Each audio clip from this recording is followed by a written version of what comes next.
Under Yaoguang City's night sky, every household light had long since gone dark, and only the street lamps cast a lonely glow over the empty roads. Two figures raced past, so fast it looked as though they were chasing a phantom. The crew-cut man scowled and growled. How could it just vanish?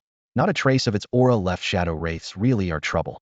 The bespectacled man beside him answered in a low, tense voice. We have to widen the search. We must find it tonight. If that berserk beast breaks into the city, the consequences will be unthinkable. The crew-cut man clenched his fists. Blue light flickered in his eyes. A card pulsed with blue light between his fingers, and a huge black eagle burst from its surface. Both men sprang onto the eagle's back and disappeared into the darkness. Elsewhere, in a dim alley of Yaoguang City, the light in a single rundown room was still on. Duan E was lecturing a white snake barely 20 centimeters long. Little soul serpent, when are you ever going to learn an attack skill? The tiny snake tried its best, cheeks flushing red, but nothing happened. Duan E sank into a chair, disappointment clouding his gaze. 3 days earlier, he had been inexplicably transported to this world. When he woke up, he thought it was a dream. Only after slapping himself a few times did he accept the truth. Over the next 3 days, he pieced together the world's outline. 3,000 years ago, countless beasts had poured out of rifts between worlds, driving humanity to the brink of extinction. At the last moment, a mysterious fissure appeared. Humans entered it and received the legacy of the ancient spirit card masters, learning to forge spirit cards with their own energy, seal beasts inside, and command them. Thus began the age of spirit card masters. Beast species were countless, their attributes varied, and their power ranked from black iron all the way to supreme. In an entire century, supreme-level spirit card masters could be counted on one hand, and there were only a few hundred at diamond level out of tens of billions of people. The curtains in Duan E's room fluttered softly, and a faint hiss flitted through the air before falling silent. He frowned and muttered, probably just the wind. His eyes returned to the little soul serpent. Aside from a basic screech, the creature had no offensive skills at all. Its weakness was almost pitiable.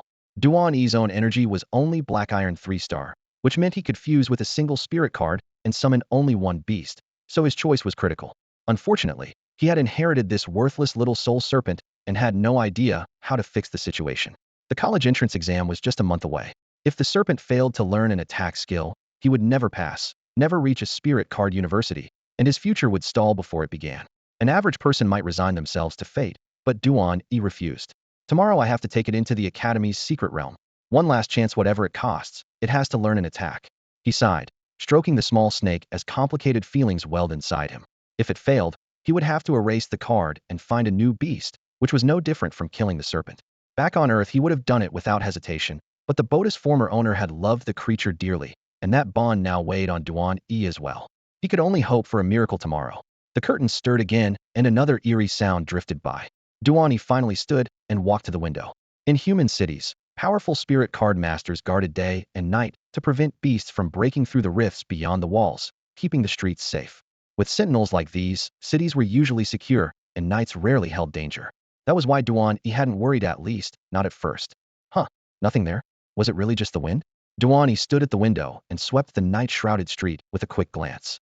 After confirming that no one suspicious was lurking below, he shut the window tight and turned toward his only companion in the room, a palm-sized little soul serpent. He had barely taken a step when the previously lazy serpent snapped upright. Its scales bristled, its jewel-bright eyes hardened, and a low, urgent hiss rumbled from its throat, warning of imminent danger. Linked by instinct, Duan E reacted at once. He arched backward, flipped, and landed behind the snake, forming a man-and-serpent defensive line. An instant later, the window slid open without a sound. A wave of icy malice swept into the room as a ghostly creature, pitch black with blood-red pupils, floated in and fixed its gaze on Duan E. Shadow Fiend. A wild shadow fiend in Yaoguang City? Duan E's heart sank. Shadow fiends belonged to the ghost clan, were born vicious, and started at green quality, while his little soul serpent was merely a common white quality beast, worlds apart in strength. Even if the serpent managed to trigger its attack skill, it stood virtually no chance against a shadow fiend. Still, the snake coiled without hesitation in front of its master, tongue flicking in warning. Hiss. Half joking to keep his nerves steady, Duan E whispered, "Wow, I'm touched. Go, little soul serpent, I believe in you." Meanwhile, his fingers slipped out his phone, ready to call the authorities so a real spirit card master could subdue the intruder. Just as he pressed the first key, a torrent of unfamiliar data flooded his mind, as if someone had forcibly projected a status screen. Beast name, Little Soul Serpent. Quality white. Species element, beast poison. Abilities, roar, venomous fangs. Status, innate deficiency. Click here for treatment. Evolution paths 2. 1. Standard evolution. Collect 1 ice crystal and 100 white quality beast cores to evolve into a green quality frost venom viper. 2.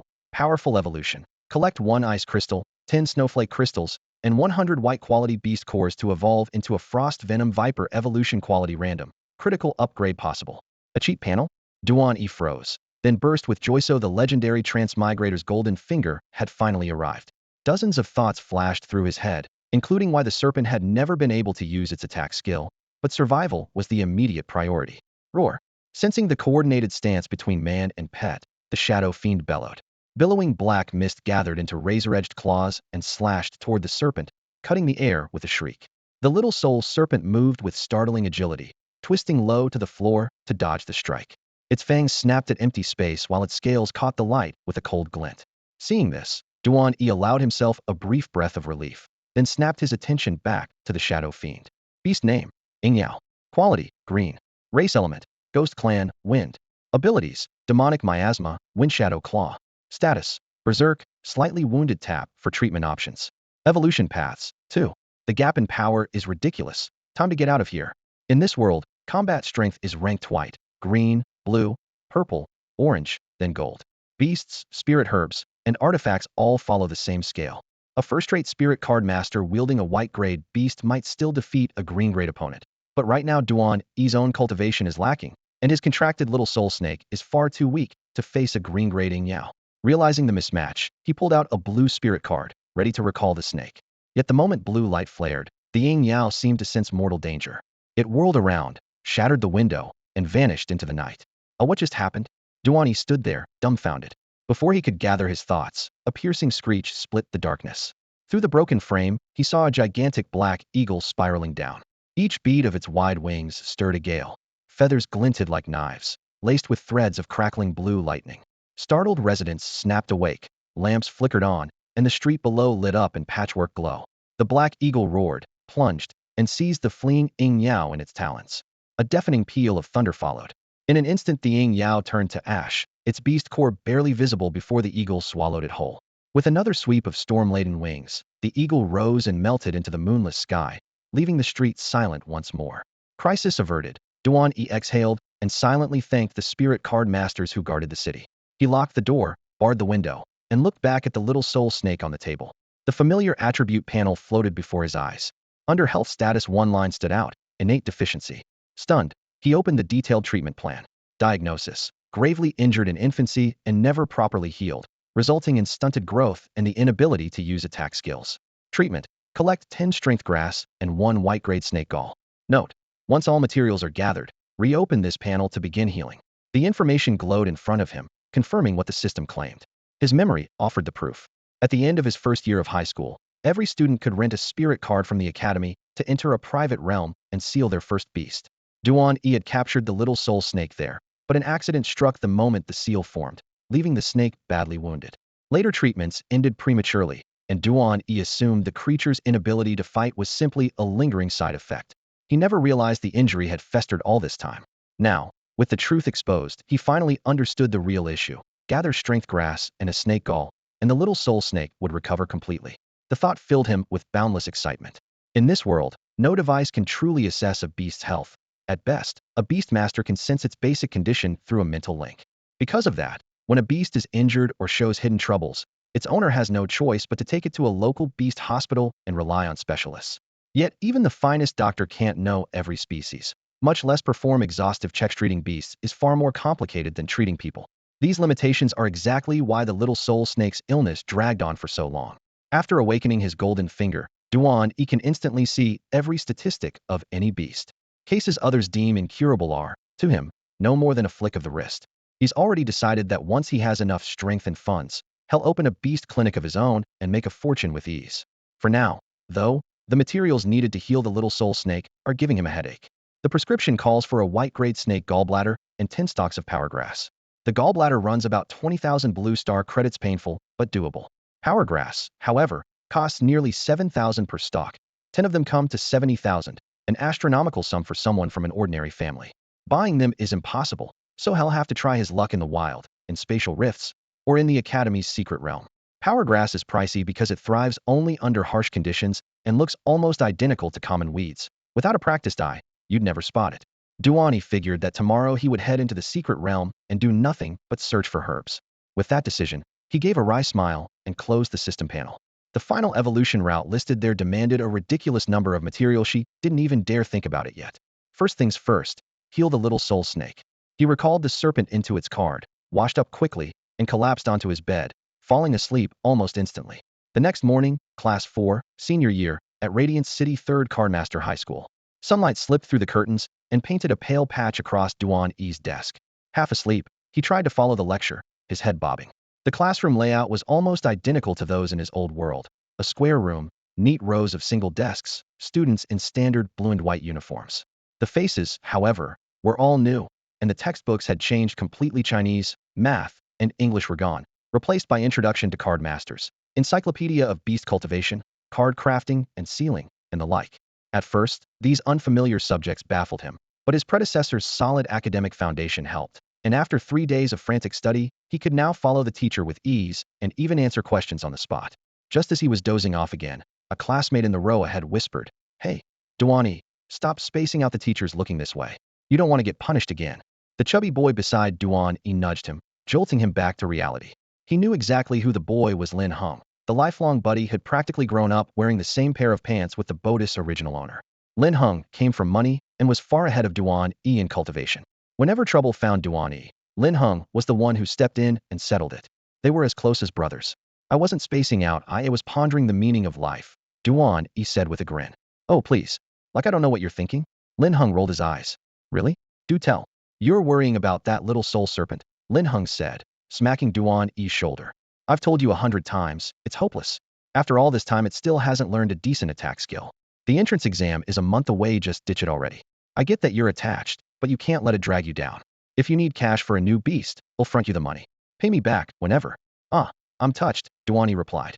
"But my little soul serpent isn't the same anymore. Had only just inherited this body, so the bond with Lin Heng wasn't deep. Yet those words still warmed his heart. Having a rich best friend was nice." Lin Heng instinctively felt Duan E's forehead. "No fever. Why are you talking nonsense? Get lost." Duan E swatted his hand away. Bang! A thunderous slap on the lectern cut through their banter. "Eyes forward," barked their homeroom teacher, Deng Sun. The middle-aged man's thick glasses and buzz-cut hair made him look like a drill sergeant as he swept his sharp gaze across the room. "The Spirit Cardmaster entrance exam is only a month off. If you're not serious, get out now and stop distracting those who are." He smacked the desk again. "Some of you have mediocre cultivation and still won't pay attention. If you fail next month, don't you dare tell anyone you were taught by me, Deng Sun." His gaze clearly lingered on Duan E. Up front, a blonde-eyed boy lounged with one leg crossed and sneered, "Exactly. This is supposed to be an elite class, but there's always one rotten apple. Watch it, Huang Yi. Feel like stepping outside." Lin Heng shot to his feet, glaring. Before Huang Yi finished speaking, Duan E's eyes had gone ice cold. This was the very scumbag had put the little soul serpent in a coma. Back in their first year, the school opened a secret realm for beast sealing practice. Huang Yi sealed a decent beast and got cocky. He then provoked a green-grade Earthshaker giant bull and was beaten so badly he nearly crushed his escape talisman. If he'd been forced to teleport out, his turn would have ended and the next chance wouldn't come until sophomore year. A huge waste.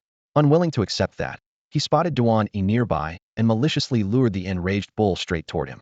Duan E had just rented a school spirit card, defeated the little soul serpent, and completed the seal. While recalling the rented beast, he was blindsided by the charging bull.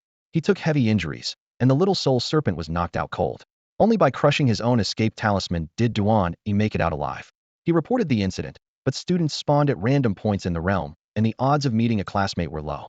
With no witnesses or hard proof, Duan E had to swallow the injustice on his own. After crossing into this world, Duan E inherited everything that came with this body, so his hatred for Huang E ran deep.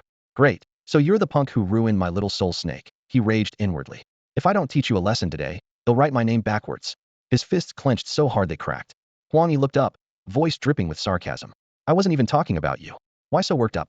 Oh, righty, you're friends with that piece of rat dung." With that, he aimed the barb squarely at Lin Heng beside Duan E. "Cut the crap." Lin Heng shot back. Duan E's beast ended up like "Fizz, didn't you feel the slightest pang of guilt?" "Guilt?" Huang E snorted. "For what? I didn't do a thing." He went after a quakecorn giant bull without knowing his limits. "What's that got to do with me? Am I right, everyone?" His gaze swept the circle of onlookers. "That's right. People keep blaming Huang Yi. Where's the proof? No evidence, no accusation."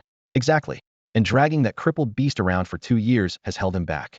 Still stuck at Black Iron 3-star before graduation's a disgrace to Class 4. Jeers rose in waves. The crowd could hardly wait for the fists to fly. Duan E's face stayed blank. How I use my beast is none of your business. Just wait, me little soul snake will evolve, and you'll see. Privately, he admitted the original owner had been foolish. In this world, a card master who sealed a beast gained a powerful backlash of energy. The stronger the beast, the greater the reward. Yet the former Duan E refused to give up the little soul snake, so his cultivation had stalled.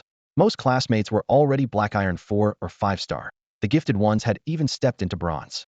Huang E was one of the newly advanced bronze 1-star prodigies, which explained why so many flattered him. Standing opposite him was Lin Heng, also at bronze 1-star, and no pushover reason enough for would-be bullies to hesitate before moving against Duan E. Uffed. Huang E finally burst into laughter. Did I hear that right? Your little soul snake is going to evolve. Don't kill me with jokes. Has your brain gone soft, too? Lin Heng patted Duan E's shoulder and stepped forward. Watch your mouth. Keep barking and he'll rip it off your face. Rip off my mouth. Big talk. Huang E narrowed his eyes. Think I'm scared? If you're not, step up. Lin Heng snorted, taking a stride forward as blue light flashed in his eyes and a spirit card appeared in his hand. Almost simultaneously, Huang E flicked his wrist and another card shimmered into view, cold light glinting along its edge. With a fight about to erupt, the surrounding students grew excited, egging the two on. Several well-meaning classmates hurried over to break things up. Forget it. We're all classmates, and graduation's right around the corner. Let's not make a scene. One of them shoved the desks and chairs back into place while coaxing the two apart. Smack, smack, smack. Huang E and Lin Heng were still glaring daggers at each other when Deng Sun slammed his palm on the lectern 3 times. Did everyone suddenly go deaf? This is class time. If you want to fight, wait until the dismissal bell and use the combat hall. Keep quiet now or get out. The reprimand doused the classroom like a bucket of cold water. Huang E and Lin Heng exchanged a look, slipped their spirit cards into their sleeves, and held their tongues. Once the room was silent, Deng Sun cleared his throat and resumed the lesson. Chalk scraped across the blackboard, and time ticked by in the monotony of note-taking. Dingling. The bell rang right on cue. Deng Sun offered a few final reminders, closed his textbook, and walked out. We're heading into the school's secret realm this afternoon. It's our last chance, so be ready. The students chatted as they filed out in small groups, leaving the classroom almost empty. Moments later, only Duan E and Lin Heng remained. Duan E, were you serious about the little soul serpent evolving? Lin Heng asked in a low voice, eyes shining. I was. Do you believe me? Duan E leaned back in his chair, completely certain. Honestly, not really. It's way too weak. Just wait until we come out of the secret realm. You'll be in for a big surprise. Duan E flashed a faint smile. Surprises can wait. Take this first. Lin Heng raised his hand. A blue light flickered, and a spirit card appeared between his fingers. A weapon card? Duan E's pupils contracted as a system panel popped up in his mind. Card type, weapon spirit card. Card rank, white seal. Sealed weapon, golden light sword. Attribute, light. Description, forged from golden light stone harvested from a fallen golden light beast. Razor sharp and capable of unleashing the beast's signature move, blazing light wave. Note, usable only by a spirit card master of Black Iron 5-star or higher. So the system even lets me read someone else's card data this clearly. Nice. Duan E marveled inwardly while keeping a straight face. He quickly sifted through inherited memories to fill in his knowledge of weapon cards. A few centuries ago, researchers discovered that spirit cards could seal not only beasts but also weapons, armor, environments, and even skills. That breakthrough gave birth to weapon cards, armor cards, environment cards, skill cards, and more. All could be loaned repeatedly except skill cards, which were single-use. With the owner's permission, any of these cards could be passed around, making them incredibly convenient. Right. This one seals a golden light sword, and it packs a punch, Lin Heng said, pressing the card into Duan E's palm. Your little soul serpent can't attack, and the secret realm will be dangerous. Plus, after that spat with Huang E, I'm worried he'll cause trouble in there. The teleport spots are random if I'm not around. Use this to protect yourself. I'm lending it to you for now. He patted Duan E's shoulder as he spoke. Much as I'd love to use it, I'm only a Black Iron 3-star right now. If I remember correctly, that weapon spirit card needs at least Black Iron 5-star to activate, doesn't it? Duan E said with a wry smile. Huh, Black Iron 5-star? Lin Heng froze, frowning as he flipped the card over and over. That can't be right. If you don't believe me, let me try. Lin Heng reluctantly handed the card over. Duan E drew a deep breath, gathered chi in his dantian, and pressed his fingertips to the card's edge. Faint metallic lines flared across the surface, then faded almost at on see no resonance at all. Damn, it really won't fire up. Lin Heng withdrew his hand, embarrassed. But how are you so sure anything below Black Iron 5-star won't work? Have you used one before? Did you forget I'm pretty good at the theory courses?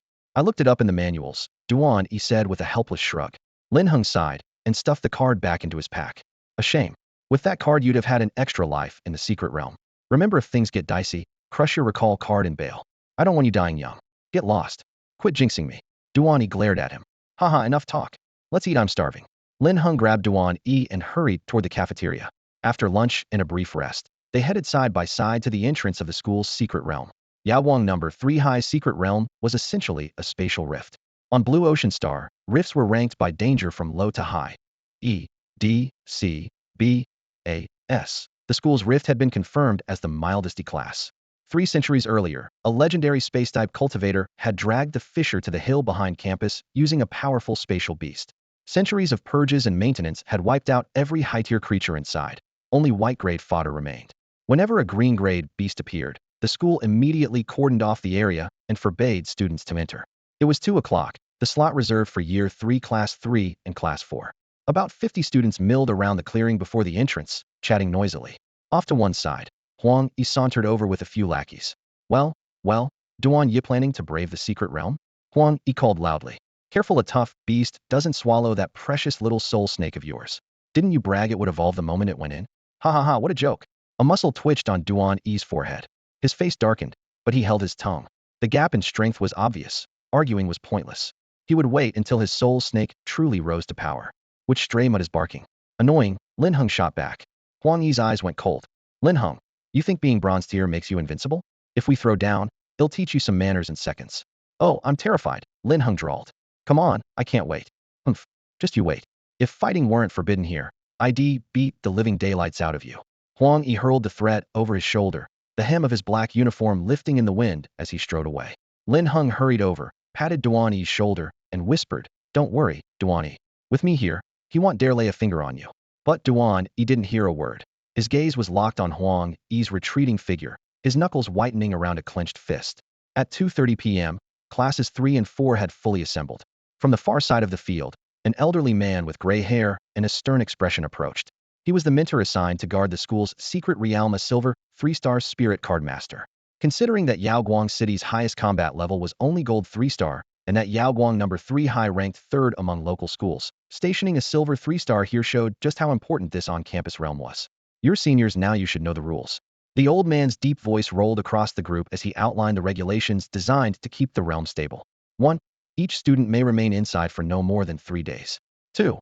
Everything you obtain is yours. The school will not reclaim it. 3. If you're strong enough, you may seal a second beast, though most of you are below bronze rank and can't fuse a second beast card yet. 4. You may bring out other special spirit cards, but the total may not exceed 3. We understand. Nearly 100 students answered in unison, their voices echoing over the field. Good. Form a line and enter one at a time. Remember, this is your last chance to explore the school's secret realm. Come back with a full haul. He lifted a bulging yellow cloth bag filled with teleport tokens. A secret realm is, after all, a spatial rift. Unknown dangers can appear at any moment. Once you have a token, if you face a threat you can't handle, crush it immediately and evacuate. Understood? His warning was no exaggeration. The most dangerous beasts had been cleared, yet such a vast realm could easily hide survivors. And over the past 3 centuries, new threats had emerged without warning.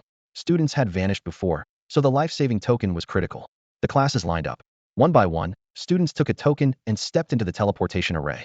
When Duan Yi's turn came, excitement surged through him. This would be his first true venture into a secret realm since transmigrating. He nodded to the old man, accepted the token, and walked into the array's center. Boom. Blue light erupted, runes swirling as the formation activated. In a blink, Duan Yi's figure vanished into the glow. When he opened his eyes again, he stood in a lush jungle. No one else was nearby. Evidently, each entrant had a different landing point.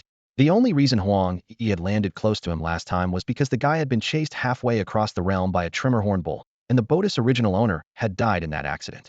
Duan Yi had no intention of letting history repeat itself. He summoned the little soul snake. The nimble creature coiled around his arm, its eyes glinting coldly in the shadows. Scanning the area, he muttered, Jungle terrain, there must be plenty of beast-type monsters here. I'd better move carefully. Just then, the system surfaced in the back of his mind. Instead of displaying the status panel, it issued a mechanical prompt. Beep. 2 types of exotic beasts detected within a 3-kilometer radius. Would you like to view the details? Damn, the system can do this too. A translucent screen resembling a military radar suddenly flickered in front of Duan Yi. Two yellow dots pulsed against a black background, the very beasts that had been lurking in the grass a moment ago. Show detailed data. At his mental command, the radar display morphed into a data panel, lines of text scrolling at lightning speed. Beast name, green venom bug. Quality, white. Species element, beast poison. Abilities, toxic mist. Status, relaxed, healthy. Evolution paths, 2. Beast name, gale wolf. Quality, white. Species element, beast wind. Abilities, bite, windblade. Status, asleep, healthy. Evolution paths, 2. Every detail, location, element, status was laid out with perfect clarity. Duan E felt a jolt of awe and silently thanked his lucky cheat. Without the system's warning, he might already be in serious danger. Though the green venom bug was poisonous, it remained docile and less provoked. The real threat was the gale wolf.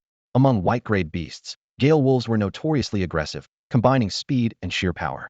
They were the dream first contract for many students. Duan E had once tried to catch one himself, but the rental spirit cards provided by the academy were far too weak to subdue it.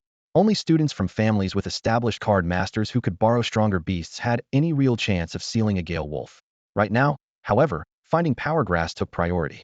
Swallowing his regret, he signaled Little Soul Snake to suppress its aura and slipped away. The wolf's snores rumbled in the distance while Duan E moved like a shadow, weaving past bushes and roots. Nearly an hour later, he was still wandering the vast forest. With the radar constantly active, yellow dots flickered in his mind, marking every nearby beast and preventing any ambush. Then a bright green flash appeared among the yellow dots. White-grade spirit herb detected nearby, the system announced. No way, it can scan herbs too? Is that power grass? Heart racing, Duan E sprinted toward the green marker. Species, spirit herb. Name, power grass. Quality, white. Description, an ordinary weed that evolved after absorbing large amounts of spiritual energy. When ingested by a beast, it greatly boosts physical strength. Power grass confirmed. Overjoyed, Duan E crouched and counted. Nestled among the weeds, stalks of pure emerald green with delicate golden veins swayed gently. 12 plants in all. He actually found everything at once. A wave of excitement surged through Duan E, his eyes blazing. The teleportation array had flung him into a deadly wasteland, yet he knew that danger often hid opportunity. Exotic beasts roamed everywhere, and the air was thick with spiritual energy. In this environment, patches of power grass flourished. He quickly bent down and uprooted 10 tender stalks, morning dew still clinging to their leaves. With the herbs secured, he produced the white-grade serpent gall he had bought that morning from an exotic beast shop near school. The fist-sized gall had nearly wiped out the pocket money had saved for years without the 20% student discount from Yawang number 3 high. It would have been out of reach. Everything finally in place. Duan E patted the little spirit snake resting on his shoulder and whispered, "We've got it all, little spirit snake. We can cure you now." He glanced around to confirm no one was nearby, then opened the healing panel. In an instant, the 10 stalks of power grass and the serpent gall dissolved into brilliant light and rushed into the snake's body. The creature, previously quiet on his shoulder, shrieked and writhed in agony, tumbling to the ground and convulsing. Moments later, the trembling stopped, replaced by a surge of power. The little spirit snake shot from 10 centimeters to nearly 40, its scales thickened, and snow-white fangs tipped with ghostly violet jutted out. Thrilled, the enlarged snake darted around Duan E's feet, nudging his trouser leg as if saying, "Thank you, master." The contract's feedback sent a hot current coursing through Duan E. His cultivation, stuck at Black Iron 3-star, broke through to Black Iron 4-star in a flash. So this is what getting stronger feels like. He clenched his fists. The rise in strength was unmistakable, finally bringing him up to his classmates' average. The little spirit snake is healed and stronger. Time to find a beast for some practice. Scanning the area, Duan E locked onto a snoozing little fire pig nearby. Perfect. Beast name, little fire pig. Beast quality, white. Species element, beast fire. Abilities, fireball, wild charge. Status, sleeping, healthy. Evolution paths, 2. Target locked. Duan E sent a mental command. The little spirit snake shot forward like an arrow, its hiss ripping through the grass. SSS. Jolted awake, the naturally irritable fire pig bristled. Scarlet flames burst from its limbs as it roared and launched wild charge. Sand and gravel flew, yet the snake's movements were nimble. It slipped aside with ease. Use your fangs, Duan E ordered. The snake's snow-white fangs extended several inches, darkening to venomous purple-black. Leaving afterimages in the air, it landed on the fire pig's back and bit down hard. Roar! The pig screeched as the wound blackened instantly, the flames around its legs sputtering out. Seizing the moment, the little spirit snake sprang again, coiling around the pig's thick neck. Its scales rasped as the grip tightened. The struggle ended quickly. The beast went limp, strangled to death. After the little fire pig fell, the little soul snake flicked its tail at Duan E in smug delight. Nice work. Duan E praised, lunging forward with a sharp dagger. Following the dissection techniques Head learned in class, he slit open the beast's belly and pried out a faintly glowing, white-grayed core. As the pale light pulsed, a line on his system panel resurfaced in his mind evolution route. On Blue Ocean Star, advancing a beast was notoriously difficult. Hardly any book cataloged every method. What circulated in the market was pieced together over generations. Information on ordinary beasts could still be found in a few volumes at Yawang number 3 high, but for blue, purple, or orange-grade creatures, data was almost non-existent. Trainers relied on luck and guesswork. Duan E, however, possessed the system effectively the instruction manual for every beast on the planet. Armed with this cheat-like power, he skipped the common paths and locked onto the strongest evolution shown on his panel. The next stage for Little Soul Snake required 1. Ice Crystal Stone 1. 2. Snowflake Crystal 10. 3. White Grade Beast Core 100. Had never heard of the first two items, but the cores could be stockpiled while sharpening the snake's combat skills. Now fully healed, the creature was ready to level up. Decision made, Duan E pocketed his spoils and pushed deeper into the forest. Using the system's scan, he avoided high-level threats and targeted beasts equal to the snake's strength, ordering swift attacks. Sunlight modeled the ground as ambush, dodge, and harvest repeated. By mid-afternoon, 5 beasts had fallen, and 5 white-grade cores jingled in his pouch. Leaning against a thick tree to rest, he watched a campfire crackle beneath a roasting Cayenne chicken also slain by Little Soul Snake. Back at school, Lin Hung had once treated him to beast meat, delicious and spirit-nourishing. Yet a single Cayenne chicken cost tens of thousands of yuan. Only through Lin Hung's wealthy friend had he learned its value. Spotting this one, Head immediately dispatched the snake. After the venom lost its corrosiveness, Duan E skillfully gutted, plucked, and cleaned the bird, then lit a fire for lunch. The snake coiled nearby, contentedly gnawing on other carcasses. When they'd eaten their fill, he rested with eyes closed against the trunk, counted the day's haul, and tucked the 5 cores into his pouch. The wind rustled the leaves above, urging travelers onward. Recharged, Duan E pushed off the tree, called the Little Soul Snake to his side, and ventured on. Besides hunting minor beasts for their white-grade cores, he let the system sweep the area for rare spirit herbs. Even if Duan E had no immediate use for them, selling a few herbs would bring in a handsome profit and help his family. He cut down low-tier creatures as he moved, while the system's radar ran at full capacity. Blade flashes, a serpent's shadow, and low bestial roars traced his path forward. Night fell almost unnoticed, and a thin mist coiled among the trees. Before long he reached the forest's heart. A gray boulder, as tall as 3 men, lay wedged between vines and shrubs. The words "No Entry" were carved deep into its surface, a stark warning. It wasn't hiding buried treasure, it sheltered a green-grade beast. The academy left such beasts alone to give gifted students tougher ceiling targets. But for ordinary students the place was a death trap. Beep. The system chimed, green-grade beast detected nearby. View now? A glaring yellow dot flared on his mental radar. View, Duan E replied. Details poured in. Beast, earth-shaking bull. Grade, green. Type element, beast earth. Skills, brutal charge, earth spikes. Status, enraged, lightly wounded tap for treatment. Evolution paths, 2. The earth-shaking bull. Duan E's heart clenched. This was the brute that had nearly killed him and Little Soul Snake last time. Now the system showed it as lightly wounded. Was someone fighting it? Huang Yi came to mind the obnoxious bronze-rank card master who still needed a second beast to seal. He had probably set his sights on the bull. Duan E's eyes turned icy. After a moment's pause, he stepped over the boundary stone. The bull's unprovoked attack back then had clearly been Huang Yi's doing. If they met again, Duan E would not let the chance slip. If it's really you, just wait. He whispered for Little Soul Snake to stay alert, then sprinted toward the flashing dot. Soon thunderous crashes and exploding skills echoed ahead. Duan E vaulted over a tangle of brush, and the scene opened up. A 5-meter brown bull rampaged in circles, its muscles bulging like boulders, twin horns gleaming with earthy light. Blood streaked its hide proof it was under siege. He shifted his gaze and spotted Huang E and another student locked in battle. The system instantly tagged their summons. Beast, Windrunner Wolf. Grade, white. Type element, beast wind. Skills, bite, windblade. Status, enraged, lightly wounded. Evolution paths, 2. Beast, rockshell turtle. Grade, white. Type element, beast earth. Skills, shell charge, earth wall. Status, enraged, lightly wounded. Evolution paths, 2. So it really is Huang Yi. Perfect. Duan E pressed his back against a rough outcrop, eyes fixed on the battlefield through a curtain of vines, already plotting how to throw everything into chaos. Huang Yi, what were you thinking? That's an Earthshaker bull of green grade. I warned you 100 times to switch targets, and now we're stuck with it. A gust swept through the branches, and the man in green lowered his voice, speaking rapidly. Every one of our spirit beasts is hurt. The bull's bleeding, but the more we hit it, the harder it fights. If we keep this up, one surge of power will ruin our spirit cards. Quit panicking, Huang Yi said, narrowing his eyes at the towering beast ahead. His tone stayed firm but controlled.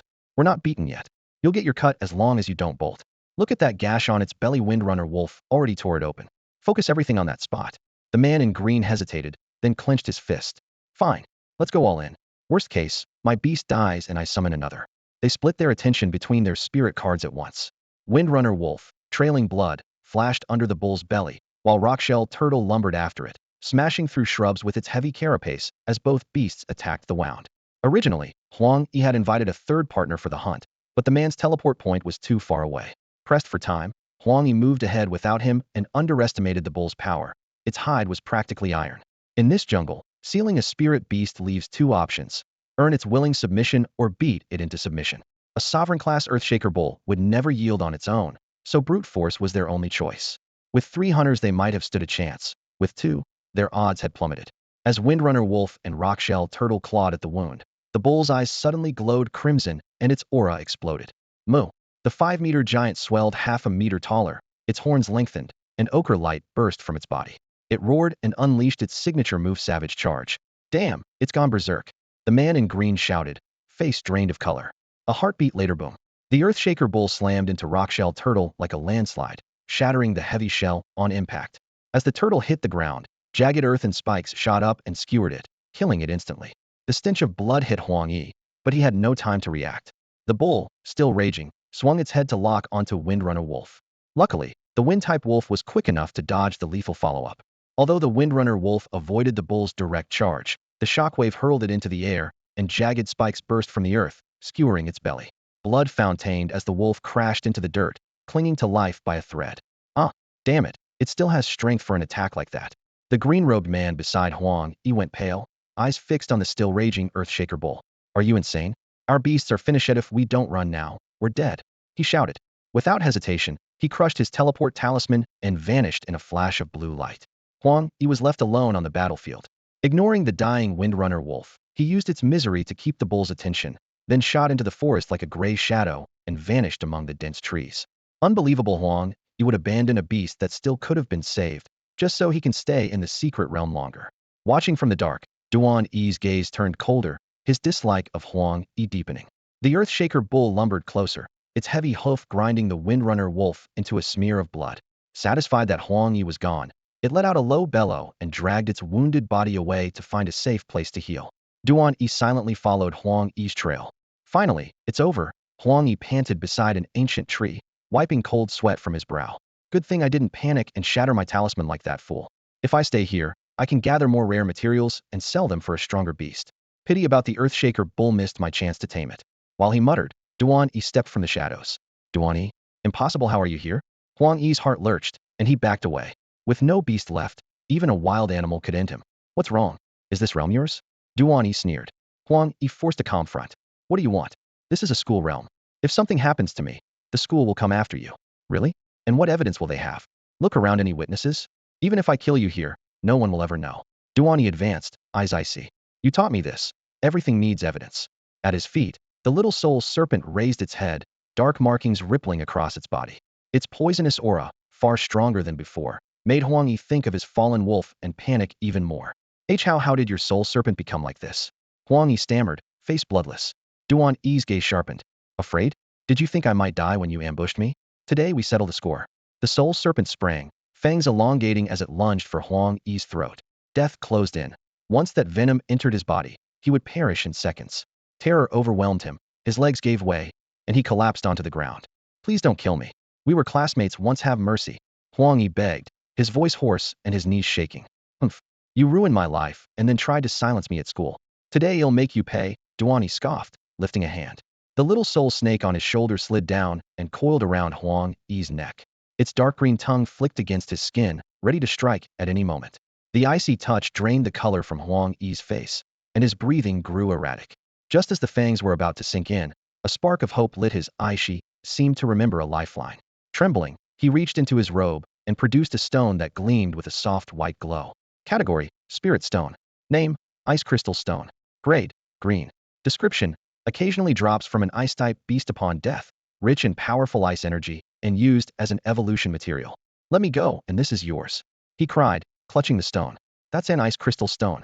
Duan E's pupils contracted. Exactly. A green-grade spirit stone, worth a fortune. It took me forever to get it. Spare my life, and it's all yours. Huang E nodded frantically.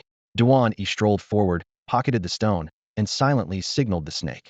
With a sharp crack, its tail struck the back of Huang E's head. His vision went dark, and he collapsed, unconscious. Delivered right to my doorstep, Duan E chuckled, kneeling to search him. First he found a palm-sized pouch. When he opened it, more than a dozen white-grade beast cores rolled out. Not bad, just a little short on quantity. After patting Huang E down to be sure nothing else was hidden, he took Huang E's teleport token, crushed it, and triggered a burst of white light that forced Huang E out of the secret realm. I never planned to kill you, just scare you. Who knew you'd hand me such a prize? Laughing, Duan E patted the storage pouch at his waist, thoroughly pleased. With his revenge complete, he felt lighter than ever. The last trace of the original owner's obsession dissolved, and at that moment, he fully merged with the body. After a brief rest, Duan E set off again. Before long, night fell, the first night since Head entered the secret realm. According to his memories, nighttime was the most dangerous period. Most spirit beasts grew unusually active, making sleep nearly impossible. Now, with the system's detection range, he could track every movement around him. He just needed a secluded area with few beasts to get a decent night's rest. Using the system, he soon located a valley carpeted with flowers. A faint fragrance drifted on the night breeze, calming the mind. Beasts did roam there, but most were gentle types that rarely attacked humans. Poison green caterpillars, flower spirit butterflies, and other common white-grade creatures. All right, we'll spend the night here. Duan E surveyed the quiet valley with satisfaction, then strode toward a shadowy cave to make camp. He had barely set foot in the ravine when a cold system prompt rang in his mind. Green-grade beast detected within 3 kilometers. View details?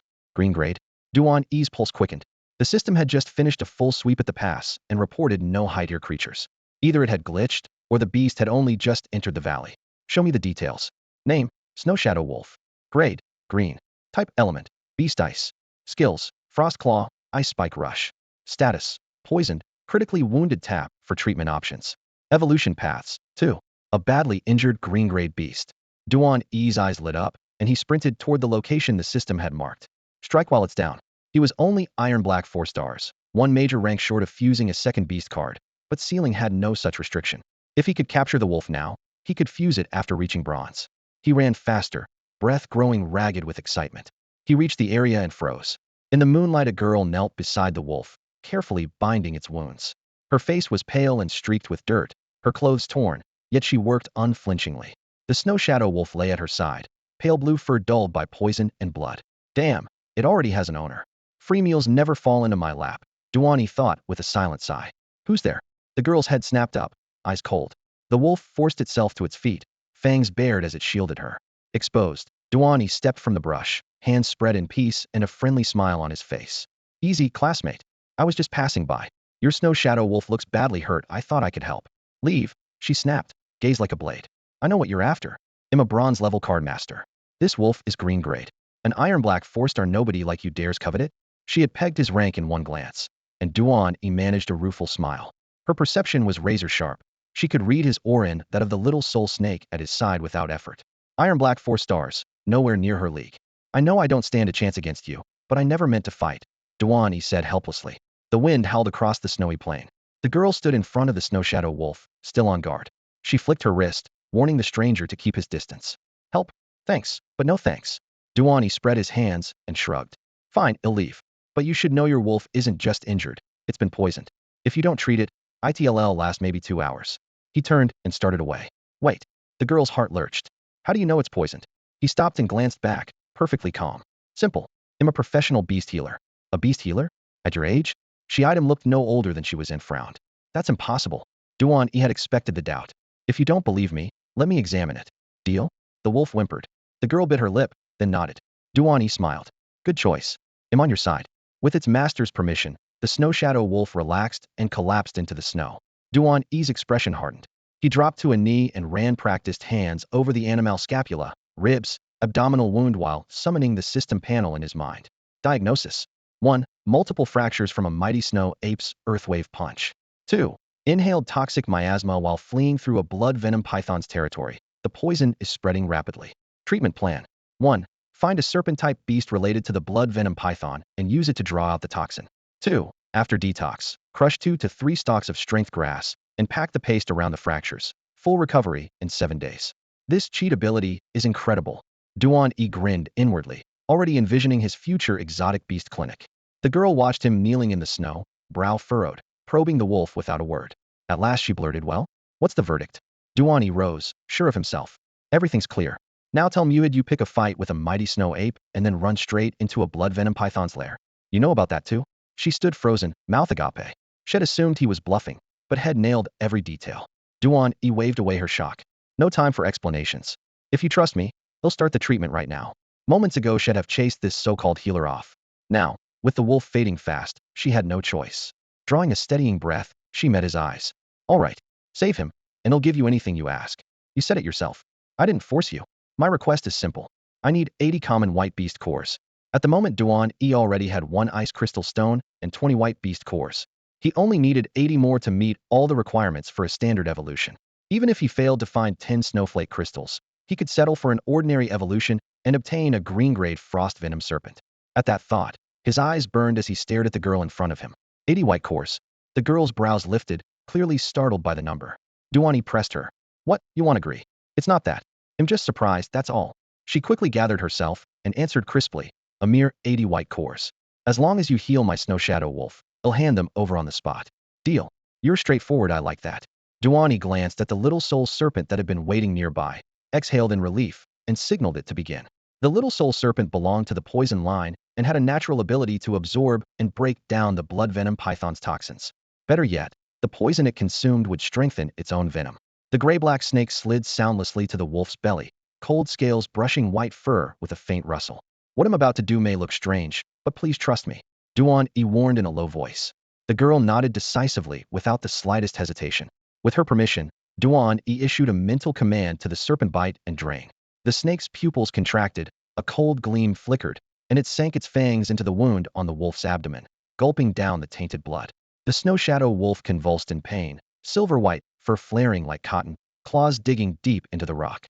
The girl clenched her fists so hard her knuckles whitened, silently swearing that if he dared deceive her, she would make him pay. Moments later, every trace of the blood venom python's toxin had been drawn out. Stuffed, the spirit snake sprawled lazily on a rock like an overfed kitten, eyes half closed. With the poison gone, the real treatment began. Duan E took out the 2 remaining strength herbs he had used on the serpent before, crushed them with a stone into a thick paste, and applied it to each fracture point the system highlighted. The green juice seeped into the wounds, carrying a clean herbal scent.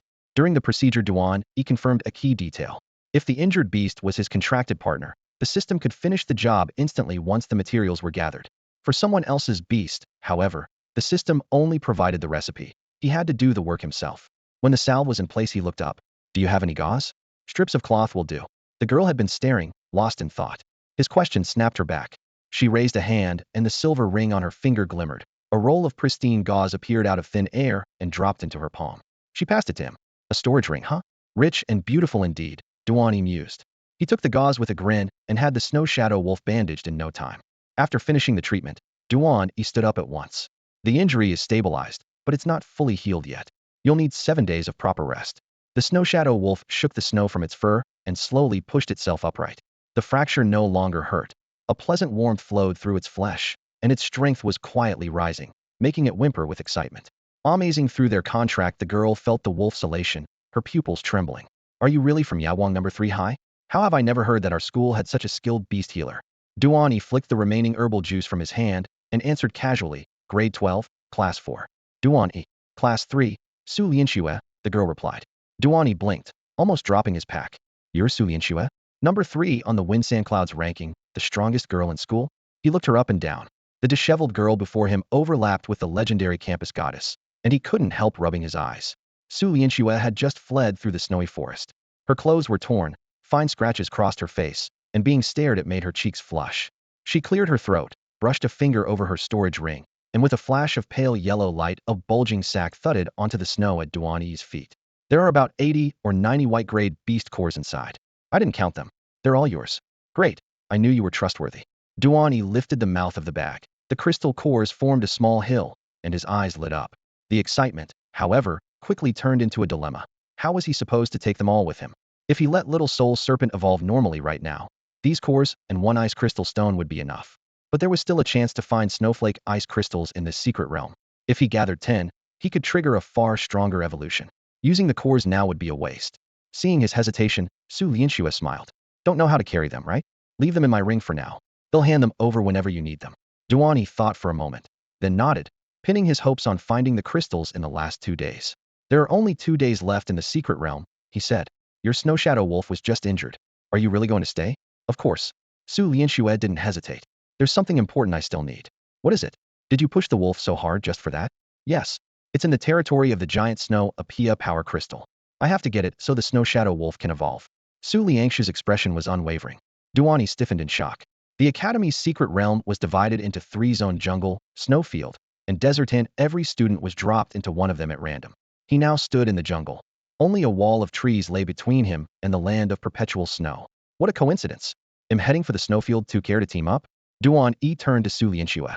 Su Lianxue lowered her gaze, hesitating. From the corner of her eye she saw the little soul serpent snoring away and gave a wry smile.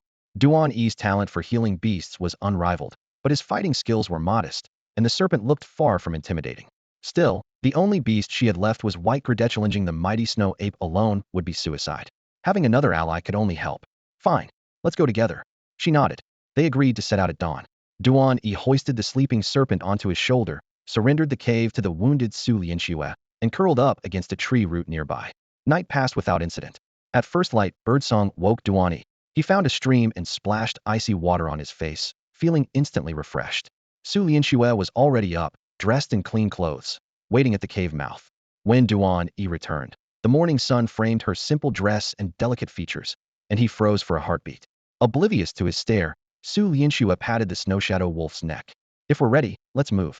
Duan E gathered himself and pointed ahead. The boundary's close. Let's go. The little soul serpent draped itself over the wolf's back, and the three of them set off. The forest thinned. A sharp wind laced with snowflakes stung their faces. They had reached the edge of the snowfield. Hold up. Duan E raised a hand, expression taut. From here on, stick close. Don't stray. A system prompt echoed in his mind. A green-grayed bloodvenom python was lurking here. It had poisoned Su Lianxue's snow shadow wolf the night before. Why? Su Lianxue asked. My serpent sensed a bloodvenom python, he said, steering her off to the right without further explanation. Though puzzled, Su Lianxue saw his seriousness and followed in silence. The little soul serpent flicked its tail against the wolf's back, and the snow shadow wolf's ears shot up. Duan E scanned the shadows where jungle met snow, feet steady yet tense. Su Lianxue tightened her grip on her weapon, her heartbeat thudding in the icy air. One step more, and they would enter the true snowfield mighty snow ape's domain. Good thing it's only sleeping. Beast, blood venom python grade, green type. Beast, poison abilities, toxic mist, venomous fangs, constriction status, sleeping soundly evolution paths, 2. Duan E repeated the system's readout in his mind and let out a quiet breath. He turned to Su Lianxue and lowered his voice. Come with me. He'll get you into the snowfield safely. Using the system's scan, he guided her around the coiled blood venom python and out of the forest, stepping smoothly onto the snowy plain. The python was only a green-gray juvenile that had appeared in recent years, and the area carried no danger warning. That was why Su Lianxue hadn't sensed it earlier and wound up poisoned by its mist. Cold air rushed at them, and the snow dazzled under the sun. Both were spirit card masters, and the thin film of spiritual power around them blocked ordinary chill.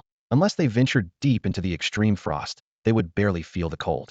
Still puzzled, Su Lianxue asked as they walked, Did you already know where the python was? Duan E stroked the little soul snake draped over his shoulder and offered a harmless smile. My little soul snake has sharp senses. It could roughly pinpoint it. The system's secret had to stay hidden, so he credited the unremarkable snake. Su Lianxue had noticed the snake the night before, gray and easy to overlook. After a moment's thought, she decided everyone was entitled to secrets and let the matter drop. She led Duan E toward the spot where the snow shadow wolf had been wounded yesterday.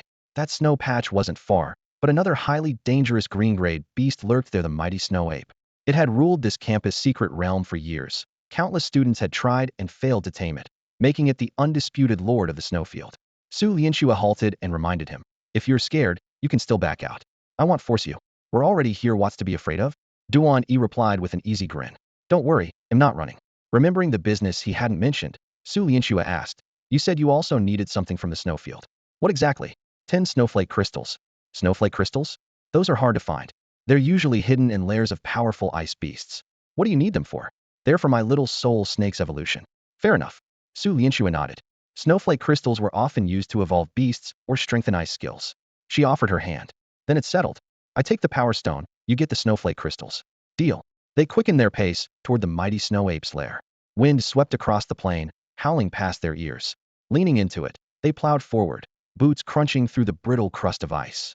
When the outline of the lair finally came into view, a thunderous boom erupted ahead, the ground quaked, and shards of ice rocketed toward them. Exotic beast, mighty snow ape. Quality, green. Race element, beast, strength ice. Skills, earthwave punch, ice-shattering strike. Status, berserk, massive bleeding click to view treatment. Evolution paths, 2. Bad news, someone got here before us. Su Lianxia's heart lurched. Stay calm. Our main targets are the power crystal and the snowflake core. If they can distract the ape, that's our chance. Duan E lowered his voice, soothing her instantly. Su Lianxue nodded, held her breath, and fixed her eyes on the valley ahead. At the far end of the ravine, the three-meter mighty snow ape roared and hammered its fists. Blood streaked its chest and belly, yet its brute force still pinned down 4 other beasts. Leading them was a gale wolf wreathed in green light. Spinning wind blades gathered around it, giving off a dominance rarely seen in green-grayed beasts of the same rank. Damn it! I saw it wounded yesterday. Why is it still so strong? Growled a young man in a blue shirt. The bespectacled man adjusted his glasses, voice steady. Relax. It's lost a lot of blood, but it's still green-grayed and has survived for years. We've got the numbers. Wear it down. Beside him, another young man barked orders, urging his contract beasts forward. Among the 3, the one with glasses was bronze 1-star, the other 2 were iron 5-star. Current combatants. Beast, Gale Wolf. Quality, green. Race element, beast, wind. Skills, bite, wind spirit art, raging wind blade. Status, critically wounded. Evolution paths, 2. The Gale Wolf had evolved from a swift-wind wolf. Though it shared the same green quality, its innate talent made it the main striker of the 4 beasts. Duan E narrowed his eyes. Looks like that guy can really fight at school. His name's Sun Jun, my classmate, Su Lianxue whispered. The other 2 are from our class too. I didn't think they'd be after the ape as well. Perfect, Duan E said with a grin. While they keep it busy, we'll slip into the nest. You grab the power crystal, they'll take the snowflake core. Deal. Their plan set. The 2 of them skirted the flank of the battlefield and slipped toward the ape's lair. Behind them, clashes echoed non-stop. Each punch from the mighty snow ape shattered the ground while wind blades and shards of ice tore through the air, pushing every combatant to the brink. The cave was deep and frigid. Claw marks raked the walls, and a savage aura hung in the air, proof that this was where the ape slept each night. Along one wall, several crystalline stones gleamed faintly. Resource type, spirit stone. Name, power crystal. Quality, green. Description, occasionally drops from green-grade combat beasts upon death. Greatly boosts physical strength when consumed by ordinary beasts, and is often used as an evolution catalyst. Resource type, spirit stone. Name, snowflake core. Quality, white. Description, sheds from ice element beasts of green grade or higher. Shaped like a snowflake and commonly used for evolution. There they are. Su Lianxue remembered sneaking in when the ape was absent yesterday. She had almost succeeded before it returned and forced her out. Now the ape was fully engaged outside. If not now, when? Without hesitation, she snatched a yellow glowing crystal from the ground and slipped it into her storage ring. Duan E widened the system's scan at once, combing the area for snowflake crystals. These crystals were bits that the mighty snow ape shed unintentionally while moving around, scattered like loose silver that had to be gathered one by one. Su Lianxue, cheeks still flushed from gaining her own strength crystal, hurried to help. Let me give you a hand. The ice beneath them mirrored their figures in a faint blue glow. Within minutes, Duan E had pocketed 10 shards, just enough for the little soul serpent's evolution. Su Lianxue found 3 or 4 pieces herself and passed them over without hesitation. If you ever need more, come to me, she said with a smile, patting her beast pouch. My snow shadow wolf drops the same crystals, though I used up the last batch. She had barely finished when Duan E raised a finger. Shoo! His face went tense. Following his gaze, Su Lianxue saw only a smooth ice wall. There's nothing there, just a wall. The next instant, the little soul serpent shot forward, a streak of black light slamming into the barrier. Boom! What looked solid shattered like glass, revealing a hidden chamber. On a natural ice bed lay a snow-white mighty snow ape cub, still hairless and curled up, clearly newborn. Beast name, mighty snow ape. Quality, green. Type element, beast strength, ice. Abilities, none. Status, newborn. Evolution paths, 2. Whoa, there's a brand new mighty snow ape in here. Su Lianxue gasped. Yesterday's rampage suddenly made sense. The adult hadn't been guarding the strength crystal at all, but its baby. Even as they realized the truth, a thunderous roar shook the cave entrance. Outside, the 3 beast tamers fighting the adult ape froze. Its eyes shifted from fury to panic. Then its attacks tripled in ferocity. Ignoring its bleeding wounds, it lunged straight for the leading gale wolf. Boom. One punch sent the wolf flying, chest caved in, slamming it to the ground in critical condition. How is that possible? How did it get so strong all of a sudden? The bespectacled man blanched. Their remaining white-grade beasts broke ranks the moment their mainstay fell. Run. Now. We can't handle this thing. They recalled their beasts in a panic and bolted. The mighty snow ape didn't chase them. Dragging its blood-soaked body, it roared madly and charged back toward the nest. Ordinary creatures scattered in terror as the roar ripped through the silence. It's coming. Duan E, using the system's detection, felt the ape barreling toward them and immediately moved to get Su Lianxue out. But Su Lianxue hesitated, a slight frown creasing her brow. She didn't seem ready to leave. Across the cave, the mighty snow ape lay collapsed from exhaustion, devoid of combat strength. Anyone would be tempted if they could seal it now and take it away. Careful nurturing would turn it into a formidable beast. Su Lianxue felt the lure, but Duan E immediately shook his head. Forget it, he warned. It just flattened the 3 people outside. We have no chance. It's on the verge of going berserk, and a mother's rage is something neither of us can withstand. If you want to live, run. Fine, let's go. Su Lianxue knew he was right. Had her snow shadow wolf been uninjured, they might have tried, but in their current state, there was no hope. They dashed for the cave mouth and vanished into the swirling snow. At the same moment, the mighty snow ape charged back inside. Relief washed over it when it saw its cub unharmed. Then it noticed the glowing power crystal was gone. Fury flooded its chest, and its roar shook ice from the ceiling. But the wounds and fatigue shackled its legs. It couldn't give chase. At least the cub was safe. Muttering softly, it curled protectively around the little one and, cradling both love and exhaustion, drifted into sleep. Outside, the two ran for 2 or 3 kilometers before they finally slumped, gasping, beside a withered tree. What a pity, Su Lianxue groaned. If we'd arrived a bit earlier, maybe we really could have taken it. Come on. That cub is her heart and soul. Steal the baby, and the snow ape would fight you to the death. Duan E shrugged. True. Snatching someone's child isn't exactly moral. Su Lianxue smiled, then asked, I'm leaving. Are you staying in the secret realm? You're leaving? There's still a whole day left. Duan E said, puzzled. I only came for the power crystal, and I've got it.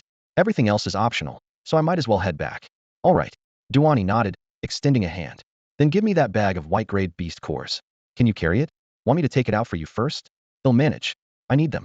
Head gathered every evolution material for Little Soul Serpent and could hardly wait to begin. Su Lianxue shook her head. No. You saved my snow shadow wolf and helped me get the crystal. I should repay you. After a brief hesitation, she produced a ring that shimmered with a faint green light and offered it to him. Take this. A thin crack ran along the ring's edge. It's a damaged storage ring, she explained. When intact, it holds 3 cubic meters. Now it has about half that 1.5, but that's more than enough for the beast cores. Species, spirit ring. Name, low-tier storage ring. Grade, green. Description, a peculiar ring forged from space-time stone. It is the lowest tier of its kind. When intact, it contains 3 cubic meters of interior space. Duan E froze. You're giving this to me? Even the lowest tier storage ring was worth a fortune. Su Lianxue was simply handing it over. It might be damaged, but it was still incredibly valuable. Here, it's yours. Su Lianxue nodded. Duan E stepped forward and took the storage ring without hesitation, grinning broadly. In that case, he'll gladly accept. Thanks. He had always been straightforward, never refused a good opportunity. A faint light flickered from the ring in Su Lianxue's hand. With a sudden whoosh, bags of white-grade beast cores spilled onto the ground before Duan E, releasing a surge of chill and spiritual energy. He'll be going now. Stay safe. Her voice was gentle, but she had already pulled out a teleportation token. Just as she was about to crush it, she paused. Oh, could you grant me one favor? Of course, as long as it's within my power, Duan E replied at once. My father's spirit beast has been injured for years and still hasn't recovered, she said quickly, clearly concerned. If possible, I'd like you to take a look at it when you have time. Consider it done. As soon as I leave the Academy's secret realm, they'll come find you. Duan E agreed readily. Healing a beast was no challenge for him now. Satisfied, Su Lianxue offered a faint smile. The token shattered in her hand, and a flash of white light whisked her away. Finally, I can evolve my little soul snake. Watching the light fade, Duan E could hardly contain his excitement. He slipped on the storage ring and laid out all the evolution materials he had gathered, an ice crystal stone, 13 snowflake crystals, and nearly 120 white-grade beast cores. After a quick count, he stowed the extras and summoned his system panel. Select powerful evolution. In an instant, the materials dissolved into motes of light that surged into the soul snake. At first, the creature remained coiled and still, then a golden radiance flared around it, cocooning it in what card masters called evolution light. When the cocoon burst, it would emerge reborn as the Ice Shade Viper. Powerful evolution in progress. Estimated time, 2 hours. The system's prompt echoed in his mind. Everything's set. Time to rest and recover.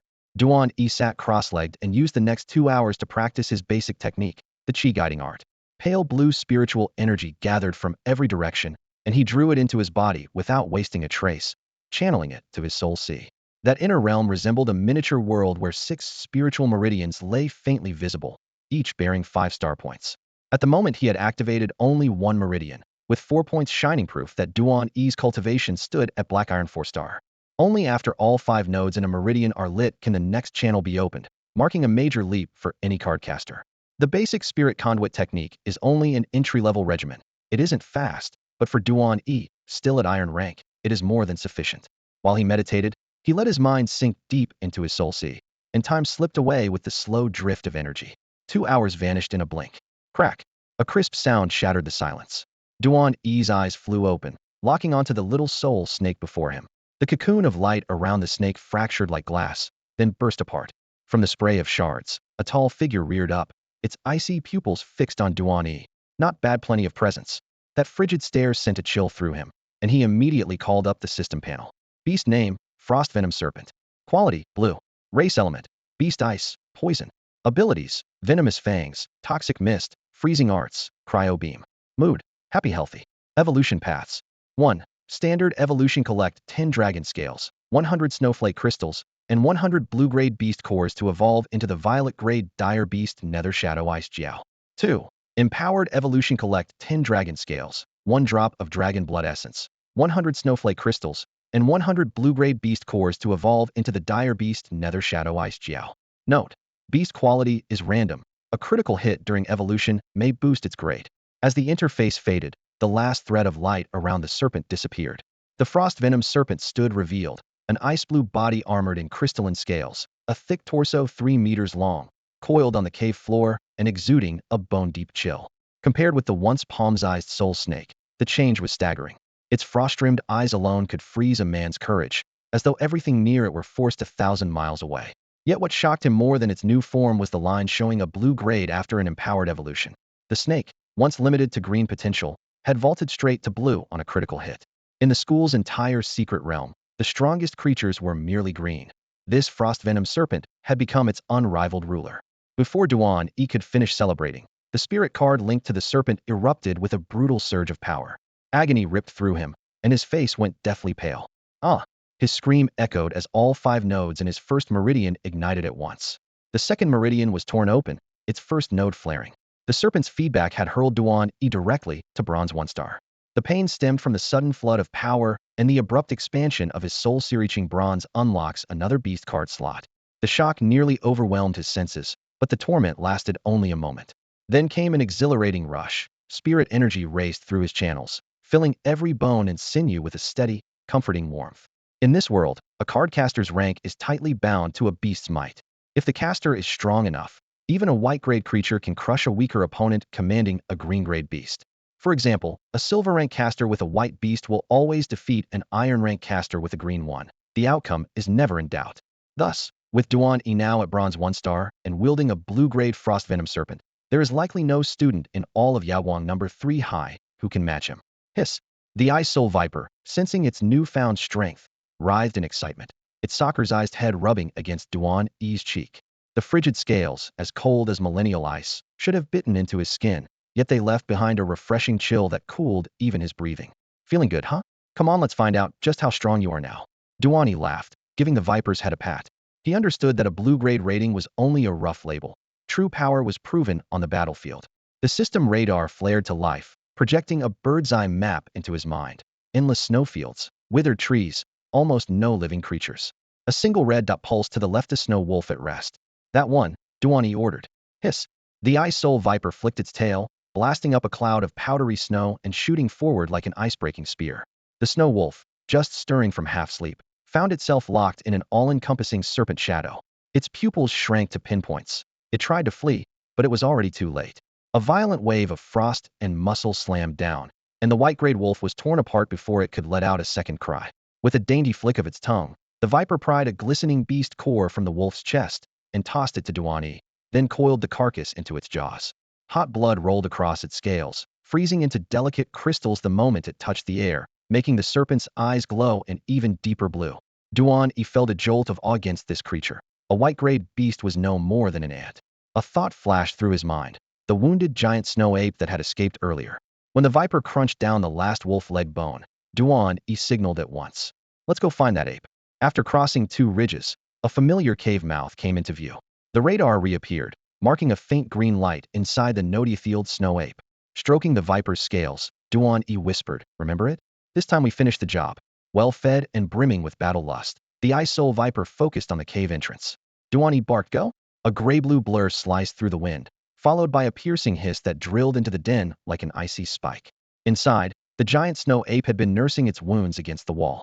The sudden provocation sent it into a rage. Heavy feet shattered the icy floor as snow dust billowed. It roared and charged out, no room for negotiation, swinging a fist the size of a boulder.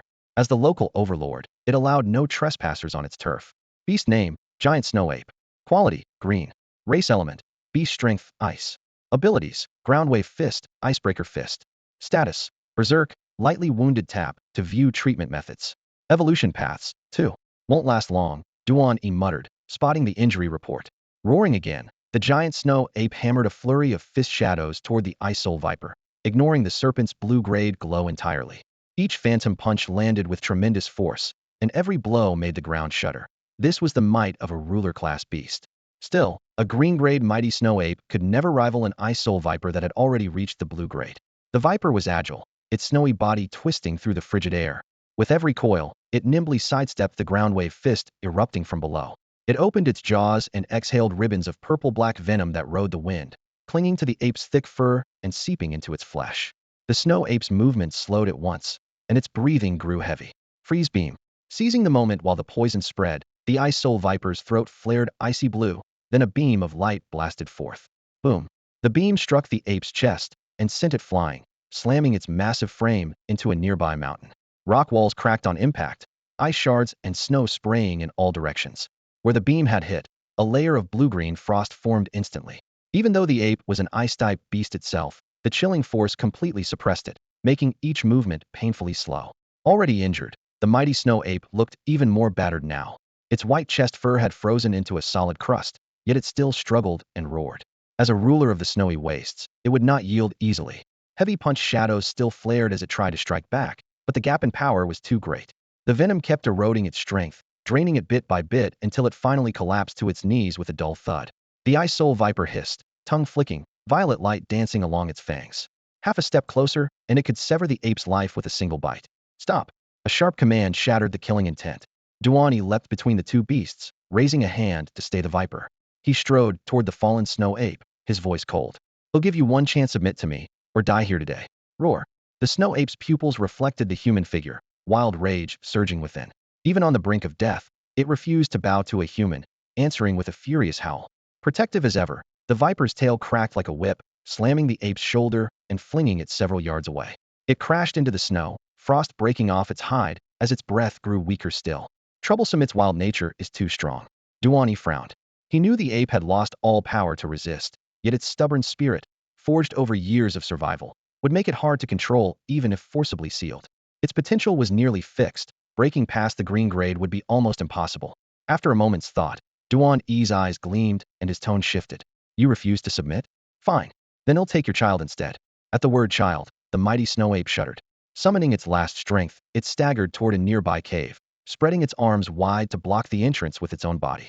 It would not let Duan E advance another step. Duan E had expected this. His voice softened, yet each word hit like iron. You've survived in these snowfields for so long, yet you're still only green grade. Do you want your child to share that fate trapped forever at green, imprisoned on this mountain? If Duan E forced his way into the cave now, the snow ape would fight to the death. But after hearing those words, its chest heaved, the ferocity in its eyes wavered, and the twin torments of venom and frost left it barely able to stand. Yet now, for the first time, it hesitated. As the ruling beast of this frozen domain, the giant snow ape possessed keen intelligence. It observed the human before it. Duan E and the ice spirit viper coiled on his shoulder, weighing its options in silence. The ape knew this man was powerful, and the serpent even more so. If its offspring became his beast companion, the cub's future would extend far beyond these icy mountains. Left to guard this cave, The youngster might at best equal its mother, yet it would never escape the tundra. Moreover, students from various academies arrived periodically to challenge the ape. One day age would overtake it, and if the cub had not yet grown strong, someone would seize it.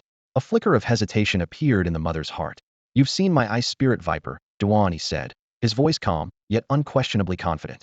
"2 days ago it was only a white-grade beast, and I helped it evolve straight to blue.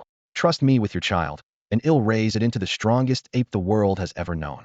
His gaze was steady, without a trace of deceit. The methods granted by his system made his promise real. If he wished, he could kill the giant snow ape and take the cub, but that would be too cruel. She was a mother, and he could not bring himself to do it. The giant snow ape listened in silence, every word rippling across the lake of her thoughts. After a long pause, she was moved. With a low growl, she shifted her massive body aside and slowly left the cave, allowing Duan E to retrieve the cub. "Thank you. If I have the chance, I'll come back to see you," Duan E said, clasping his hands in gratitude. When the ape nodded, relief washed over him. He quickly carried the cub from the cave. Barely 30-odd centimeters tall, the youngster's fur was snowy white and its features soft with youth. Yet once grown it would be immense. Raising such a cub was time-consuming, and it would not be battle-ready for a while. However, if nurtured from infancy in a soul card master's spirit sea and fed the purest energy, it would one day surpass any wild-grown kin in both bond and power. Duan E set the cub gently on the snow. Following the sealing technique in his mind, he circulated his spiritual power and traced an intricate array around the little ape. He then bit his finger, letting a single drop of blood fall into the center. The array burst into scarlet light, enveloping the cub completely. Within the glow, the youngster's form grew ethereal until it became a deep blue spirit card, which drifted toward Duan E and merged with the spiritual sea within him. Beast name, Giant Snow Ape. Beast grade, green. Species element, Beast Ice, strength. Abilities, none yet. Status, newborn. Evolution paths, 2. Normal evolution: collect 1 power crystal, 10 giant grass, and 100 green grade beast cores to evolve it into a blue grade Titan Ice Ape. Enhanced evolution: collect 2 power crystals, 20 giant grass, and 100 green grade beast cores to evolve it directly into a Titan Ice Ape. Success! Duan E shouted, then checked the mighty Ice Ape's stats one more time to be sure. It was the first beast he had ever sealed since crossing into this world, and excitement blazed in his chest. The mighty snow ape that had fought alongside him gave a silent sigh of relief, nodded, and turned back toward the cave. "Wait, let me clear the toxins out of you so no one takes advantage," Duan E said, raising his hand. The ice poison viper was already eager. It slithered to the ape's leg, gave a gentle bite, and drew out the lingering venom. Freed of the poison, the snow ape's spirits visibly lifted. Without another word, it vanished into the cave's shadows. "All set. Let's move." Duan E stored his second beast spirit card. Time was short, and he had no intention of lingering.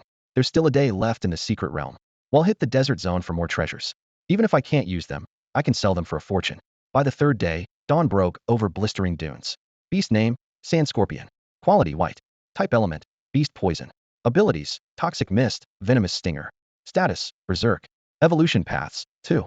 6 or 7 sand scorpions had encircled Duan E and the ice poison viper on the burning sand, tails raised, toxic mist spilling around them. Behind a massive boulder, 2 students peeked out nervously. "He looks dangerous. Should we help?" "Hold on. His spiritual fluctuation is bronze rank, and that snake is a green-grade ice poison viper. If he's really in trouble, we can step in, save him, and maybe gain a powerful ally." "Good point. Let's keep watching." The sandstorm howled, but Duan E looked perfectly calm, almost eager. The viper coiled, its scales reflecting the sun with a frosty gleam. "Go," Duan E commanded. Ice prison. A blast of frigid air exploded outward. Within meters, the temperature plunged. Every half-meter-long scorpion froze into a brittle ice statue. Freeze ray. A blue-white beam rained down, and the ice statues shattered into glittering shards. The entire fight lasted less than a minute. Behind the boulder, the 2 spectators were stunned. Wow, he one-shotted them with a green-grade ice poison viper. I don't remember anyone that strong in Class 4.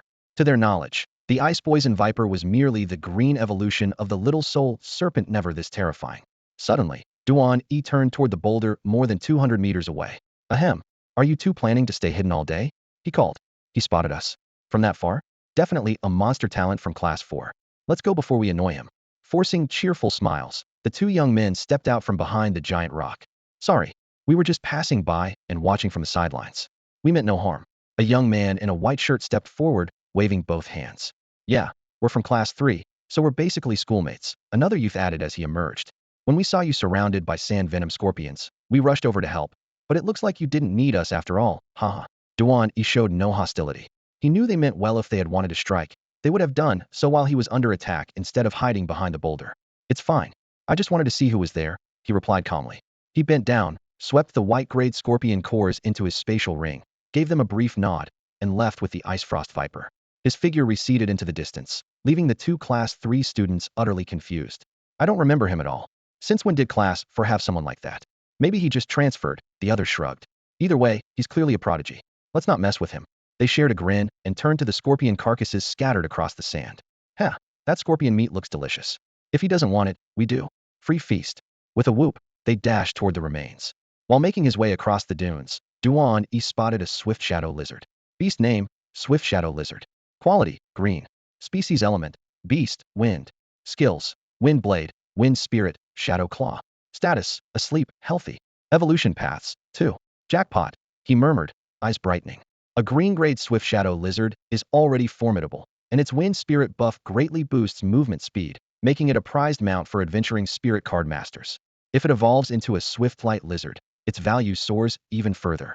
Duan E had already sealed and merged with 2 beasts, so he couldn't bond with another, but that didn't stop him from sealing it. Turned into a spirit card, it would still sell for a small fortune outside the secret realm. Let's do this, he whispered. The ice frost viper shot forward, unable to hold back any longer. In an instant, the sleeping lizard was flash frozen into a statue, terror and bewilderment frozen on its face. A freezing beam followed, blasting the statue across the sand and sending ice shards flying waist high. Before it landed, the serpent streaked after it, coiling around the lizard like an iron chain. Its jaws opened, venom-tipped fangs shimmering violet inches away, the mix of chill and toxin exuding a suffocating menace. The viper's seamless assault left the swift shadow lizard utterly defenseless, its shattered ice the only trace of its brief struggle. Racked with pain and crushed by the blue-grade beast's aura, the lizard quaked in fear. It had only just advanced to green tier, nowhere near as tenacious as the mighty snow ape, and sheer terror instantly robbed it of any will to fight. Relax, I'm not going to kill you, only seal you away. Duan E's voice was calm. The swift shadow lizard bobbed its head in frantic agreement, its tail held rigid with fear. Duan E waved his hand and traced another sealing array on the ground. This time he skipped the blood offering and simply ordered the frost venom serpent to fling the lizard into the center. His fingers blurred through a series of signs, channeling spiritual power into the runes. Icy blue light snapped closed, and a heartbeat later a card floated up, its front showing the swift shadow lizard and its back etched with an intricate sigil. The card drifted down into Duan E's palm, but, unlike the mighty snow ape's card, it did not sink straight into his soul sea. Done, he exhaled. He had used a blood sacrifice seal on the mighty snow ape, a technique that fuses the beast card with the soul the moment it forms. This time he employed a different method, the spiritual seal. It can imprison not only beasts but also weapon, armor, environment, and skill cards. Whatever it seals becomes an ordinary-looking card target image on the front, array on the back. Pocketing the lizard card, he summoned another that shimmered with frost and drew the exhausted frost venom serpent into it. The card sank into his soul sea. The serpent's shadow coiling quietly in the spiritual ocean. It had worked hard for 3 days and deserved a rest. With the secret realm about to close, Duan E sat where he was and waited for teleportation. Over the past 3 days he had not only sealed the mighty snow ape and the swift shadow lizard, but also gathered a trove of rare herbs and spirit stones. He wouldn't need them immediately, yet they would trade well later. The real treasure was a brown gem called a sand crystal. Taking it had sent a swarm of sand scorpions into a frenzy. When he called out to those 2 students earlier, he had merely wanted to see if they'd noticed him pocket the gem. Once he knew they hadn't, he let them be. Time's up. The teleport badge on his wrist crumbled into dust. A brilliant light flared, and the world twisted. When the glare faded, Duan E was standing on the Academy's secret realm plaza. Haha, we're finally back. I got lucky. I sealed a pretty strong white-tire beast. Someone nearby crowed. That's nothing. I gathered the evolution materials for my Windwalker wolf. Tomorrow ITLL become a Gale wolf. Another student boasted. Students streamed from the teleport point, most wearing triumphant smiles, though a few looked dejected by their haul. Duan E, there you are. I was worried sick. Lin Hung hurried over. He had arrived earlier and had been watching the exit the whole time. What? You missed me after only a few days. Duan E smirked, tossing him a roguish grin. Knock it off. How'd you do? Did that punk Huang E cause any trouble? Lin Hung lowered his voice and leaned in. Even as he spoke, he suddenly sensed the faint spiritual fluctuations rolling off Duan E's body, and his pupils contracted in shock. How can you be giving off such a powerful surge of spirit energy? Lin Hung instinctively steps back, disbelief etched across his face. The force swirling inside Duan E rivals his own in unmistakable bronze-tier aura. Yet just 3 days ago Duan E had been stuck at Iron 3-star. The leap is so extreme that Lin Heng almost doubts his own senses.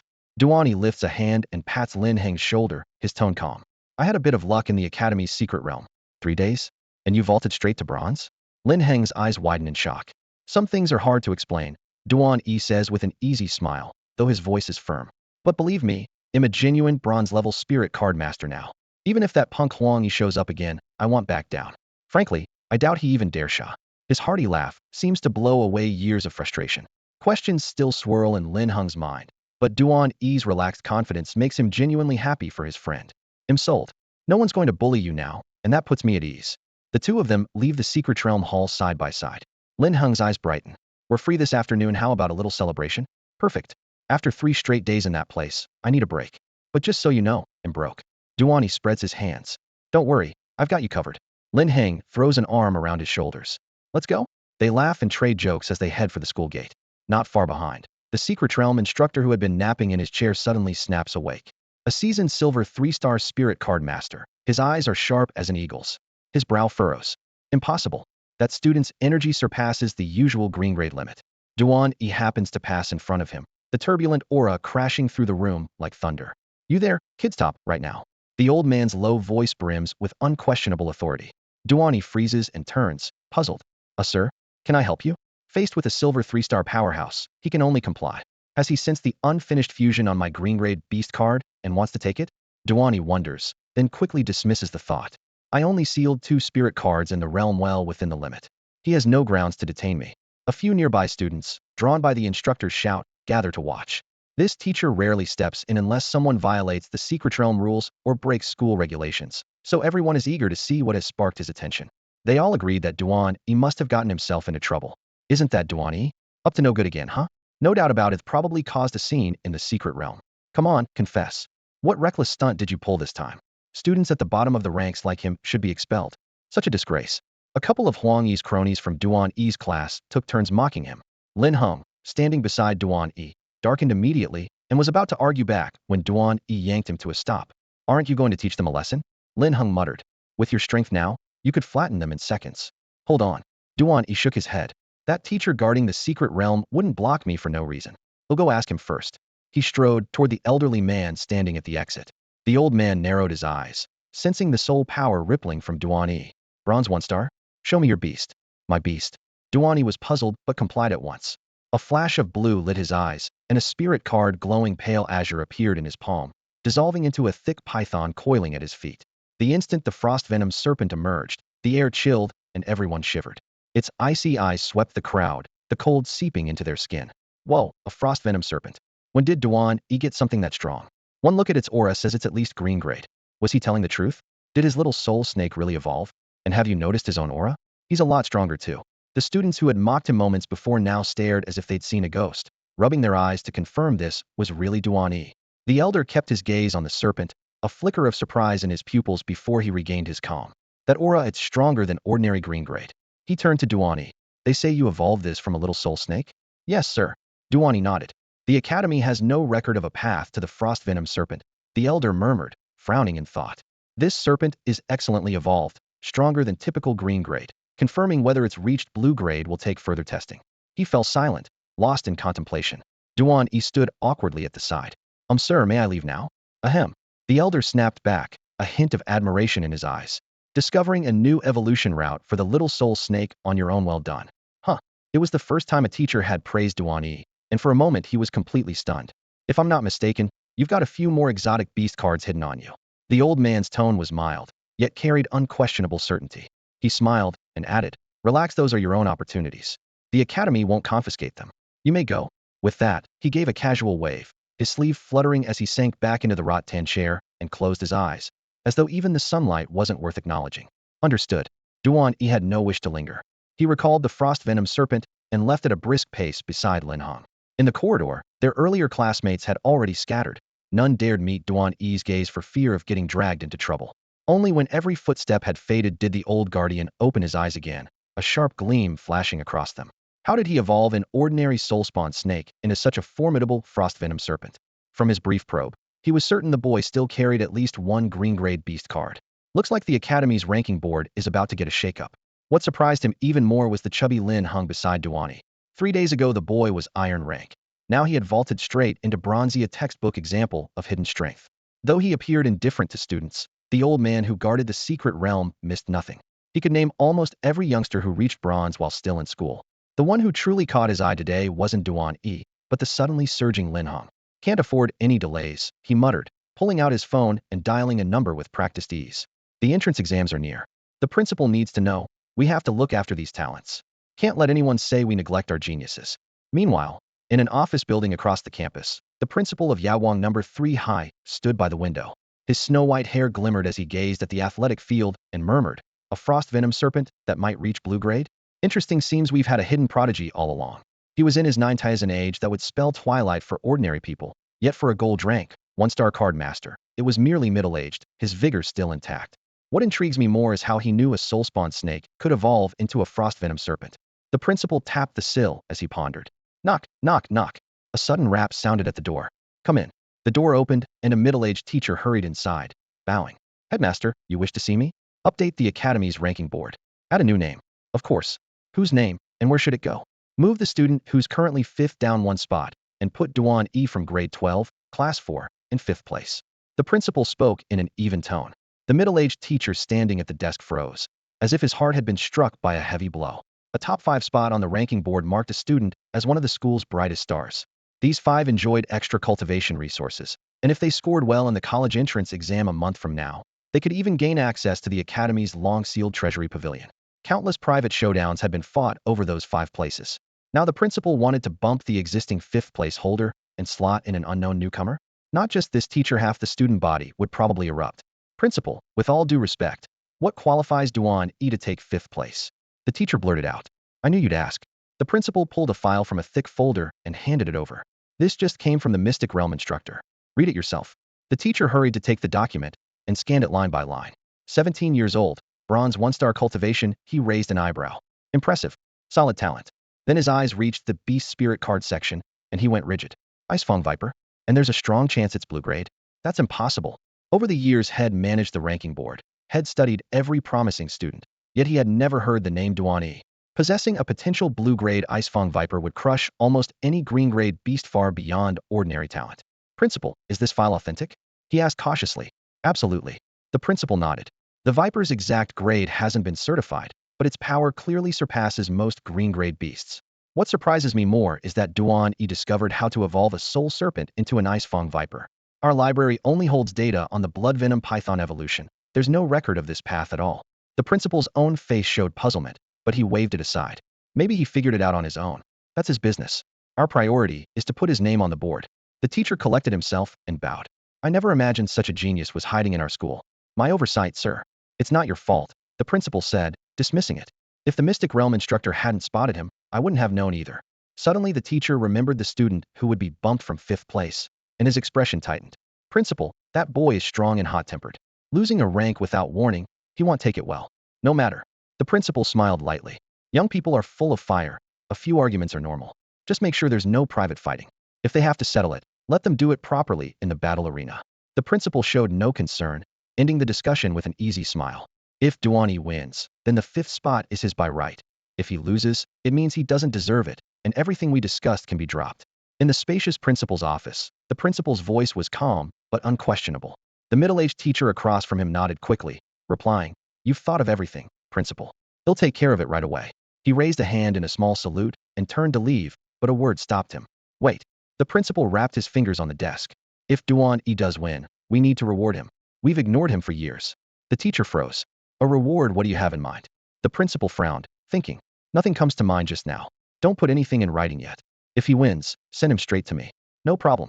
He'll update the school's honor roll immediately. The teacher bowed again and hurried out. When the door closed, the principal moved to the floor-to-ceiling window and looked out over the sports field. In the sunlight, he murmured, the top name on the honor roll should be back soon. He's been away at that inter-school tournament for over half a year with his temper. What kind of scene will he make when he meets Duan E? At dusk, on a tree-lined path, plain leaves swayed in the breeze. Duan E and Lin Hung walked side by side, laughing as they talked. Come on. How did you evolve your little soul snake into an icebane viper? I combed the library and never found that method, Lin Heng pressed. Duan E winked smugly. That's my secret. Buy me a good dinner, and he'll tell you. Deal. Anywhere you like tonight, Lin Heng said with a hearty laugh. Just then, both of their phones buzzed. They opened the notifications, and the latest announcement froze them in place. No way. Lin Heng gasped. You jumped straight to 5th place? You bumped that guy off the list. Duan E was equally stunned. I have no idea how. He thought of the teacher had met during the Secret Realm trial and muttered, so much for keeping a low profile. Lin Heng's face changed. You replaced Chunyu. He's strong and hot-tempered. If he got pushed off the board for no reason, he'll come after you. Let's head off campus and lay low. Although Lin Heng was also on the honor roll, he was still a few spots below the top 5, and right now he was both shocked and worried. Without giving Duan E time to protest, he dragged him toward the gate. They hadn't gone far when Duan E suddenly stopped. Hold on, should I be afraid? My Icebane Viper is really strong now. Even if Chunyu shows up, I might not lose. Maybe you'll be the one doing the beating. Lin Heng turned, eyebrows raised. What's gotten into you? Don't tell me you're scared. Scared? Give me a break. I'm just thinking I don't need to run at all. Duan E suddenly calmed down and spoke in an even voice. Duan E, Lin Heng murmured beside him. I know you've grown stronger and your beast is impressive, but we're talking about Chunyu of the Academy's top 5 fighters. He's close to Huang Yi, and if things turn ugly, he won't hold back. Duan E patted Lin Heng's shoulder, a relaxed smile touching his lips. Don't worry. I'm not afraid of him. Let him come. The tension that had gripped him moments earlier was gone. A blue-grade ice soul viper lay coiled in his sleeve, its faint chill seeping into the air and filling him with confidence. Even if Chunyu showed up, so what? Well, listen to the tough guy. A mocking voice drifted up behind them. Footsteps approached, and the last person Duan E wanted to see Huang Yi strode into view, flanked by a pack of grinning followers. So you think evolving your little spirit snake makes you invincible? Huang Yi waggled a finger, raising his voice for everyone to hear. Brother Chen has named you specifically. If you're scared, get on your knees and call me Grandpa 3 times. Maybe you'll beg him for mercy. Otherwise, when he arrives, you're finished. Oh, and that ice crystal stone you stole in the secret realm? It was his. I can't wait to see whether he breaks your arm or your leg first. His laugh echoed while his cronies jeered along. Duan E's stomach tightened. If I'd known this was coming, I'd have smashed him back in that secret realm. Pushing the thought aside, he eyed Huang E coldly. Amazing. One act of mercy, and you're already back to strutting. You really think you can still beat me? Huang E feigned a shiver and patted his chest. Oh, I'm terrified. Sure, I'm without a beast right now, and maybe I can't outbrawl you, but don't forget my cultivation isn't for show. He flicked a hand toward the far side of the main building. Never mind. I'm magnanimous. Brother Chin's waiting at the arena. Either face him now or kneel and have your name wiped from the roster. Wiped from the roster? Duan E snorted. The instructor moved me ahead of Chunyu because I'm stronger. Watch your mouth. Huang Yi's eyes bulged with fury. You, ranked above Brother Chin? You must have tricked the instructor. When he stopped you in the secret realm, you probably tampered with the rankings. Duan E wouldn't waste words. He started walking. Idiot. The arena, right? Lead the way. A fool to the end, Huang E sneered, motioning his lackeys forward. Fine. Run to your doom. Just don't cry when Brother Chin pounds you into the dirt. Move it. Enough chatter. Duan E shoved past him and headed for the arena, his coat flicking a trace of frost through the air. Lin Heng still wasn't sure what was happening, but Duan E's confidence reassured him. Without hesitation, he followed his friend toward the academy's battle arena. The news that Duan E had vaulted to 5th place on the school's power rankings, bumping Chunyu off the list, detonated across campus. Who on earth is Duan E? And how did he shoot straight to number 5? The teachers just sent out a mass text that's basically an official announcement. Chunyu's temper won't take this. Come on, see you at the arena. Within 60 seconds the hallways echoed with a stampede of sneakers. Seniors were the most worked up, but first and second years joined the uproar, some even clambering out of classroom windows. Given the unusual stakes, many teachers simply let them gothy wanted to watch, too. Beneath the ancient pagoda tree in the campus park, Su Lianxue stared at her phone, slim brows arched high. Duan E? Wasn't he only iron rank? How is he suddenly 5th? She had no time to puzzle it out. With long strides she headed for the arena, only to round a corner and crash straight into Duan E. Are you crazy? Chunyu isn't someone you mess with. She grabbed his arm, but the instant she did she felt the surge of spirit energy inside him. Her expression froze. Bronze 1 star? Duan E halted, voice steady. What are you doing here? Did you find some lucky break in the secret realm? Her shock deepened. One day and you jumped from iron to bronze. Now's not the time, he said, raising a hand. Let me deal with the guy who challenged me first. Chunyu's strong. Know what you're in for. Relax. He threw her a confident smile and quickened his pace. Lin Heng jogged after him, practically breathing down Duan E's neck. The guy's not only 5th on the leaderboard, he knows the goddess Su. Way bigger news than the ranking. Hooking an arm around Duan E's shoulders, he grinned slyly. Not bad. Bra snagged Su the goddess herself. Got her number? Let your brother take a look. Nope, Duan E shrugged. Ran into her in the secret realm, gave her a hand. She gave me the storage ring. Forgot to ask for her number. I'm speechless. How do you blow a chance like that? Lin Heng nearly stamped his feet. Watching them disappear, Su Lianxue fell into thought. She had left the secret realm only a day before Duan E, yet had jumped from iron to bronze, and the academy had pushed him straight to 5th place. What on earth had happened? Unable to figure it out, she cleared her head and strode after them toward the arena. Still puzzled, Su Lianxue quickened her pace and headed for the school's combat grounds. Meanwhile, a wave of students poured toward the combat grounds, eager to see who this suddenly famous Duan E really was. Yaoguang No. 3 High maintained 3 identical training arenas, each large enough for hundreds of students to fight at once. As long as no spirit card master or beast was killed, any battle was tolerated. In Arena 1, a broad-shouldered young man slouched in a chair, impatience etched across his face. His name was Chunyu. A knot of students surrounded him, with Huang Yi standing closest. So Duan E agreed to the match? He did, Huang Yi replied, his voice thick with resentment. He was outrageously cocky, acted like you didn't even exist. Chunyu snorted. He dares lay hands on something of mine? The nerve. He shot Huang Yi a sidelong glance. Did he take the ice crystal stone I gave you? Yes, Huang Yi said quickly, adding fuel to the fire.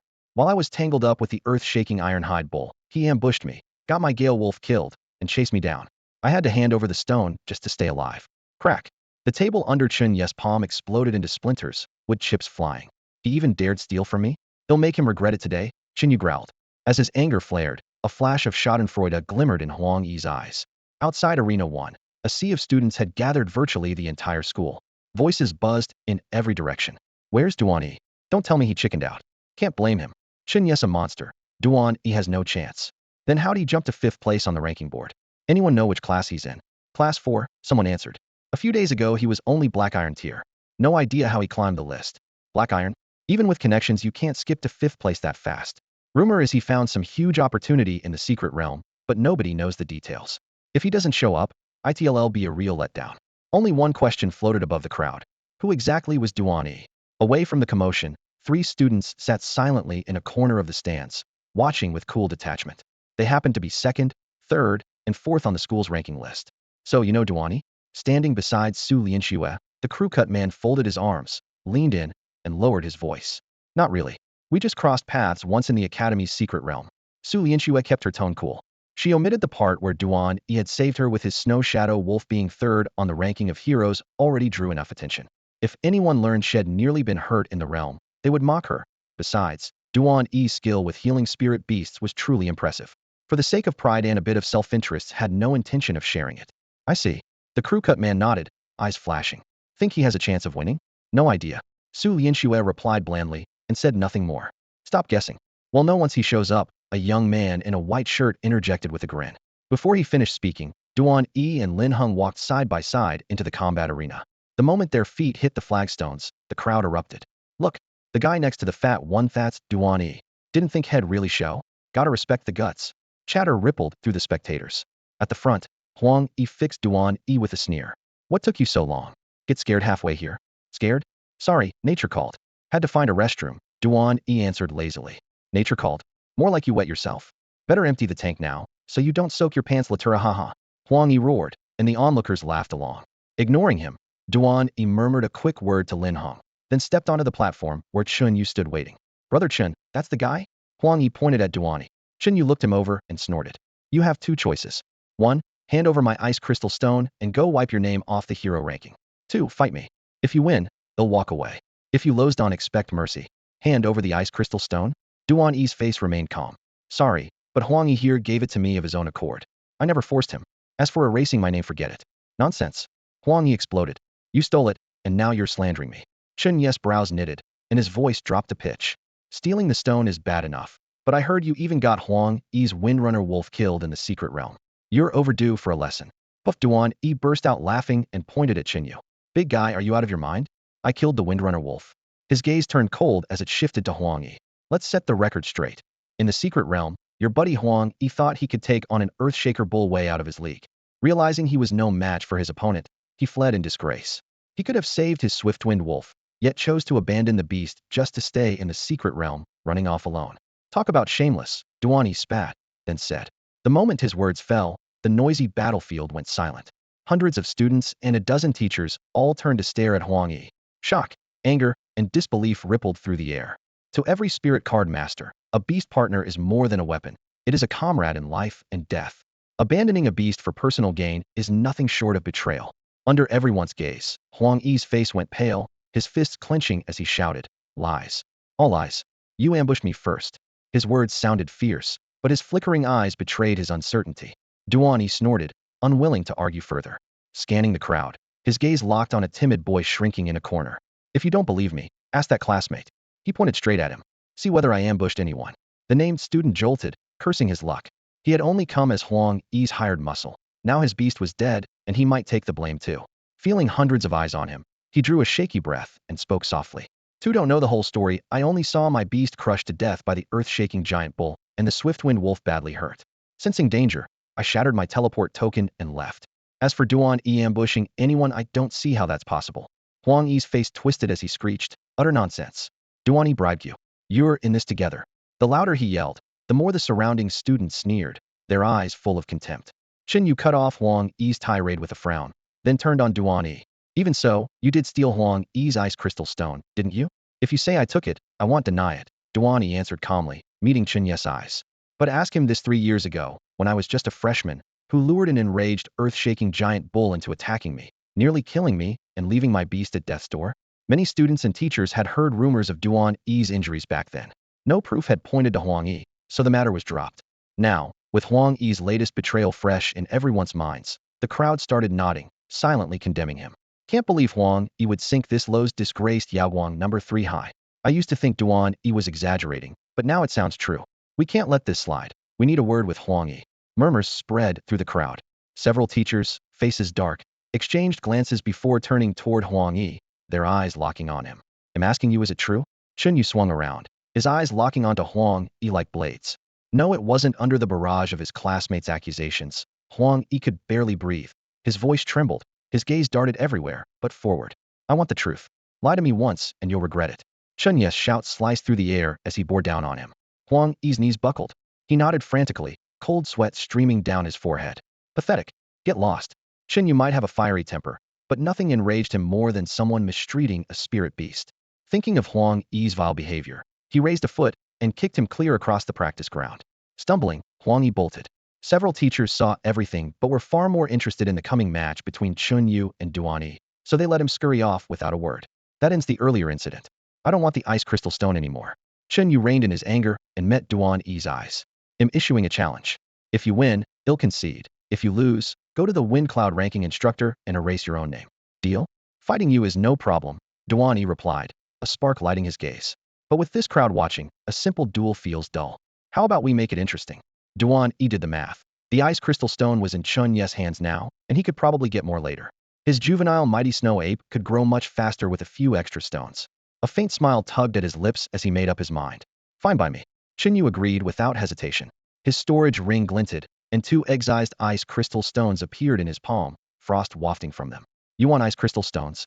Beat me, and both are yours." His tone brimmed with confidence. 2 ice crystal stones. The crowd stirred. Isn't he afraid of losing? Lose. We're talking about Chunyu. Don't underestimate Duan E. Look at how calm he-ish might actually pull it off. Voices overlapped in a swell of surprise. "Very well," Duan E said, eyes gleaming though his face stayed composed. A flash of blue light appeared at his fingertips, revealing an unfused beast spirit card. "My Stakia green-grade Swift Shadow Lizard spirit card." He raised it for all to see. "I haven't merged with it. If you win, it's yours." A green-grade Swift Shadow Lizard card. "No way. That's insanely rare as betting that. If he loses, he's throwing away a fortune." Shock rippled through the students, every gaze fixed on the card in Duan E's hand, disbelief written across their faces. Even Lin Hong, who had been quietly watching from the side, stood there slack-jawed, unable to utter a single word. Is he out of his mind? He just reached bronze rank and can fuse a second beast card, yet he's not combining that Swift Shadow Lizard right away? Lin Hong stood on the edge of the crowd, staring at the calm-faced boy in the arena while a torrent of sarcastic comments raced through his head. Duan E lifted a hand, and a pale green light flashed at his fingertip. It was unmistakably a green-grade Swift Shadow Lizard card. On the artwork, the lizard crouched, its scales reflecting a cold metallic gleam. Gasps erupted from the classmates around them, and the atmosphere instantly hit a peak. A green beast card. Ha! Chunyu rushed to the table, drew a sharp breath, and his eyes sparkled. "Perfect. My second slot's still empty. If I win, that lizard's mine." While he rubbed his hands in excitement, Gao Qianyai, the buzzcut boy beside Su Liangswu, deliberately raised his voice. Chunyu, he's putting up a green card. Aren't you going to up the ante? 2 ice crystals are pretty stingy. The prompt made Chunyu pause for half a second. He snorted. I don't need your advice, Gao Qianyai. His storage ring glimmered, and 5 fist-sized spirit herbs, each glowing a soft yellow, appeared in his palm. 5 titan grass. If I lose, they're all his. The instant the herbs appeared, a faint spicy fragrance drifted through the air. Duan E's pupils tightened as a system window floated across his mind. Category: Spirit Herb. Name: Titan Grass. Grade: Green. Description: Evolved from Power Grass, twice as potent. Greatly boosts a beast's strength. Exactly what I need. Evolution material for the Frost Strength Ape secured in advance. No problem. I accept. Duan E walked to the table, set the Swift Shadow Lizard card beside the ice crystals and Titan Grass, then gestured. Let's begin. As you wish. Chunyu clapped, excitement blazing in his chest. He was sure he couldn't lose. The thought of claiming that lizard card stretched his grin from ear to ear. The stands buzzed. This'll be good. Doesn't matter who loses, it's a huge hit. Skipping class was worth it. Hidden among the crowd, several of Chunyu's friends were already celebrating like victory was assured, while Duan E's classmates watched with sympathy, half amused and half worried. He finally landed a green card and wagers it instead of fusing it. Huang Yi's last match must have rattled him hard. When this ends, we should drag him out for milk tea. Yeah, once he loses, we go cheer him up. We're still classmates, after all. Among the spectators, 2 students stared at the standoff between Duan E and Chunyu in utter shock. So this Duan E is the guy who wiped out that swarm of sand scorpions in the desert zone. One whispered, exchanging an excited glance with his companion. This is going to be fun. With his strength, Chunyu won't stand a chance, neither will those 3 big shots on the ranking board. Odd, though no one else seems to notice him. On the other side of the crowd, Su Liangswu felt her heart hammering. He's that confident? Is he really not worried about losing? Or has he been playing dumb all along? She recalled the aura she had sensed in the school's secret realm. Duan E's level was indeed only black iron. The more she thought about it, the stranger it seemed. Clenching her fists, she fixed her gaze on the center of the ring. Up on the platform, Chunyu let out a contemptuous laugh. Look around. If you concede now, you can still save a little face. Lose, and you'll hand over your gear and your dignity. Duan E raised his eyes, voice calm. Enough talk. Fight. Big words, Chunyu snorted. Today I'll show you what absolute power looks like. Before he finished, blue light burst from his palm, and a 3-kilometer tall black gorilla materialized, pounding its chest with a deafening roar. There it is, Chunyu's strongest beast, the Power King Gorilla. Someone in the stand shouted. He's opening with his trump card. He won't give Duan E any chance. I can feel the pressure from here. Duan E's probably frozen in fear, another mocked. Beast name, Power King Gorilla. Grade, Green. Species attribute, Beast Strength. Abilities, Titan Punch, Ground Wave Fist. Status, Excited, Healthy. Evolution paths, 2. Another gorilla? I'm really fated to meet this species, Duan E mused. To the crowd, the Power King Gorilla was a disaster. Few ranking list experts dared claim certain victory. To him, it was nothing compared with the tyrant-class mighty snow ape he had slain in the snowfields. Seeing Duan E still hadn't summoned a beast, Chunyu lifted a brow. What's wrong? Scared? I'm feeling generous. Take 3 free moves. How about that? Haha. Scared? Duan E glanced at the gorilla, a faint smile on his lips. I was just wondering if that big lump will crack the floor when it hits the ground. The next instant, blue light flashed in his eyes, and a spirit card glowing with an azure sheen appeared in his hand. The spirit card burst into blue light and instantly turned into a colossal python that materialized behind Duan E. A dazzling azure glare swept across the arena like a cold front, and the temperature plunged. Ice crackled over the floor, and the spectators' breaths became clouds of white mist. Only then did everyone notice the immense python coiled behind Duan E, its entire body glowing with a ghostly blue sheen. The frost venom serpent raised its head, waves of chill spreading from its flickering tongue as it locked onto the Might King Gorilla. Its scales looked forged from ice crystals, its eyes devoid of emotion. With a lazy sweep of its tail, it carved a frozen scar across the ground, utterly unruffled. Is that really a frost venom serpent? When did they ever radiate cold like that? Its aura feels wrong. Are we sure it's even a frost venom serpent? This is bad. The whole arena's freezing solid. Cries of alarm rang out as students and teachers traded stunned looks. Impossible. That's Duan E's beast, isn't it?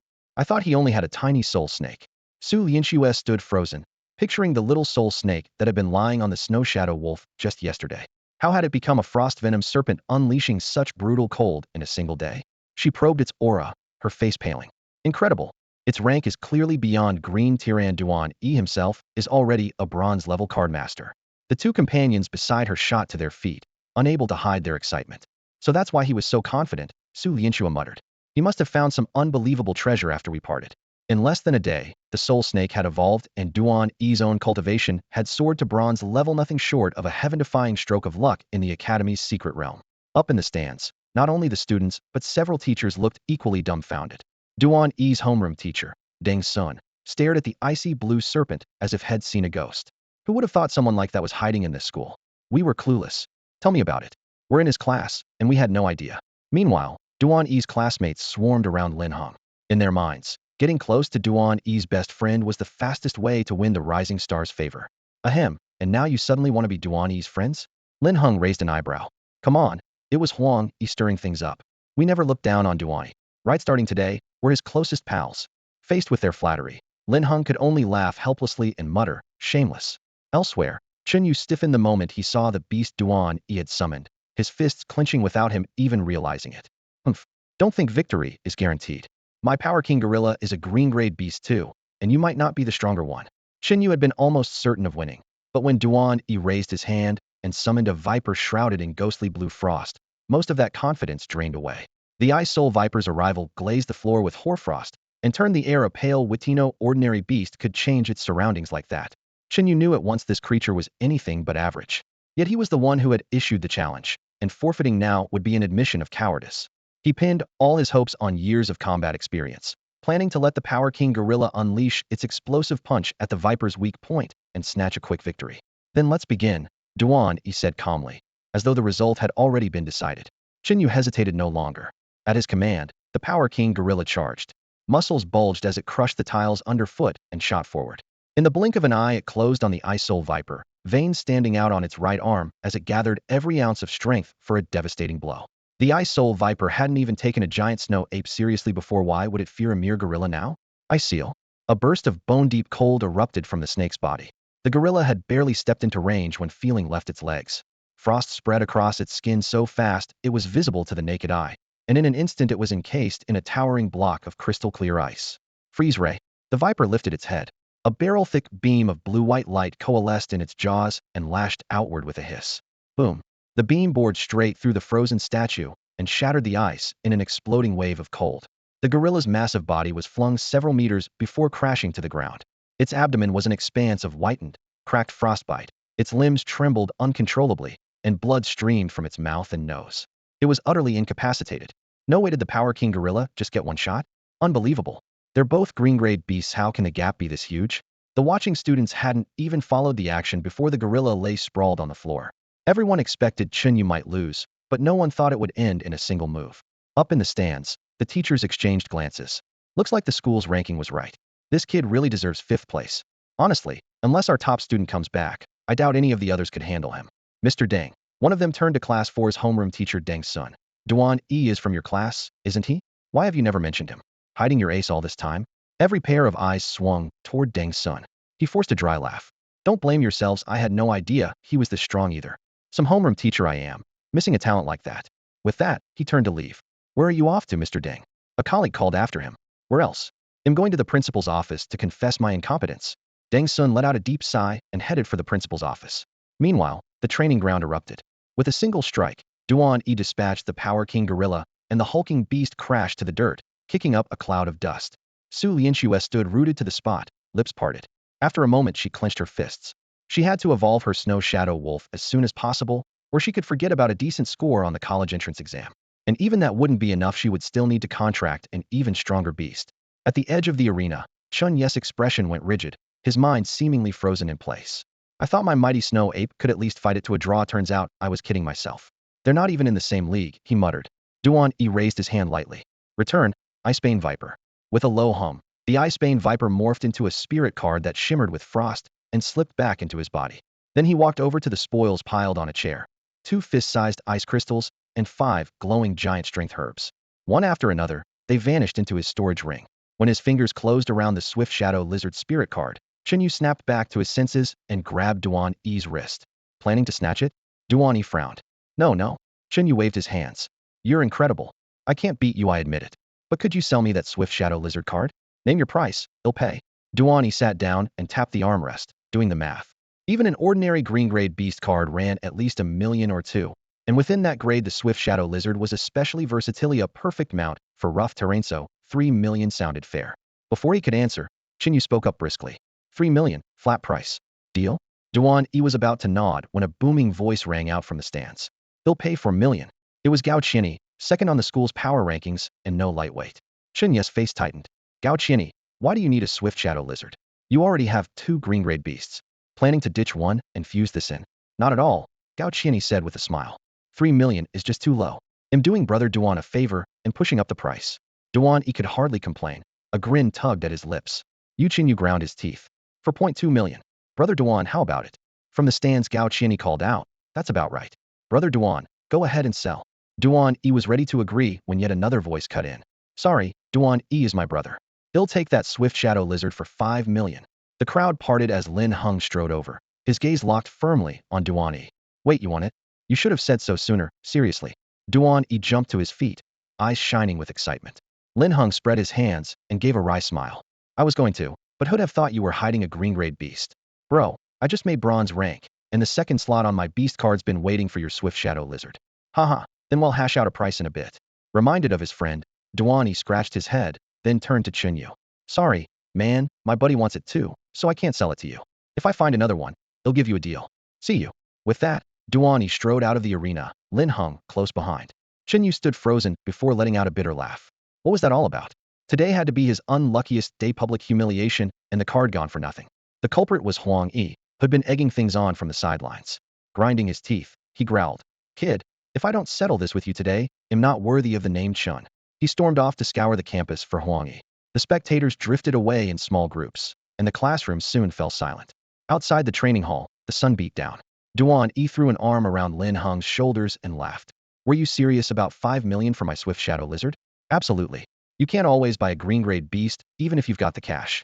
Lin Heng pulled out his phone, ready to transfer the money. Head agonized over a second beast for ages, and seeing the lizard had finally made up his mind. Duan E hesitated, then shoved the beast card into Lin Heng's hand. Take it, and forget the money. You've looked out for me these past years, helped me with cash, even fought my battles. Charging you would make me a lousy friend. Free? Lin Heng froze. 5 million meant little to his family, but the word gift left him speechless. I'm serious, it's yours. Duan E nodded hard. The money tempted him. 5 million was a fortune, but friendship won out. Lin Heng's eyes reddened. He grabbed Duan E in a hug. Man, I'm gonna cry. Best brother ever. Dinner's on me tonight. No. Every meal at school from now on is on me. You said it. Duan E roared with laughter. I never go back on my word. Arm in arm, they headed for the school gate, their laughter echoing all the way. Just then, a teacher suddenly appeared in front of Duan E, watching him with an appreciative smile. Duan E, right? I saw your match a moment ago, and your performance was impressive. The teacher grinned. His name was Liang Hui, the supervisor of the school's ranking board. More precisely, he was the director. He never taught classes, preferring to observe from the shadows and scout students with outstanding talent. So it's Mr. Liang. What can I do for you? Duan E reined in his aura and spoke respectfully. Liang Hui spread his hands with an easy smile. We failed to spot you sooner, which was our mistake. To make up for that, the school has decided to give you a reward. A reward? Duan E lifted an eyebrow, the corners of his mouth curving. I suppose if ID lost just now, this reward wouldn't be coming my way, would it? He wasn't naive. Liang Hui hadn't shown up until after he defeated Chunyu, clearly testing his strength. Exactly, sharp as ever. Liang Hui didn't deny it, his tone still gentle. And if you don't want the reward? Of course I want it. So what is it? Duan E's eyes gleamed. The school was known for its generosity. Even something chosen at random was worth a fortune. He had especially longed to visit the treasure pavilion, but it was usually off limits except to students who excelled in the college entrance exams. Go to the principal's office and meet the principal. He'll hand it to you personally. What, the principal? Duan E instinctively took 2 steps back. In his previous life, he had been a notorious troublemaker. His legs always turned to jelly whenever he was called to the dean's office. And now he had to face the principal? His heart lurched. Liang Hui patted his shoulder. Relax. The principal thinks highly of you. You won't get the short end of the stick. It's a generous reward. Are you sure you want to turn it down? Well, all right, he'll go. After a brief hesitation, Duan E nodded. He was a prodigy now. Even the principal would have to treat him politely. What was there to fear? Good. Off you go then. Liang Hui left him with a word of encouragement and strode away. Lin Heng, who had been silent the whole time, finally edged closer. Wow, the principal wants to see you. You're definitely getting something good. If they let you into the treasure pavilion, take some pictures for may want to see what's inside. Yeah, right. Like they'd let me in. Duan E waved him off. Enough talk. I'm off to see the principal. Hurry back, he'll be waiting. Lin Heng called. Will do. Duan E answered, then jogged toward the building where the principal's office was located. Soon he was standing in front of the door. He raised his hand and knocked lightly. "Principal, this is Duan E. Come in," an aged yet steady voice replied. Duan E drew a deep breath, pushed the door open, and walked in with composure. "You're here." At that moment, the headmaster was standing by the window, seemingly deep in thought. Hearing footsteps, he tilted his head slightly, and his cloudy yet piercing eyes locked onto Duan E, immediately sensing the surging but restrained flow of spiritual energy around him. "Your spiritual fluctuations are indeed powerful. It seems the school's secret realm granted you quite the fortuitous encounter." The headmaster turned, looking Duan E up and down with interest. His voice was husky but tinged with satisfaction. "I was just lucky, sir," Duan E replied modestly. He knew that, before entering the realm, he had been only an iron rank card master. Rising to bronze rank in just 3 days would appear miraculous to anyone. Stroking his beard, the headmaster half smiled. "If my guess is right, you now carry 2 beasts of at least green quality. Your insight is truly uncanny, headmaster." Duan E marveled at the old man's sharp eye while maintaining a humble expression. "Such rapid advancement can only be the result of your beasts feeding power back to you," the headmaster said as he sat behind his desk, tapping the armrest with his fingers. "Before I present your reward, I have one more question." Duan E straightened at once, respectful. "Please ask." In front of a gold rank card master, he could not afford any discourtesy, and he had already guessed what the headmaster wanted to know. Surely it concerned the Ice Soul Viper. After all, no text in the academy or its library recorded a path for a spirit serpent to evolve into an Ice Soul Viper. It is only curiosity. There is no need to be so tense. Seeing Duan E stiffen, the headmaster gestured for him to sit and asked bluntly, "If I recall correctly, no one in this school teaches, nor does any record mention, the Ice Soul Viper's evolution. How did you learn it?" Duan E sat down without hesitation. "My spirit serpent was born with a trace of frost. Abandoning that trait to evolve it into a blood-toxic python along the conventional route would have been wasteful. So I experimented on my own. The method was simple. Repeated trials until I confirmed that it resonated with ice crystal ore and a large number of white-grade beast cores. If you would like the exact quantities, I can provide them all as a contribution to the academy." He had prepared this explanation long ago, so his tone was calm. He understood that what the headmaster truly wanted to confirm was not the source, but his willingness to share. "Haha, clever as always." The headmaster laughed, his brows relaxing. Duan E returned the smile politely, then picked up the pen and paper on the desk and carefully listed the materials and quantities needed for the Ice Soul Viper's standard evolution. He left out the extra items required for the power evolution. Those involved secrets and critical hit chances far too unusual for most people. For them, the regular evolution was safer. When he finished, he folded the note, placed it in his palm, and looked up. "These are the evolution materials." Smiling, Duan E handed the slip to the headmaster. "Well done, you've brought real credit to our school." The principal grinned from ear to ear, pushed aside the folders on his desk, and solemnly pulled out a palm-sized golden pass from a drawer. Bathed in warm light, the etched patterns on its surface glinted like tiny scales. "The school hasn't paid you enough attention in the past, so hey race, a little compensation. Take this to the Treasury Pavilion and choose any 2 items you want." "What? I can actually go in and pick 2? Duan E thought he must have misheard and asked again. "Haha, you heard me. Get going." "Thank you, principal." Duan E seized the pass without a second's hesitation and shot out of the office like a whirlwind. The door was still vibrating from his exit when the principal leaned back in his chair, his gaze burning as it settled on the document titled The Ice Blood Viper Evolution Method. "If every student studied as hard as he does, how could we possibly be only 3rd in the rankings?" he muttered. He picked up the phone and instructed the academic director to archive the document in the library's restricted collection. "No way. They're really letting you into the Treasury Pavilion, and you can take 2 items? I'm stunned." In the corridor of the classroom building, Lin Heng's eyes were glued to the golden pass in Duan E's hand, sparkling with envy. "Be sure to take pictures, so I can live vicariously through you." Though Lin Heng came from a wealthy family, he understood that some treasures couldn't be bought with money. The Treasury Pavilion at Yaoguang No. 3 High was packed with rare artifacts seldom seen elsewhere, and rumor had it that top-tier beast spirit cards were stored there as well. In past years, only the creme de la creme students backed by powerful families who hardly lacked top-tier cards had ever set foot inside, so those premium cards remained the stuff of legend. Now his best friend was about to test that legend firsthand. How could Lin Heng not be jealous? "Relax, they'll take plenty of photos for you," Duan E laughed, giving his friend's shoulder a pat before quickening his pace. Joking and chatting, they crossed the sports field and soon reached an austere 3-story building of gray-blue bricks, the Treasury Pavilion. Its vermilion doors were shut tight. A wooden chair sat outside, occupied by a middle-aged man. He wasn't wearing a school uniform, but the steady flow of spirit energy around him was as solid as a mountain, clearly a silver-tier spirit card master. As the 2 students approached, the man frowned and spoke in a deep voice.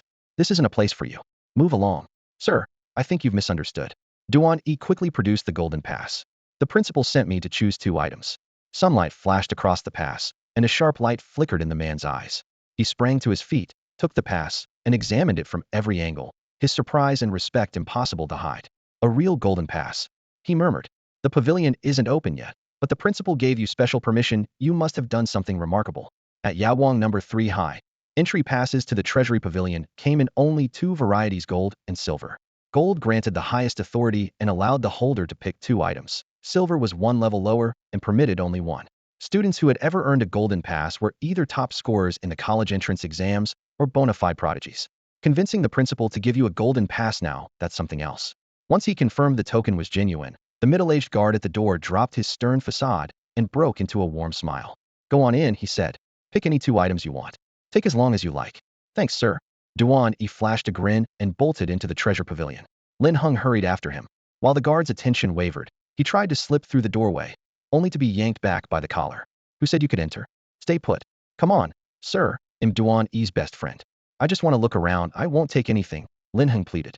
No chance. Say one more word, and I'll toss you out. The guard snorted. Lin Hung shut his mouth and stood there awkwardly, watching Duan E's figure disappear inside. The moment Duan E stepped into the pavilion, his pupils contracted.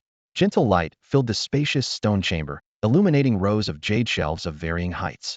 Evolution herbs bathed in green light and spirit stones sealed under crystal hoods lined the racks. Spirit cards crackled with energy on metal trays. In the corners lay curious, rare trinkets of every shape and size. Wowzo, this is the place everyone at school dreams about, he whispered, nearly drooling at the sight. Information surfaced in his mind as his gaze swept past each item. Species, spirit herb condensation, dew grass, grade, green, absorbs morning dew energy daily, common evolution material for water-type beasts. Species, spirit herb fireheart grass, grade, green, born in open flame, brimming with potent fire energy, used for fire-type evolutions. Species, spirit stone sand crystal, grade, green, occasionally drops after an earth-type beast falls in the desert, mainly used for earth-type evolutions. The tide of data made it hard to choose. He silently asked, can you filter out only the materials I need? A cold mechanical voice echoed in his mind. Please specify the required evolution materials. I'm a genius, Duan E muttered, lips curling upward. His ice soul viper needed 2 exceedingly rare items to evolve, 10 dragon scales, and a single drop of dragon essence blood, things most people never see in a lifetime. Hoping against hope, he ordered, search for dragon scales and dragon essence blood. Request received. Scanning, no matching items found. The brief alert cut off abruptly. Duan E sighed. After all, this was just a high school in a small city. How could it possibly store dragon materials? Even the weakest member of the dragon race was classified as a savage beast-level existence far beyond any ordinary creature. Fine, for now I should concentrate on the mighty snow ape's evolution materials. Giant strength grass is rare, though not extinct, while power crystals can be taken straight from this treasury. Duan E hesitated for a moment, then ordered the system to filter the options. A second later the radar locked on, and a bright marker flashed in the center of his view. Following the beacon, he reached up to a high shelf and pulled down a black wooden box. Click, the lid sprang open. Inside lay a fist-sized power crystal glowing dark red, its light warping the very air around it. Satisfied, Duan E tucked it away. His third pick, however, made him pause. One more power crystal would complete every requirement for the mighty snow ape's power evolution. The trouble was the ape was still an infant. It would take a long time to reach the evolutionary stage. Even if he fed it rare treasures day and night, the change certainly wouldn't happen before the college entrance exam. Still, with his blue-grade frost venom serpent, the exam no longer posed a threat. Yet no matter how good gathering chi technique was, it was only a basic school-level method, nowhere near enough to match real geniuses. Instead of stockpiling materials, I'd rather see if there's a cultivation method stronger than gathering chi technique, he decided, heading for a rack stacked with odds and ends. The shelves were piled with bric-a-brac and books, bronze artifacts, cracked mirrors, ancient texts buried in dust. Ignoring the junk, he began flipping through the volumes. Not this one, not this either. 9 out of 10 were travelogues or folklore. There wasn't a single decent martial art, let alone a cultivation manual. Just then a bright red dot popped up on the system radar. Had seen yellow and green resources and ordinary items, but red? His heart skipped a beat. Damaged scroll detected ahead, the system announced coldly. A damaged scroll? What could that be? He muttered, yet his feet moved fast. The indicator led him to a corner where a mouse hole had been stuffed tight with a roll of parchment. Half the scroll was caked in dust, almost blending into the wall. Duan E crouched, carefully pulled it free, and shook off the grime. The parchment felt coarse, but once unrolled the ink remained sharp. 3 bold characters leapt out: Xian Tianju. No time for amazement. He read it once. Within moments his pupils shrank, his hand jolted, and the scroll slipped to the floor. Type: Spiritual Treasure Cultivation Manual First Half. Name: Xian Tianju. Grade: Gold. Description: a supreme technique created by an ancient master. When complete, it surpasses any cultivation method on Blue Ocean Star. Xian Tianju and its gold grade. Duan E's breathing quickened. Even this half alone eclipsed gathering chi technique. If he could find the rest, he might truly wield an unrivaled art. But one question nagged him. How could such a terrifying ancient manual be tossed into a school treasury reduced to plugging a mouse hole? Shock filled him, yet the doubt only grew stronger. Shaken as he was, Duan E forced himself to stay calm. He drew a deep breath and replayed the system's shrill alert without that warning. He never would have noticed the tattered sheepskin scroll stuffed in a corner to block a rat hole, much less realized it contained a top-tier cultivation technique. The realization lifted his eyebrows in delight. If even the custodian had dismissed it as junk, it clearly wasn't listed in the Treasury Pavilion's registry. While no one was looking, he brushed a hand over the scroll and slipped it into his storage ring, savoring his good fortune. After confirming the scroll's origin was unrecorded, he strolled between the shelves as if nothing had happened. He picked out one power crystal, then casually grabbed another of the same size so he could present a pair of excised gems as his official choice. Next, he raised his phone, snapped several photos, glanced around to keep up appearances, and headed for the exit. That was quick. The middle-aged guard at the door raised an eyebrow when Duan E reappeared in less than half an hour.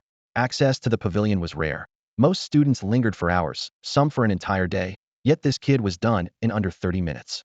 Teacher, I've made my selection: these 2 power crystals. Duan E placed the gems in the man's palm. Very well, it's your choice. I won't interfere. The guard nodded, still a little surprised.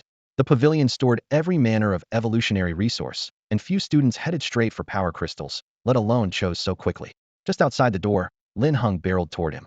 Hey, why are you out so soon? You didn't forget to take pictures for me, did you? Relax, they're all right here.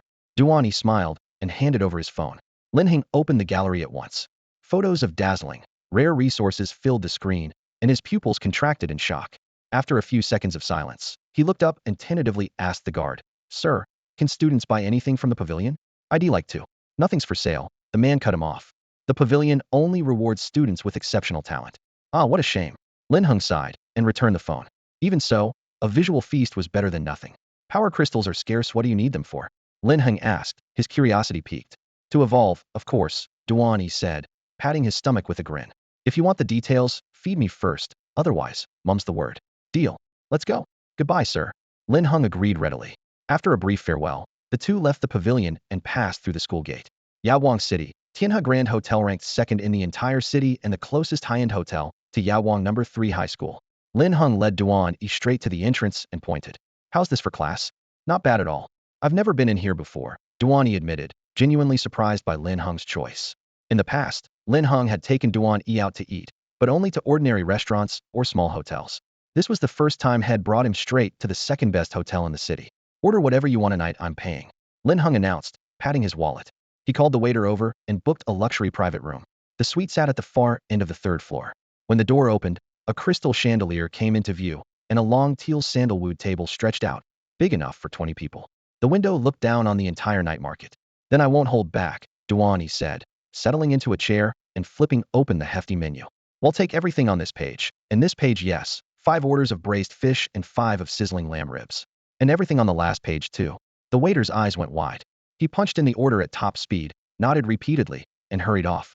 Within 10 minutes, mouth-watering aromas filled the room. Spicy bullfrog, steamed sea bass, matsutake chicken soup, dish after dish piled up until the table looked like a miniature mountain range. Whoa, how are the two of us going to finish all this? Lin Hung swallowed. The two of us can't, Duan E replied with a wink. But with its help, we might. Before the words were out, the ice soul viper slipped into view, its scales glinting in a ghostly blue light. Duan E set several platters on the floor. Ever since it evolved, its appetite has tripled, he half-joked.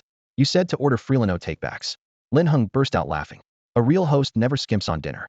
Rolling up his sleeves, he dug in alongside Duan E and the serpent. Chewing noisily, Duan E mumbled, so good. Eat up. The ice soul viper swallowed a whole steamed grouper, frosty mist escaping its jaws. Duan E did the math now that the little serpent's appetite had exploded, and with that famished giant snow ape coming soon, he'd have to find a way to make money fast, or feeding them would be impossible. Between courses, the two stood by the window, sour plum tea in hand. Duan E, we graduate in a month and then go our separate ways, Lin Hung said, setting down his glass. His tone was light, but tinged with melancholy. In bronze rank 1, and with the green grade beast card you gave me, I'll have 2 green grade beasts. Getting into a decent beast card university shouldn't be a problem. He paused, looking seriously at Duan E. I used to worry about you the most, but with the Ice Soul Viper, you're a sure bet. Absolutely, Duan E grinned. With my current strength, admission's in the bag. Lin Hung hesitated, then lowered his voice. Brother, don't take this the wrong way, those universities cost a fortune. Tuition, living expenses, beast carrot hats, the real money sink. I still want to give you the 5 million I promised. Duan E waved him off. No, I never break my word. As for money, I'll manage. I brought back plenty of spirit herbs and stones from the secret realm. Selling them will cover the fees. He knew Lin Hung meant well, but his friend had already helped him too many times. Taking another 5 million would weigh on his conscience. Well, how about this? Your parents could work at my dad's company. The pay is better, they wouldn't have to travel all over, and it's much safer. What do you think? Duan E froze for a moment at Lin Heng's suggestion. For years, his parents had crisscrossed Blue Ocean Star in a long-haul truck, eating on the road, sleeping under the cab, and always watching the sky for sudden spatial rifts. If a beast emerged, the highway became a battlefield in an instant. The income was modest, the danger terrifying, and Lin Hung saw that clearly. That could work, Duan E nodded. But they're on the road right now, and I'm not sure when they'll be back. He'll ask them when they return. He didn't refuse. Clearly he appreciated Lin Heng's concern. They returned to their meal. Golden, crispy monster bird wings, a sizzling inferno demon steak, and an ice soul viper coiled beside the platter. Each dish cost an outrageous number of food credits, but every bite screamed luxury. By the end, the 2 people and 1 snake were completely satisfied. Come on, it's getting late. Let's head home. Lin Hung wiped the grease from the corner of his mouth and stretched lazily as he stood. At the front desk, the server handed over the bill with a polite smile. Your total is 158,300 federal credits. Will you be paying by card or cash? Cackard, Lin Hung replied, the corner of his mouth twitching. He could drop 5 million on a powerful green-grade beast without blinking, but spending over 150 grand on a single meal still made his heart ache. Painful as it was, he swiped his card without hesitation. With the bill settled, they said their goodbyes and went their separate ways. Duan E strolled through the night-shrouded streets, the pale orange streetlights stretching his shadow into a ribbon.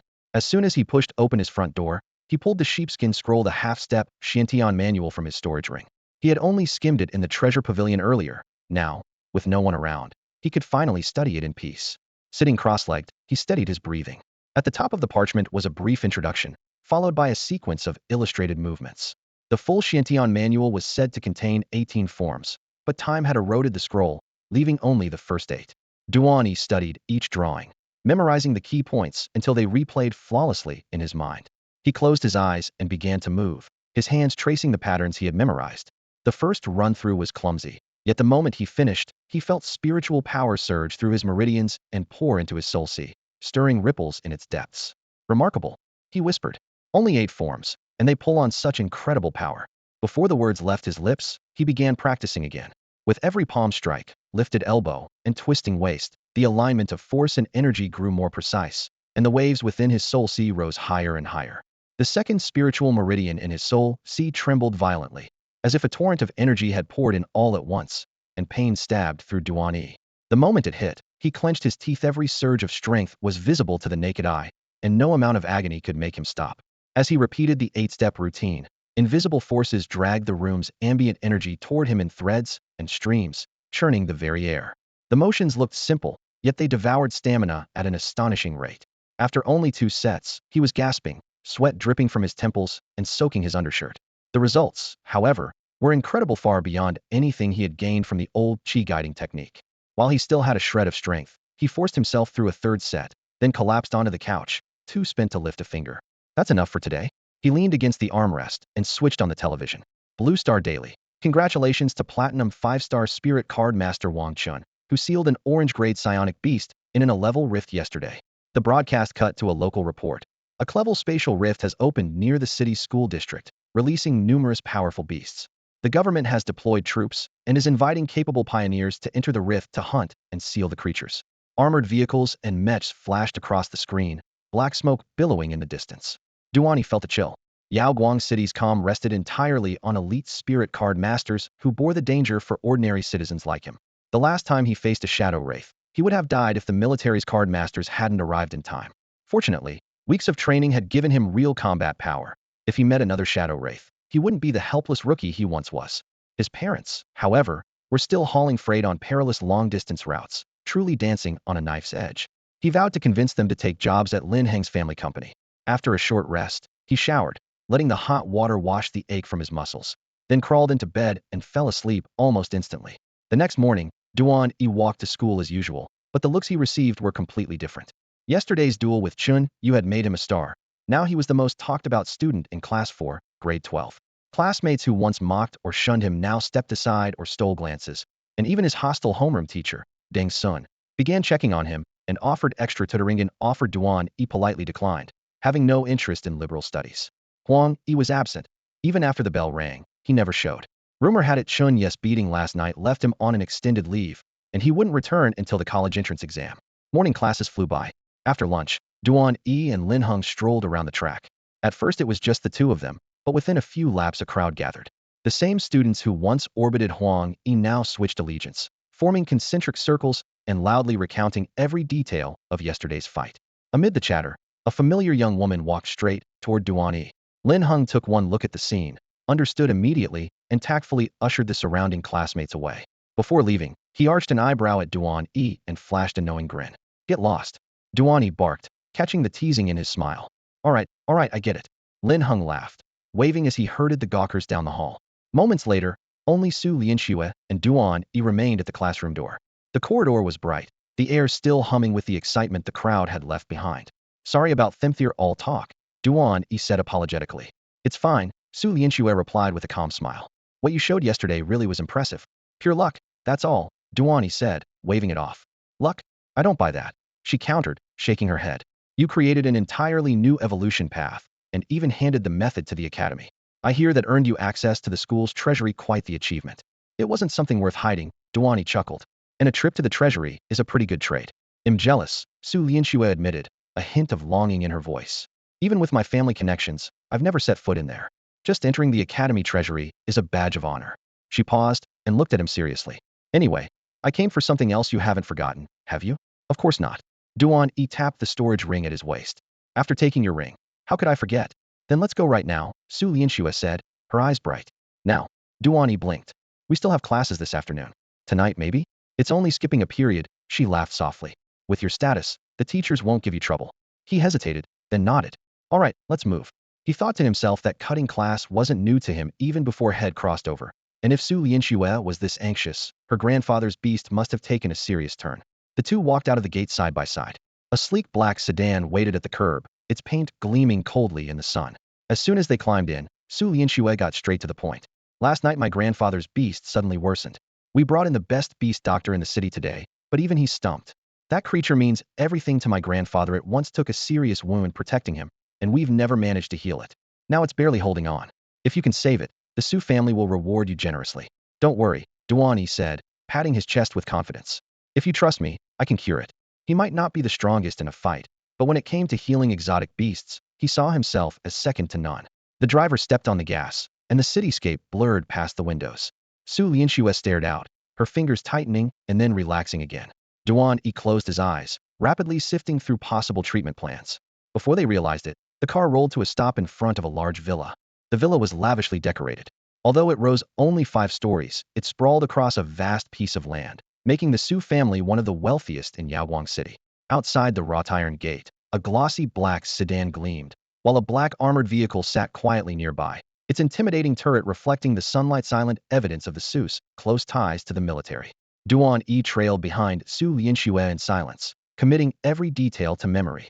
Moving at a brisk pace, Su Lianxue pushed the door open and pulled Duan E inside without exchanging pleasantries. At the entryway, a butler in his 60s appeared. His silver-gray hair was neatly combed, his back ramrod straight, though his eyes held a trace of doubt. Miss, didn't you say you were going to bring in a specialist for the beast? Why have you only brought a classmate? Uncle Wang, he is the specialist, Su Lianxue answered flatly, then asked, is my grandfather still home? The butler hesitated, concern flickering in his gaze as it swept over Duan E. The master is on the 2nd floor. After a brief pause, he followed them upstairs. The 2nd floor's sitting room reeked of medicine and metal. A white-haired elder, Su Haiqiu, clutched a doctor's arm in desperation. Dr. Chun, can my beast be saved? Name your price anything. In the center of the carpet lay a massive white bear-type beast, the storm war bear. It wore a suit of silver armor, yet its once powerful frame was now gaunt, its breathing shallow. Even so, its eyes still held a trace of loyalty and reluctance to part from its master. Beside it knelt Chunyu, a middle-aged man with graying hair whose thick glasses caught the light. He was Yawang City's most renowned beast physician, and he was slowly sweeping a scanner over the bear. It's grim, Chunyu sighed, shaking his head. The storm war bear has suffered severe internal injuries and has gone years without proper treatment. Wounds upon wounds, there's nothing more we can do. Master Su, for its sake, you should let it go. Keeping it alive will only prolong its pain. Is there truly no way? Even a few extra days would help, Su Haichio pleaded, his voice trembling.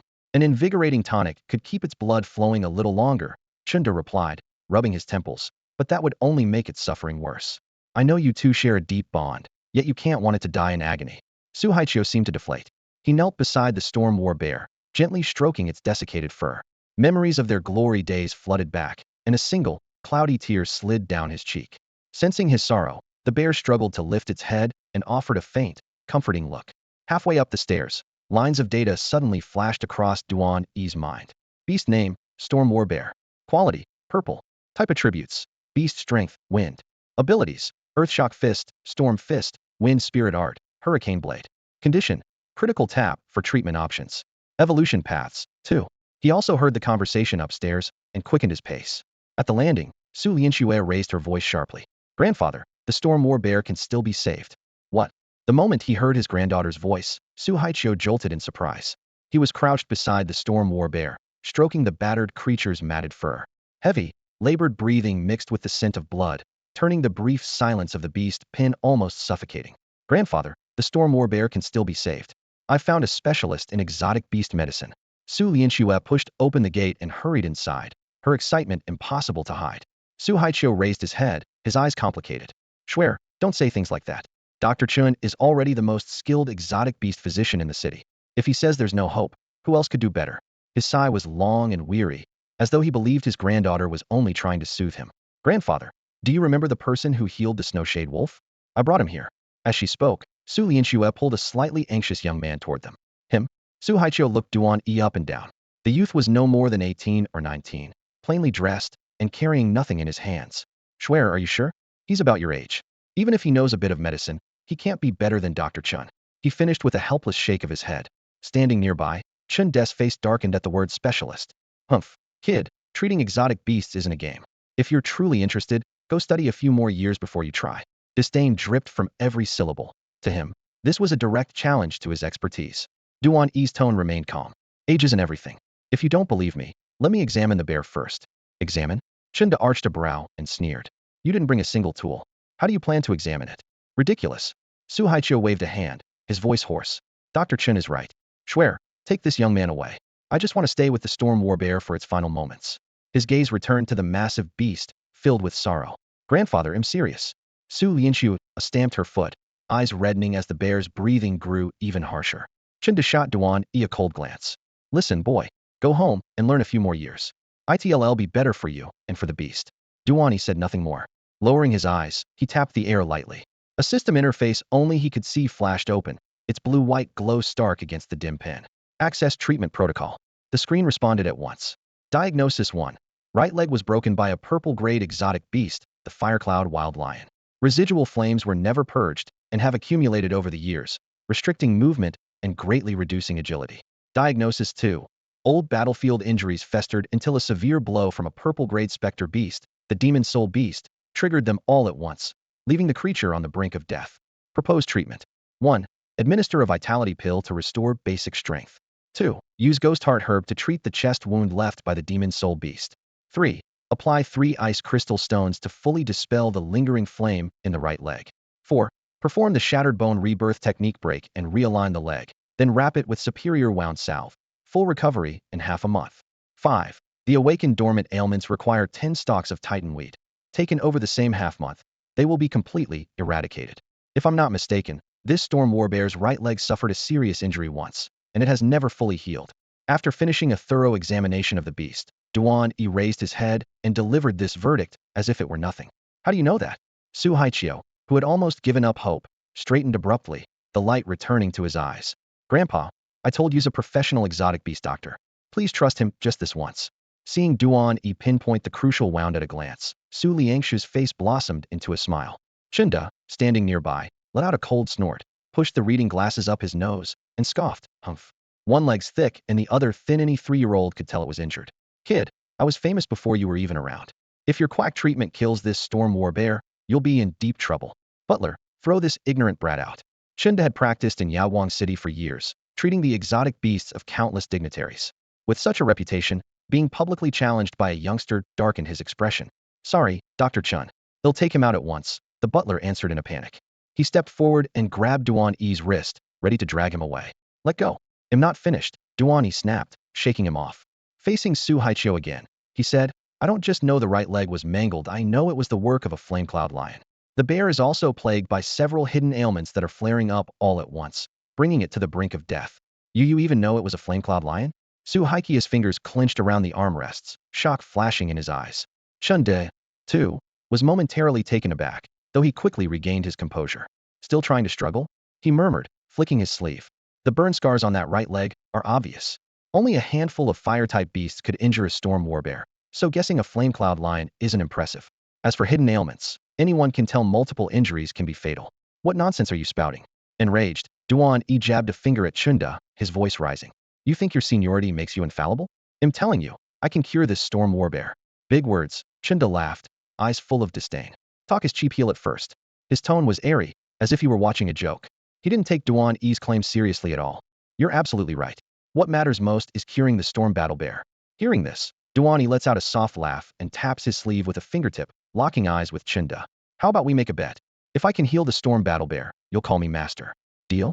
In Duan E's eyes, Chinda does have some skill, but his conceit is even greater. With his years of experience, Chinda must realize the bear still has a chance, yet the odds are slim enough that he refuses to jeopardize his reputation. Vanity like that deserves a lesson. Chinda can't hold back a snort of laughter. Kid, you're hilarious. You really think you can save that bear? Brushing imaginary dust from his sleeve, he lowers his voice to a chill. Fine, let's do it your way. If you heal it, I'll accept you as my master. If you fail, or worse, if the bear dies, don't blame me for being ruthless. Lord Su won't be the only one after you. I'll make sure society shows you its whip as well. A faint smile lifts Duan E's lips. Just as you said, Lord Su, please entrust the storm battle bear to me. I guarantee its recovery. He turns to Su Haiqiu, confidence shining in his eyes. Arms folded, Chinda drags over a chair and sits, the picture of composure. Ignorant child, let's see how you embarrass yourself. He feels certain of victory, knowing the bear still carries a hidden wound, deep to the bone, left by a ghost clan beast. If Duan E fails to recognize it and treats the bear recklessly, the dormant injury could erupt and kill the creature on the spot, and not even the gods could save the boy then. Su Haiqiu's gaze shifts between the two men, silence stretching. Grandfather, don't you trust him yet? Su Lianxue whispers beside his ear. My snow shadow wolf was badly hurt in the school's secret realm, and Duan E healed it with just a few touches. It's even stronger now. You're certain you saw him work, and not some trick? Su Haiqiu still hesitates. Duan E is simply too young, a few years older, and he might have believed it once. I watched from right behind him, Su Lianxue insists. Su Haiqiu thinks for another moment, then nods. Very well, he deserves a chance. Facing Duan E, his expression turns solemn. You're Duan E, yes? If you cure my storm battle bear, I, Su Haiqiu, will grant you anything you ask. But if you fail, or if it dies by your hand, I swear on the Su family name I will kill you. Do you dare accept? Duan E's eyes stay steady, not a hint of retreat. Why wouldn't I? Give me your trust, Lord Su, and I promise the storm battle bear will not only recover, but come back even stronger. Good. With spirit like that, he'll trust you this once. Su Haiqiu stared into Duan E's unyielding eyes, secretly impressed. The boy radiated a wild defiance against heaven and earth itself. Standing nearby, Chinda felt nothing of the sort. Lounging against the chair back, he regarded Duan E as if he were an idiot and muttered, utterly foolish. He brags about curing a storm war bear that's on its last legs and even making it stronger? Absurd. Duan E ignored him. Striding toward the storm war bear, he called out, laugh while you can. In a moment you'll be calling me master. He shot Chunyu a scornful glare, then turned to Su Haiqiu. Patriarch Su, my methods can look a bit rough. Just keep your trust in me. When I'm finished, this storm war bear will be a walking powerhouse. He warned them in advance so they wouldn't panic when he crushed the bear's injured right leg. I've already placed the beast in your hands.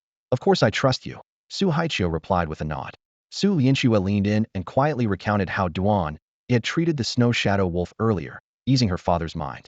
Duan E stepped up to the storm war bear, parted the thick gray-white fur on its chest, and probed the joints at shoulder and flank. Within moments his brow furrowed, the faint tremors and icy touch beneath his fingertips led him straight to the source of the injury. To Chinda, this bare-handed examination was pure comedy. The old man burst out laughing. Boy, you're not even using basic diagnostic tools. How could you know anything? Ridiculous. Shut your filthy mouth, Duan E snapped, then looked to Su Haiqiu. Patriarch Su, unless I'm mistaken, your storm war bear was attacked recently by a demon-soul beast. The word struck like thunder. Faces across the courtyard changed at once. Chinda nearly jumped from his seat. He only knew the bear had been wounded by some ghost-spawned creature. Naming the demon-soul beast after a mere touch was beyond belief. Still, he comforted himself. Maybe it was luck. The real test would be the cure, so he kept his mocking gaze.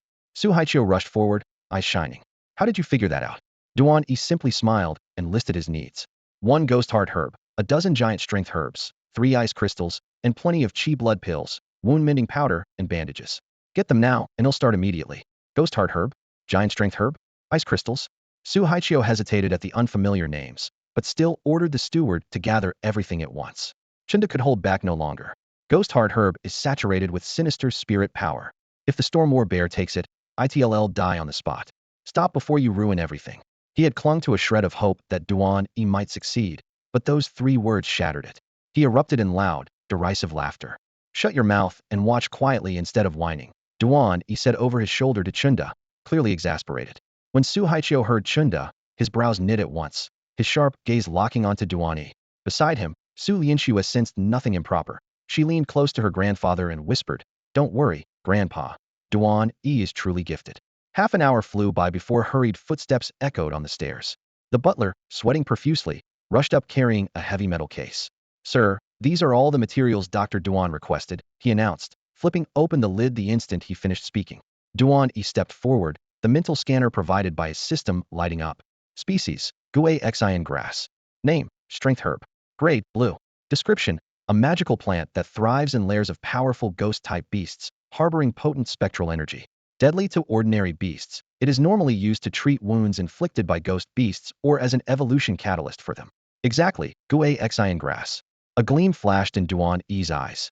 The Su family truly deserved its reputation as Yaoguang City's top clan. Securing a blue-grade spirit herb in half an hour was an impressive feat. He glanced at the ice crystal stone and titan grass next, both of excellent quality and obviously expensive. As Duan E inspected each item, he murmured under his breath. Chunda tilted his head, smirking over the rim of his teacup. "Kid, this box alone is worth a fortune. Turn back, now there's still time." Duan E ignored him. Reaching deep into the case, he produced a small jade vial filled with vitality pills for exotic beasts, then poured every last pill into the storm war bear's massive maw. Chunda scoffed. "Can't even control the dosage? Do you really think the more vitality pills the better? Ridiculous." Duan E remained silent, his mind locked on the storm war bear. As soon as the pills were gone, he grabbed the dark purple Xian grass, swirling with black mist, crushed it between his fingers, and smeared a thick layer over the beast's gaping, blackened wound. Ruhar. The half-conscious warbear jolted awake as spectral power flooded its body, agony tearing through it. It threw back its head and howled.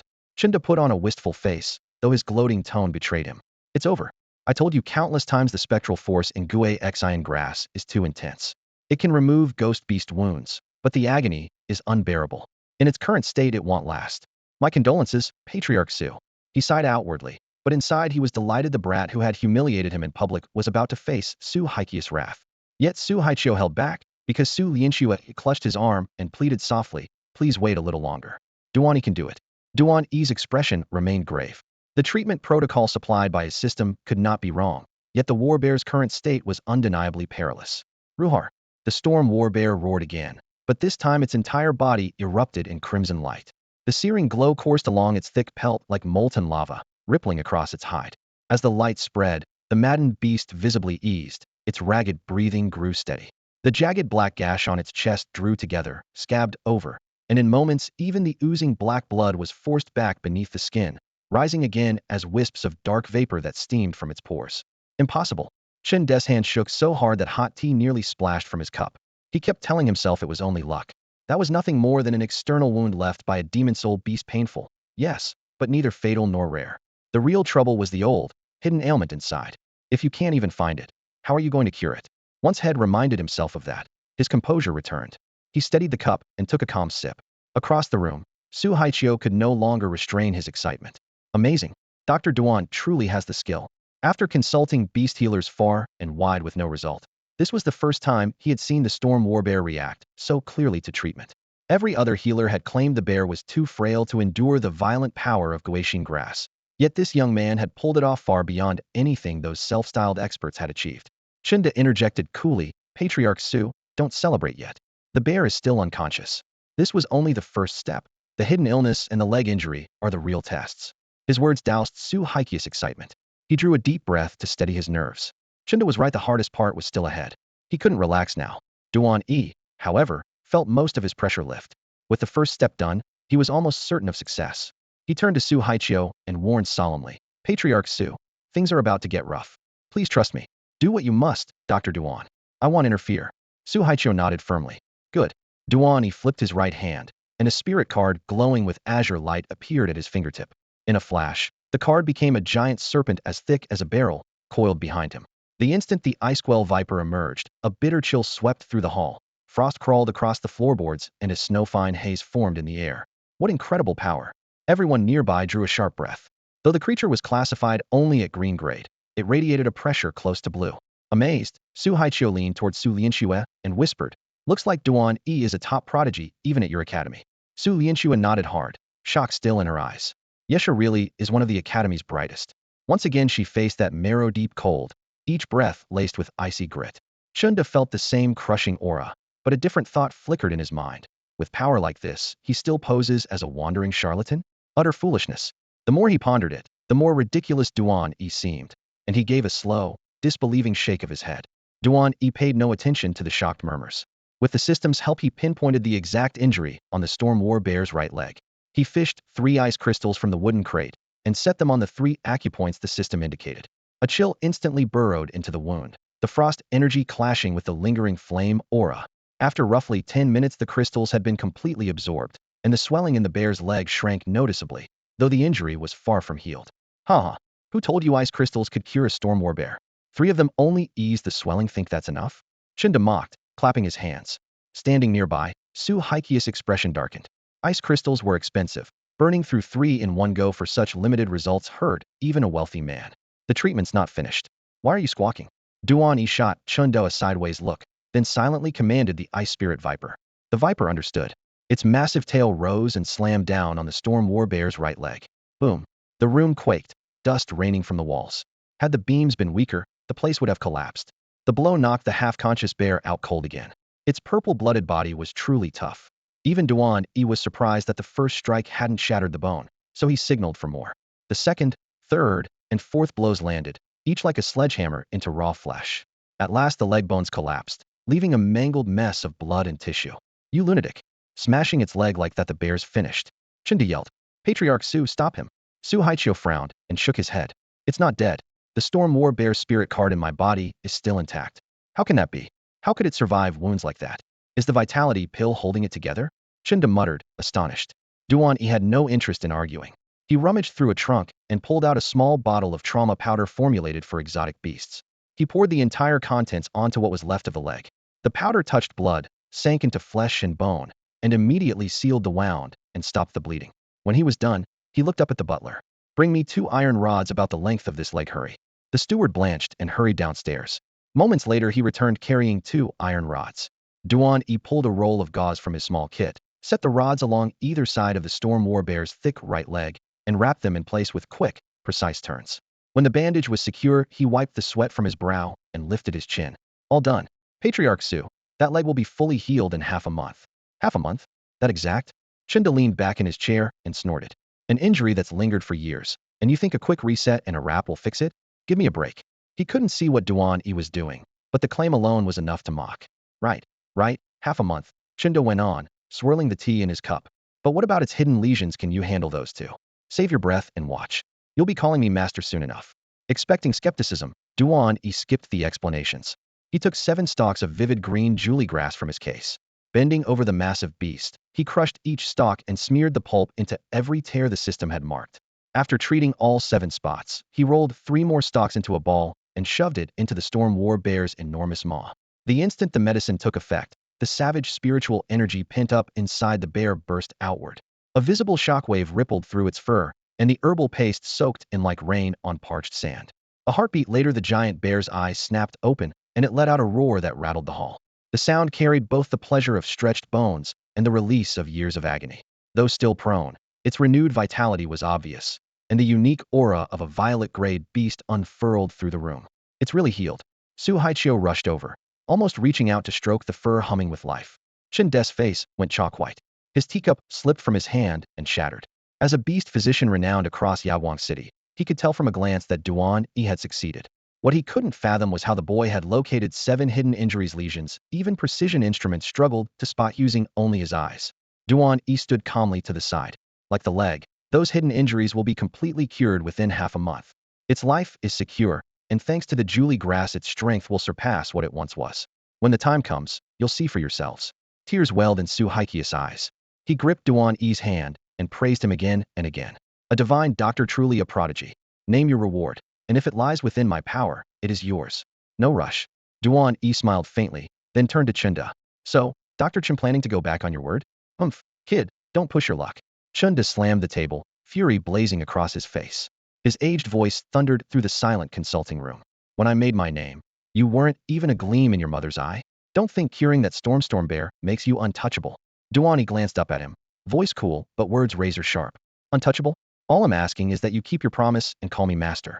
If that's too humiliating, it's simple: close your exotic beast clinic and stop making a fool of yourself. You glory-seeking old fraud. Unable to hold back any longer, Duan E's curses rang out. Insolence. Chen De's breathing quickened, veins bulging as he jabbed a trembling finger at Duan E's nose. You think I'm afraid of you? Duan E laughed coldly, flicking his wrist. Come on, then. Let's settle this right now. On cue, the ice vein viper coiled beside him opened, scarlet eyes gleaming with murderous intent. A wave of frigid air roared toward Chunda. Whoosh! A surge of spiritual power erupted from the side. Su Haiqiu stepped forward, golden light rolling out like a tide, shattering the viper's cold blast. He swept his gaze across both men, voice steady. You're both masters of the healing arts. Why fight to the death? You should be exchanging knowledge, not blows. The tension was suffocating.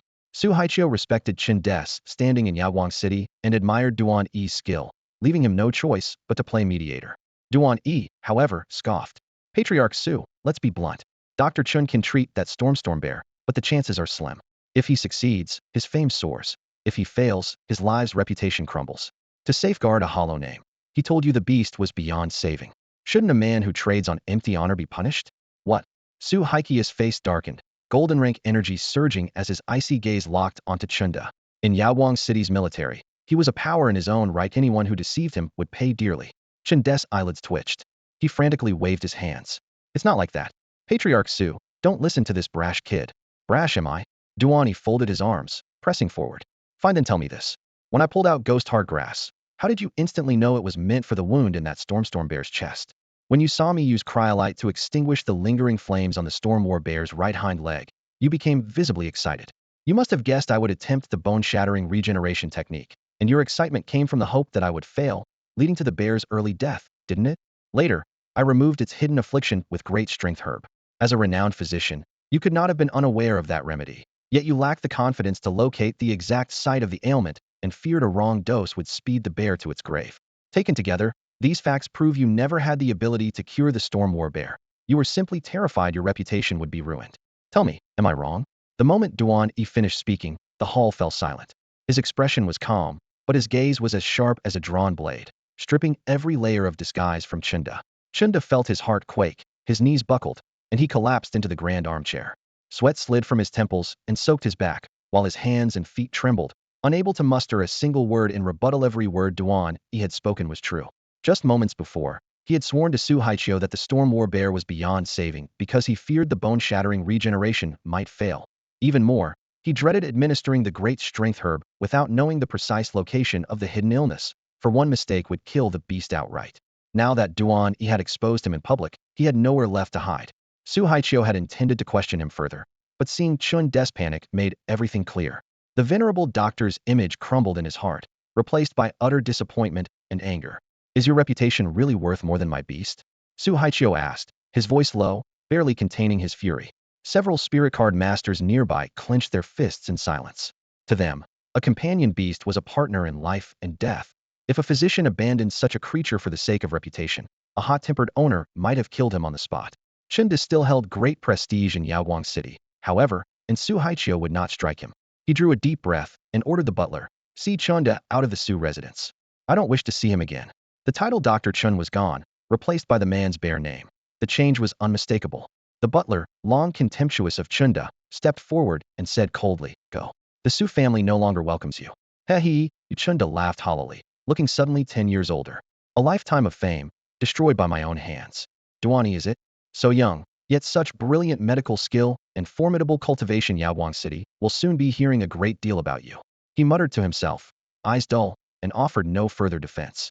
After a long inner struggle, he bent at the waist and gave Duan E a flawless 90-degree bow, then straightened, staggering toward the gate without a backward glance. The bow was heavy and solemn. Even Duan E could not help being slightly taken aback. For a man of Chin Des standing in Yaoguang City to salute a junior so humbly was unexpected. "My apologies for letting you witness this, Dr. Duan." Watching Chin Des' figure disappear through the door, Su Haiqiu seemed to shed a 1,000-pound weight from his shoulders. He turned back with a relieved smile.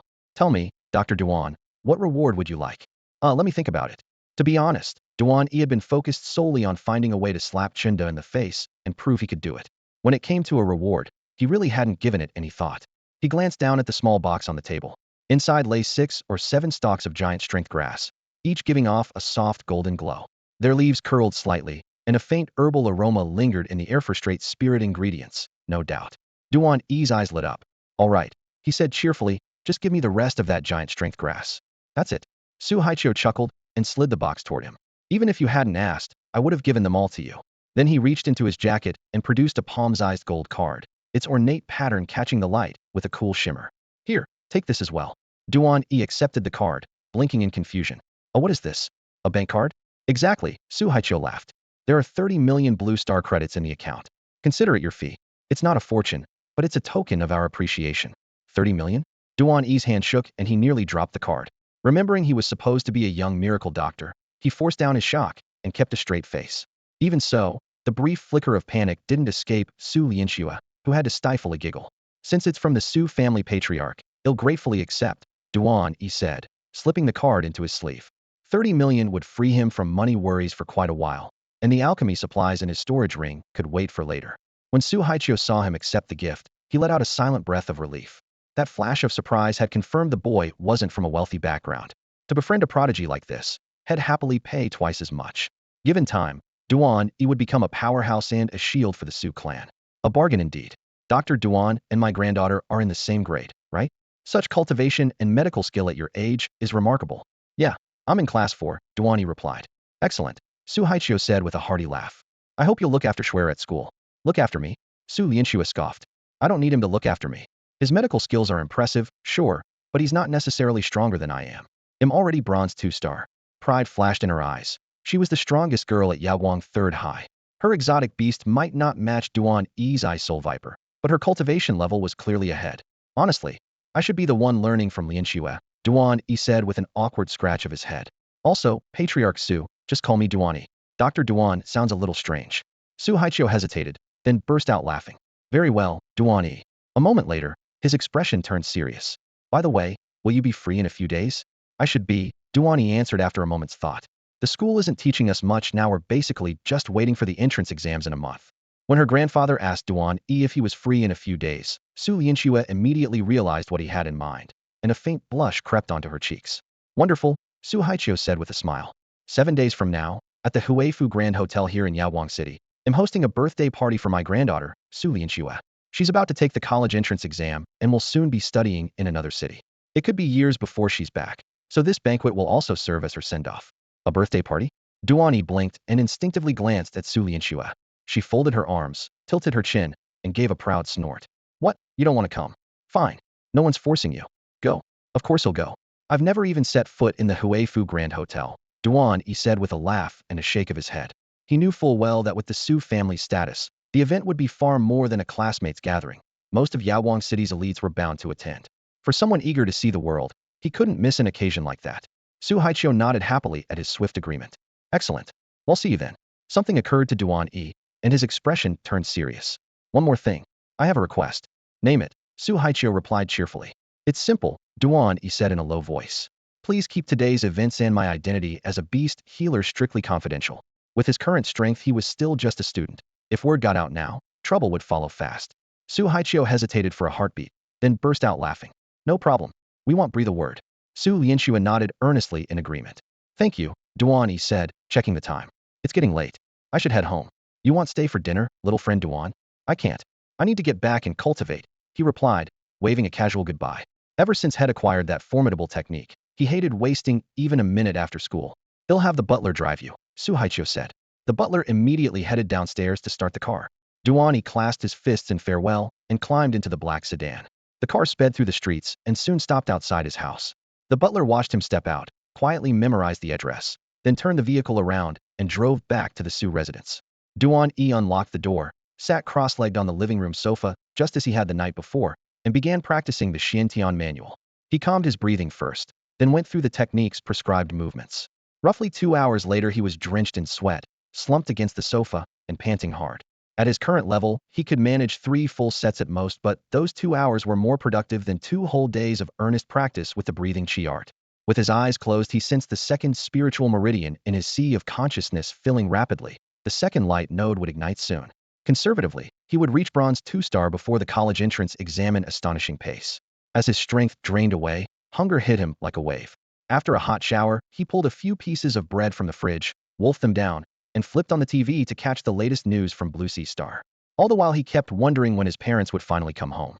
Oh right, I almost forgot about the little guy. Swallowing the last bite of bread, Duan E suddenly remembered and let a Ling card shimmering with pale blue light appear in his palm. He had been so eager to cultivate the Xiantian Ju that he had pushed the creature's feeding completely out of his mind. At his command, the card dissolved into a streak of blue light and landed on the floor, turning into a 30-centimeter mighty snow ape cub that was crying for food. The moment the cub woke up and saw Duan E instead of its parents, its furry little face broke into a satisfied grin. Ever since the contract was forged, the tiny beast had depended on its master for everything. Raising this species was actually simple. It still lacked the teeth for ordinary food. All it needed was to stay in its master's soul sea and slowly absorb spiritual energy to grow. If it managed to swallow ice crystal stones, which brimmed with ice element power, it would mature even faster. Good boy. Duan E rubbed the cub's soft head and laughed. Grow up quickly so you can help me dominate the battlefield. Here, an extra snack too, ice crystal stones. With that, he searched his storage ring. Blue light flashed, and 2 egg-sized stones clattered onto the floor.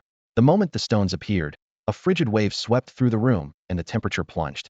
The cub was still enjoying the head rub when it caught sight of the stones. Its eyes lit up, and it lunged forward, gulping them down one after another. A hearty burp followed. The little ape sprawled on its back, paws cradling its puffed-up belly, utterly content. The power packed into 2 ice crystal stones was no small matter. Unable to digest it all at once, the mighty snow ape soon drifted into a deep sleep. A thin layer of blue frost coated its fur like a crystalline blanket, and its breathing became slow and steady. Sleep well. When you wake up, you'll be stronger, Duan E murmured. With a casual wave, he turned the cub back into a Ling card and stored it within himself. All set. Time for a shower and some sleep. He stretched, went upstairs for a quick wash, and was soon fast asleep.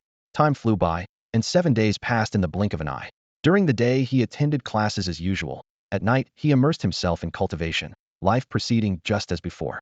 As for the half-day he had skipped class, the school never punished him given his current talent. He had already mastered everything the teachers could offer, so attendance was no longer critical. Even his homeroom teacher, Deng Sun, had undergone a complete change of attitude. When Duan E returned to class after his absence, Deng Sun didn't give him a hard time. Instead, he expressed concern, asking whether Duan E had been sick, needed a doctor, or was dealing with family problems. The teachers had just told Duan E that whatever problems he faced, he could always come to them, and they would help unconditionally. He found the promise ridiculous.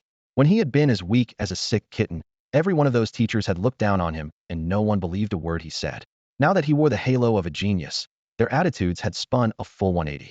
It was proof that in any world, power is the only passport. His classmates reacted the same way. Overnight, they went from ignoring him to overwhelming enthusiasm. Only Lin Heng stayed unchanged. The two still went to school, ate, and walked home together, chatting and laughing like inseparable twins. Their tight bond drew plenty of jealous stares, especially from the girls in Duan E's class. Some girls even bribed Lin Heng to buy 10 minutes of private time with Duan E, hoping to catch his eye. Lin Heng happily pocketed the cash and supplies, but every coin ended up in Duan E's hands. One sweltering afternoon, the sun baked the track until it sizzled. Duan E strolled along it, a shy, pink-cheeked girl at his side. She twisted her fingers and stole glances at him. Brother Duan, my beast is acting up. Could you help me? Her voice was as soft as cotton candy. Duan E was already handsome. People just hadn't cared before because he couldn't fight. Good looks don't win battles. Once the genius label appeared, everyone suddenly noticed his movie star face, and his followers multiplied. The girl beside him was one of them. Sure, summon it, and let me take a look. Fixing minor beast problems was no challenge for him. Overjoyed, she opened her spirit card. A puff of pale pink mist appeared, and a palm-sized pink venom butterfly settled on her fingertip. She herself was a black iron 5-star, on the verge of bronze, hoping for one last push before the college entrance exam.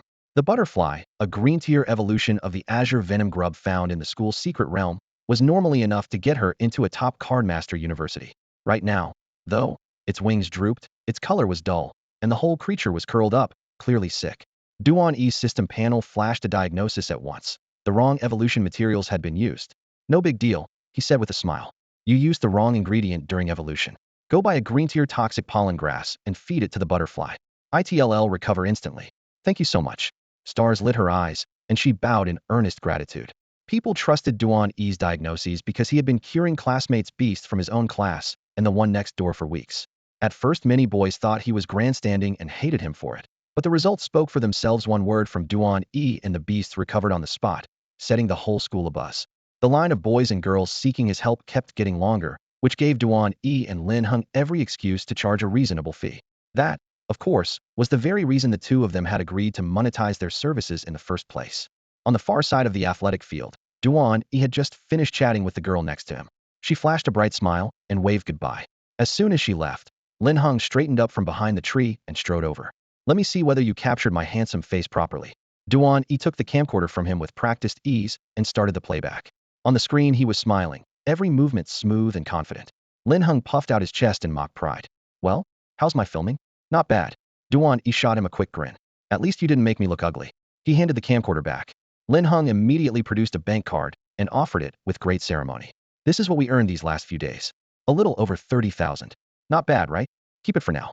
Duan E waved him off. Give it to me after the exams. I'm not short of cash at the moment. With assets in the tens of millions, a few thousand no longer made his heart race. In the past, he would have been ecstatic. Lin Hung slung an arm around Duan E's shoulder and steered him down the walkway. Come on, the second girl's already waiting in the library. She's been in line forever. Don't bail on her again. Relax, I'm free today. I won't stand her up, Duan E said cheerfully, heading toward the library beside him. Suddenly a commotion erupted. Shouts rose from the classroom buildings, and students, especially the girls, surged toward the main gate. Just as they reached the library steps, a girl burst out the doors and nearly crashed into them. She hesitated when she saw Duan E, then bit her lip and turned to leave. What's going on? Duan E called after her.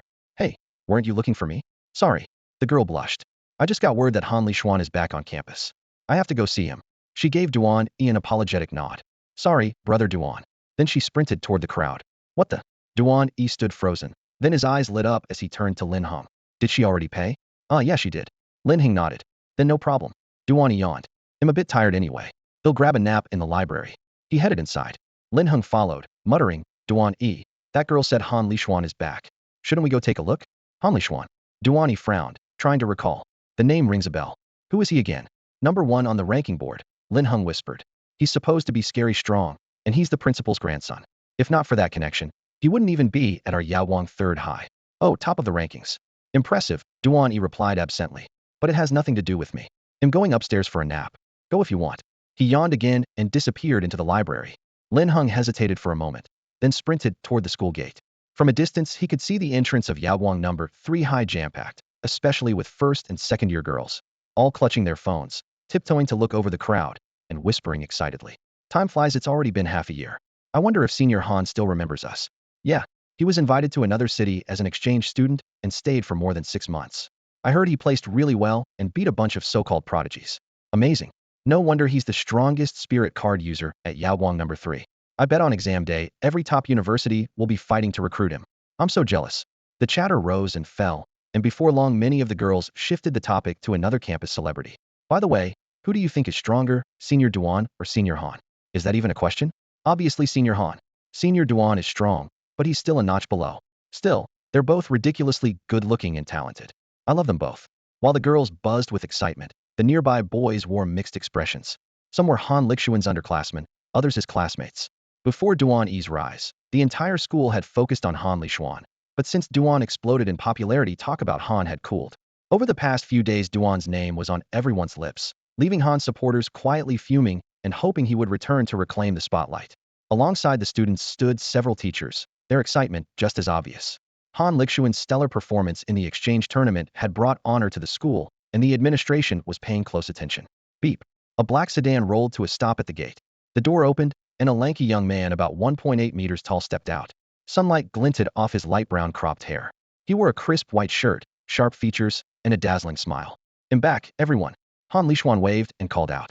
The already restless girls screamed, "Senior Han! Senior Han!" Quite the welcome, Han Lixuan. A boy with a buzz cut pushed open the door of the security booth and raised a hand in greeting. At the same time, a cool-looking girl named Su Lianxue approached from the other side, followed by a young man in a gray tracksuit. The three ranked second, third, and fourth on Yagang's top talents list: Gao Qianyi, Su Lianxue, and He Tianyu. Han Lixuan looked at the buzz-cut boy, still smiling. "What, Gao Qianyi, are you planning to challenge me the moment I get back?" "Challenge you? Sorry, not interested for now." Gao Qianyi shrugged, then lowered his voice. "But you've been gone a long time, and things have changed around here. Want to hear about it? Changes? We're about to graduate. Whatever happens now can't really affect us, right?" "Huh," Han Lixuan said offhandedly, his tone light with impending freedom. On the track field at dusk, the setting sun stretched the classroom building's shadow across the ground. Gao Qianyi, Su Lianxue, and He Tianyu hurried toward him. All three were fixtures on Yawang number 3 high's power ranking. Gao Qianyi was already bronze 3-star, while Su Lianxue and He Tianyu were both bronze 2-star. Before Duan E appeared, they and Han Lixuan had practically represented the school's highest combat strength. "The top squad of our year came to pick me up." Impressive. Seeing their familiar faces put Han Lixuan in an even better mood, and he still showed no concern about the so-called school changes. Just as Su Lianxue was about to speak, He Tianyu stepped forward and cut in. The power ranking shifted. "Don't you care at all?" "The ranking?" Han Lixuan raised an eyebrow. "Did your spots change? When I left, you were solid. Who could replace you?" "Wait, where's Chunyu?" He looked around. Only 3 of them stood there. Chunyu, formerly 5th and no lightweight, was missing. Quick on the uptake. Gao Qianyi chuckled and lifted a hand. "Chunyu's out. Someone beat him and knocked him off the top 5. "What?" Han Lixuan blurted. "Impossible. Chunyu's only bronze 1-star, but his beast is strong. Who at school could beat him, let alone push him off the list?" "Believe it. And it was a one-shot," Gao Qianyi said, lowering his voice for emphasis. "A one-shot?" Han Lixuan frowned. "Even a dark horse shouldn't drop Chunyu in an instant. I couldn't manage that." Seeing his confusion, their homeroom teacher stepped from the sidelines, face solemn. "It's true. The student who beat Chunyu is Duan E from class 4. He's bronze 1-star as well, but his beast is highly unusual." "Duan E?" Han Lixuan blinked. "Never heard of him. And there's a beast above green quality?" "It's an ice vein viper," Gao Qianyi added. Duan E worked out his own evolution path. The beast mutated during evolution, and its strength is way beyond the green tier. Su Lianxue chimed in. Chunyu couldn't even react. The snake's tail sent him flying, and he surrendered on the spot. 5th place changed hands just like that. Impressive. He figured out an evolution route by himself. Han Lixuan's eyes lit up, excitement leaking into his voice. "Where is he? I want to meet this Duan E." Learning that Duan E had charted his own evolution path, Han Lixuan's eyes shone with undisguised enthusiasm. Duan E is already formidable, and the fact that he can chart out an evolution path proves how sharp he is. Once someone like that grows, he could be terrifying. Han Lixuan, a born fighter, felt his blood boil. His knuckles cracked as he clenched his fists, and his eyes blazed with the need to challenge him. Su Lianxue, who had been silent, let out a light laugh. "He's probably off flirting somewhere." "What? Ha ha." Han Lixuan burst out laughing. "I never thought Duan would have time for that sort of leisure." "Exactly." He Tianyu pushed up his glasses with a jealous sigh. "While you were gone, he became a superstar. If you hadn't come back today, 80% of the girls would be crowding around Duan E. Wow, this just gets better. Come on, take me to him."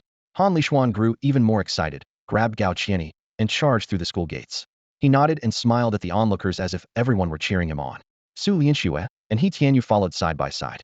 She studied Han Lixuan quietly. When he left, he was only bronze 3-star. Who knew if he had already reached silver by now? When they left, the crowd of students and teachers at the gate scattered in small groups. Beside the athletic field, the 4 of them crowded around an old stone table, eyes glued to the combat footage on a tablet. "Is all of this real? Duan E isn't just bluffing?" Han Lixuan's eyes widened. "At first I thought it was just a trick to impress girls, but after I went to him myself, I found." He Tianyu stopped mid-sentence. "Found what?" Han Lixuan pressed. "Found out it's legit." He Tianyu scratched his head, giving an embarrassed yet admiring grin. Gao Qianyi added, "The kid isn't just strong. He knows exotic beasts inside out. Minor issues, he diagnoses them with a glance. I bet someone in his family is a top-tier beast doctor. What a talent. Han Lishuan rewound the video and watched it again, stamping his feet in excitement. If I'd known someone like this was at school, I'd never have bothered with that exchange meet. I feel like I missed out on so much. Su Lianxue stayed silent, her calm gaze concealing what no one else knew. She alone understood Duan E's real trump card himself was a prodigy beast doctor who had even beaten Chinda, the strongest beast doctor in Yawang City.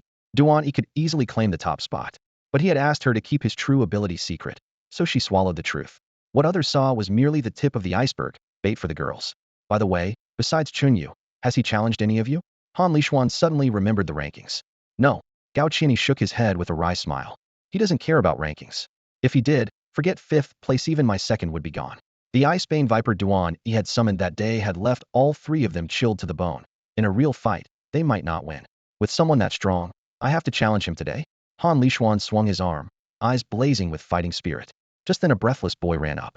Senior Han, I know where Senior Duan Ish is sleeping in the library. Great, we've finally got him. Han Lishuan slapped the stone table in excitement and bolted toward the library. Su Lianxue and the other 2 dashed after him. Duan E was sprawled out in a cramped corner of the library, fast asleep over a pile of incomprehensible books. Suddenly, hurried footsteps echoed at the entrance. He jerked awake, blearily lifting his head. Who's there? He grumbled, the irritation of being woken evident in his voice. Quit dozing. Someone's coming for you, Lin Heng whispered, glancing around nervously. Looking for me? Duan E squinted. Did they pay up first? It's not a lovesick classmate, Lin Heng said, palms sweating. It's Han Lishuan. He wants to challenge you. What? Duan E snapped awake. I've never even talked to him. Why would he want to fight me? Nothing better to do? He's got his reasons, Lin Heng explained quickly. Word got out that you flattened Chunyu in seconds. Plus everything else we've pulled off lately. Han's curious. He'll be here any minute. If you're worried, hop the back wall, and he'll keep watch. So that's it. Duan E stretched, his spine cracking loudly. Let him come. I just woke you energies at full. Perfect time for a match. You're that confident? Half a year ago Han Lishuan was already bronze 3-star. Who knows how strong he is now, Lin Heng said, worry etched on his face. Bronze 3-star 6 months ago? Duan E's relaxed expression tightened, a flicker of surprise in his eyes. Truth be told, he had no impression of Han Lishuan at all. The original Duan E had been an ordinary, low-profile student who paid little attention to campus elites.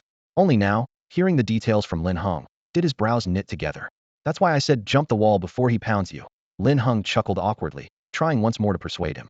Run away? That's lame. Duan E brushed the bangs from his forehead, speaking with conviction. I'm ranked 5th on the school's power list. How could I bolt when someone shows up at my door? Han Lishuan, or whoever he'll accept. And it's not like I'm guaranteed to lose. Fine then. Good luck. Lin Heng sighed, realizing there was no changing his mind, and followed after him. Before long, commotion erupted at the library entrance as students gathered, buzzing with speculation. When the 2 stepped outside, Duan E immediately spotted a handsome, refined young man standing at the doorway. Wow, the guy's pretty good looking, Duan E appraised silently. Too bad he's still a notch below mess style included, he snickered to himself. Meanwhile, Han Lixuan's gaze remained steady. He probed Duan E's cultivation with keen spiritual sense, paying no attention to appearances. Bronze level, exactly as rumored, but already far beyond 1 star. Hell hit bronze 2-star in no time, what a prodigy, he murmured, a thrill running through him. You must be Duan E. I'm Han Lishuan from class 1. I just got back from a trip, heard all about your exploits, and came to issue a challenge. Han Lishuan clasped his fists, his polite tone edged with battle intent. Duan E had expected someone as hot-headed as Chunyu. Instead, the newcomer was courteous. Impressed by his manners, Duan returned the salute. Gladly. Where would you like to spar? Let's go to the school arena and trade a few solid blows. Han's eyes lit up as he strode off. Duan nodded and followed. The moment they left the academic building, a crowd of students poured out behind them. Who do you think will win, Duan E or Han Lishuan? My money's on Han. Their cultivation gap is obvious, and his spirit beast is stronger.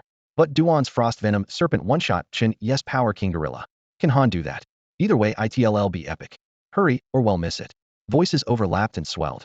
It was lunch break, and the campus ignited with excitement. Waves of students surged toward the arena, even a few curious teachers quickening their pace to follow. Minutes later, the combat grounds were packed. Seniors who had been training inside cleared the entire platform once they heard the news. Standing in the center of the now empty ring, Duan asked first, how would you like to set the rules, Han?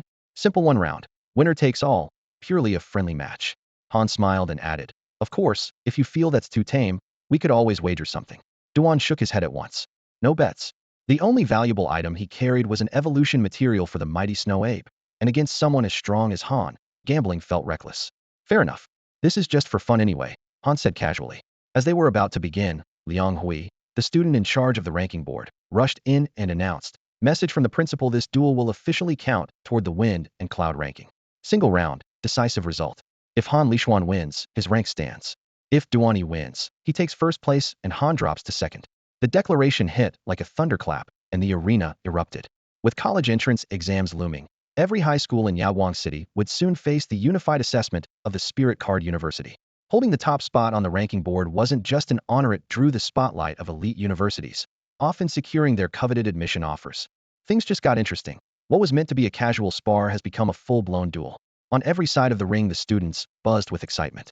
A boy threw up his hand and called, "Who's going to win?" "I'm backing Han Lixuan." Another answered at once. "He reached bronze 3 stars 6 months ago. By now he's probably even stronger." "Don't count Duan E out," someone argued. "His Ice Vein Viper is terrifying." "The problem is that Duan E is still only bronze 1 star, so beating Han Lixuan will be tough." The crowd kept swelling, and the atmosphere ignited. In the center of the platform, Han Lixuan's eyes blazed with excitement. He turned to Duan E and shouted, "You heard them. This was supposed to be for fun, but now it's serious. Ready?" Duan E brushed the card case at his waist, calm yet resolute. "It was sudden, but I'm ready. Bring it on." Claiming the top spot on the school's power rankings wasn't Duan E's obsession, but doing so would give him a real edge when applying to elite cardmaster universities. No matter how strong the opponent, he had to try. Besides, he wielded a blue-grade Ice Vein Viper. Defeat wasn't a foregone conclusion. In Duan E's mind. 1. Only a silver rank cardmaster can seal a blue-grade beast. 2. Gold rank is required for purple grade. 3. Platinum rank lifts all grade restrictions. Below silver, owning a blue-grade beast is almost unheard of. Duan E is the exception. His Ice Vein Viper started at green grade, but a critical evolution pushed it straight into the rare blue grade.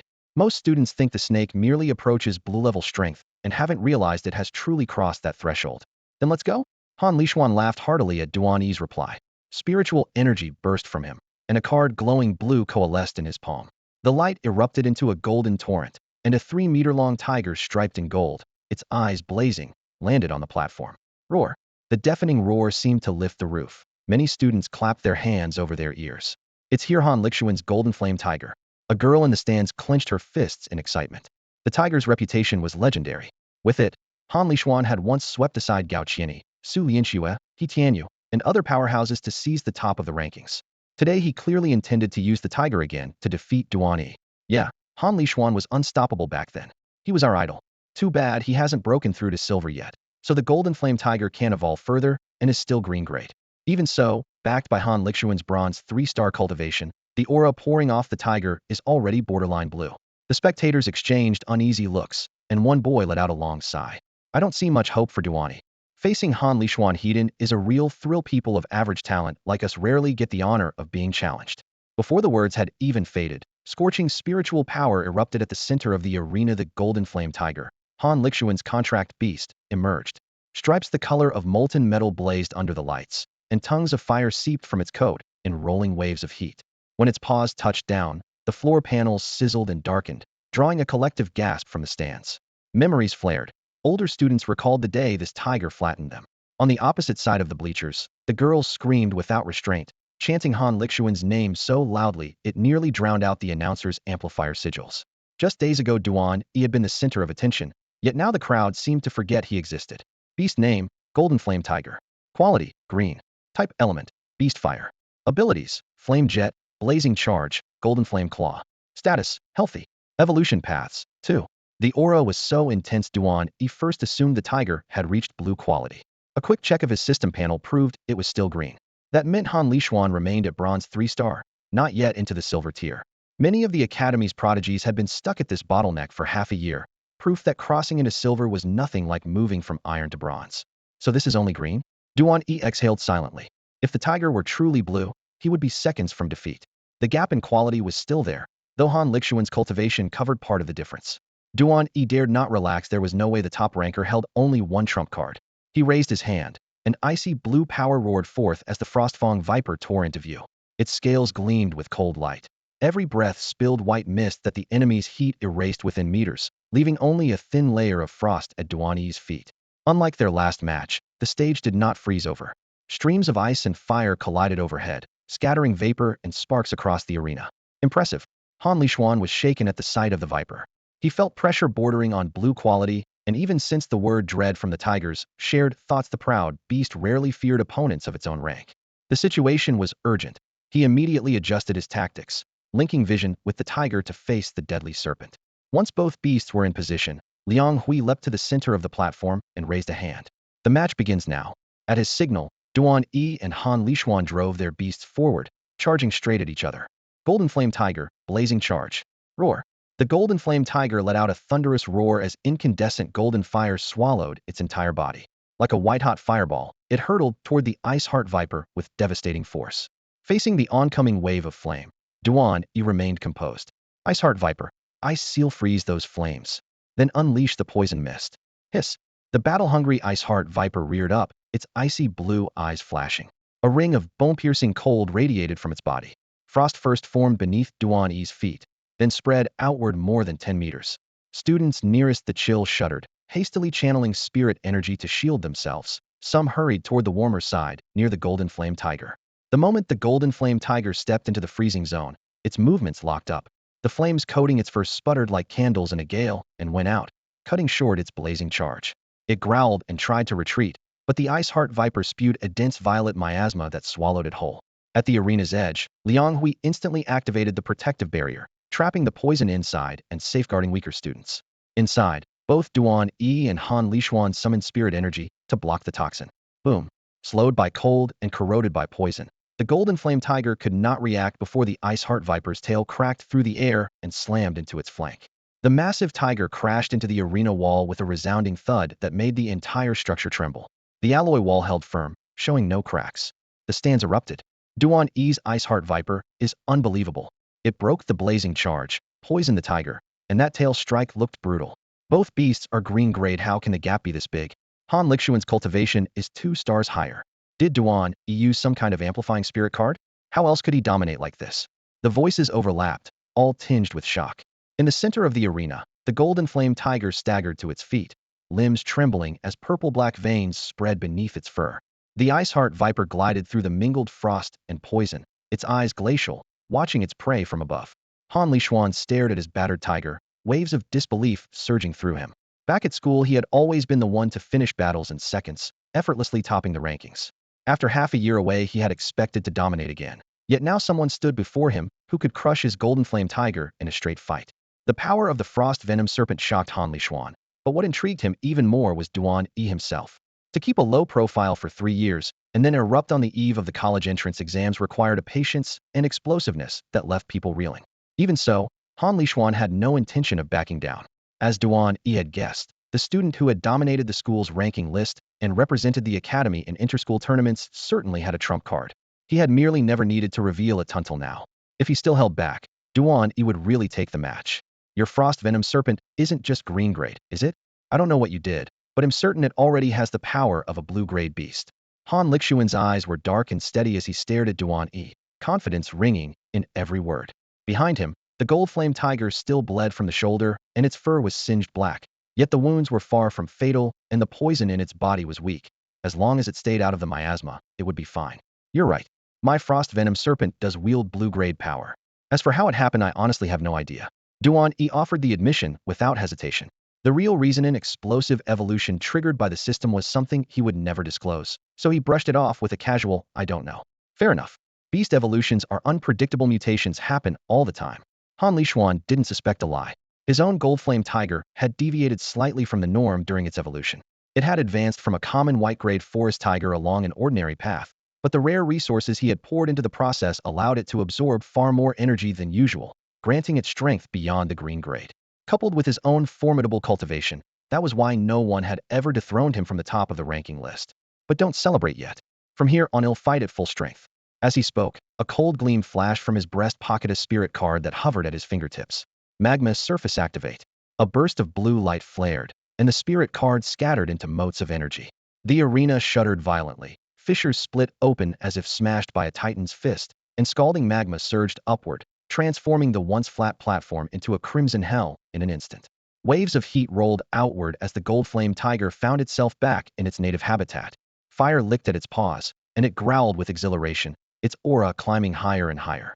The sudden sea of magma left the surrounding students gaping. A few even thought an earthquake had struck and fled the gym in panic. An environment card, everyone. This is an environment card magma surface deployed by Han Lishuan. It converts part of the field into magma. Liang Hui raised his voice to explain. The arena's safeguards are in place. The effect won't reach the stands, so feel free to keep watching. Encountering an environment card at the high school level was rare enough. The students had only studied the theory in class, so it was natural they felt afraid when seeing one up close for the first time.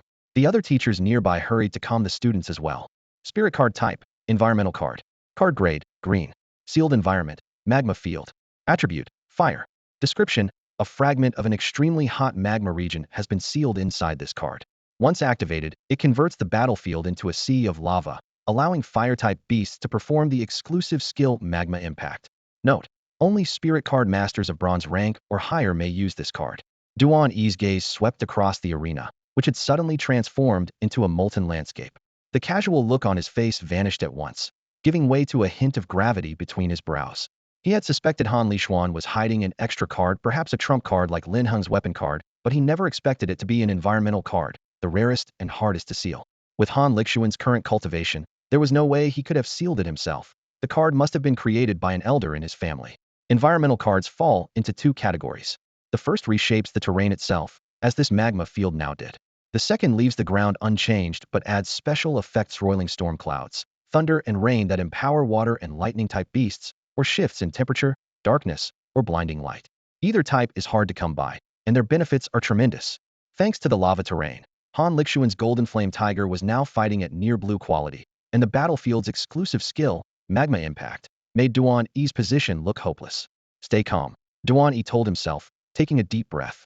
The Ice Soul Viper is true blue quality. The Golden Flame Tiger has only been boosted temporarily. The match isn't over yet. Forcing down his initial panic, he steadied himself for the fight. Golden Flame Tiger Flame Jet. Han Lishuan shouted first.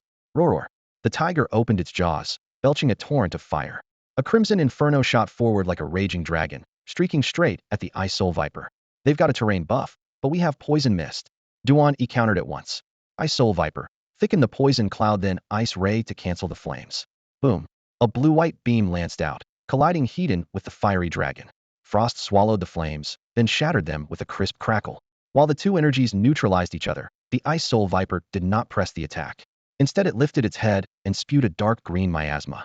The thin haze that the magma's heat had dispersed gathered anew, swelling into a dense toxic cloud that soon engulfed the Golden Flame Tiger. Though the tiger was already poisoned, it would have been fine if it stayed clear of the mist. Han Lishuan never expected Duan E to force the Viper to keep burning stamina in this blistering heat just to blanket the field in poison. His carefully laid rhythm collapsed in an instant. Offstage, Liang Hui had been watching in silence. Seeing Duan E stay calm under pressure and swiftly craft a counter strategy, a spark of admiration flashed in his eyes. The boy's sharp didn't lose his head even in a dire spot and found a way to fight back. Looks like Yawang Third High is truly going to shine this year. Liang Hui muttered under his breath, eyes blazing as he stared at Duan E.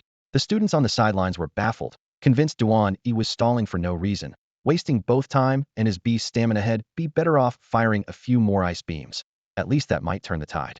The poisonous miasma thickened until it swallowed nearly the entire arena. Only then did Han Lishuan realize what was happening. Duan E was setting the stage himself, creating a poison mist domain tailor-made for the Ice Soul Viper. In such an environment, the Golden Flame Tiger's power would be chipped away until the toxin finally crippled it. If the tiger had a wind affinity, a single gust could have scattered the fog, but it didn't, leaving Han in a tight spot. We can't wait any longer. The tiger won't last, Han barked. Golden Flame Claw, and trigger the magma surge. Hit the Ice Soul Viper with everything you've got. At the command, the Golden Flame Tiger crouched low, power coiling in its muscles. Its foreclaws expanded by several inches, sparks of gold shooting off them. In a flash, it sprang forward like a streak of golden lightning, claws aimed straight at the Viper's skull. Good, Duan E murmured, perfectly composed. Ice Soul Viper, dodge the vital spot. Go for the tiger's belly with your fangs, and freeze the ground. His purple light flickered between the Viper's fangs. It coiled sharply, barely avoiding the lethal claws, then darted for the tiger's abdomen in a chill blur. Han reacted instantly, ordering the tiger to roll, and it narrowly evaded a fatal bite. The poison fangs left only a violet gash on its right hind leg. The tiger kicked off the serpent's body, sending it hurtling away. Boom.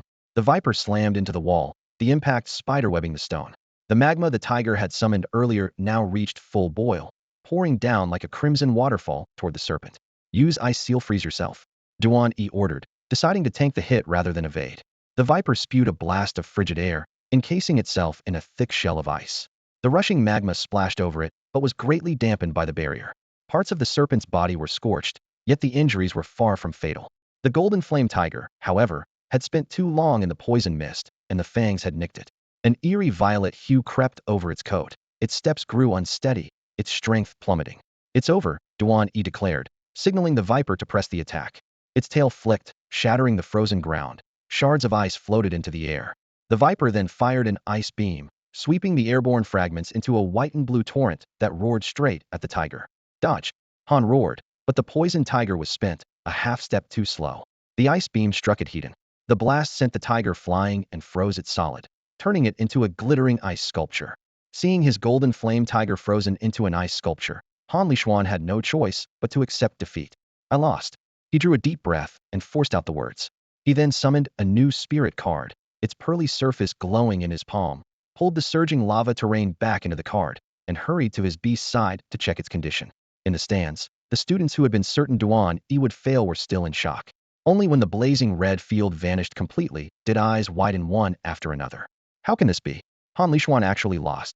He used an environment card and still lost. That's crazy. A fire-type beast turned into an ice statue. Just how strong is that ice soul viper?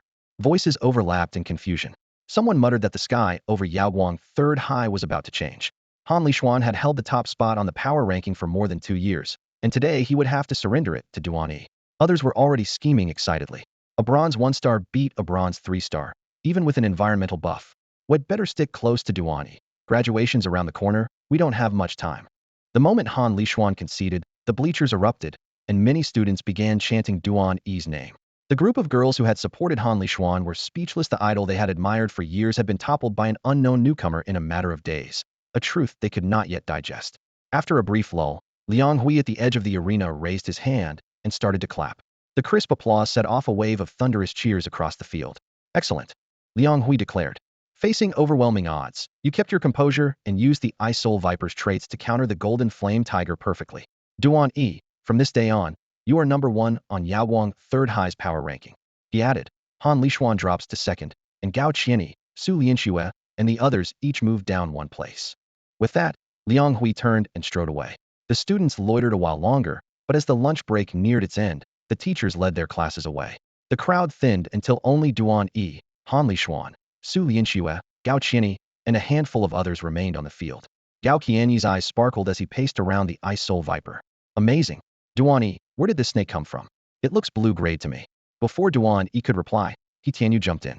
Don't get ahead of yourself. However strong it is, it's still green-grade. Without a silver-level cultivator, you can't seal a blue-grade beast. At most it's right on the edge. As he spoke, he pulled out his phone and snapped several pictures of the viper, planning to show off at home. Class is about to start, so we'll head back. If you two haven't had enough, keep fighting. But Su Lianxue checked her watch and waved to them. After admiring the Ice Soul Viper a little longer, Su Lianxue and the others left. Now, only Duan E and Han Lishuan remained in the arena. Crack! The towering ice sculpture split open, ice shards scattering as the golden flame tiger staggered free. Its legs shook, its breathing was ragged, and the markings on its coat had dimmed beneath the spreading toxin. It no longer had any fight left in it. Han Lishuan raised his hand and activated his star ring. With a faint glow, a thumb-sized green vial dropped into his palm. He uncorked it without hesitation and poured the entire contents into the tiger's mouth. It was an all-purpose antidote every cardmaster carries, effective against most venomous beasts on Blue Sea Star, though it still needed a moment to work. It'll help, Duan E said, stepping closer with a small smile. The antidote takes time. My Ice Soul Viper can extract the poison directly. Thanks, I appreciate it. Han Lishuan nodded. On command, the Ice Soul Viper slithered to the tiger's right hind leg and delivered a light bite. A soft hiss followed as the dark toxin was slowly drawn back into the snake's fangs, merging with the antidote. A few breaths later, the murky lines on the tiger's coat faded and its breathing evened out, though the battle had left it exhausted. All right, back you go? Han Lishuan recalled the beast, and the golden flame tiger turned into a streak of light that disappeared into his soul sea to recuperate. He'll get going then. Catch you later. Knowing his strength exempted him from afternoon classes and finding it awkward to linger, Duan E recalled the Ice Soul Viper and turned to leave. Hold on, don't go yet. Han Lishuan grabbed his arm. Duan E offered a wry smile. You're not looking to settle the score, are you? Wins and losses happen. Beat me next time. A loss is a loss. I'm not that petty. Han Lishuan released him, curiosity bubbling in his voice. I just want to know, how is your ice soul viper this strong? Something went a little off during its evolution, and it ended up with blue-grade power. Duan E shrugged. Han Lishuan shook his head. I don't buy it. My golden flame tiger mutated during evolution too, but nowhere near that level. Your viper must have fully reached blue grade, right? His gaze was intense, as though trying to pull the answer from Duan E's face. Under that stare, Duan E admitted, yeah, it's blue grade now. Knew it. Han Lishuan exhaled in relief, a grin spreading across his face. No shame in losing to blue grade. His eyes lit up. Give me a few more rounds. I've got class. Duan E spread his hands. With strength like yours? Class is a waste of time. Han Lishuan waved off the excuse. Don't go all out, I just want a closer look at your viper. Even as he spoke, he summoned another beast. A gale wolf evolved from a windrunner wolf. Unlike the golden flame tiger, this wolf was merely a standard green grade.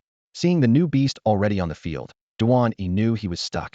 He sighed, summoned the ice soul viper again, and the two of them launched into another bout.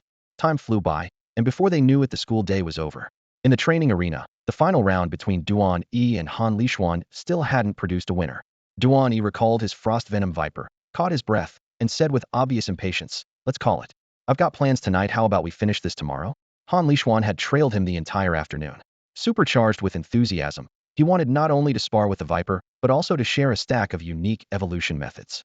At first Duan E listened out of curiosity, but as time dragged on he realized he already knew everything Han was talking about from his system panel, and irritation set in. He also remembered had promised Master Su had attend Su Liangsha's birthday party that evening. With dusk settling in, he grew increasingly anxious. Han Lishuan finally snapped out of it, and scratched his head awkwardly. Sorry, I got a little carried away. Same here, I've got things to do tonight, Han added, lowering his weapon. Relief washed over Duan E. His shoulders visibly relaxed. Then Han said, where do you live? I can give you a lift. He was used to being chauffeured, so the offer felt perfectly normal. Duan E waved him off. I'm headed to the Huifu Grand Hotel for a birthday party. It's not on your way. I'll get there myself. He turned to leave. What? The Huifu Grand Hotel? A birthday party? Don't tell me it's for Su Lianxue. Han's voice shot up. Duan E stopped short. You're going to the same party? Exactly. The Su family invited me too. What a coincidence, we're headed the same way. Han flashed a grin. Since it was a free ride, Duan E didn't argue. They left the school and climbed into a black sedan waiting at the gate. The headlights flared, and the car headed straight for the Huifu Grand Hotel. A little more than 10 minutes later, they pulled up to the entrance. The huge revolving doors gleamed under the lights, and the soaring lobby buzzed with people. Han Lishuan stepped up first, smiling at the receptionist. Excuse me, which floor is the Su family's party on? The 10th floor. Just take the elevator up front, she replied warmly to the handsome teenager. Thank you. Han nodded, entered the elevator with Duan E, and pressed 10. Ding, the doors slid open. The decor on the 10th floor was a world apart from downstairs. A cloud-patterned carpet stretched the length of the corridor, crystal wall lamps cast a gentle glow, and the space was so wide you couldn't see a single support column. The Su family had reserved the entire floor, a clear display of their status and wealth in Yaoguang City. The hall was already packed, a swirl of perfume, elegant attire, and lively chatter. Many guests were their age, but even more were elders mingling in small clusters. Each aura in the room was powerful, making it clear that the Su family's birthday banquet was far more than a simple celebration. The moment Duan E stepped through the gate, a surge of spiritual energy struck him like a wave. He glanced around. On the brilliantly lit lawn, finely dressed guests chatted in small groups, and the very air seemed edged with invisible blades. Looks like it's been underway for a while. Let's hurry inside, Han Lishuan whispered, unable to hide his excitement. Right, Duan E replied, striding beside him toward the main hall. Just as they reached the entrance, two burly guards stepped forward and blocked their path. Apologies, the banquet has already started. May I see your invitations? One guard asked politely, his tone still laced with professional caution. We were held up at school.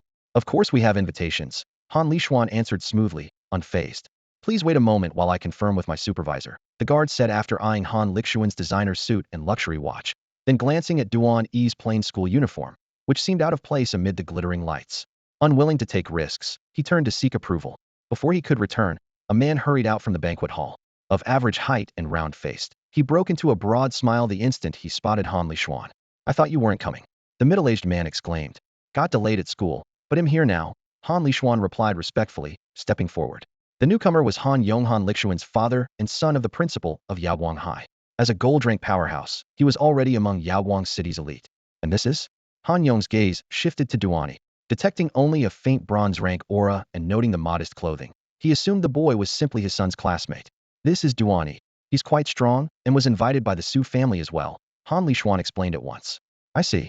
Go on in, Han Yong said with a nod. Reaching bronze rank in high school showed some promise, but he hardly considered the boy strong, certainly not stronger than his own son. To him, it sounded like polite exaggeration.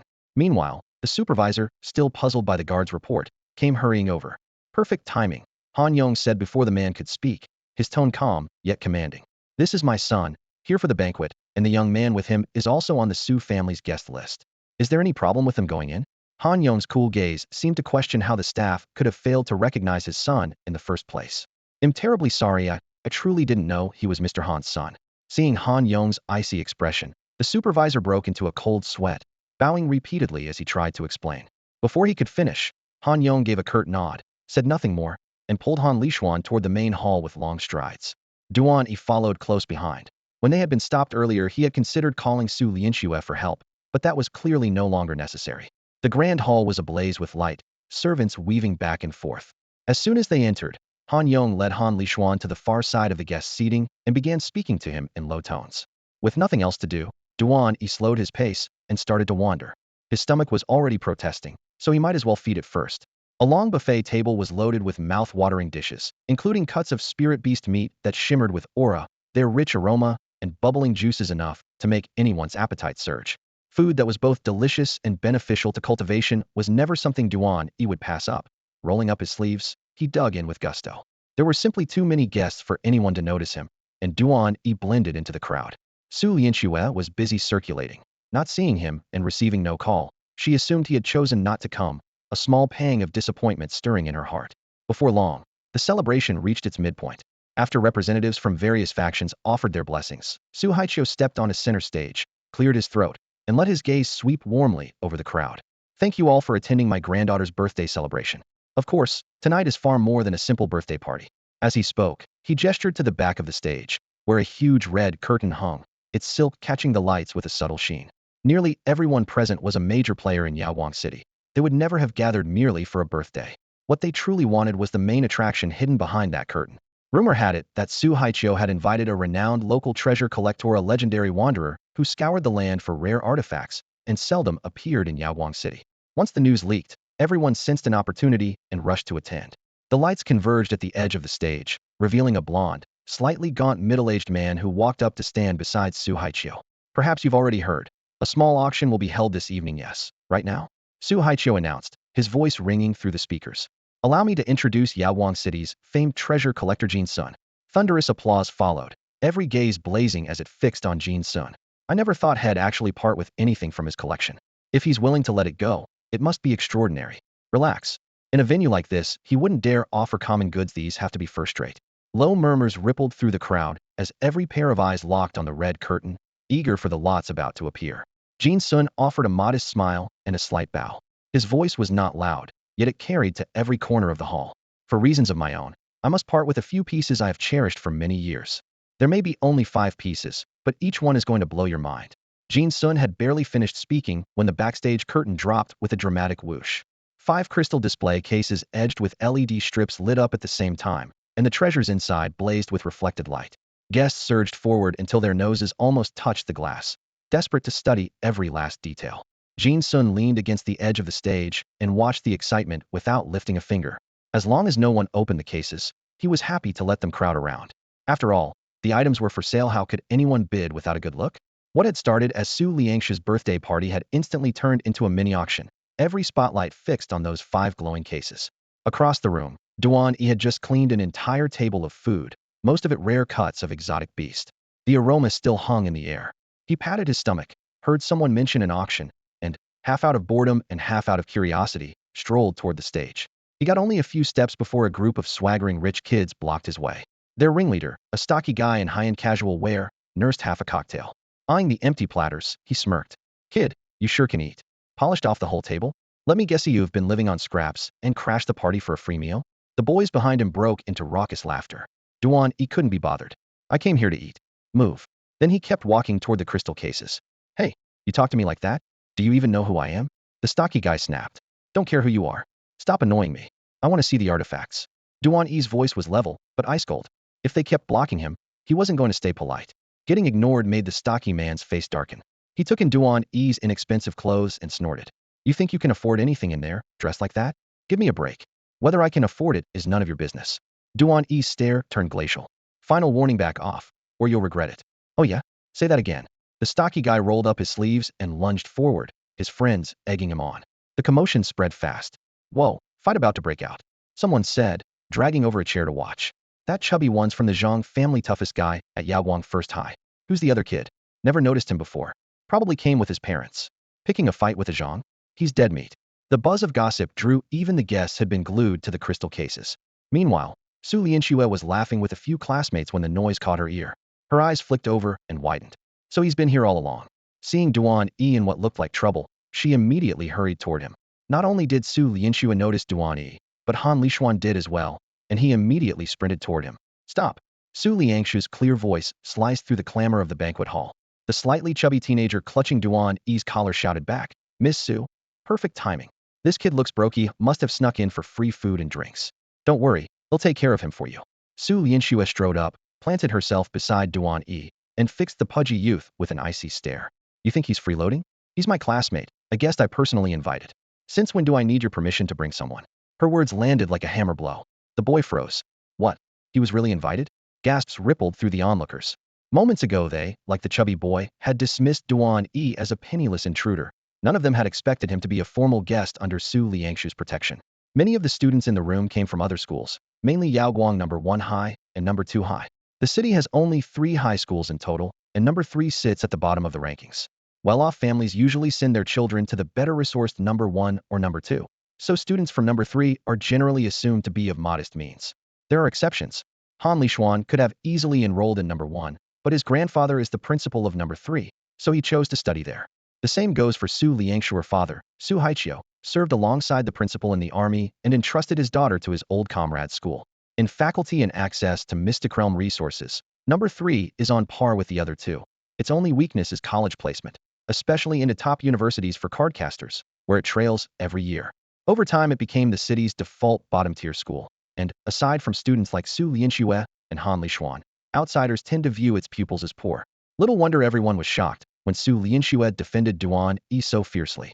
Han Lishuan wanted to speak up too, but a large hand settled on his shoulder, his father's, silently telling him to stay out of it. The tension thickened. Ahem. Su Haiqiu cleared his throat and stepped between them, his tone calm and steady. Ladies and gentlemen, this is Duan E, an honored guest of mine. He prefers to keep a low profile. If anyone takes issue with his presence, you're welcome to leave. With those few words, he publicly confirmed Duan E's status, leaving the pudgy boy no choice but to let go and retreat to a corner, thoroughly humiliated. Su Haiqiu had initially thought Duan E wouldn't show up at all. He certainly hadn't expected the young man to arrive, much less end up clashing with that Zhang family brat. Duan E was already one of Su Haiqiu's honored guests, so there was no way Su would let anyone push him around. He seized the microphone at once, his chilly gaze locking onto the chubby Zhang boy as if addressing him alone. Everyone in Yaoguang City knew Su Haiqiu's status. The moment his voice fell, the boy's face turned the color of ash. He stood frozen in place, scarcely daring to breathe. I'm terribly sorry, truly sorry.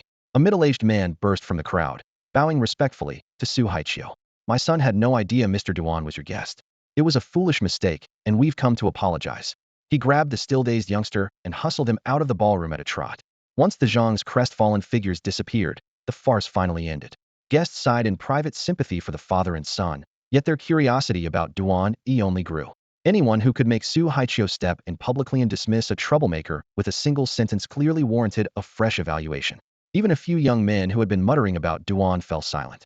The hall lights swung back to the stage, where 5 treasures sat sealed in crystal cases, instantly reclaiming everyone's attention. Why didn't you call before you came? Su Lianxue whispered in mild reproach. I arrived with Han Lishuan and was stopped by security, Duan E replied calmly. I was just about to phone you when his father showed up, so I came in with him. In truth, even without Su Haiqiu's intervention, he hadn't feared that stocky man at all. The fellow was only a bronze rank 1 star, and Duan had already beaten Han Lishuan earlier, so an opponent of that level hardly mattered. Well, since you're here, enjoy yourself. Su Lianxue noticed his gaze fixed on the items displayed up front and asked, curious, interested in those pieces? A little, Duan E nodded. I was about to get a closer look when that blind fool interrupted me. Then let me take you over. She led him toward the stage. By now, the area in front of the platform was packed, conversation rising and falling in waves. That stone glowing violet, could it be netherworld purple light, or? You can feel its energy through the glass. Orange grade evolution material, incredible. Exactly, and look at that purple grade spirit card. Armored Chilean crocodile. A beast that powerful wasn't used for a fusion, but just put up for auction? Unbelievable. And that's not all. See over there. Discussion around the first 4 crystal cases grew ever more heated. Because the auctioneer had yet to announce starting bids, everyone could only feast their eyes for now. The 5th case, however, stood almost deserted. Inside lay a dull black stone, its only feature a thin, eerie fissure on its surface. With nothing else to recommend it, it paled beside the other 4 treasures, whose radiant glow naturally stole every gaze. With Su Lianxue leading the way, Duan E stepped onto the platform. At the same moment, the radar-like system in his mind activated. A blinding white skin swept across the 5 crystal cases, and the data for every item flooded his consciousness. Category: Spirit Stone. Name: Nether Amethyst. Grade: Orange. Description: occasionally drops when a ghost clan beast dies. Packed with formidable spectral power and prized as a high-tier evolution catalyst. Category: Spirit Stone. Name: Thundershadow Crystal. Grade: Purple. Description: formed from condensed lightning. When consumed by a lightning-type beast, it greatly boosts electric attacks and can serve as an evolution material. Card type: Beast Spirit card. Card grade: Purple. Sealed Beast, Scaled Armored Crocodile. Attribute: Water. Note: contains a purple grade scaled armored crocodile. Only gold rank or higher card masters can fuse with it. Tap for detailed stats. Card type: Beast Spirit card. Card grade: Purple. Sealed Beast, Unicorn Pegasus. Attribute: Light. Note: contains a purple grade unicorn Pegasus. Only gold rank or higher card masters can fuse with it. Tap for detailed stats. In a heartbeat, the profiles of the first 4 cases unfolded. No wonder the haul was packed. Each piece was worth a small fortune. Even Duan E felt a jolt of excitement. The nether amethyst was especially stunning. Orange-grade items were rare to begin with, and they appeared only after slaying an orange-grade ghost clan beast monsters many times fiercer than ordinary ones. The stone was practically priceless. Compared with it, the other spirit stone and the 2 purple cards, valuable as they were, seemed almost dull. He was convinced the auction showpiece would be the nether amethyst. Yet what truly caught his eye was the 5th crystal case. Category: Spirit Stone. Name: Adamantite Stone. Grade: Blue. Description: exceptionally hard, favored for forging weapons and armor. The details made him pause. Adamantite was rare, and none was mined around Yawang City, but few people actually needed it unless they were weaponsmiths. Tonight's crowd was mostly well-heeled youngsters, with no forgers in sight, so the stone would likely draw little interest. Worse, this specimen was of poor quality. A prime adamantite stone should be clear and lustrous, yet this one was pitch black, a jagged crack running straight through its center. No wonder no one had spared it a glance. Just as Duan E abandoned the diamond steel and turned his attention to the 2 beast spirit cards, a status panel flickered into existence in his mind. An instant later, a faint red dot glowed on the radar display behind his eyes. Spirit card type: Environment card. Quality: Green. Sealed environment: Gravitational field. Attribute: Gravity. Description: a special zone formed by the world's natural laws and bound by a powerful seal. Within its range, a card master can wield 2 skills: gravity suppression and gravity release. Note: usable only by card masters of bronze rank or higher. This card can grow by absorbing other environment cards. To evolve to blue quality, it must absorb 2 green environment cards. What? An environment card and one that can evolve? You've got to be kidding. Duan E's pupils contracted, and he stood rooted to the spot. What's wrong with you? Su Lianxue, still watching the treasures, noticed his odd expression and looked up in confusion. Nothing. I'm just curious about that black stone, Duan E muttered. He pivoted on his heel and strode straight toward the 5th crystal case in the center of the hall. He had suddenly become interested in the diamond steel because the red dot on his mental radar overlapped perfectly with the stone's location. Normally, the radar showed only 2 colors. Yellow for spirit beasts, brighter dots meant stronger beasts. Green for spirit herbs or minerals. The brighter the dot, the rarer the treasure. He had seen a red dot only once before, when he discovered the golden scroll Xiantianju in the treasury. The light had been dazzling. Though today's red glow was dimmer, it still signified something extraordinarily valuable. Combined with the abrupt appearance of the status panel, Duan E was almost certain the red dot marked that environment card. Since the red glow coincided with the green dot representing the diamond steel, the card was likely sealed inside the stone. Few people lingered near the 5th case. Duan E bent close to the glass and scrutinized the stone. Sure enough, a deep, thin fissure marred its surface, like an ancient wound hidden by time. It's inside. The environment card is really inside, he whispered, barely containing his excitement. Across the hall, Su Haiqiu and Jin Sun exchanged a knowing look and walked over. So, Brother Duan, you're interested in that black stone? Su Haiqiu raised an eyebrow, sounding mildly surprised. Duan E masked his emotions with a calm nod, then turned to Jin Sun. Mr. Jin, that black stone is diamond steel, isn't it? Diamond steel? Su Haiqiu blurted out. Impossible. Isn't diamond steel always clear and translucent? How could it be black? Haha. Young man, you have a sharp eye. Yes, it is indeed a piece of diamond steel, Jin Sun said with a hearty laugh and an approving glance. He had assumed no one would spare a second look at the unremarkable black rock, but this young Duan E had noticed it at once. Of course, most diamonds are crystal clear. This one is clearly an anomaly. When I discovered it, I felt a strange force inside, almost like suction, so I brought it back. Standing on the auction platform, Jin Sun spread his arms and held the glossy black diamond high for everyone to see. No matter how I studied it, I couldn't unlock whatever mechanism lies within or trace the source of that power, he said. Since it's of no use to me, I might as well put it up for auction. Soft light bathed the audience, and every gaze fixed on the fist-sized black gem. Duan E was Su Haiqiu's honored guest, so Jin Sun dared not slight him. That explanation had been meant especially for Duan E. Relief washed over Duan E thankfully. Jin Sun hadn't uncovered the stone's real secret. The thought that he might walk away with it for next to nothing made him silently rejoice, his eyes glued to the gem. Guests who had shown little interest now moved closer for a look. I thought it was something weird and mystical, turns out it's just a diamond. Boring. Mr. Jin said it has suction inside. Could spirit stones or herbs be sealed in there? Impossible. Diamond is so hard that even polishing it is a chore, let alone stuffing anything inside. I doubt it too. Look at that hairline, seemingly proper seal would leak energy, yet all that's left is suction. Probably just a mutated variety. After a few such comments, most guests drifted away. Only Duan E kept his eyes locked on the stone. Noticing the fire in his gaze, Su Haiqiu quietly calculated the potential profit.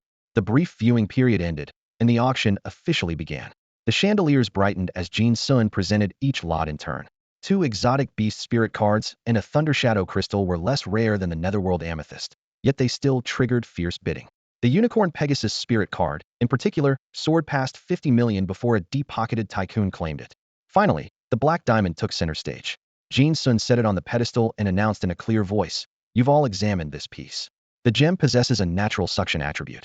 For any master smith crafting weapons or armor, it's an excellent material that could grant unexpected effects. Opening bid 3 million. 3 million? That's steep. A top-grade diamond is barely worth 2 million. Why is this 1-3? You all go ahead and bid. I'm not wasting money. Spend 3 million gambling, there's something inside. I've got better things to do with my cash. Count me out too. Not interested. Next item, bring out the Yuming Ziguang stone. That's the one we want." A chorus of impatient voices filled the hall. Everyone was sure the pitch-black Jingang stone would end up unsold. The moment the starting price of 3 million was announced, the guests who had thought about testing the waters fell silent and began urging the staff to bring the Yuming Ziguang stone to the stage. Duan E, however, never took his eyes off the palm-sized black stone. Excitement blazed in his chest. While others saw nothing but a rough lump of Jingang stone, his system panel showed something entirely different. A sealed evolvable gravity environment spirit card. The power of an ordinary environment spirit card is capped by the strength of the environment it contains, with no chance of growth. Evolvable cards, on the other hand, are 1 in a million. If he hadn't read it himself, Duan E would never have believed such a treasure existed. Even more astonishing, it was the ultra-rare gravity environment. If the secret got out, 3 million would be pocket change. Wealthy collectors would snap it up for 300 million without a second thought. Right now, the card was only green grade, but with careful nurturing it could break through to purple, orange, or even the legendary gold. Such an opportunity was impossible to abandon. 3 million. He'll take it. He raised his hand decisively, his voice echoing through the hall. The once dull atmosphere shattered like glass. That's the kid who just argued with the Zhang family's pudgy brat. Does he really have that kind of money? Tossing out 3 million like it's nothing? He's reckless. He'll regret it soon. The guests muttered among themselves, but none of them intended to bid. Since someone had stepped up, they were happy to let him have it. Auctioneer Jin Sun let out a silent sigh of relief, head dreaded announcing a failed lot. He raised his gavel high. Young Master Duan bids 3 million. Any advance? Advance. Come on, next item. Yeah, where's the Yuming Ziguang stone? Name a price already. The shouts grew louder, but no hands went up. Jin Sun struck the block 3 times and declared the sale. Congratulations, young Master Duan, on winning the Jingang stone for 3 million. Duan E's face remained calm, but inside he was exultant. If the auction weren't still underway, he would have rushed to pay and pocketed the treasure on the spot. Moments later, the staff wheeled in the final lot, the Yuming Ziguang stone. As soon as Jin Sun announced the 30 million starting price, the crowd erupted in a frenzy. Duan E ignored the commotion. His gaze was still fixed on the black Jingang stone. The auction concluded swiftly. The final lot, the Minjing amethyst stone, sparked a bidding frenzy before a wealthy businessman from Yawang City secured it for 120 million. As the gavel fell, the lights dimmed slightly, and attendants guided guests toward the main exit. Apart from a few visitors still exchanging business cards and small talk, most had already dispersed, leaving the vast hall noticeably emptier. You really mean to buy that black adamant stone? It looks pretty unreliable, Han Lishuan called out, hurrying after Duan E, still reeling from the bid had heard. I think it's interesting, worth a gamble, Duan E replied with a casual smile, careful not to reveal his true motive while already eager to settle up with Jin Sun. Seeing his resolve, Han Lishuan could only nod. All right then, good luck. With that, he took his leave. Once his friend was gone, Duan E headed straight for the payment area where Su Haiqiu and Jin Sun were stationed. A few buyers stood in line, clutching their newly won treasures. Duan E waited patiently off to the side. Soon the other customers departed, leaving only Su Haiqiu, Su Lianxue, Jin Sun, and Duan E in the spacious ballroom. Young friend Duan, you truly intend to buy this adamant stone? Jin Sun asked, holding a black box, curiosity and scrutiny mingling in his expression. Absolutely. I bid on it, so I'll pay for it, Duan E answered cheerfully, producing a gold card from his pocket. Noticing the card, Su Haiqiu smiled and stepped forward. Since you want it, just take it. It'll cover the 3 million. What? Duan E froze, staring in disbelief. He knew had already received 30 million for treating the Su family's storm bear, and now they meant to shoulder another 3 million, clearly a calculated gesture. Catching his doubt, Su Haiqiu waved a hand. 3 million is nothing to me. Think no more of it. His tone was calm, but unmistakably inviting. After a brief consideration, Duan E nodded. In that case, thank you, Patriarch Su. He did need powerful allies, and accepting the favor cost him nothing. Moments later, Su Haiqiu completed the payment, and Jin Sun placed the polished, pitch-black stone in Duan E's palm. Its surface felt icy, a muted, shadowy sheen lurking underneath. I'm not sure why this adamant stone ended up like this, Jin Sun said solemnly, but I'm convinced it hides something extraordinary. However, a Jingang stone is notoriously tough under normal conditions. It's almost impossible to break. Were you planning to split it open once you got it home, Mr. Duan? If so, I might know a way.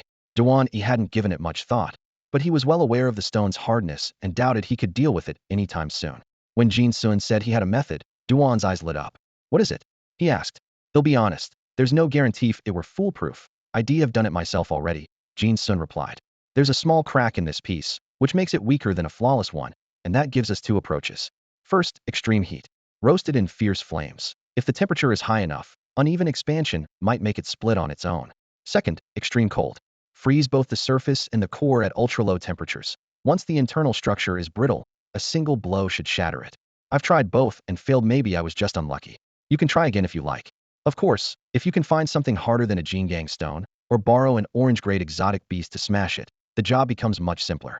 Duan E nodded. The plan matched his own thoughts. He had intended to use the Ice Soul Viper's chill to crack the stone. Thank you for the guidance, Mr. Jin, he said.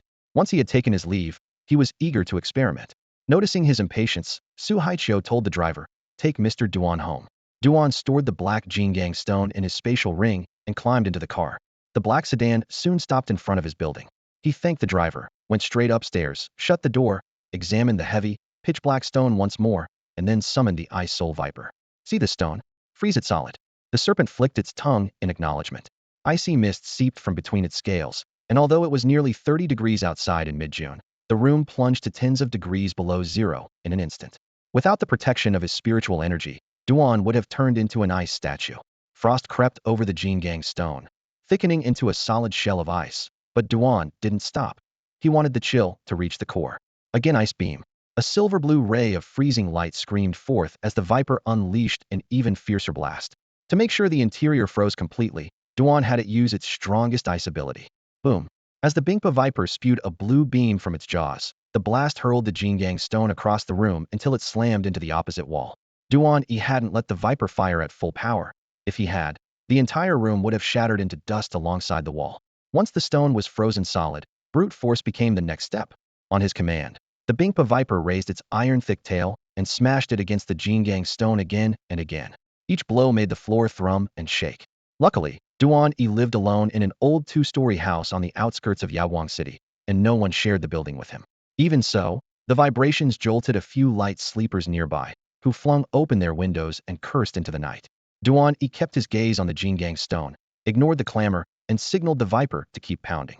After 10 minutes of relentless hammering, the frost coating the Jingang stone began to melt, yet not a single crack appeared. Sweat slipped down Duan E's forehead. Jin Sun hadn't lied. Whether by flame or extreme cold, this stone refused to yield. Staring at the flawless ore, he sighed in frustration. Knowing a treasure was sealed inside but having no way to reach, it was pure agony. Since fire and ice had failed, only one path remained. Jin Sun had said that brute force might work, but only with a material harder than the Jingang stone or the strike of an orange-grade exotic beast. Both options were out of reach. Yaoguang City had no orange-grade beasts, and even on all of Lanhai Xing they were exceedingly rare, to say nothing of finding something harder than the stone. Just as he was about to abandon the effort, inspiration flared. He yanked a half-ruined sheepskin scroll from his storage ring. Though damaged, it was an authentic ancient spiritual artifact worth far more than a gold-grade item. Embedded in the scroll's spindle was an unassuming golden gem. Anything mounted on such an artifact had to be extraordinary. He tightened the parchment to expose only the gem, then swung the scroll in a firm, testing arc and slammed it against the Jingang stone. Boom. The instant the gem struck the rock, a violent surge of energy erupted, the backlash flinging Duan E into the wall. Meanwhile, crack spiderwebbed across the Jingang stone. Crack. With a sharp, ringing snap, the stone split cleanly in two, and a beam of black light burst from within. The black beam shot forth, and the once pitch-dark adamant stone turned crystal clear again. All the energy churning inside was drawn out, leaving a flawless, translucent or lying alone in his palm. Moments later, the black glow ebbed like a receding tide, replaced by a gentle pale blue aura. A spirit card drifted into Duan E's view. About the size of his palm, its front bore crisp magnetic patterns with blue light flowing along the lines, while the back held a scaled-down sealing array identical to any standard spirit card. At that same instant, a gravity field panel popped up in his mind, the stats exactly matching those from the auction. The only change was that the faint red dots on his mental radar suddenly brightened, their positions now razor-sharp. Fantastic. I finally have it. With a rush of excitement, Duan E caught the card and issued his first command the moment his fingertip touched its surface. Gravity field activate. A flash of blue light burst out. The card dissolved into particles and vanished into the air. The room shuddered. Curled up in the corner, the Icebane Viper jerked its head up, sensing a terrifying invisible weight closing in from every direction. Even as a blue-grade beast, its joints popped under the strain, scales scraping the floor as it struggled to crawl. Duan E felt nothing himself, but the snake's anguished hiss still startled him. This is only the ambient effect, and it's already this strong? To test the limit, he gave another order. Gravity crush. The pressure doubled in an instant, as if the entire space grew denser. The Viper's chest caved, its belly scales ground against the floor, and with a dull thud, it was pinned motionless. Through their psychic bond, Duan E heard its low, pained wail. Sorry. He hurried to end the trial. Gravity release. The binding broke at once. The snake suddenly felt weightless, its body springing up as though it were made of feathers. With the pressure gone, it not only regained its freedom but moved a notch faster than before. Duan E mused. So gravity release not only frees allies from suppression, it even reverses their weight, adding extra mobility. He spent several minutes reviewing every detail of the two skills and grew more impressed by the second. In a normal beast battle, dropping this environmental card first and following with Gravity Crush would slam most opponents into the ground for easy cleanup. True, it was only green grade. Against purple or orange tier beasts the effect might weaken, and its area of influence was limited, probably on par with Han Lixuan's magma surface. Still, the green tier didn't worry him. An environmental card like this could evolve by absorbing its own kind, boosting its quality, range, and power. All things considered, the Gravity Field Spirit card had just become Duan E's strongest trump card. After testing the power of the Gravity Field, Duan E stowed it away. The fist-sized spirit card in his palm glinted with a dark golden light before he sent it to the outer rim of his soul sea. Environmental cards like this cannot fuse completely with the soul sea the way beast cards do, but they can be nurtured deep within Itonly. There are they truly secure. If he carried so precious a gravity field card on his person and lost it, there would be no way to recover it. Once he was sure the card was safely stored, he waved the Frostfang Viper back onto its card, sat cross-legged, and began cultivating it once. With the Xiantian art roaring into motion, spiritual power coursed through his meridians while his arms, waist, and legs flowed in seamless sequencia rhythm of fistwork and breathing intertwined. After roughly 2 hours he completed 3 full sets, the utmost his current level allowed. The moment he finished the third, every muscle felt drained and limp, yet his sea of soul was crystal clear from the massive reflux of energy. Sweat slid down his temples, so he took a scalding shower, letting the steam drive the weariness from his body. He had just changed into pajamas and lain down when the front door lock clicked downstairs, followed by the creak of the door and soft footsteps. A slightly haggard middle-aged couple stepped into the living room with their luggage. Xiao Yi were home. Li Qian forced a smile and tried to sound cheerful. Hearing their voices upstairs, Duan E kicked into his slippers and dashed down. Dad, Mom, look at you taller again, Duan Lingqing said, pleased to see his son so full of life. Have you eaten? Li Qian asked gently, patting his still warm hairline. I have, Duan E nodded, then lowered his voice, eyes sparkling. But don't you notice something different about me? Different? Duan Lingqing looked him up and down, but saw only that his son had shot up again. Li Qian inspected him too, but found nothing else. Heh, your son is already a bronze-level spirit card master. Duan E spread his hands proudly. What? The couple sprang to their feet, shock written all over their faces. They themselves had graduated high school at nothing more than Iron Black 2-star, and, knowing their limited talent, had missed out on the spirit card universities. It had colored their expectations for their son as well. Duan E was barely Iron Black 3-star at graduation, with almost no chance of entering a top school. To make up for it, they took contracts out of town, working like mad to earn enough to give him other options. And now, after just 2 months away, Iron Black 3-star had leaped straight to bronze? It sounded like pure fantasy. You're not joking, are you? Duan Lingqing asked, face stern. As if I would. Feel it for yourselves. Duan E raised his hand and closed his fingers. A moment later, a surge of spiritual power exploded from within him, rolling through the living room like a tidal wave. Even though the couple had scarcely cultivated since graduation, their Iron Black 2-star senses were sharp enough to register the powerful ripple of energy. After sensing the bronze-grade spiritual power surrounding Duan E, both parents froze in place. The ache in Duan Lingqing's shoulders vanished instantly, and a surge of fiery excitement shot through him. Li Qian's eyes flew open, her heated gaze seeming to bore straight through their son. Seizing their stunned silence, Duan E recounted everything that had happened in the school's secret realm, omitting any mention of the system. He explained that he had accidentally discovered how to evolve the little soul serpent. Once the evolution succeeded, the ice soul viper reached blue-grade strength, and with it, he defeated Han Lixuan's golden flame tiger to claim the top spot on Yaoguang's third highest ranking list. Duan Lingqing and Li Qian listened wide-eyed, pinching their own thighs and turned to be sure it wasn't a dream. Is that really true?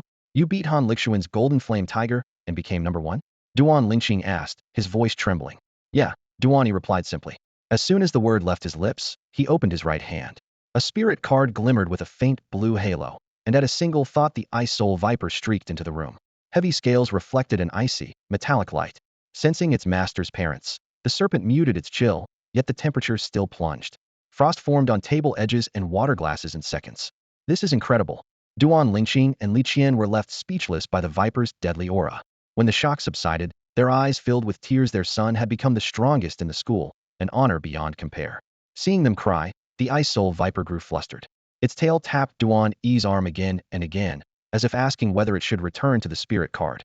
Duan E chuckled and patted its head. Relax, they're just happy. Right, we're only excited. It's not your fault, the couple assured it, wiping their tears. They then crowded around the serpent, marveling at every scale and every wisp of cold mist. For 2 novice spirit card cultivators, a blue-grade beast was almost unattainable. Observing one up close was exhilarating.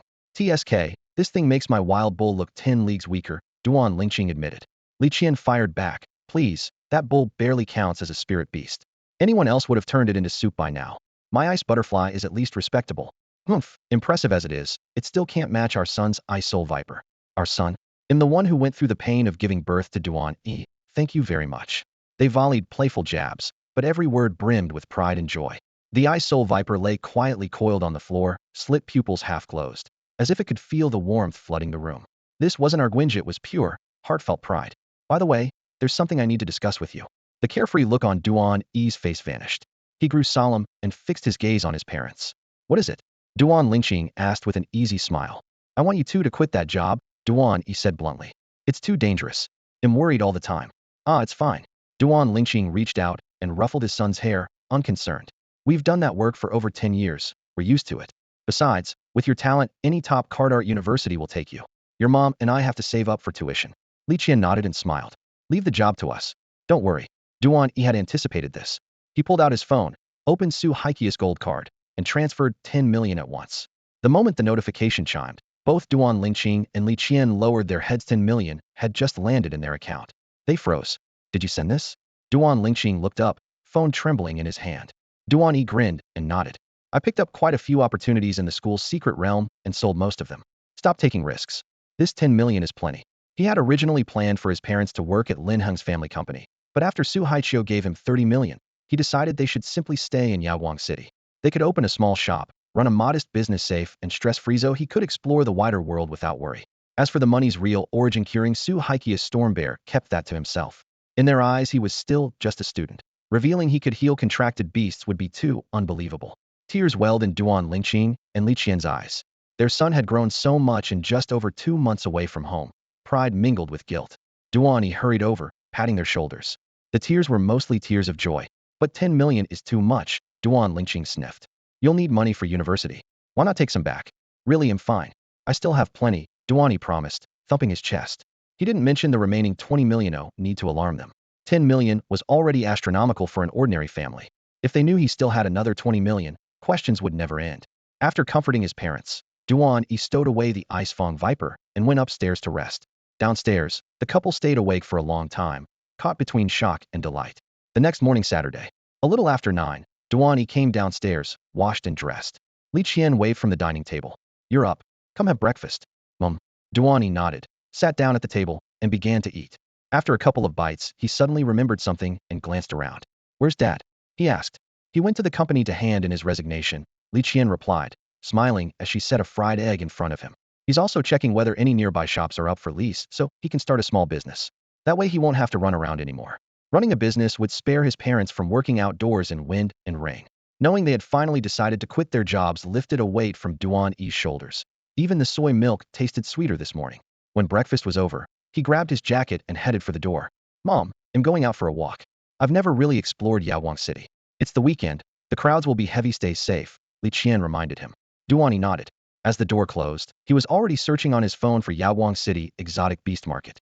He remembered that the city boasted a massive one, the Huifu trading market. It sold not only spirit cards for every kind of beast, but also feed, materials, and assorted rarities. His supplies for the ice fong viper and the giant snow ape were running low, so he set that as his destination. Without another thought, he flagged down a taxi. To the Huifu trading market. Please, he told the driver. The Huifu trading market had begun as a regular bazaar, but after the Huifu group bought it, the place expanded rapidly and is now Yagang's busiest commercial district. Besides rows of permanent shops, the management set aside a huge area for private stalls. Many people who had painstakingly acquired rare items preferred renting a booth to selling cheaply to big dealers, so they asked top prices themselves. Weekends were lively anyway, and right now the entrance was a sea of voices. As the taxi rolled to a stop, a wave of heat mixed with vendors' shouts washed over him. Duan E stood at the gate, taking in the crowd. Every few steps the merchandise changed. Mingled smells and colors melded into a marketplace ambience all its own. With growing anticipation, he pushed into the throng. The stalls were anything but random. A market was laid out with military precision. The section he had entered specialized in exotic beast meat, divided into 2 lanes labeled edible for humans and not edible. Each counter was surrounded by customers. Hotel buyers, restaurateurs, even private chefs to the wealthy came here for supplies. One stall in particular caught his eye. On the chopping block lay a split-open savage ox, the grain of its muscle still gleaming with cold. The owner wielded a razor-sharp knife, his motions as smooth as a stage performance. Duan E stepped closer, catching a faintly sweet metallic scent. Boss, how much for the savage ox meat per gene? Good eye, young man. The vendor wiped sweat from his brow and grinned. Butchered this morning, fresh as it gets. Since you're young, they'll give you the straight price, 5,000 yuan a gene. How about it? 5,000. Duan E raised an eyebrow. Among edible spirit beasts, the savage ox was no lightweight, and was often the first contract beast for rookie spirit card masters. Duan E's father had chosen one back in the day. Its flesh offered greater benefits than pearl chicken or float duck, and thanks to its scarcity, fiery temper, and resistance to domestication, most had to be captured in the wild. 5,000 yuan a gene was entirely reasonable. A price of 5,000 yuan per half kilo is steep for most families, but Duan E had a bit of money these days and had never tasted savage ox beef before. Now that had found it, he wasn't about to walk away without a few kilos. He stopped at the stall, tapping the cutting board with one finger, a habit left over from his school days, and bargained offhandedly. Come on, boss, give me a deal. They'll take 3 caddies. The vendor, a burly man of about 40 with his sleeves rolled to the elbow and a blood-stained knife in hand, shook his head with a smile, yet agreed readily. All right. You look like a student. You could use the protein. How does 13,000 for the lot sound? One set price? Duan E's eyes lit up. It was within his budget, and he thanked the man cheerfully. Deal, uncle. Much appreciated. He lifted his hand, and 13 glowing 1,000 yuan credits flickered past as the star ring completed the transfer. The knife flashed. Thick slabs of savage ox beef hit the board with a dull thud, and in a few swift strokes the vendor had exactly 3 caddies ready. The scale blinked. The meat went into a vacuum pouch and straight into Duan E's hand. A glimmer of starlight, and the beef vanished into his storage ring. He licked his lips, already imagining the rich, wild flavor that would fill his kitchen that night. 3 caddies won't last long. Let's see what other exotic cuts are around. Talking to himself, he turned toward the neighboring stalls. Over the next 10 minutes, he picked up fire-marked wolf ribs, a half leg of crimson-maned boar, 2 gale deer tenderloins, and more. Each item was sealed in its own pouch and slipped into the ring until nothing new in the meat section caught his eye. Only then did he move on, satisfied. The bazaar's second zone was even larger, a maze of tables selling beast medicines, feed, evolution materials, and an array of odd household goods, like a miniature all-purpose market. No sooner had he stepped in than a row of vibrant green produce drew his gaze. Under the lights, the leaves gave off a faint glow, clearly no ordinary vegetables. He walked over and pointed. "Boss, are these just regular greens?" "Hardly," the middle-aged vendor replied, sizing him up and spotting the star ring on his finger. His tone warmed at once. "You're a student, right? No wonder you haven't seen these. They're spirit-infused vegetables, grown in special soil and fed with array-channeled energy every day. Eat them and you'll boost your inner power and even toughen your body a bit." Tempted? Spirit-infused, huh? Duan E nodded, comparing them in his head to exotic meat. Similar effect, different taste. On Blue Sea Star, these greens were prized by wealthy youths who refused to touch meat. They were rarely seen on the open market. He might as well indulge. "All right, he'll take 2 caddies of each, this one, and that one over there." His finger moved quickly from spirit crystal carrots to jade dew peppers to gathering tomatoes. "No problem. One moment." The vendor set the scale, weighing, sealing, and bagging the produce in a practiced flow before handing over several bulging sacks. Duan E paid again, the digits on the display spinning past a string of zeros. He stowed the vegetables with the meat, the weight barely registered through the ring's space. In less than half an hour, had spent tens of thousands. Watching his balance plunge, he could only sigh. Things like these are beyond most people's wildest dreams. Groceries secured, Duan E continued to wander the market. Because there were plenty of stalls selling evolution materials for exotic beasts here and their prices were a bit lower than in the mall, Duan E decided to skip the shopping center and search this market instead, hoping to find what his beasts needed. Stalls stretched in neat rows, beast bones, spirit herbs, and crystals shimmered with their own light and aura, while a faint herbal scent drifted through the air.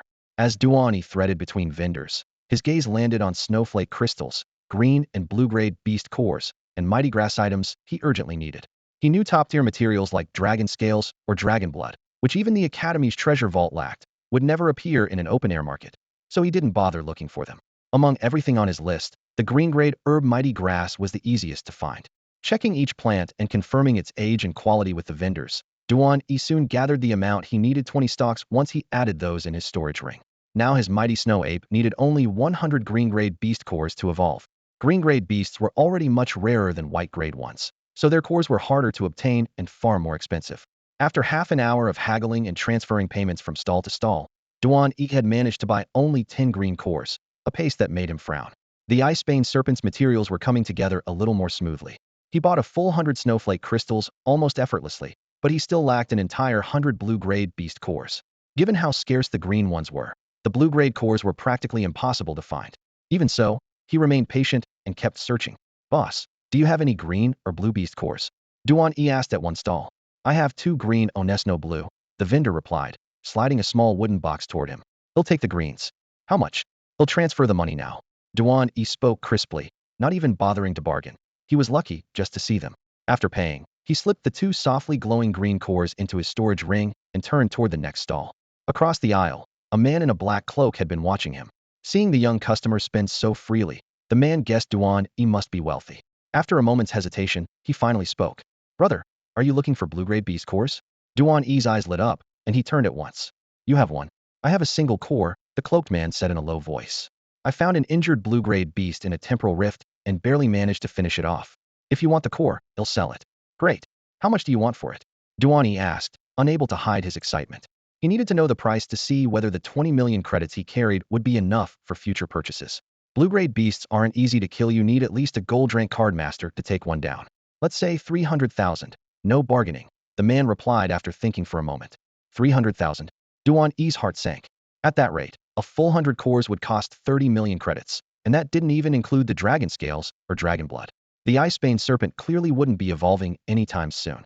After weighing his options, he decided to pursue a more realistic goal: collect the rest of the green cores so the mighty snow ape could evolve first.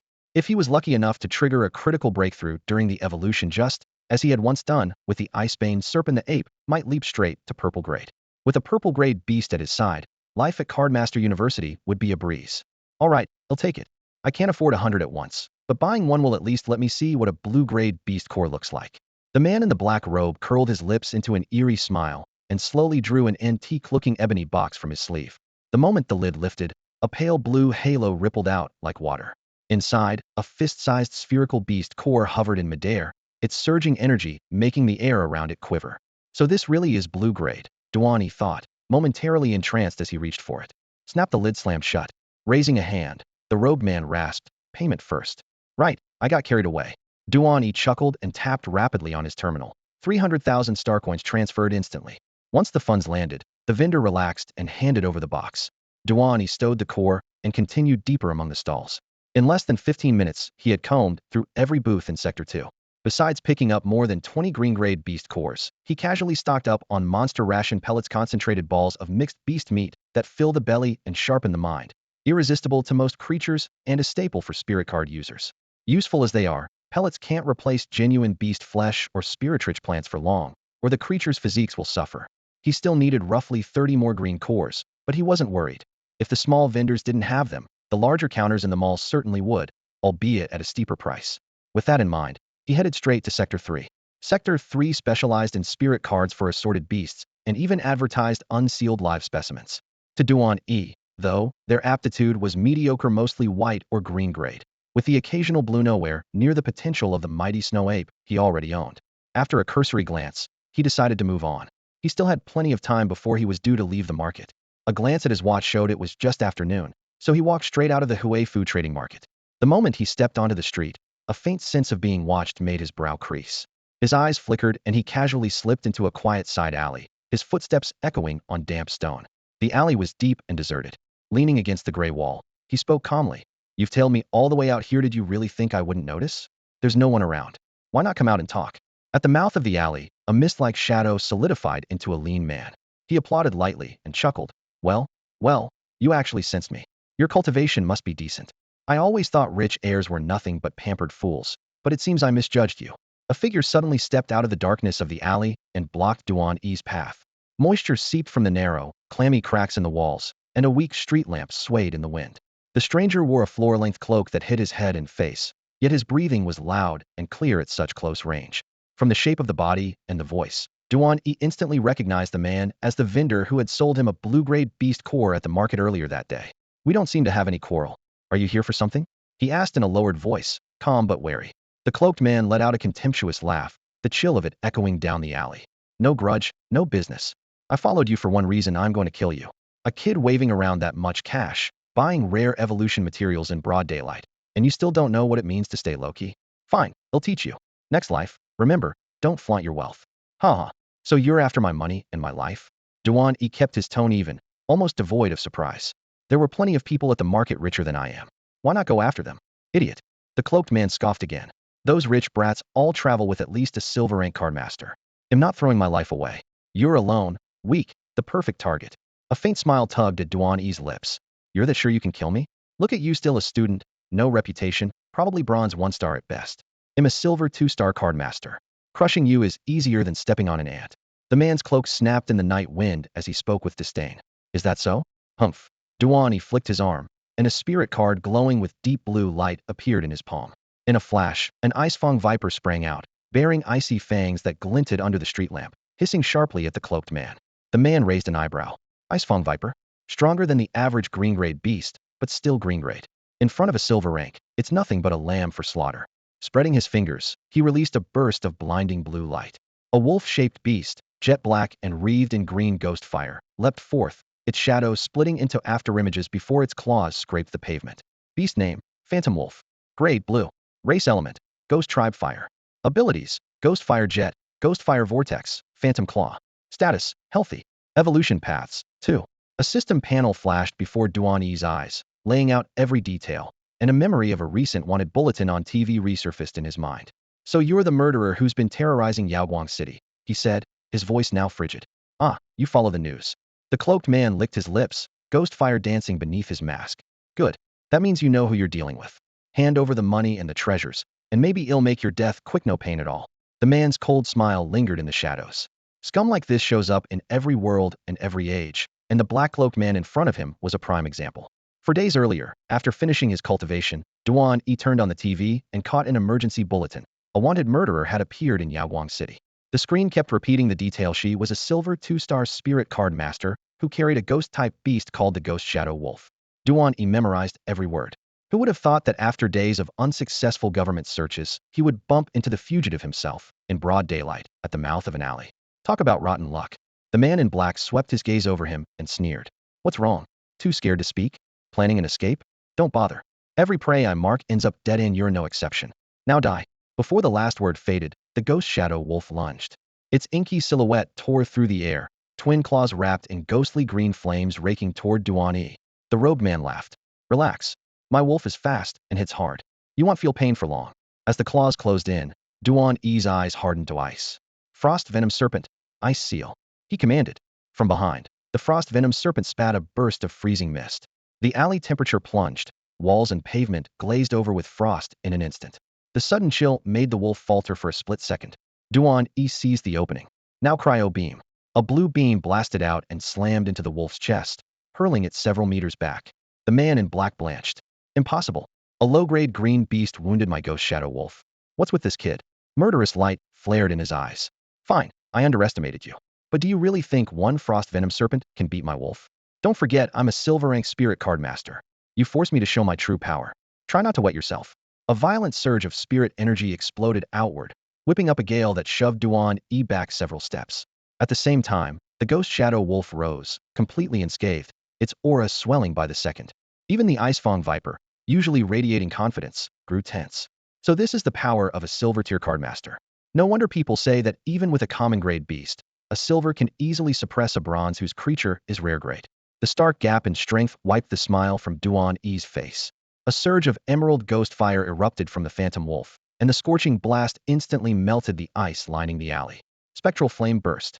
With a guttural snarl, the wolf spewed a beam of green fire straight at Duan E. The Icefang Viper snapped up and launched its freezing ray.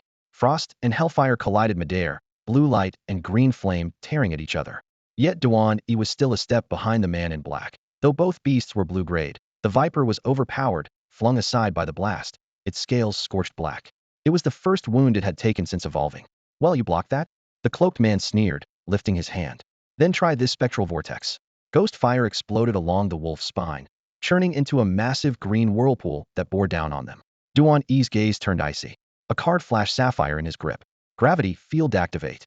In an instant the swirling ghost fire collapsed as an invisible weight slammed down. The phantom wolf was pinned to the ground, unable to lift a paw. The cloaked man crashed to his knees, immobilized. What did you do? He screamed.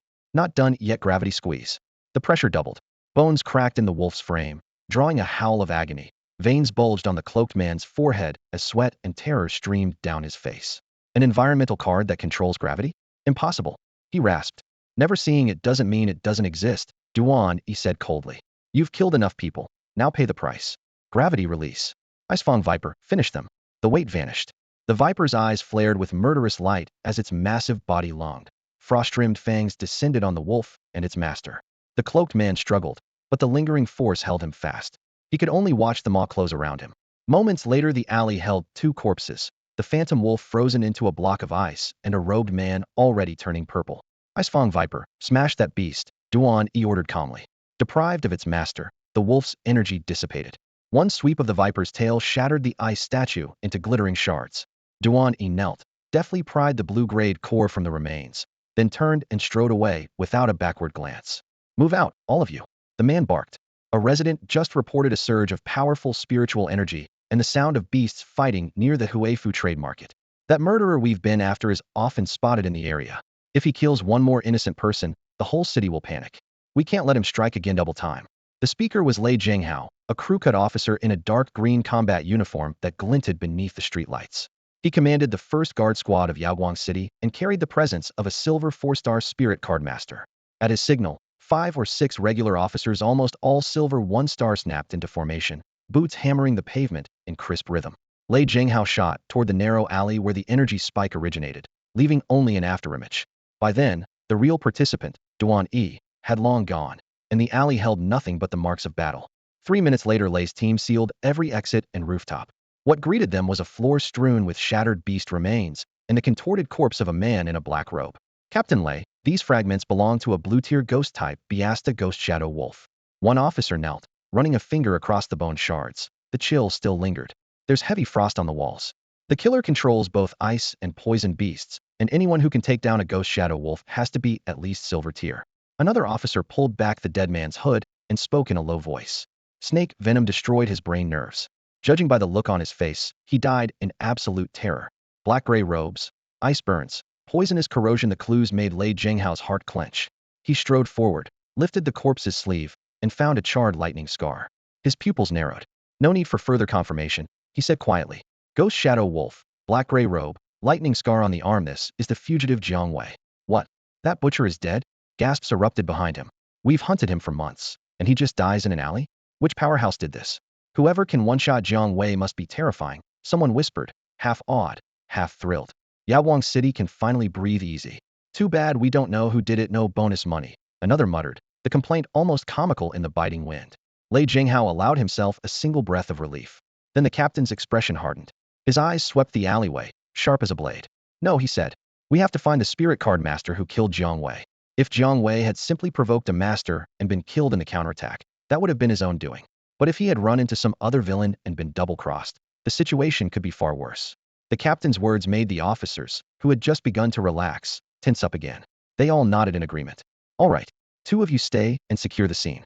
The rest of you pull the surveillance footage and go door to door. See if anyone spotted a suspicious figure. Lei Jinghao decided on the spot. Yes, sir. The reply was sharp and in unison.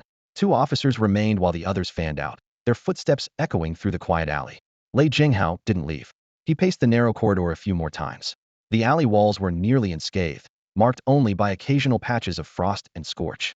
Considering the man in black was a silver II card master and the shadow wolf a blue-grade ghost beast, the clash should have sent bricks flying. Yet not a single wall had collapsed.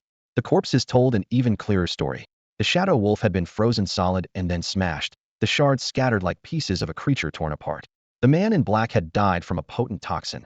His face was dark and swollen, with no sign of struggle. Pulling this off without damaging the surroundings meant the assailant had completely overwhelmed him, killed him almost instantly. Only a handful of people in Yaoguang City could manage that, Lei Jinghao muttered, frowning. Could it have been an outsider, some wandering card master? If so, we're in serious trouble. He logged the details on his terminal and left the alley. Elsewhere, Duan E was racing home in a taxi. The battle with the man in black had delayed him, and it was already past 1, nearly 2 when he finally walked through the door. The detour, however, had shown him how terrifying the gravity field could be. It pinned down a blue-grade beast and even trapped a silver-rank cardmaster far beyond anything had imagined. Duan E had planned to subdue the shadow wolf first, and then focus on the man in black. Instead, had caught them both in one sweep, saving a lot of effort. The encounter also gave him a rough sense of the field's limits, effective against silver-rank cardmasters and blue-grade beasts, though anything stronger might break free. He would need to test that later. He pushed open the front door, and a delicious aroma washed over him. Dinner's hot, come eat, his mother called from the kitchen. Coming. Duan E dashed in, washed his hands, and hungrily dug in. The hunger that had stalked him on the way home vanished in the face of home-cooked food, and before long the plates were clean. After clearing the table, he pulled slab after slab of exotic beast meat from his storage ring, covering the entire tabletop. At the steamy kitchen doorway, Li Qian looked up from the dishes and froze, utterly stunned. It's exotic beast meat? Li Qian rubbed her eyes, stunned. Yep. Duan E set 2 heavy shopping bags on the dining table, looking rather pleased with himself. Pick them up at the trading market. The bright red cuts are savage bull. The pieces with stone-like marbling are rockhorn goat. These snow-white ones are pearl feather chicken. And the vegetables, see how they glow, are spirit-infused greens. Enough to last us for a while. Must cost a small fortune, right? Li Qian lifted a slice of savage bull, sensing the faint thrum of spiritual energy, and couldn't help asking. Not as much as you'd think. Duan E waved her concern away with a grin. Besides, I'm at a crucial stage. I need proper nourishment if I want any chance of getting into a top spirit card university. True. The college entrance exam's less than 20 days off. Li Qian nodded, her gaze softening. Don't worry, Mom will make sure you eat well. Just then, footsteps sounded at the door. Duan Lingqing entered with his briefcase. He paused at the sight of the rare cuts on the table. Duan E explained in a few words, and his father laughed heartily. Of course you need to bulk up. Son, focus on cultivating, leave the logistics to us. Will do. Duan E nodded hard and headed upstairs. Back in his room, he didn't start cultivating immediately. Instead, he sat at his desk, elbows propped, deep in thought. In his mind, the attribute pane of the gravity field environmental card appeared still blank, no hint of what level it could suppress. System, he whispered, just as he had in the school's treasure pavilion. Can you check the card's current limit? To his surprise, a cool mechanical voice replied at once. Scanning gravity field environmental card. Scan complete. Current quality, green. Effective against exotic beasts up to blue quality and against spirit card masters below silver 3-star. It worked. Duan E murmured, thrilled. Head assumed he'd have to test the card himself. This saved him a major headache. The only difference was that Head guessed it could suppress silver 1 through 5. In fact, it capped at silver 3. Even so, the gravity field remained his ace enough to guarantee victory against anyone under silver 3. With solid numbers to rely on, he relaxed. He summoned the Binkpa Viper, fed it 3 pellets of spirit feed, and watched its snowy body swell slightly before dismissing it. Then he sat cross-legged on the floor. With steady breaths, he moved through set after set of the Xiantian technique, the faint hum of circulating energy echoing in the room. Time slipped by, and before he knew it, night had fallen.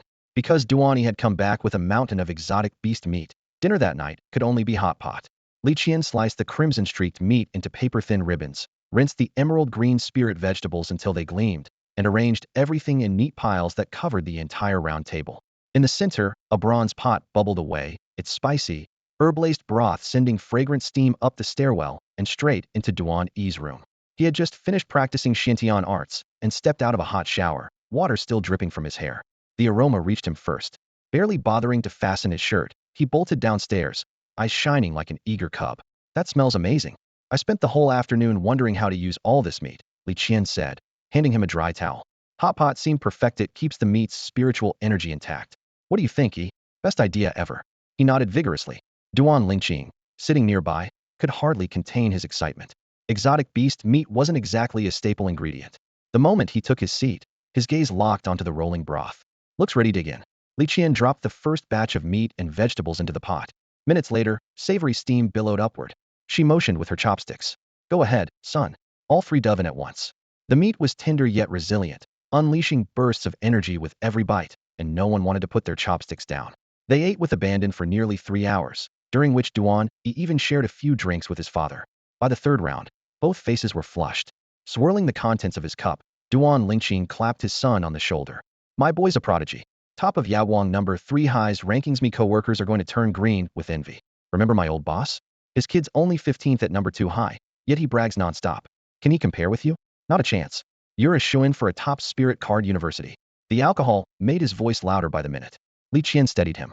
Enough showing off. Don't embarrass yourself in front of our son. Bed now. Half pushing, half dragging, she got him to the bedroom, then came back downstairs to clean up. Duan E had drunk plenty himself, but his cultivation kept the liquor at bay. He felt only a slight buzz. He helped his mother clear the table before heading back to his room. Sunday brought no scheduled activities, so he decided to stay home. Sitting cross-legged, he mentally calculated how long the mighty snow ape needed to absorb the ice crystals. It should be done by now. Let's see if you've grown.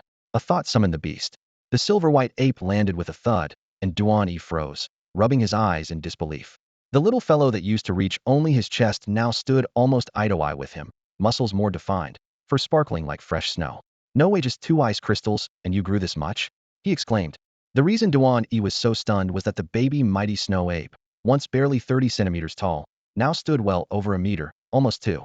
The creature's body was wrapped in dense, snow-white fur, its chest muscles bulged, and each breath frosted the air inside the room. Apparently, after swallowing the 2 ice crystal stones, both its strength and aura had skyrocketed. He called up the system interface at once. A green holographic screen floated before his eyes. Beast name, Mighty Snow Ape. Grade, green. Species attribute, Beast Ice, Strength. Ability, Groundwave Fist. Status, Growing Adolescent. Evolution paths. 1 standard evolution, collect 1 strength crystal, 10 Titan Grass, and 100 green grade beast cores to evolve into the blue grade Titan Ice Ape. 2 power evolution, collect 2 strength crystals, 20 Titan Grass, and 100 green grade beast cores to evolve directly into Titan Ice Ape. Note, beast grade is random, and evolution can occasionally trigger a critical upgrade. It's already reached the adolescent stage, Duan E whispered in disbelief. In this world, beasts are classified as infant, adolescent, and mature. Only by stepping into maturity can a beast unleash its full combat potential and gain the chance for further evolution. With just 2 ice crystal stones, the mighty snow ape had leapt from infancy to adolescence. Though not fully grown, it could already fight respectably. Given a little more care, it would reach maturity and arrive at its first true evolution point. The summoned ape was brimming with energy, racing around the room, its heavy footfalls thudding across the floor. Duan E raised a hand to calm it. Feeling eager to fight? Almost there. Once you're fully grown, we'll find you a real battle. The ape immediately crouched, shoving its massive head toward him, eyes half closed in pleasure as he stroked its fur. It already stood close to 2 meters, and Duan E had to rise on tiptoe to pat its head. Only 20 days until the college entrance exam, he murmured, determination flashing in his eyes. By then you'll be mature, and well secure our spot at a top spirit card university. It was Sunday and school was out, so he planned to head to Huifu Trade Market that afternoon to scout for more ice crystal stones or other ice-type materials. He also intended to pick up the remaining 30-plus green-grade beast cores in one trip, then simply wait for the ape to evolve. With his plans set, he recalled the mighty snow ape, changed clothes, hurried downstairs, and after a quick word to his parents hailed a taxi straight to Huifu Trade Market. This time, though, the street stalls held no appeal. Had already seen everything they had the day before, and nothing new had appeared. Today Duan E headed straight for the indoor mall at the back.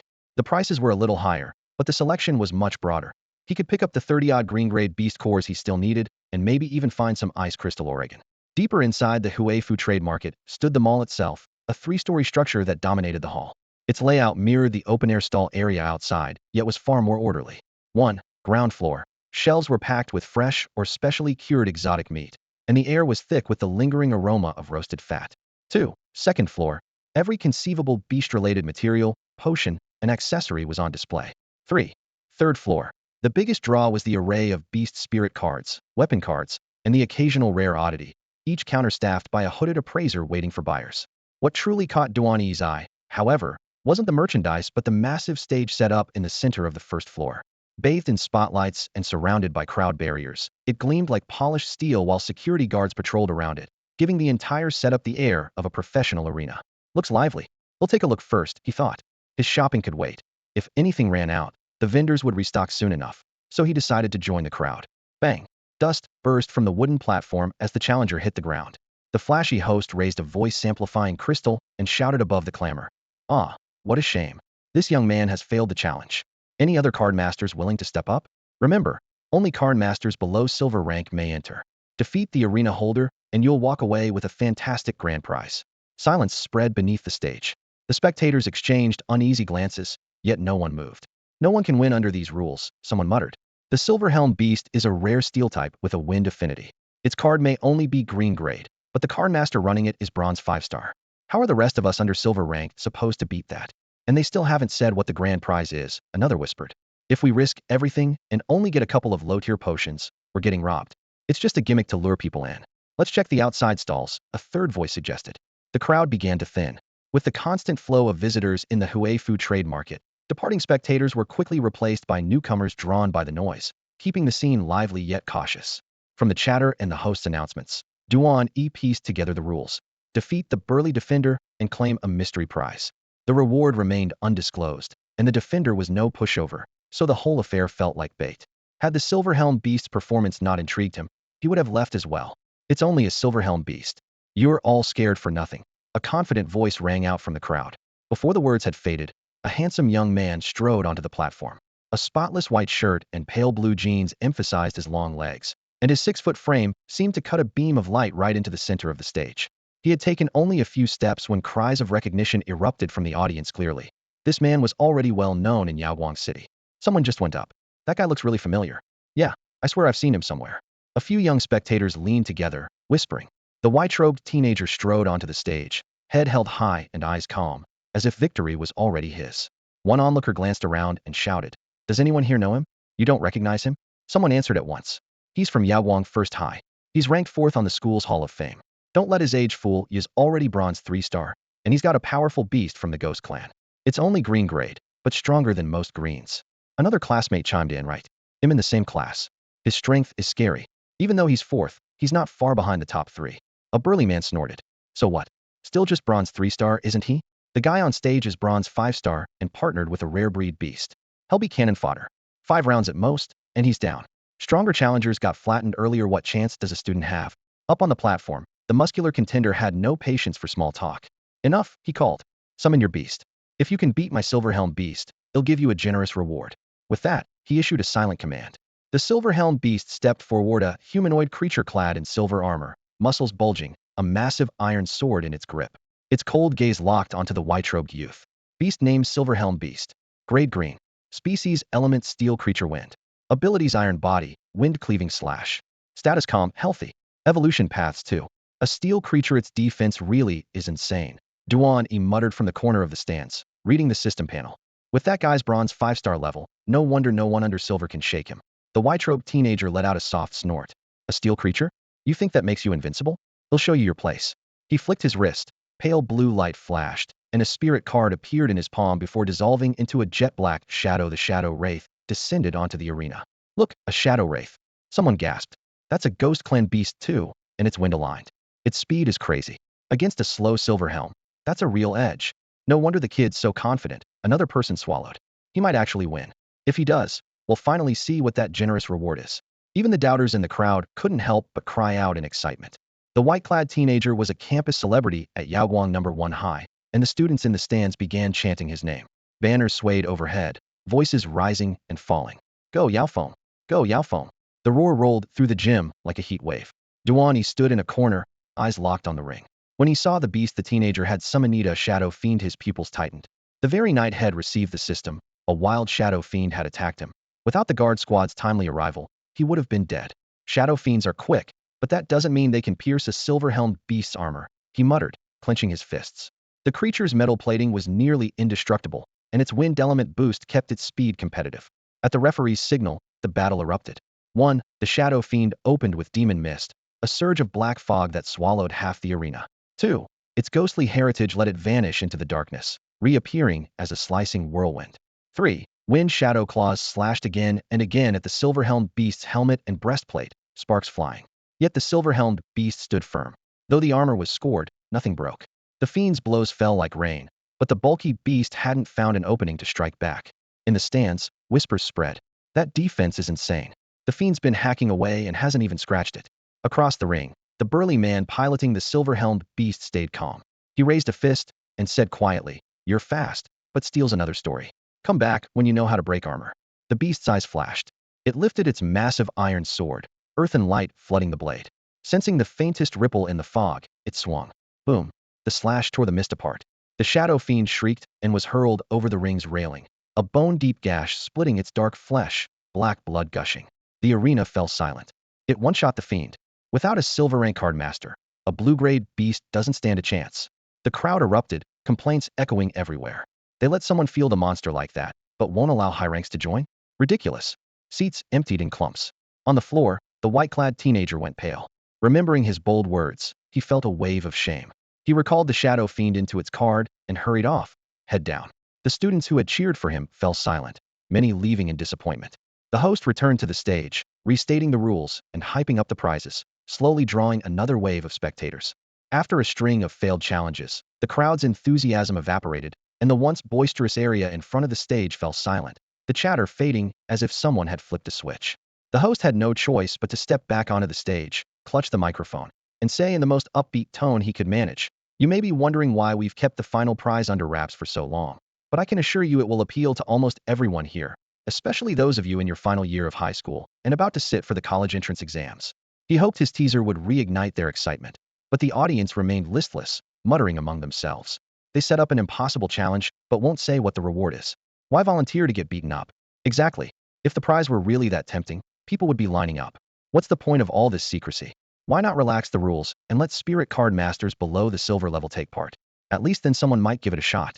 Amid the grumbling, small groups simply turned and left. A crowd that had been packed shoulder to shoulder was already a third smaller and still thinning. After watching for a while, Duan E lost interest as well. He planned to pick up a few green-grade beast cores and some ice attribute materials at the counter, then head home. Seeing the exodus, the host broke into a sweat, gripped the mic, and raised his voice. "All right, you win. He'll reveal the final reward." His words hit like a muffled clap of thunder. People who had been on their way out stopped in their tracks and drifted back toward the stage. Duan E had just stepped into the elevator, but the announcement made him pause and lean out to see what would happen. With the audience's attention secured, the host slowed his pace and lowered his voice, building suspense. "I know you're all dying to know what the final prize is, so here it is. First, I'm sure everyone here has heard of a secret realm, right? A loud-voiced young man answered from below the stage. Of course.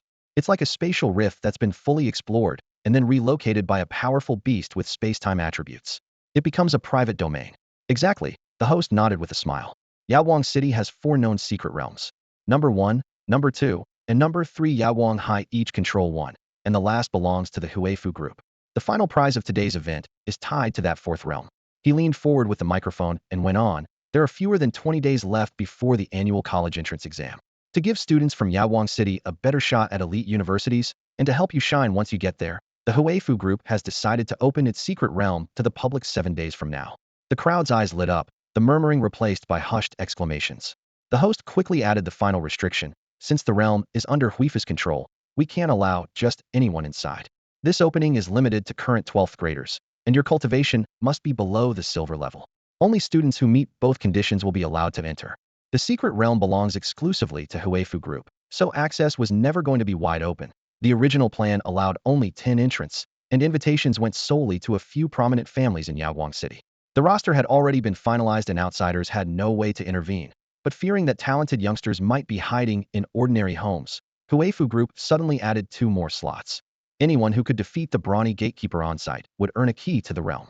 When the host announced this, he made a point of stressing the gulf between the Huifu group realm and the school's realm. The school realm is open all year. Its resources have been mined repeatedly, and what remains is either broken or mediocre, whereas Huifu's realm has been almost completely sealed since its creation, with rare treasures and powerful exotic beasts everywhere.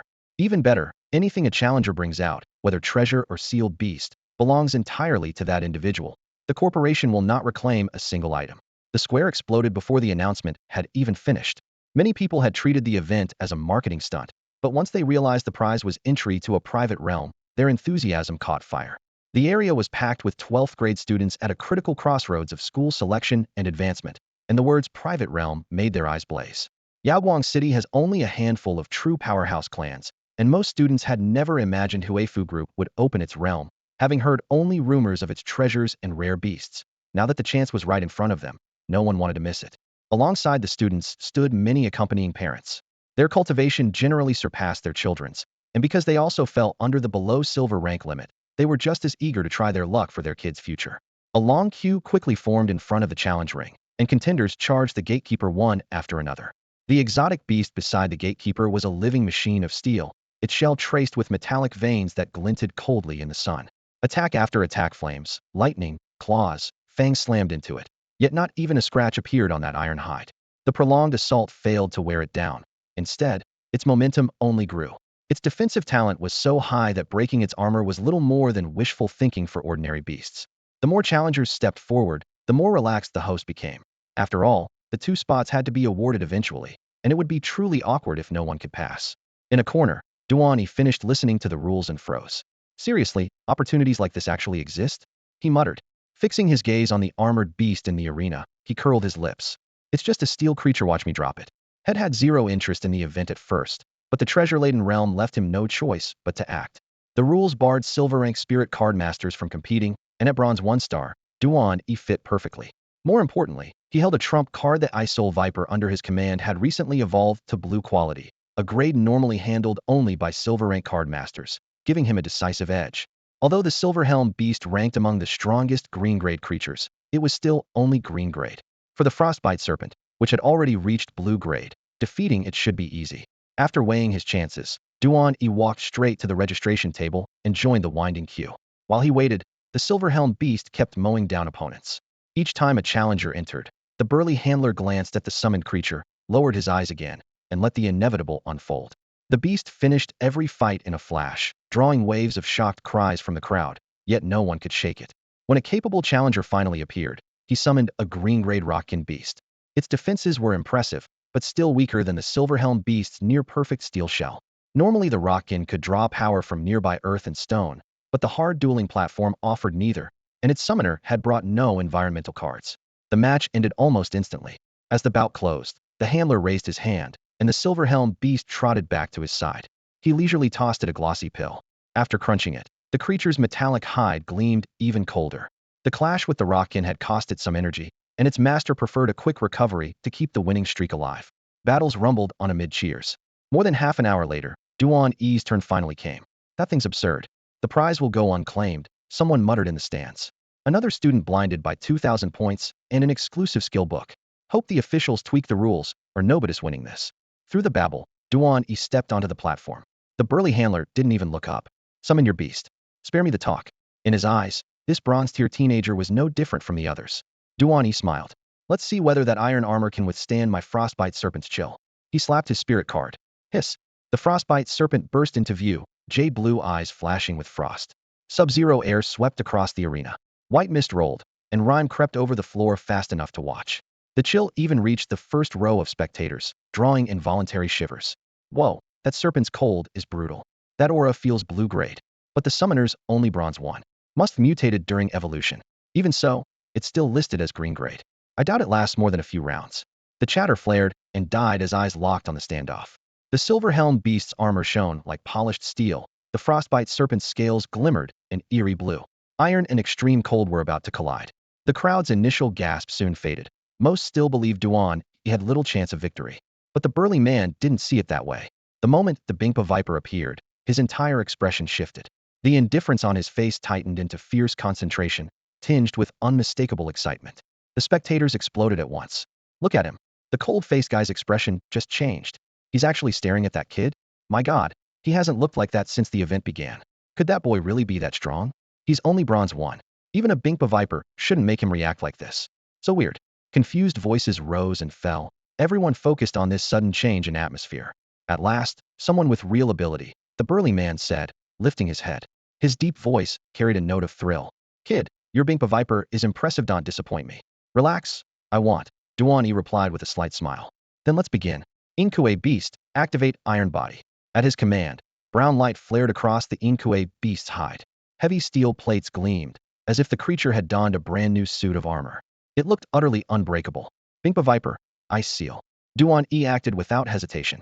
The Inkue Beast was only green grade. Its near invincibility came from the bronze 5-star card master, who controlled it.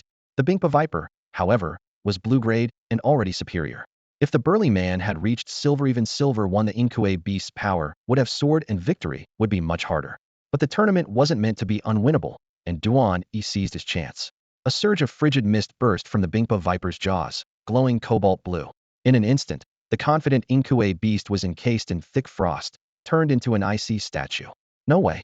Even with Iron Body, the Inkue Beast got frozen solid? What kind of monster is that Bingpa Viper? Someone in the stands shouted, voice cracking with excitement. Just an ice seal? Not enough. Inkue Beast, break that ice. Bronze 5-star or not. The burly man reacted fast, pouring spiritual power into his command. But Duan E wouldn't waste the opening. A dazzling blue light gathered in the Bingpa Viper's throat. Boom. A beam of absolute cold streaked forward, striking the Inkue Beast square in the chest. The blistering chill tore through its body and shattered the ice shell in a spray of shards. If Iron Body and its natural defenses hadn't absorbed most of the blast, the beast would have died on the spot. Even so, the Inkue Beast lost all fighting strength. With a pained roar, it crashed heavily to the ground. The arena fell silent. No one spoke. The spectators stared at the fallen silver-helmed beast in utter shock.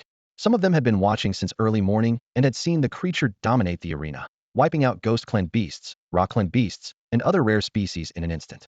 Yet today it had been killed by a single strike from an Ice Soul Viper. Did the silver-helmed beast just get one shot? Good grief. That guy's Ice Soul Viper is terrifying. The crowd erupted. Some wondered if the snake was a mutant. Others suspected it wasn't an Ice Soul Viper at all, just something that resembled one. Before long, all eyes turned to the young man, Duan E. He looks like a student. Anyone know him? He's definitely not from Yawang First High. Not from Yawang Second High either. I've never seen him. Could he be from Yawang Third? But apart from Han Lishuan and Su Lianxue, nobody from Third is supposed to be this strong. Below the platform stood several students who had already failed their challenges. The Huifu trade market sat in the city center, and most nearby families were well off, so the audience was packed with students from Yawang First and Second High. Yawang Third lay in a distant district, and its students tended to come from modest backgrounds, so they seldom shopped here. To the First and Second High students, it was unthinkable that someone from Third could be this powerful. Congratulations. The silver-helmed beast's own era burly man recalled the beast into its cage. Rather than anger, he regarded Duan E with a look of admiration. Thank you for the match, Duan E said politely. He stored the Ice Soul Viper inside his spirit ring, then asked, where do I pick up my secret realm invitation? Over here, over here. The host hurried onto the stage, produced a dark silver card from his pocket, and offered it with both hands. Hey, race your invitation. 7 days from now, Huifu Group will be honored to welcome you. Duan E accepted the card. How long can I stay inside the secret realm? A full week, the host replied with a smile. If that's too long, crush the teleport token at any time to exit. A whole week. Duan E's heart pounded. The school's secret realms lasted only 3 days. Yet Huifu groups not only offered higher quality, but also more than double the time. Even an amateur could guess the opportunities awaiting inside. After thanking the host and the burly man, Duan E stepped off the platform, entered the elevator, and headed to the mall's second floor to buy the materials he needed. Only one invitation had been awarded so far. One more slot remained.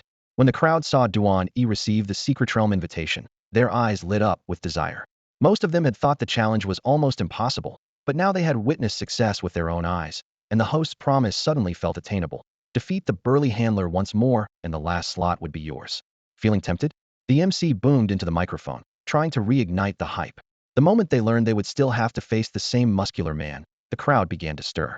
But the silver-helmed beast is already injured, right? Can he summon anything stronger? Great, that beast is already down. The second ticket should be a breeze. A few quick-witted students huddled together, buzzing with excitement and secretly thanking the earlier trailblazer.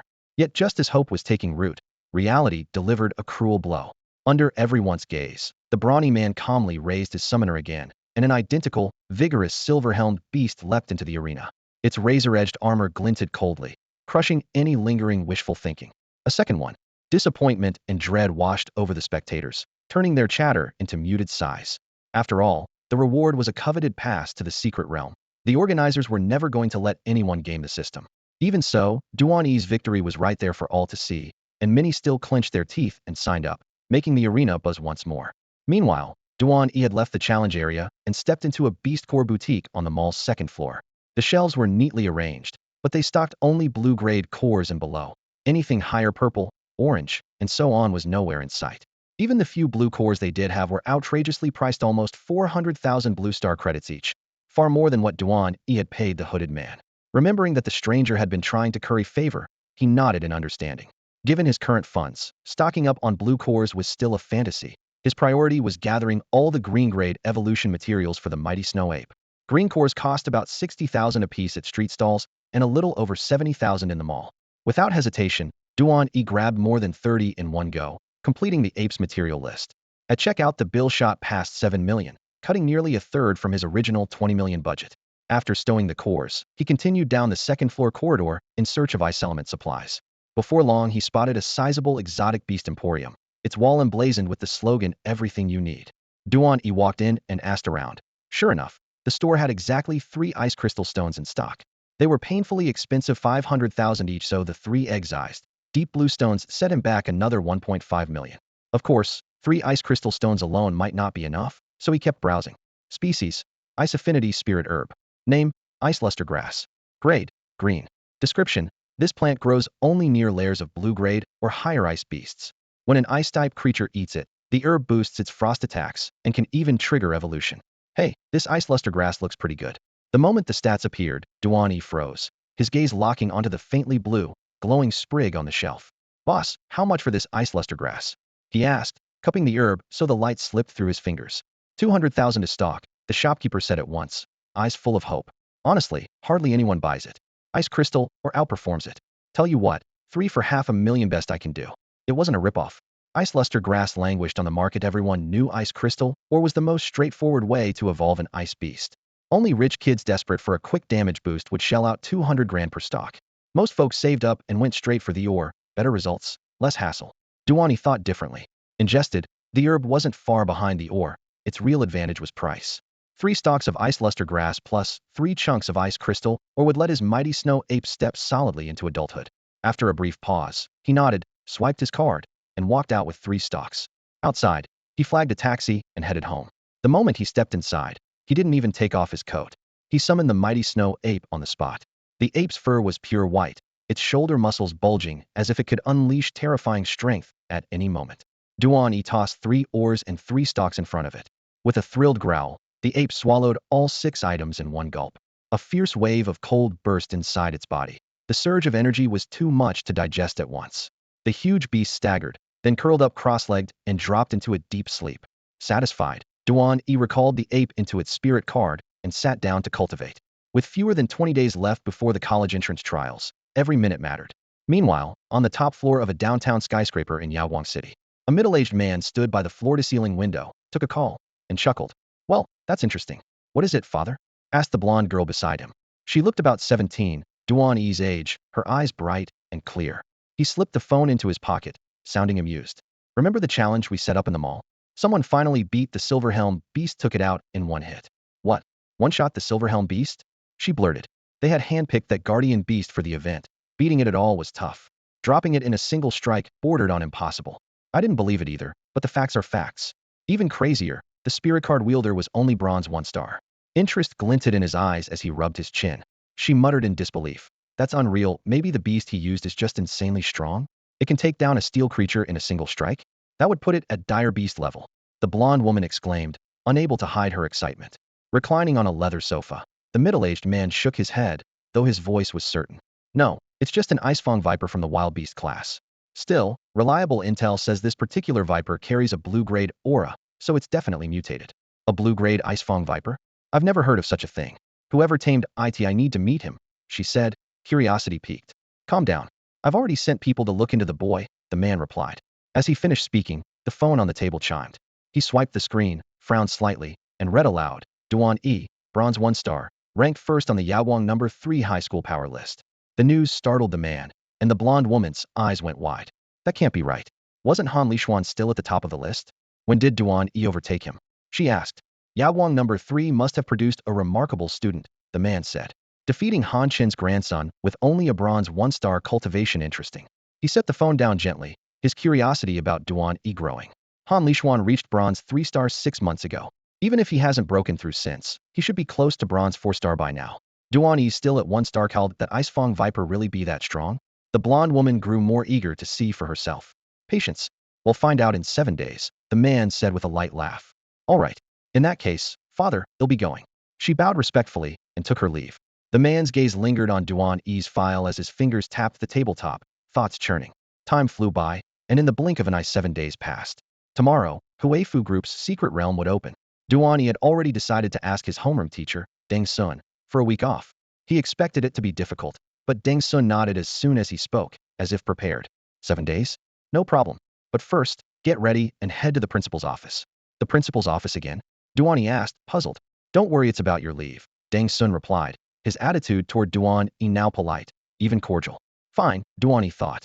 News of Huifu Group's secret realm had spread across Yaoguang City, and with the principal's connections, he surely knew the details. The influential Han and Su families would have received invitations too. After bidding Deng Sun farewell, Duan E hurried to the principal's office. As he opened the door, everything was just as had expected. The elderly principal sat at the head of the room, while Han Lishuan and Su Lianxue stood off to one side. They didn't look surprised to see him, merely offering him a faint nod in greeting. "I've asked you here, and I'm sure you already know why." The principal sat back in a broad ebony chair, a kindly smile on his face as his eyes drifted over Duan E, Han Lishuan, and Su Lianxue. "Of course, we're talking about tomorrow's trip into Huifu Group's secret realm."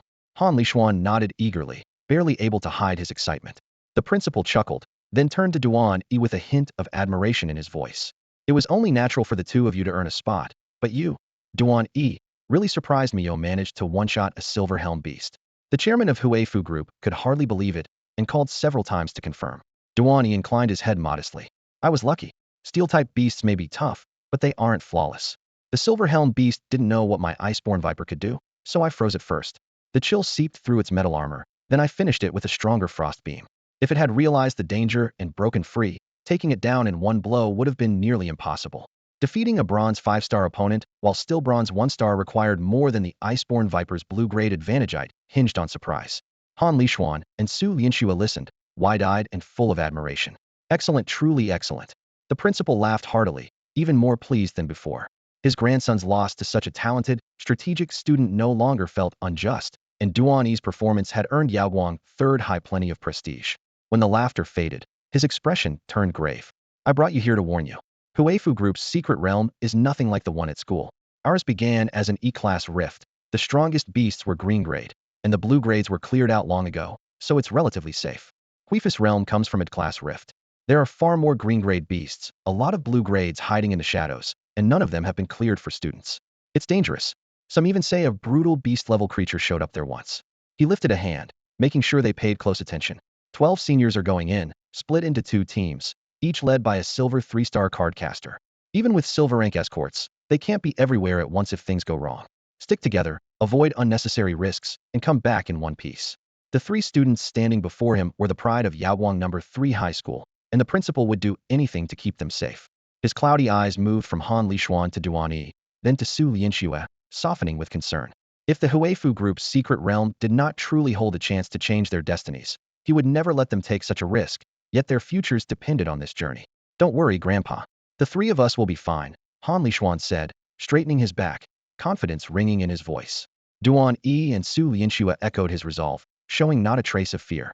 Good, good, the principal nodded, waving a hand. You 2 head back and get ready. Lishuan, stay a moment. I need to cover a few more details with you. Morning light filtered through the curtains, scattering dappled shadows across the old man's lined face, but it could not dim his relieved smile. Duan E and Su Lianxue bowed slightly and slipped out of the office. Outside the academic building, an early summer breeze carried the faint scent of gardenias. How long do you plan to stay in the realm? Su Lianxue asked, turning her head. The full 7 days, of course. I don't want to miss any opportunity, Duan E replied with a grin. To Duan E, the Huifu group's secret realm was nothing short of pivotal. The principal had just mentioned the likely appearance of savage-grade beasts inside. Such creatures represented the peak of their species, and with a little luck, they might even encounter a dragon-blooded brute one that could drop dragon scales or essence. A few valuable finds would cover the cost of a blue-grade beast core, completing the materials for his giant snow ape's evolution, and even securing what his ice venom viper required. He would soon enter a university filled with unfamiliar spirit card masters. Strength was the only safeguard against being pushed around. Watching his excitement, Su Lianxue couldn't help but caution him. You're strong, but the Huifu realm is dangerous. Double-check your gear so nothing goes wrong. The Su family was prominent in Yaoguang City, making it easy for her to gather information on Huifu group. I've never been there, but my grandfather has, and the principal has seen savage beasts with his own eyes. Don't take this lightly. Savage beasts, huh? Maybe even dragonkind? Duan E's eyes lit up. Who knows? She said, shaking her head. Any beast can evolve into a savage if it's strong enough. If you run into something you can't handle, crush your teleport token immediately. Staying alive comes first. Relax, I'll smash that token the moment I'm in over my head. I'm not looking to die, Duan E laughed. They reached the school gate. Su Lianxue checked her watch. Time to pack. See you at Huifu group tomorrow. See you, Duan E said with a nod. She climbed into her family's car and pulled away. Duan E walked alone down the tree-lined path. Traffic rolled past beyond the campus wall. Tightening his grip on his backpack strap, he headed home, planning every step of his upcoming expedition into Huifu Group's secret realm. The next morning, outside the main gate of Huifu Group's headquarters, a burly man in a black suit stood motionless in the very center, as solid as a wall of steel. Behind him, a dozen employees in company uniforms lined up in 2 neat rows, their eyes drifting toward the distance as they waited for arriving guests. Before long, an expensive black sedan glided to a halt at the entrance. The door swung open and a well-dressed, refined young man stepped out. He glanced around and lowered his voice. Where's the entrance to the secret realm? Although he had heard that Huifu Group controlled a portal, this was his first visit, and he had no idea where to go. Name. Invitation. The muscular man's face remained blank, his voice deep and hard. The youth was Chunyu, a rich heir widely known in Yaoguang City. Wherever he went, people usually fawned over him, so being treated so coldly by a big oaf annoyed him. Chin lifted, he strode forward to complain, but the moment he crossed into the man's personal space, his expression froze. This was a gold-tier cardmaster. The calm yet razor-sharp aura made Tang Ye's heart pound, and a sheen of sweat broke across his forehead. Gold-tier experts were rare in Yaoguang City. Finding one stationed here, and one who looked so young, left him no room for arrogance. Name. Invitation. The muscular man repeated, unmoved. Tangyu. Hey, raise my invitation. Tangyu obediently offered the envelope, his voice an octave lower. Inwardly, he marveled Huifu Group could post a gold-tier Karnmaster as a gate guard, which spoke volumes about its strength. The guard scanned the security seal and checked the data, then nodded. Identity confirmed. Take him to the entrance and have him wait. An employee stepped forward at once and led Tangyu through the gate. More invitees soon arrived. Some were polite from the start. Others came in swaggering, but the instant they felt that gold-tier pressure, their bravado evaporated. Just then, the taxi carrying Duan E pulled up. It was his first time at Huifu Group. He looked up at the 50-plus-story glass tower spearing into the clouds easily, the most imposing building in Yaoguang City, and could not help but feel a surge of awe. After a quick glance around, Duan E hefted his luggage and headed for the gate, only to be halted by the same guard. Name. Invitation. Without hesitation, Duan E produced his envelope. My name is Duan E. The words had barely left his mouth when the familiar gold-tier aura washed over him, more intense than anything he had experienced at school. Instinct told him this man might be even stronger than Su Haichio and the old principal. Exactly how many stars Danny could earn was anyone's guess. His curiosity only grew how formidable was Hui Fu Group if a gold-rank spirit card master was willing to stand guard at the door. And just who was this chairman everyone spoke of? The muscle-bound man's face was as stony as iron, but at the sound of Dan E, a flicker of surprise flashed across his eyes. Then, to everyone's astonishment, he spoke first. You're Danny. That's me. Why? Dan E answered at once. The man you beat in the mall last time is one of my best subordinates, the big man rumbled, a hint of admiration in his voice. Defeating him with only Brawn 1 strength is impressive. Just luck, Danny replied modestly. In front of a gold-level master, he didn't dare be cocky. Keep at it. The man's expression cooled again, and he told a nearby employee, take him to the secret realm entrance. The staffer led Dan E across the lobby. Inside the elevator, he pulled a palm-sized silver card from his pocket and slid it into the panel. A hidden button labeled B3 lit up among the controls, and he pressed it without hesitation. Dan E had assumed the entrance to the secret realm would be on the top floor.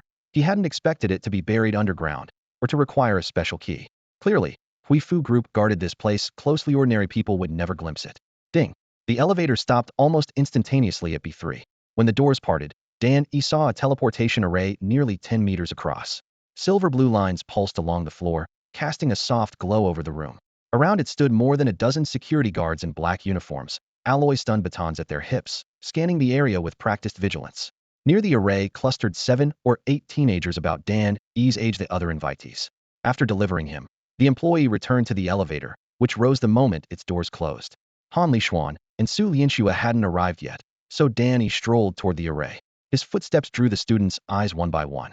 Most were from Yawang No. 1 and No. 2 high schools, and they all knew one another. Confronted with an unfamiliar face, they began whispering. Who's that? Anyone know him? Not from our No. 1 high. Not from No. 2 either. Could he be from No. 3? But besides Han Lishuan and Su Lianxue, is anyone else there qualified? Curious gazes fixed on Danny. Then someone snapped his fingers. Right. Hui Fu Group opened a slot for ordinary families this time. But you had to clear a brutal challenge. You beat a Bronze 5 Spirit Card Master. Did this guy actually pull it off? Wow. Beating Bronze 5. That's savage. Some murmured, others nodded, each committing Dan E's face to memory, determined not to forget the dark horse from Yawang No. 3 high. Surrounded by those strange looks, Duan E felt uncomfortable and quietly sat on a nearby chair, waiting for Han Lishuan and Su Lianxue. Many of the students present came from distinguished families and were acknowledged standouts at school. The most prominent was Tang Yu, who had spoken a moment earlier. The Tang family trades in rare spirit herbs and spirit stones in Yawang City and possesses deep coffers. Tang Yu studies under Chunda, the city's most renowned exotic beast physician. Thanks to his resources, mentor, and personal talent, he ranks second on Yawang No. 1 high school's power list. When Tang Yu heard that Duan E had secured a slot in the secret realm by defeating a silver-helmed beast, he was only mildly surprised. But seeing Duan E's calm, indifferent demeanoras if everyone else were invisible, his surprise quickly turned to irritation, especially because nearly every gaze in the room was now fixed on Duan E while Tang Yu was ignored. So what? Beating a silver-helmed beast makes you special? Tang Yu stared coldly at Duan E, his tone openly provocative. It's only a silver-helmed beast. I'd finish it in under 5 moves. Duan E offered no response. He sat upright, eyes calmly fixed on the corridor's far end, clearly just waiting for his friends. He had met plenty of arrogant rich kids and had no intention of wasting breath. Tang Yu's brows furrowed, and he started forward, but several classmates from equally notable families quickly reached out to stop him. Tang, don't be rash, one of them whispered. Anyone who can solo a silver-helmed beast isn't someone to take lightly. If we pick a fight and lose, it'll be a mess. Besides, he's just an ordinary student who finally earned a slot. It's normal he doesn't recognize us. As long as he sits quietly, there's no need to stir up trouble. Less trouble is better. Their soft admonitions carried both concern for Tang Yu and a healthy respect for the danger posed by a silver-helmed beast. To them, if Duan E truly came from a common background, yet managed to hunt one alone, his abilities were anything but simple.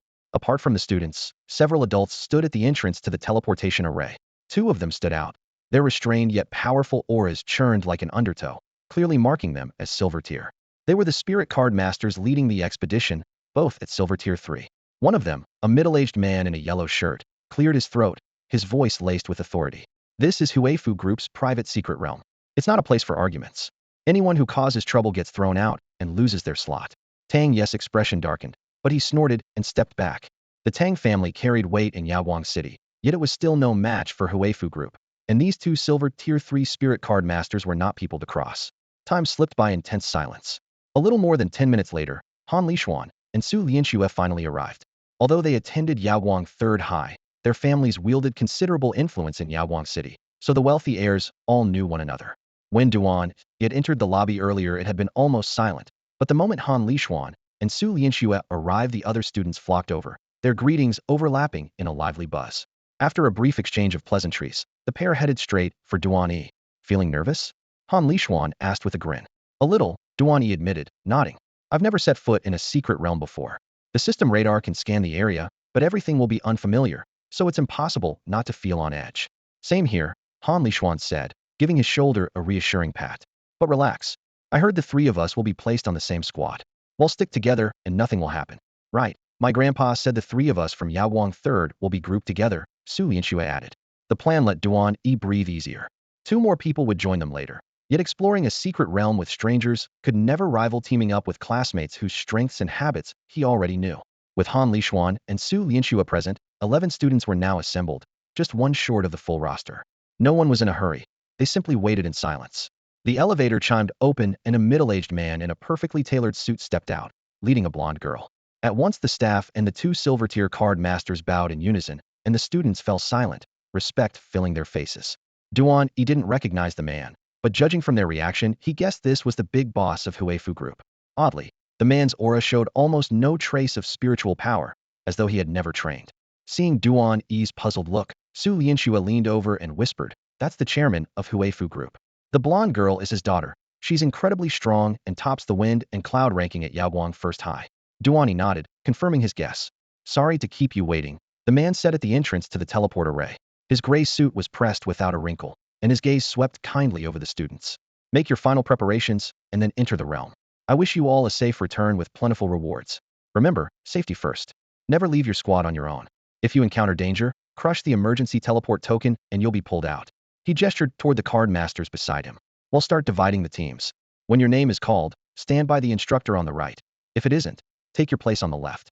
Pulling a list from his pocket, he read clearly, Han Lixuan, Su Lianxue, Duan E. He paused at Duan E's name, lifting his eyes for a brief, assessing glance before continuing, "Tang Yu, and my daughter Mo Lingxian."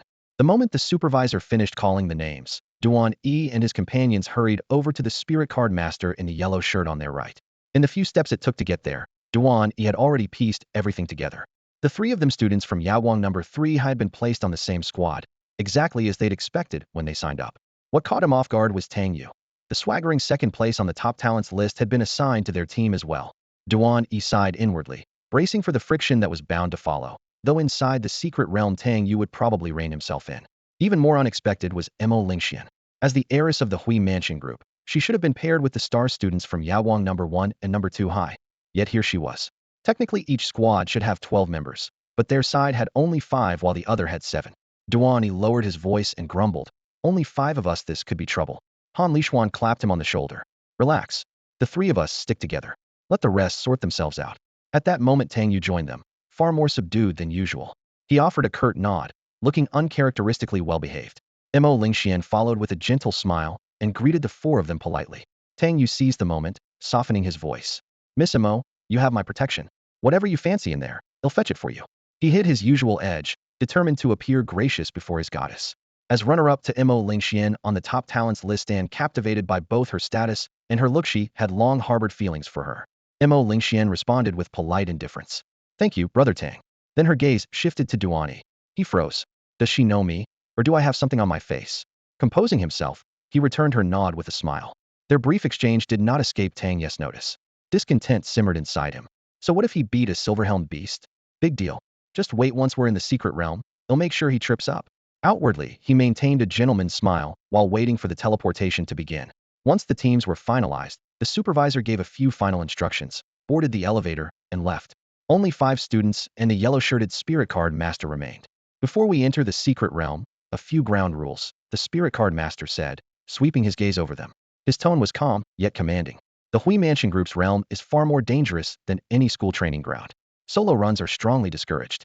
Stick together 5 as one. Stay in formation, and you'll be able to remain inside much longer without courting serious danger. Although I'm the spirit card master leading this expedition and will enter the rift with you, my job is only to supervise and keep you safe. He'll intervene only if you're in danger and can't crush your return talisman in time. At the entrance, a middle-aged man in a yellow shirt swept his gaze over the 5 teenagers. His calm voice carried an unmistakable authority. Choose any route you like. But remember, I'm just one person. I can't cover every angle. Don't even think about sneaking off to pick up leftovers. If something goes wrong, you'll have to smash your own talisman and head back empty-handed, and you'd better not regret it. The safest plan is for all 5 of you to stick together. He raised his hand, showing 5 fingers, and let his eyes skim across each face as if carving their expressions into memory. Senior, may I ask something? Tang Yu shot up his hand from the crowd, his voice crisp. The man nodded, granting him the floor. If we stay together the whole time, and I work my tail off to kill a beast while they just coast along, I'm not splitting the spoils evenly with them, Tang Yu said bluntly, his tone edging on hostile. His complaint made Duan E and the others perk up. Distribution of loot was on everyone's mind. Mo Lingxian merely smiled and stood quietly at the edge of the group. The rift belonged to her family, and the last time she entered with house guards, loot distribution never came up. This time, she had to go in with peers to hone herself and boost her intranseism ranking. The rules set by her father reduced risk, while winning Huifu group praise for opening a private rift free of charge. She understood all that, yet cared little about how much treasure she walked out with. The man in yellow chuckled at Tang Ye's protest. You sure you can solo every beast in there, or handle every unknown on your own? If you really can, I won't stop you. Go ahead and run solo. If you can't, then stay with the team. As for sharing the spoils, once the fighting starts it'll be obvious who pulled their weight and who slacked off. Tang Yu opened his mouth to retort, then realized the man had a point. He clamped it shut and nodded. Inside the rift, strength would speak for itself. Those who could would earn more, and those who couldn't had no one to blame. The man looked around. Any other questions? If not, get ready to move. He checked his watch, fully prepared to depart. Hold on, senior, I have one more question. Duan E suddenly raised his hand, voice booming. No problem, go ahead. The man in yellow, an employee of Huifu Group, already knew of Duan Yi's student who had one-shot the silver-helmed beast and was more than a little curious about him. I have a question, Duan E said bluntly. If I'm with the team and discover a treasure, but my teammates won't come with me, can I leave on my own to get it? And when I return, does the item belong to me or to the team? The dilemma weighed on him because the radar ability granted by his system often let him detect rare resources others missed. When a prize lay within reach, he had to think twice. Keeping quiet looked selfish, but speaking up risked being dismissed. If he claimed the find by himself only to hand it over later, all his effort would be for nothing. If you secure a treasure entirely by your own strength, it's yours, the man in the yellow shirt replied gravely. Still, I'd advise you not to leave the group. This realm is full of hidden dangers. Duan E nodded. Understood. No further questions. Seeing their doubts settled, the man handed each of them a palm-sized, gray-silver teleport token. This is your lifeline. Guard it well. The 5 trainees lined up, took a token each, and moved beside the teleport array. They were the second group and had to wait until the first finished. A sweep of blue light erased the earlier team, and it was their turn. The 5 stepped into the center. The man adjusted the parameters, exchanged a few quiet words with the technicians, and joined them. Go, he shouted. A button slammed down, blue light flared, and 6 figures vanished. When the glow faded, they stood at the floor of a deep valley encircled by mountains. A damp wind, heavy with the scent of grass and earth, howled between the slopes. The man shed his stern expression but repeated the warning. This is Huifu Corporation's secret realm. It's much larger and far more dangerous than the schools. Unless you're in mortal peril and can't crush your token in time, I won't intervene. He'll only watch from the shadows. Is that clear? Clear. The 5 answered in unison. He retreated a few dozen meters, glancing over now and then but otherwise staying out of the way. The moment he left, Tang Yu stepped forward, scanning his teammates. Since we're working as a team, we need a leader. Any thoughts on who should take the role? Duan E, Su Lianxue, and Han Lishuan had already agreed to stick together and didn't care who wore the title. They lowered their heads and checked their gear without replying. Tang Yu cleared his throat, as if casually, then pivoted. If no one minds, I propose Miss Mo Lingxian as captain. What do you all think? Me? Mo Lingxian blinked, caught off guard. Of course, Miss Mo. As the heiress of Huifu Group, you've been here before, so you probably know which areas are dangerous and which are packed with treasure. Tang Yu made conversation with a pleasant smile, subconsciously adjusting the pack on his shoulder while striking a respectful, hopeful pose. Sorry, I won't be the leader, and I can't confirm which spots are dangerous or which hold the most treasure. Mo Lingxian shook her head decisively. This realm is enormous, at least twice the size of the academies. I've only entered once, so I barely know my way around. She wasn't making excuses. Huifu Group's secret realm was private property, Aside from a handful of clan elders, almost no outsiders could enter. It was nothing like the academy realm, which had been thoroughly mapped and whose data were available to every student. To most people, including Missouri Lingzuanthus, place was a complete mystery. Her goal today was simply to sharpen her skills before the college entrance exam. Her words left Tang Yu briefly speechless, his mouth hanging open. He quickly collected himself, cleared his throat, and said, "A team needs a captain or well have no coordination. Since no one else wants the job, they'll take it." Any objections?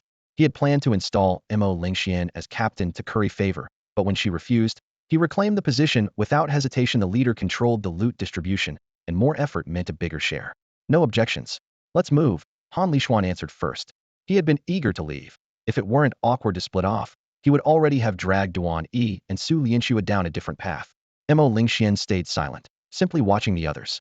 Treasure didn't interest her nearly as much as personal growth. In fact, she found Duan E far more intriguing. A bronze 1-star, who could one-shot a silver helm beast. If this weren't the wrong moment, she'd challenge him right here. Then let's stop wasting time. The strongest surge of spiritual power is up ahead to the right. Let's go that way. Tang Yu pointed toward the valley.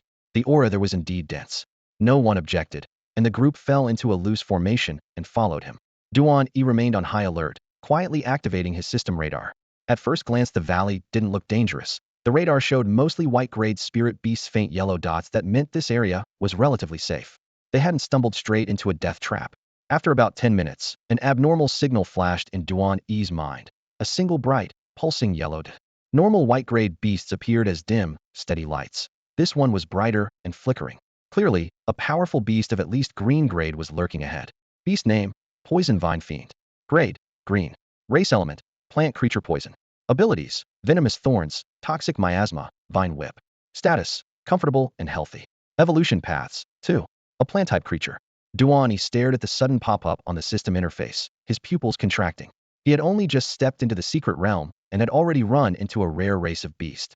Coupled with the narrow valley terrain, it was no wonder the yellow blip on the radar kept flashing. It had been warning him all along.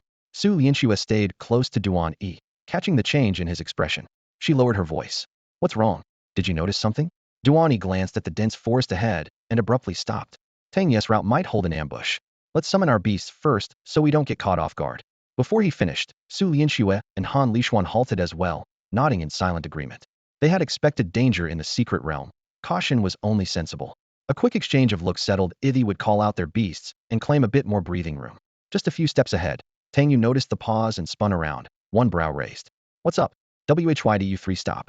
As self-appointed captain, he couldn't have teammates lagging behind, especially with Mo Lingxian at his side. Tang Yu's own cultivation sat at bronze 3-star, on par with Han Lishuan, which gave him plenty of confidence. "There may be danger ahead, so I'm summoning my beast," Duan E said calmly, meeting his gaze. "Seriously? You've walked a few minutes, and you're already calling for backup? Is everyone from Yawang number 3 this timid?" Tang Yu scoffed. Summoning early was logical, but doing it right after entering struck him as cowardly. "Watch your mouth, Tang Yu. Don't think him that patient," Han Lishuan shot back coldly. Had he been at Yawang number 1, Tang Yu might not hold second place on the rankings.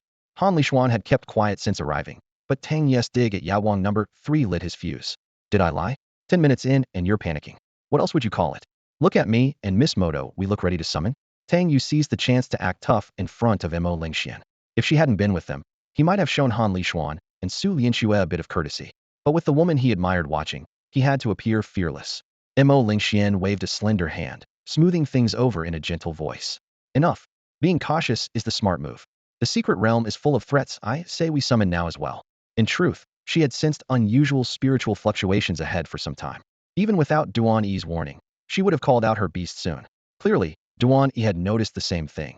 He wasn't just strong, he was keenly alert. After hearing Mo Lingxuan's remark, Tang Yu gave a cold snort and said no more. He couldn't very well throw his weight around in front of the goddess, so he forced himself to appear calm and good-tempered. A brief silence followed. Then, almost simultaneously, the 5 of them raised their hands. Spiritual power surged, and each person's main beast descended. Beast name, Thunder Griffin. Quality, green. Type element, beast lightning. Skills, lightning flash, thunder crash, storm claw. Mood, cheerful, healthy. Evolution paths, 2. Beast name, arcane spirit rabbit. Quality, green. Type element, psionic wind. Skills, psychic pulse, wind charm, tempest blade. Mood, relaxed, healthy. Evolution paths, 2. Tang Yu and Mo Lingxian finished their summons at the same moment. As the light faded, The data for both creatures flowed straight into Duan E's mind. Tang Ye's thunder griffin was entirely gold, lightning veins dancing across its wings. Though barely 2 meters long, it projected a pressure far beyond the usual green grade. Considering Tang Yu was a bronze 3-star card master, that commanding aura was only natural. What truly astonished Duan E, however, was Mo Lingxuan's beast. The tiny white rabbit looked like nothing more than a household pet, yet golden eyes gleamed in its head, and a glowing sigil floated on its forehead. Wrapped in gold light, it levitated serenely in Mo Lingxuan's arms, a beast of the exceedingly rare psionic line, the arcane spirit rabbit. Iron, plant, rock, even ghost types were uncommon enough. Psionic beasts were so rare that most people never saw one in their lifetime. Who could have guessed Mo Lingxian owned one? For now it was still green grade, but beasts could evolve, and its potential surpassed anything else at the same tier. Duan E stole several more glances at Mo Lingxian. She felt his gaze and answered with a soft smile.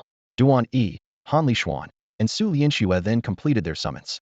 Su Liangshu's snow shadow wolf stepped out on drifting snow, while Han Lixuan's golden flame tiger emerged wreathed in fire. Tang Yu barely spared them a glance, but when Duan E's beast appeared, his expression froze. A frost venom serpent coiled behind Duan E, its body exuding icy mist and toxic vapors. Scales of ice blue and deep violet glistened with a deadly chill. How is this possible? Why does a frost venom serpent carry an aura like that? Tang Yu gasped, eyes narrowing. Mo Lingxian was equally stunned. She already knew the serpent had slain a silver-helmed beast in one strike and fought at blue-grade strength, but at close range, she realized its presence matched a true blue-grade beast. A green-grade frost venom serpent had reached that level through mutation unbelievable. She sighed inwardly. That mutation really was a triumph. Seeing the goddess' attention fixed entirely on the serpent, Tang Yu clenched his fists.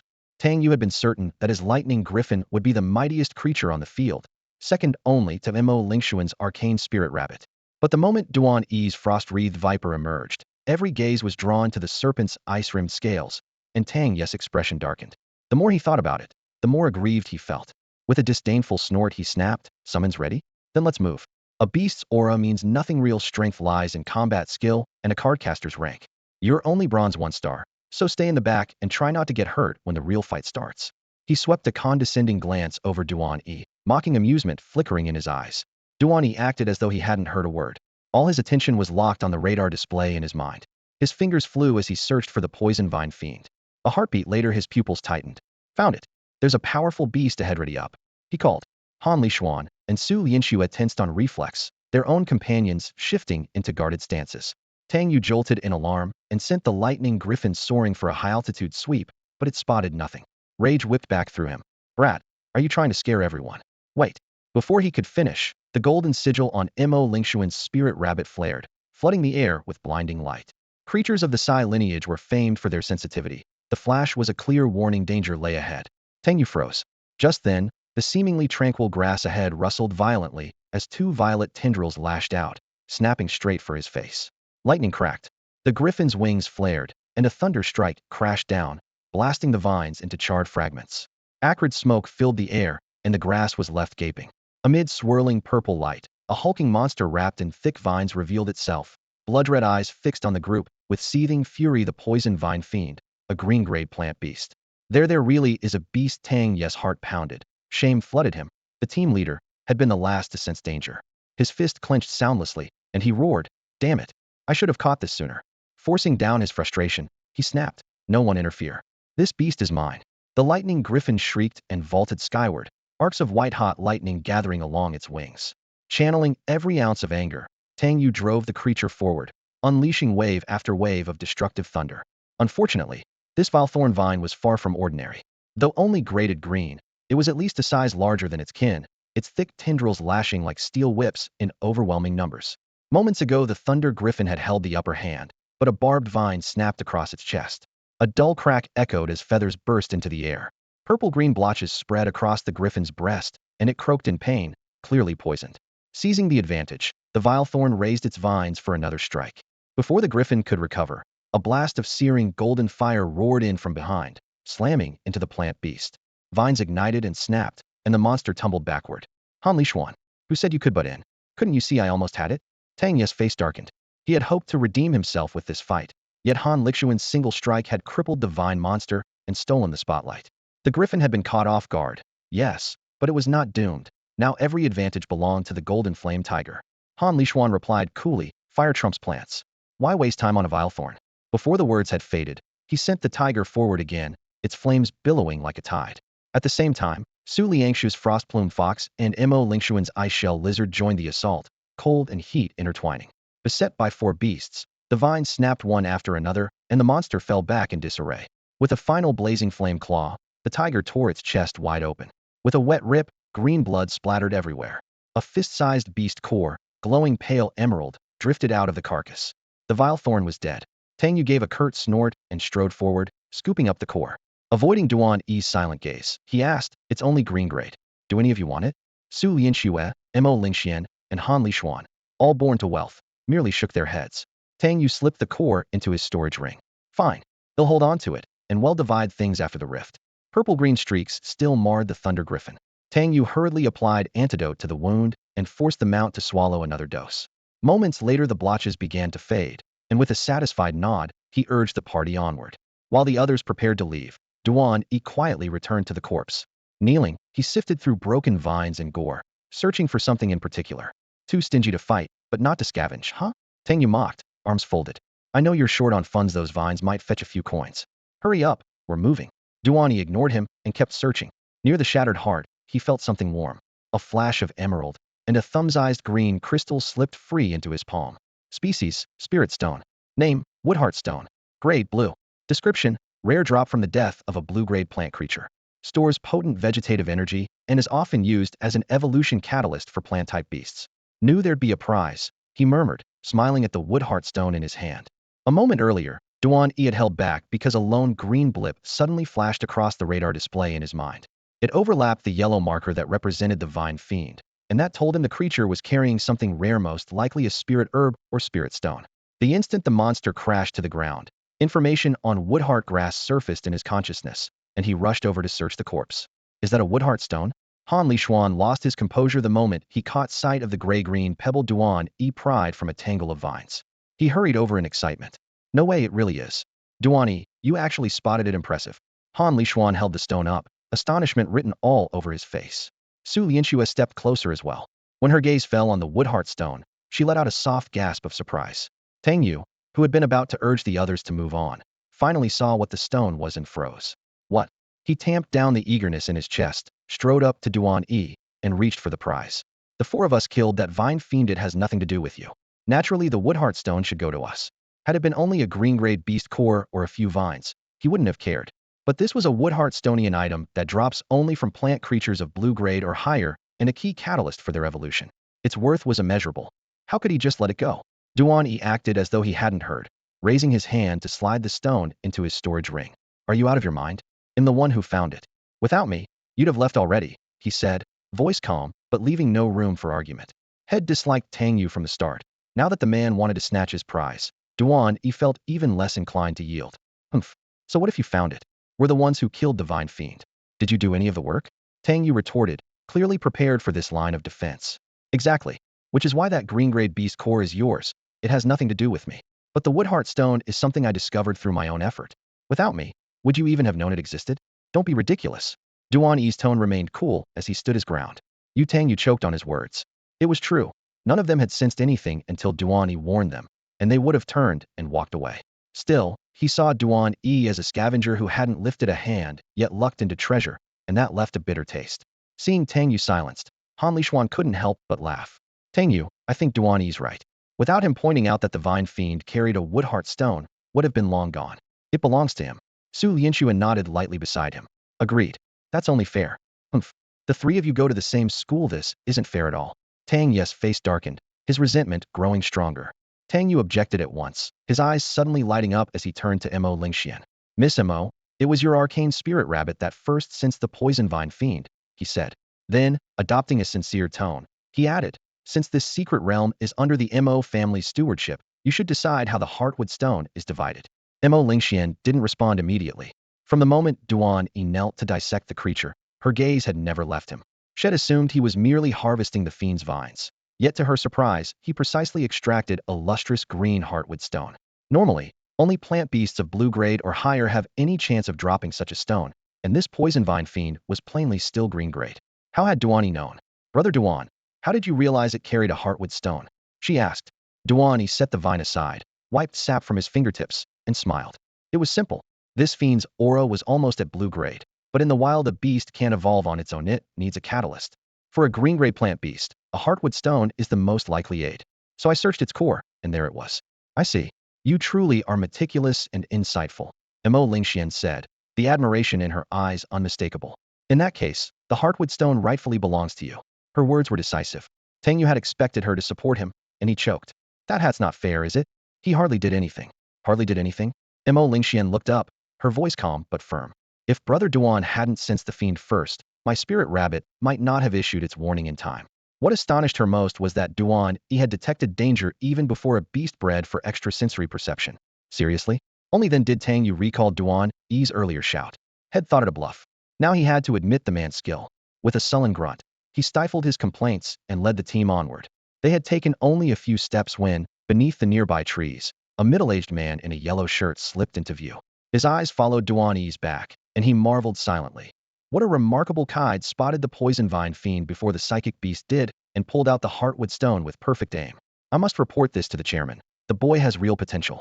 Merging into the rear of the party once more, he advanced in silence, alert for any threat that might require his hidden intervention.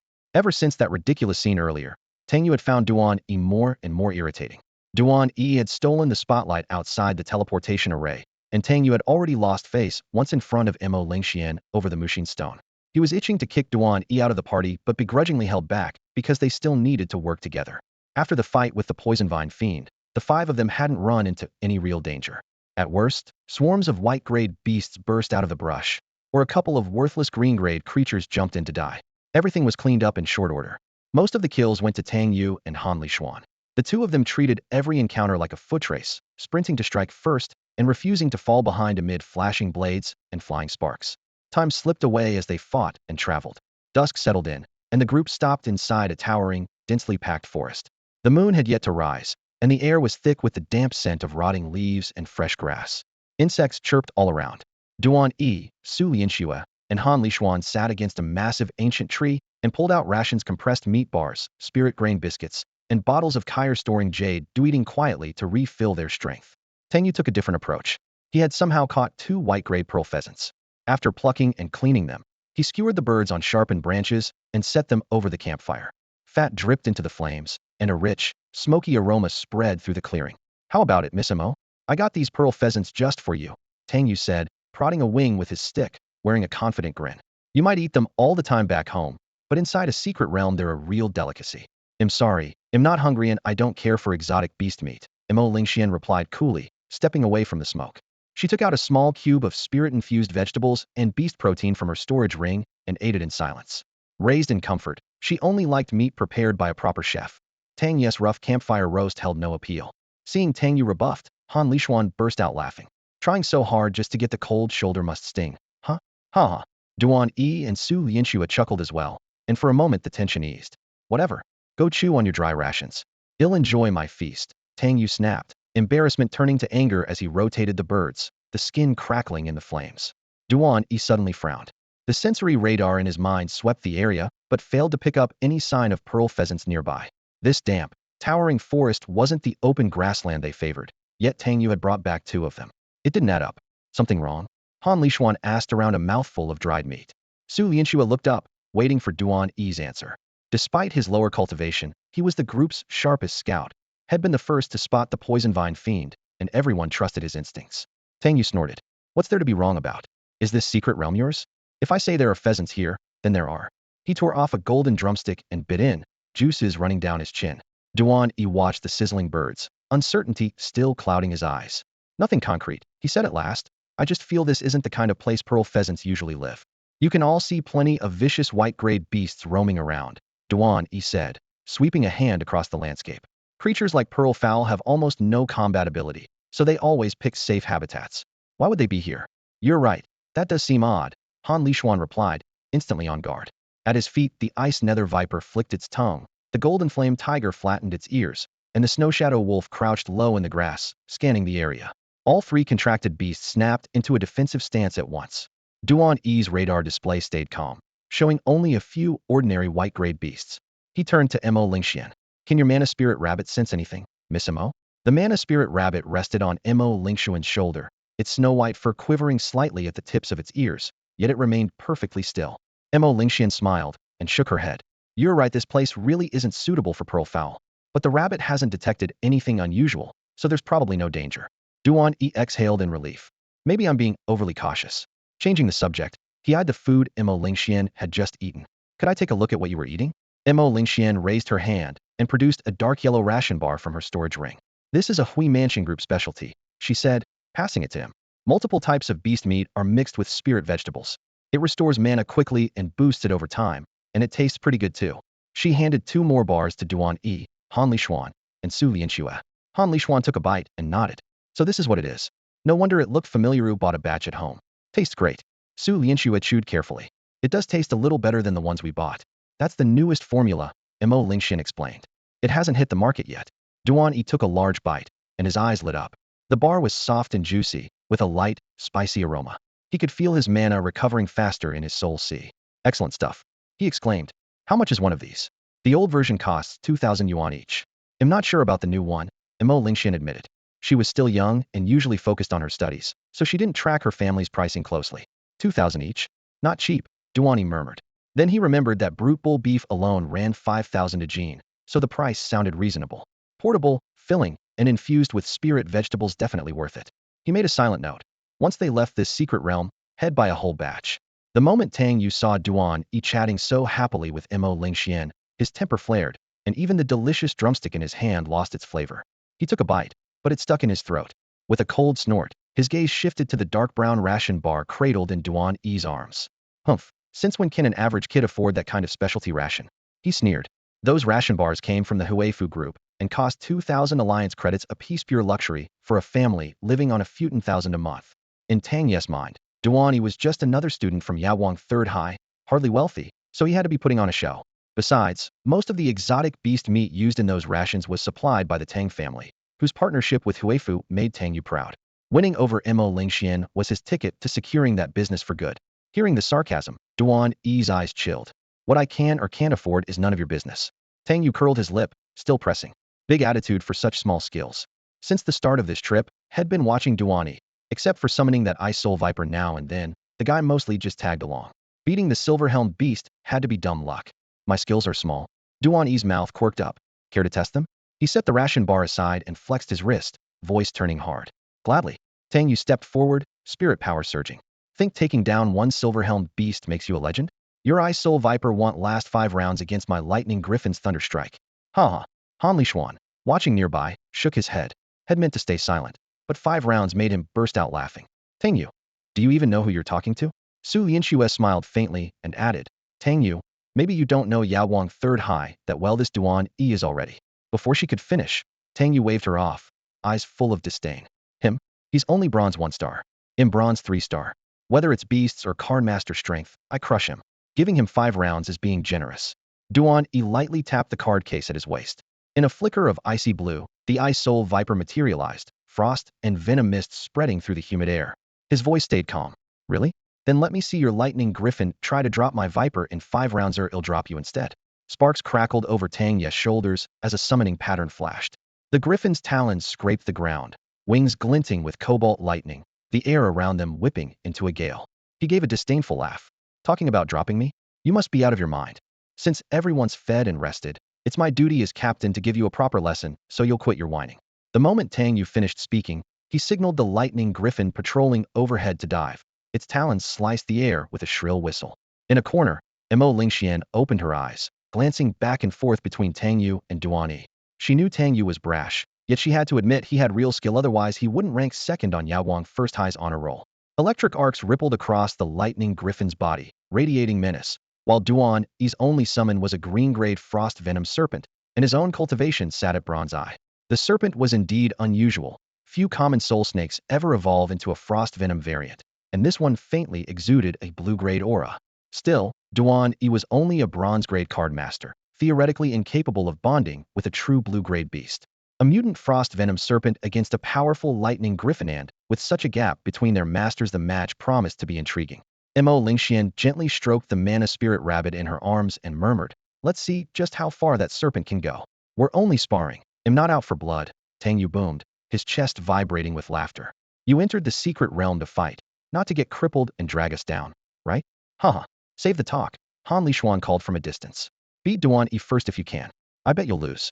He was close to Tang Yu in cultivation. Yet even with terrain cards and a golden flame tiger he had failed to suppress Duan E, so he wasn't optimistic. Duan E faced Tang Yu when a radar image flared in his mind, a yellow blip blinking wildly, closing in at frightening speed. Alarm screamed, inside him danger was almost on top of them. Beast designation, Fire Rock. Grade, Blue. Class element, Beast type, Fire affinity. Abilities, Flame Jet, Fire Vortex, Blazing Charge, Inferno Talents. Condition, Enraged, Healthy. Evolution paths, 2. Something's coming. Duan E shouted, his face draining of color. Danger? Come on, find a better excuse, Tang Yu scoffed. If you don't want to fight, just admit defeat and I might accept it. Above them, the lightning griffin spread its wings and wheeled over the serpent, lightning crackling as it prepared to strike. To Tang Yu, Duan E's warning sounded like cowardice. Han Lishuan and Su Lianxue, however, knew Duan E best, seeing his genuine alarm, both stiffened. In Mo Lingshuan's arms, the mana spirit rabbit's forehead sigil flashed gold, its blinding glow heralding imminent peril. Something really is coming. Mo Lingshuan's voice tightened. Boom.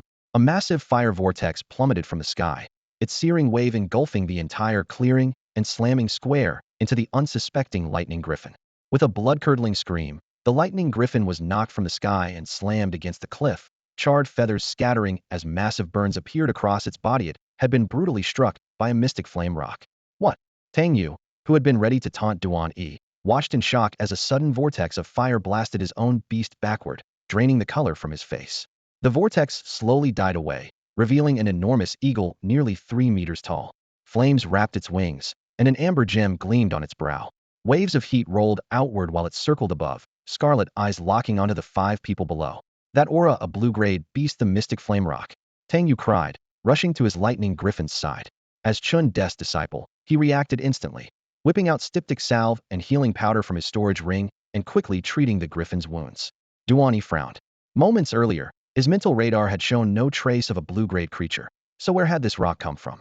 Questions aside, he knew the facts. Except for his own frost venom serpent, the others' beasts were only green-grade. Against a blue-grade foe, they couldn't afford a single mistake. Only perfect teamwork offered any chance of survival. Not far away, the man in the yellow shirt watched tensely, eyes glued to Mo Lingxian and the others, terrified they might slip up. He was equally puzzled. Had just scouted the area and found no sign of a mystic flame rock. Still, it was only one blue-grade beast. If the youths coordinated well, they should handle it. So he kept observing instead of intervening. Mystic flame rock, blue-grade. Stop fighting on your own, attack together. Mo Lingxian called out, excitement tinging her voice. She had spent the whole day facing only white and green-grade beasts and had struggled to advance. A blue-grade target was finally here. She knew her own beast was merely green-grade and would lose unknown, so she issued orders at once. No sooner had she spoken than the arcane spirit rabbit in her arms vaulted skyward. The golden sigil on its forehead blazed, and the little creature, once barely 30 centimeters tall, swelled to over a meter as its aura surged. Psionic blast. Mo Lingxian cried, and a golden beam flashed from the sigil. Han Lishuan and Su Lianxue reacted just as quickly. Flame jet. Ice spike. Jets of searing fire, razor-sharp ice lances, and the rabbit's psionic beam intertwined into a lethal barrage, all converging on the mystic flame rock overhead. Boom. Confronted with 3 potent attacks, the Xuanhua giant eagle refused to evade. It threw back its head with an ear-splitting screech, snapped its wings wide, and torrents of scorching flames spiraled around its feathers. In the blink of an eye, the fire converged into a vortex even larger than before, ramming straight into the combined assault of the magic spirit rabbit, golden flame tiger, and snow shadow wolf. Although the beasts under Mo Lingshuan's command were all gifted, they were only green-grade. Against the nearly berserk Xuanhua giant eagle, they struggled. Their 3 skills were shredded instantly, and a rolling wall of searing heat roared toward them. Damn! Duan E's eyelid twitched. He acted on instinct, revealing the Ice Soul Viper. He had intended to keep the snake's true strength hidden, but circumstances left no room for restraint. Ice Soul Viper, frozen barrier raise an ice wall. The serpent hissed, releasing a tide of ghostly blue mist. The temperature plunged, frost raced across the ground as a thick ice wall shot up in front of the magic spirit rabbit and its companions. Boom. The fiery vortex slammed into the wall, sending up a cloud of steam. The barrier held but crackled with spiderweb fractures, shards of ice flying everywhere. Duan E wasted no time. Freezing ray. Shua. The ice soul viper reared and spat a cobalt beam, its shrill whistle slicing through the air toward the Xuanhua giant eagle. Enraged, the giant eagle spewed a pillar of blazing fire. Red and blue beams collided violently overhead. Oomph, you think you can take my freezing ray, Hedon? Dream on. Duan E growled, unleashing the full might of a bronze-tier spirit card master. Empowered by its master's aura, the ice soul viper's strength surged, instantly overpowering the eagle's flames. Boom. The blue beam punched through the fire and struck the eagle squarely. With a piercing cry, the giant bird dropped, ice racing across its belly while frost quenched its flames. Both beasts were blue-grade, so they were evenly matched on paper. Yet with Duan E's backing, the ice soul viper enjoyed a decisive edge. Defeating an ordinary blue-grade beast posed little challenge. Seeing the eagle crippled and its wings frozen, Han Lishuan and Su Lianxua drove their own beasts to finish it off. Even though Mo Lingxian was startled by the viper's power, she had no time for questions, urging the magic spirit rabbit forward. After a flurry of blows, the gravely wounded Xuanhua giant eagle faltered. Its aura faded rapidly, death only moments away. Suddenly, several blinding bolts of white lightning split the sky and crashed down, reducing the eagle to a smoldering husk. Moments later, a beast core glowing pale blue floated from the remains.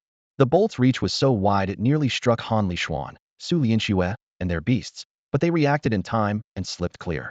The arc blasted a blackened trench across the rocky flat, sending shards and acrid smoke everywhere. Several beasts growled and backed toward their handlers.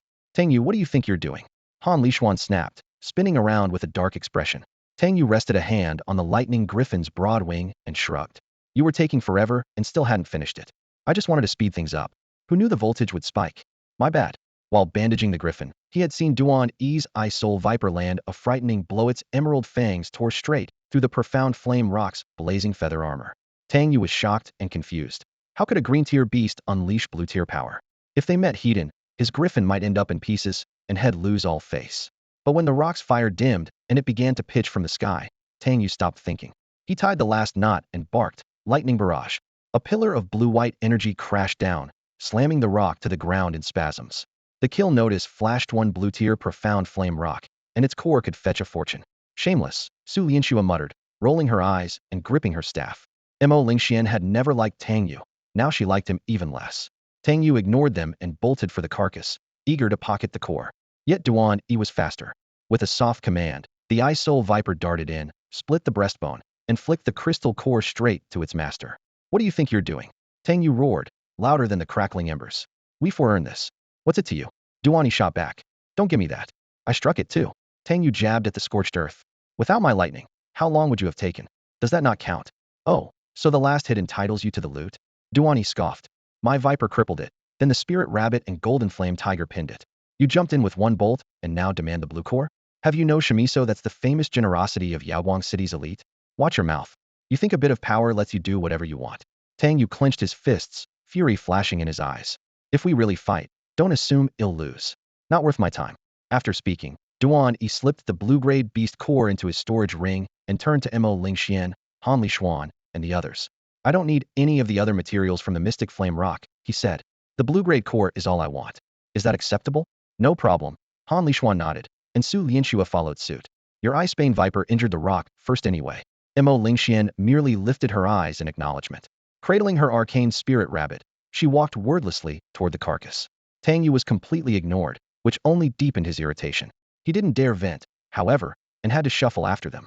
He might not get the beast core, but the orange gem on the rock's brow, pulsing with potent fire energy, was worth a fortune. Feed it to a fire-type beast, and its fire attacks would improve noticeably.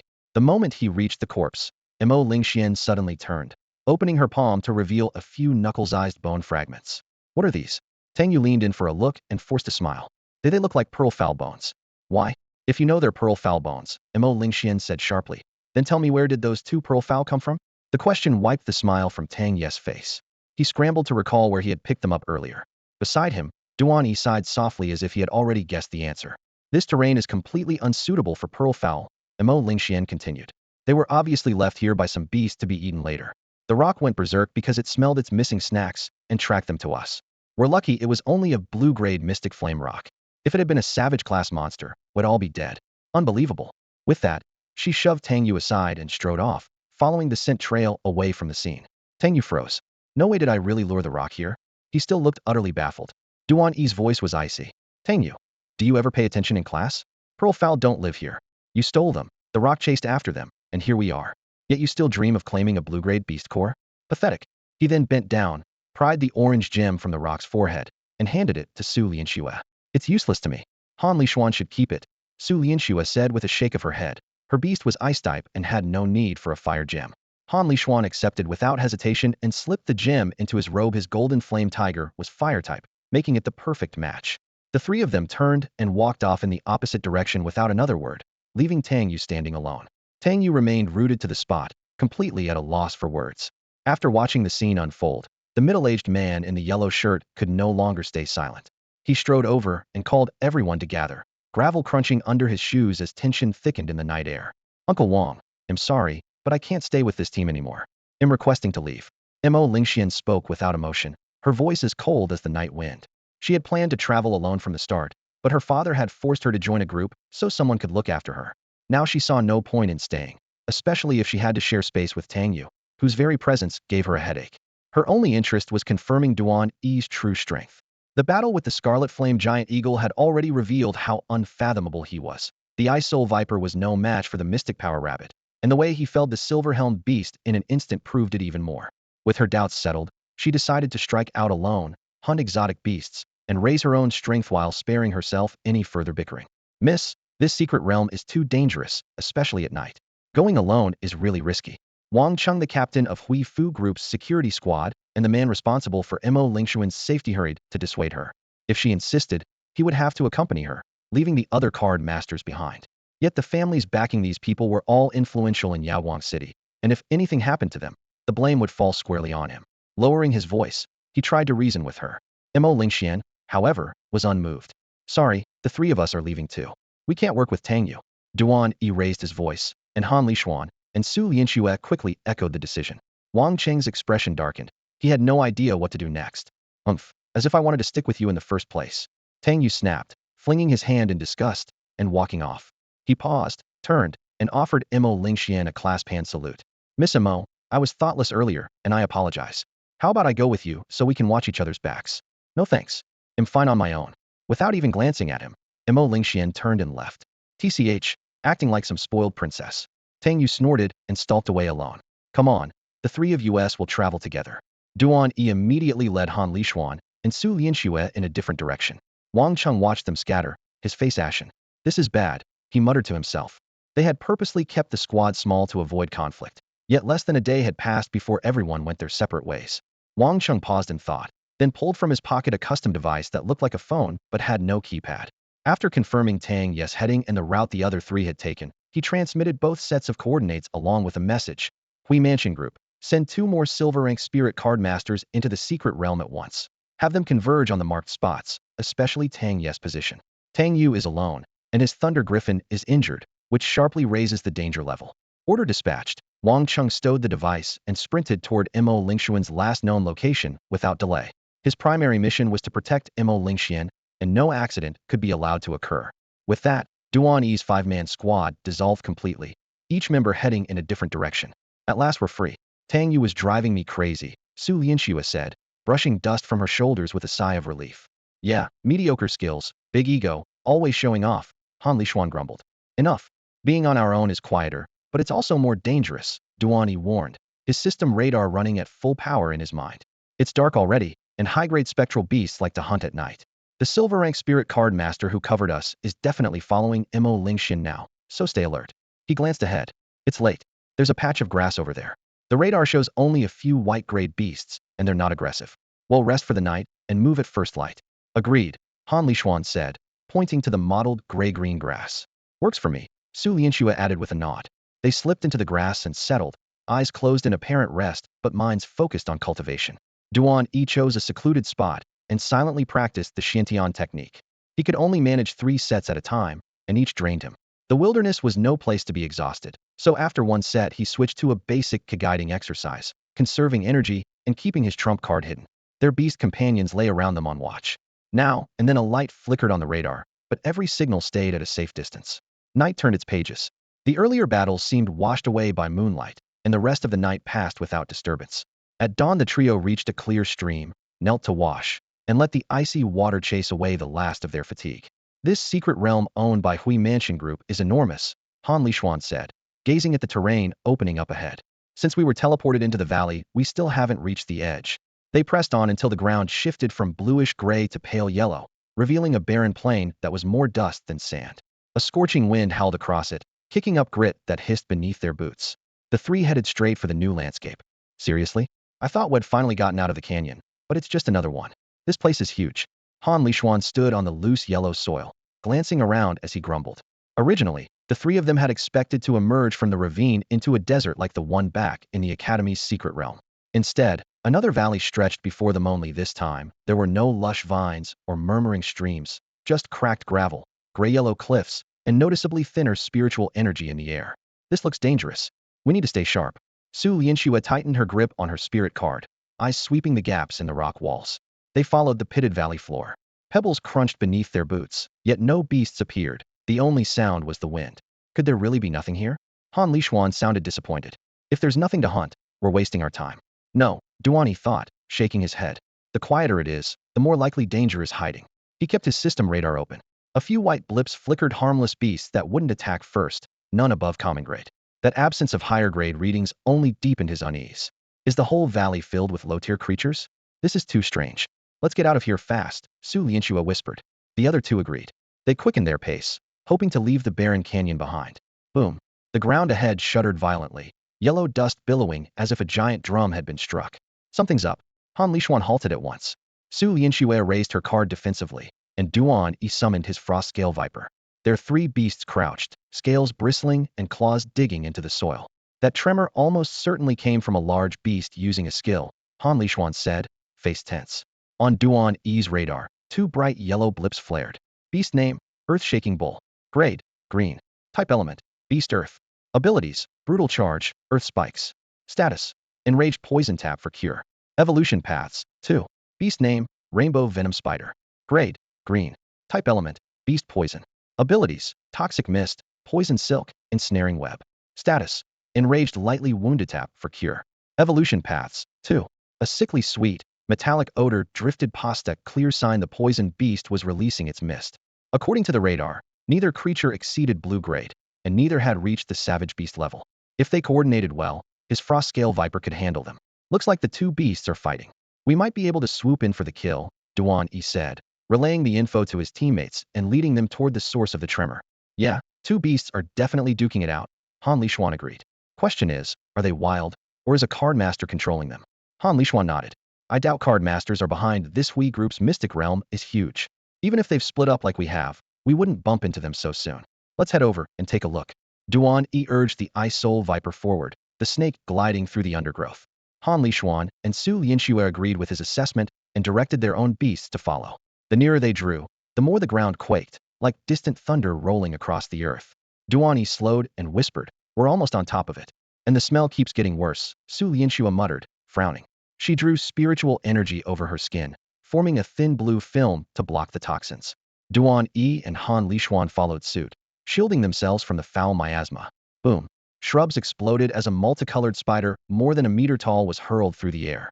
It smashed into a tree, splattering purple-black venom. A 5-meter earthshaker bull burst from the brush right behind it, muscles bulging, tawny light dancing along its massive horns as it glared at its prey. Woadhat's an earthshaker bull, and the spider's a prism venom spider. Han Lishuan gasped. No wonder it reeks, Su Lianxue said, pinching her nose. Prism venom spiders are masters of poison. Their evolved form, the myriad venom spider, is even nastier. Duan E's eyes lit up. He lowered his voice and chuckled. Looks like we've stumbled onto a jackpot. Both beasts were badly wounded. The spider's abdomen was ripped open, venom gushing out, while the bull was blotched with purple, the mark of deadly poison. Without treatment, it wouldn't last long. If we strike now, we can claim them both. Han Lishuan's heart raced. I've only ever seen one earthshaker bull in the Academy's realm. If this one evolves to blue quality, it'll be terrifying.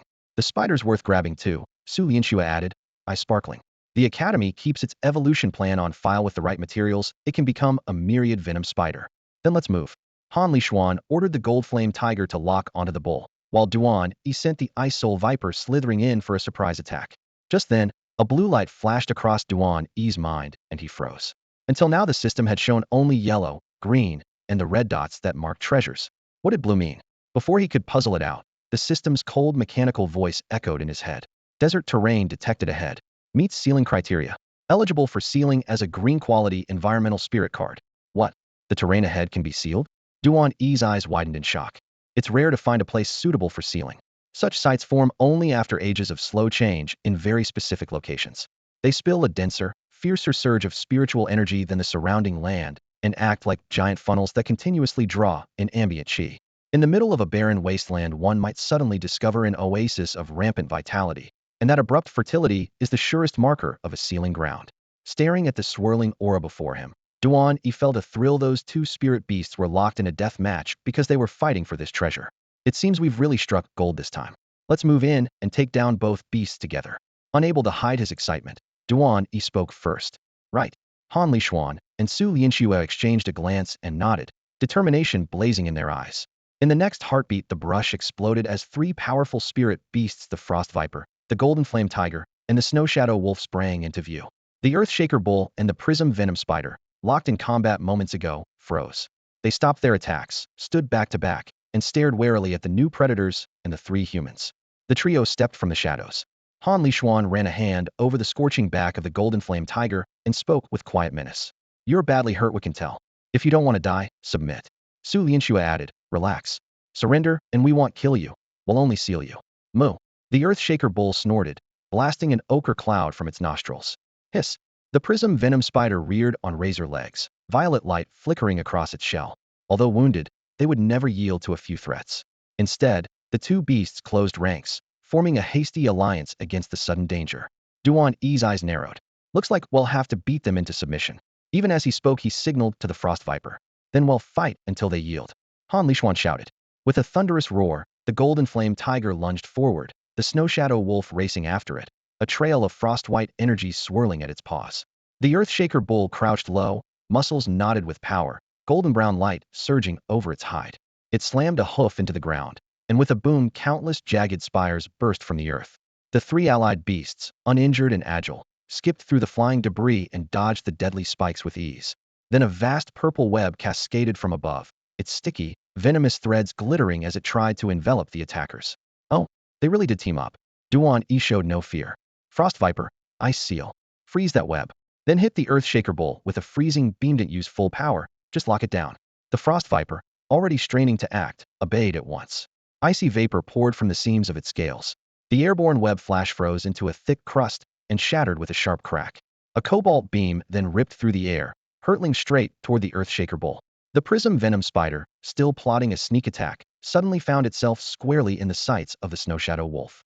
Su Lianxue's beast wasn't as powerful as the ice soul venom serpent or the golden flame tiger in raw offense, but its speed was unmatched. The creature, a snow shadow wolf that had evolved from the windrunner wolf, was every bit as rare as Duan E's serpent.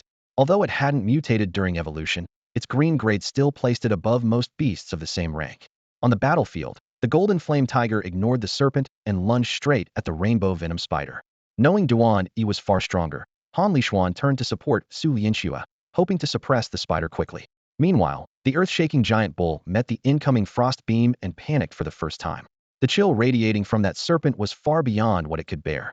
Terrified, the bull raised a thick earthen wall and tried to bull rush sideways to escape. Trying to run? Not a chance, Duan E scoffed. The next instant, the frost beam, coated in biting ice, pierced the wall, shattering it and streaking after the bull. Boom. The beast had taken only a dozen steps before the freezing torrent engulfed it. Despair flickered in its eyes as its massive frame was frozen into a 5-meter turtle ice statue. Elsewhere, the rainbow venom spider had managed a few exchanges with the snow shadow wolf, but once fire and ice closed in from both sides, it was covered in wounds. Its legs were charred, its abdomen rimed with frost. At last it collapsed, unable to fight back. We're done over here. How about you, Duan E? Han Lishuan looked up, saw the towering icebound bull, and fell silent. Su Lianxue blinked, laughing softly. Impressive as always, isn't he? She knew her own ice-type snow shadow wolf could never have frozen such a giant beast. Solid. The gap between them was still a chasm despite the shared green grade. All finished, Duan E said, recalling the ice soul venom serpent and striding back. Han Lishuan waved the others over. Let's start sealing them. Duan E, interested in either beast? Although Han Lishuan's cultivation was the highest, everyone considered Duan E their leader in combat, so he asked Duan E first.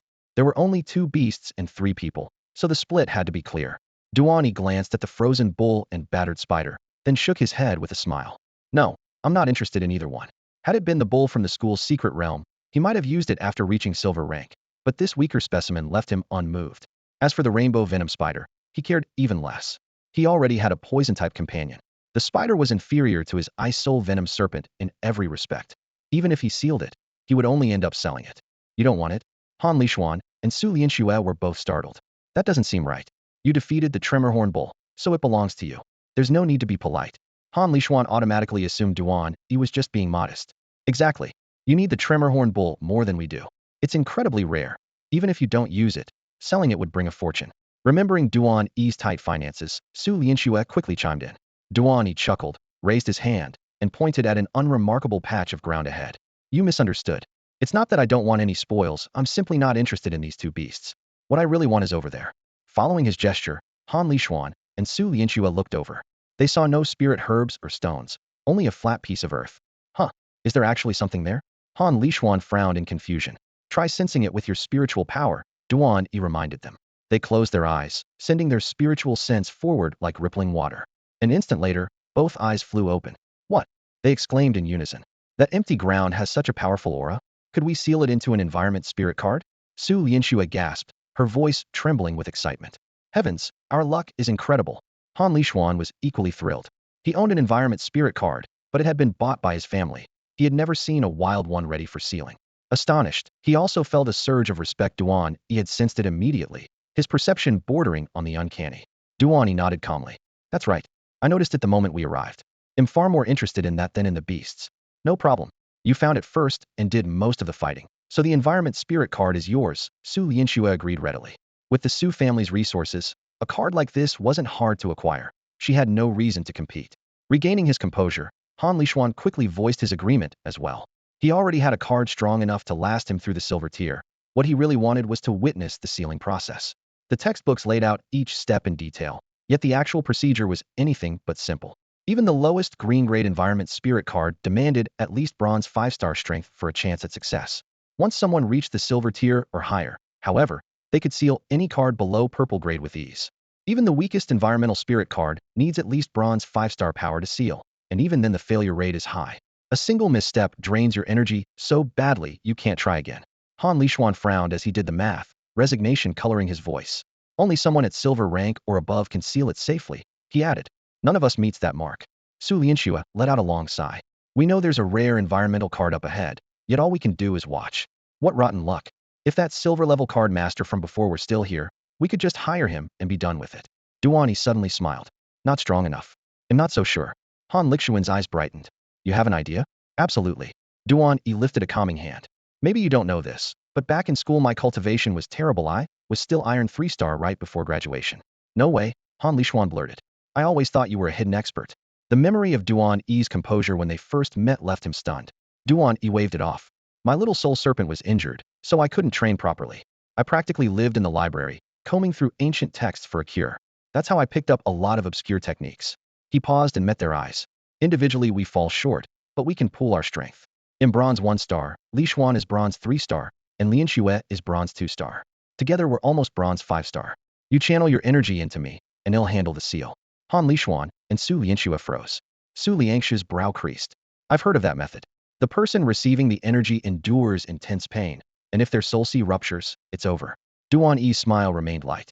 Trust me, I cultivate the Xiantian art. Me soul sea is used to sudden power spikes. 3 hours of training a day gives me what takes others several days. His confidence won them over, and they nodded. Hold on, Han Lishuan said. First we'll negotiate with those 2 spirit beasts and seal them. He jogged toward the earth-shaking bull, while Su Lianxue headed for the rainbow venom spider. Thunderous hooves and a chilling glare pressed down on them, but after a round of threats, bargaining, and promises, the 2 beasts yielded and agreed to be sealed to save their lives. Twin flashes of light erupted. The seal in Han Lixuan's hand settled on the bull's forehead, while Su Lianxue's array wrapped around the spider. Moments later both creatures shrank into cards that hovered quietly above their palms. Duan E checked the cards, drew a deep breath, and said, All right, let's move to that clearing. The 3 of them strode toward the open ground ahead, where the air pulsed with spiritual energy. Wow, the spirit energy here is almost overwhelming. The moment Han Lishuan stepped into the ochre wasteland, he lifted his hand, inhaling sharply as the power surged through every limb. Su Lianxue crouched and scooped up a handful of sand.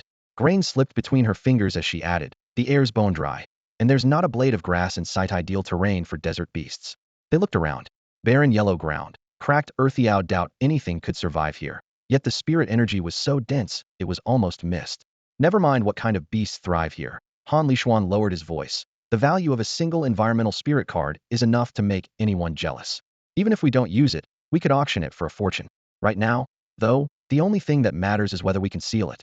Both pairs of eyes landed on Duan E. Duan E smiled and gestured for them to relax. "It'll work." The instant the words left his mouth, his power exploded like a broken dam, kicking up visible shockwaves. Days of cultivating the Xiantian technique had left him at bronze 1 star, yet he was already on the verge of 2 star. By his own reckoning, a few more days, maybe even before the entrance exams, and he would break through. The scene left Su Lianxue and Han Lishuan frozen. Su Lianxue was especially stunned. Half a month ago, when she had first met Duan E, he had only been Iron 4 star. In a dozen days had vaulted several stages and was about to catch up to her. If not for the delay caused by the little soul serpent, he might have overtaken Han Lishuan already. "All right, I'm ready. Pour your energy into me," Duan E said, planting his feet. Han Lishuan and Su Lianxue exchanged a glance. Worried his soul C couldn't handle it, so they began feeding energy in slowly. "Don't hold back. My soul C won't rupture. Give it everything you've got," Duan E urged. Gritting his teeth, Han Lishuan gathered his power into a torrent and unleashed it. After a moment's hesitation, Su Lianxue matched his pace, channeling a massive stream of energy into Duan E. Unease gnawed at her. Duan E wasn't just gifted. He was a prodigy who had outshone even Chunda, Yawang City's top beast healer. If he died sealing an environmental spirit card, it would be a colossal waste. 2 tremendous currents slammed into Duan E's soul sea. Sweat beaded on his forehead, and his face went pale, yet he stood unwavering. He raised a hand, signaling them to stop. Han Lishuan and Su Lianxue withdrew at once, their energy retreating like a receding tide. Seeing Duan E's condition, Su Lianxue spoke up, worried. "Are you all right?" "Don't worry, everything will be fine." Duan E gave Su Lianxue and Han Lishuan a small nod, then strode into the center of the wind-whipped sand. Although his cultivation remained at bronze 1 star, the power the other two had poured into him had swollen his spiritual energy to the level of bronze 5 stars. Once in position, he raised a hand and gathered his chi, sketching a complex sealing array across the shifting grains beneath his feet. An environmental spirit card relied on the same basic sealing arts used for beasts or weapons, yet compressing an entire realm into a card demanded a continuous flood of energy. Only silver-rank spirit card masters possessed such reserves, and even they could handle nothing above purple grade. Purple grade required gold cultivation and higher-tier techniques, realms still far beyond Duan E. The system had judged the area before him to be green grade, the lowest rank, so bronze 5 stars should suffice, though the cost would be tremendous. With that in mind, Duan E hesitated no longer. His gaze sharpened like a blade. Planting both palms on the heart of the array, he unleashed a torrent of power as though a dam had burst. Then he shouted, "Seal." Boom. The desert convulsed, walls of dust billowing as if struck by an earthquake. Su Lianxue and Han Lishuan backed away to the edge, hearts pounding, while Duan E stood unmoving in the eye of the storm, letting the tremors course through him as he continued to pour out his chi. The shaking intensified.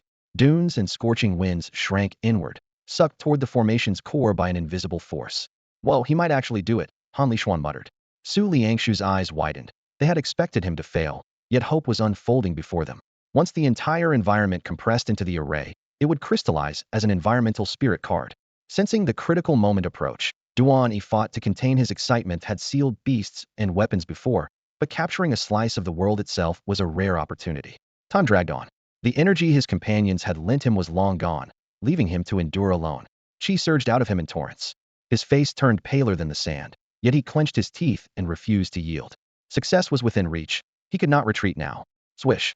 A brilliant beam of light flashed. In an instant, the desert collapsed into the formation and condensed into a spirit card that gleamed with blue light. "Great, we did it." Han Lishuan and Su Lianxue watched the sandy terrain ahead dissolve in an instant, coalescing into a single spirit card. The two of them jumped with excitement and sprinted toward Duan E. Duan E, however, was deathly pale. His sleeves trembled, evidence of severe spiritual depletion. Instead of picking up the newly formed environment card, he sensed something, crossed his legs, and began regulating his breathing to circulate his technique. With the special domain sealed, the torrent of energy that had been converging in the center of the valley began to disperse.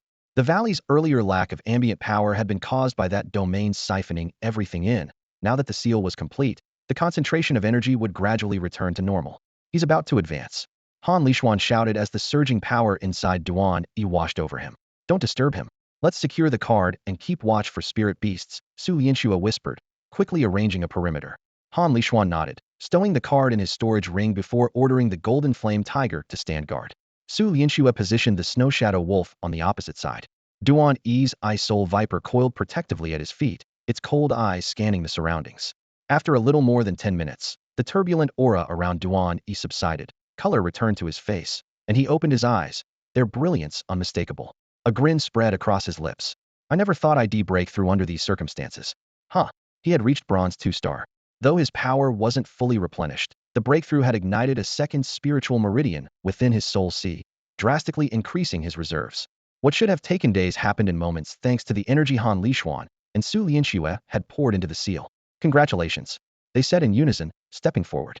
Hey, race the environment card you sealed, Han Lixuan added, presenting it with both hands. Card type, environment card. Card grade, green. Sealed domain, sandy wasteland. Element, earth. Description, transforms the battlefield into a sandy wasteland upon activation. Pairs with earth-type beasts to unleash sand whirlpool.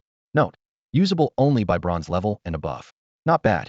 All that effort paid off, Duan E said, studying the ochre landscape on the card's face and the intricate seal on its reverse. Satisfied, he slipped it into his storage ring.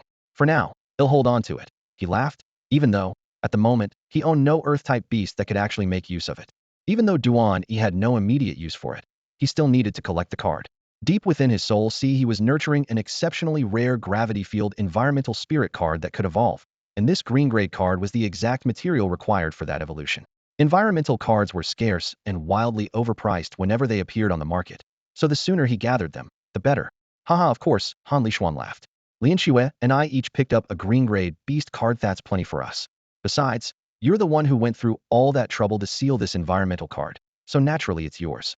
Su Lianxue gave a gentle nod and smiled, signaling she wouldn't fight over it. Warmth spread through Duan E's chest. Adventuring with classmates really was the easiest. No need to worry about hidden schemes. It was a pity Lin Heng hadn't made it into the secret realm, otherwise Duan E would have brought him along as well. Before setting out, Head promised Lin Heng a pile of loot when he got back, and he fully intended to honor that promise. Let's rest here for a bit, Duan E suggested. We burned a lot of spirit energy, and my stomach's starting to complain. After checking the system and confirming no powerful beasts were nearby, he decided they should recover now rather than risk meeting a tougher foe later at half strength. That's exactly what I was thinking, Han Lixuan agreed. The three of them sat against a bluish-gray boulder, pulled rations from their storage rings, and chewed slowly. Once their stomachs were full, each found a secluded spot and began to cultivate. Duan E opened with the Xiantian technique. The recent battle had drained him, and the qi-drawing method recovered too slowly. The Xiantian was faster. Still, it devoured stamina, and the area wasn't completely safe, so after only an hour he stopped and switched back to the gentler qi-drawing method. Suddenly, the radar scan in his mind flared with an unusually bright yellow dot, almost golden. Not good trouble. Duan E snapped his eyes open, face grim. The last time He'd seen a signal that strong it had been the blue-grade mystic flame rock. This reading was even brighter and tinged with gold, meaning the new beast was stronger still. Han Lixuan and Su Lianxue jolted awake at his shout. What's wrong? Han Lixuan asked. A powerful beast is charging straight toward us. That special environment is collapsing, and it's furious. We can't stay move. Before the words had fully left his mouth, Duan E had mounted the frost venom serpent and shot forward. The last time, the mystic flame rock had gone berserk because Tangyu stole its food. This time the beast had locked onto them from the start, probably sensing its environment had been taken and coming to vent its rage. Until they were sure they could win, avoiding its wrath was the only sensible choice. Seeing the rare tension on Duan E's face, Han Lixuan and Su Lianxue realized how serious things were. Without another question, they summoned their own beasts and raced after him. Beast name, Earthshade Silver Jiao. Quality, purple. Species element, ferocious beast earth. Abilities, earth spikes, subterranean shockwave, sand cyclone, dragon's roar, dragon claw strike. State, enraged. Evolution path, none. The attribute panel burst open in Duan E's mind, so vivid that every comma felt like a warning siren. His expression froze. This was a dragon-line ferocious beast of purple quality, already at its evolutionary limit. Beasts are common enough, but once a beast ascends to the ferocious tier, its threat level skyrockets. Within that tier, a dragon-line creature sits at the very top. Although this one was still classified as a Jiao, its purple rating and no further evolution flag meant its combat power far exceeded any same-rank beast that could still evolve. Duan E knew his ice soul viper did not stand a chance. Run. Now. The single thought detonated in his head, and he shouted the warning to Han Lishuan and Su Lianxue. Their nerves instantly caught Duan E's panic, and they surged forward. Yet in the next heartbeat a sandstorm rolled in, the ground rumbled, and a 5-meter silver-gray jiao burst from the earth. A tawny aura wrapped its body, sand and rock quivered around it, and its blood-red eyes locked onto the three of them. A dragon-line beast. That aura, is it purple quality? Han Lishuan cried, staring at the creature hovering in midair. Su Liangshu's face went pale, and she instinctively drew closer to the snow shadow wolf. Duan E spoke fast. Earthshade silver jiao, purple grade, ferocious beast, strength maxed out, no further evolution. Escape? Impossible. The jiao's speed sealed the exit. Fight Heaton? Zero chance of victory. But unless they stalled it somehow, they wouldn't even have time to crush their teleport tokens. Gritting his teeth, Duan E prepared to trade his life for a few crucial seconds. At the same time, he couldn't help wondering about the depths of Huifu Group's secret realm. Only the second day, he had met a blue-grade profound fire rock, and now a purple-grade dragon-line beast. If it were merely blue-grade, he could counter with his gravity field, but the Earthshade Silver Jiao was almost immune to gravity manipulation, cutting off that escape route entirely. Why would a beast of this caliber come after us? Su Lianxue asked, her voice shaking. Eyes fixed on the roaring Jiao, Duan E answered quietly. Most likely it's because of that special environment we sealed. This is its territory, and we just shut down the core it depends on. So now it's furious. We need to get out of here now, or well, end up smashing our teleport tokens on the spot, Duan E said, his face grim. Roar. Before his words had faded, the Disha Silver Jiao threw back its head and bellowed. The deep, violent dragon cry rolled over the trio like muffled thunder. A heartbeat later, its crushing aura slammed down as if solid, making loose stones hop and squeezing the very moisture from the air. The Golden Flame Tiger and Snow Shadow Wolf took the full brunt. Backs arched, they still couldn't withstand that overwhelming pressure. Their legs buckled, pinning them to the ground while pained whimpers escaped their throats. The Ice Soul Viper managed to raise its head, frost seeping from its fangs and scales, yet its body trembled and terror filled its slit pupils. No good. The three of us don't stand a chance against this thing, Han Lishuan shouted, panic edging his voice. One roar froze every beast we have. We have to retreat now. You're right, we can't win, Duan E replied, voice low. They'll command the Ice Soul Viper to stall it. You two look for an opening and run. That's insane. Absolutely not. Su Lianxue refused at once. We don't have time to argue, Duan E said, eyes sharp. The Disha Silver Jiao could strike any second. The Viper is blue-grade. It doesn't need to beat the Jiao, only slow it. If it can freeze the target, we bolt. Han Lishuan and Su Lianxue hesitated. Leaving a teammate to die wasn't something they could stomach. During that brief standoff, the Disha Silver Jiao moved. Its obsidian horns flared with earthen yellow light, low rumbles rippling through the soil. The ground beneath them quivered as though alive. A brown sphere of energy gathered in its jaws, radiating pure destruction. Go. There's no time. Duan E barked. The Ice Soul Viper shot forward, body coiling high. Cold light flashed as it unleashed a freezing beam straight at the Jiao's head.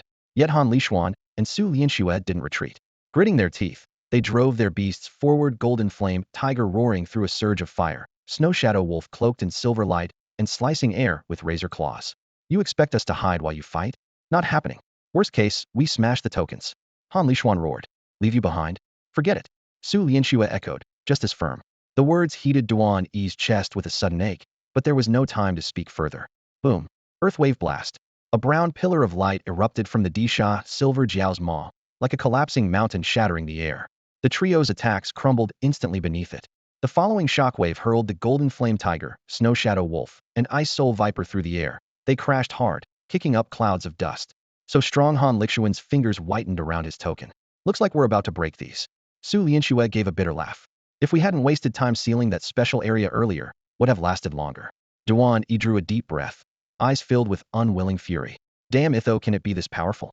Yet while they cursed their misstep, the Disha Silver Jiao suddenly paused midair, as if sensing something. Was that a flicker of panic in its eyes?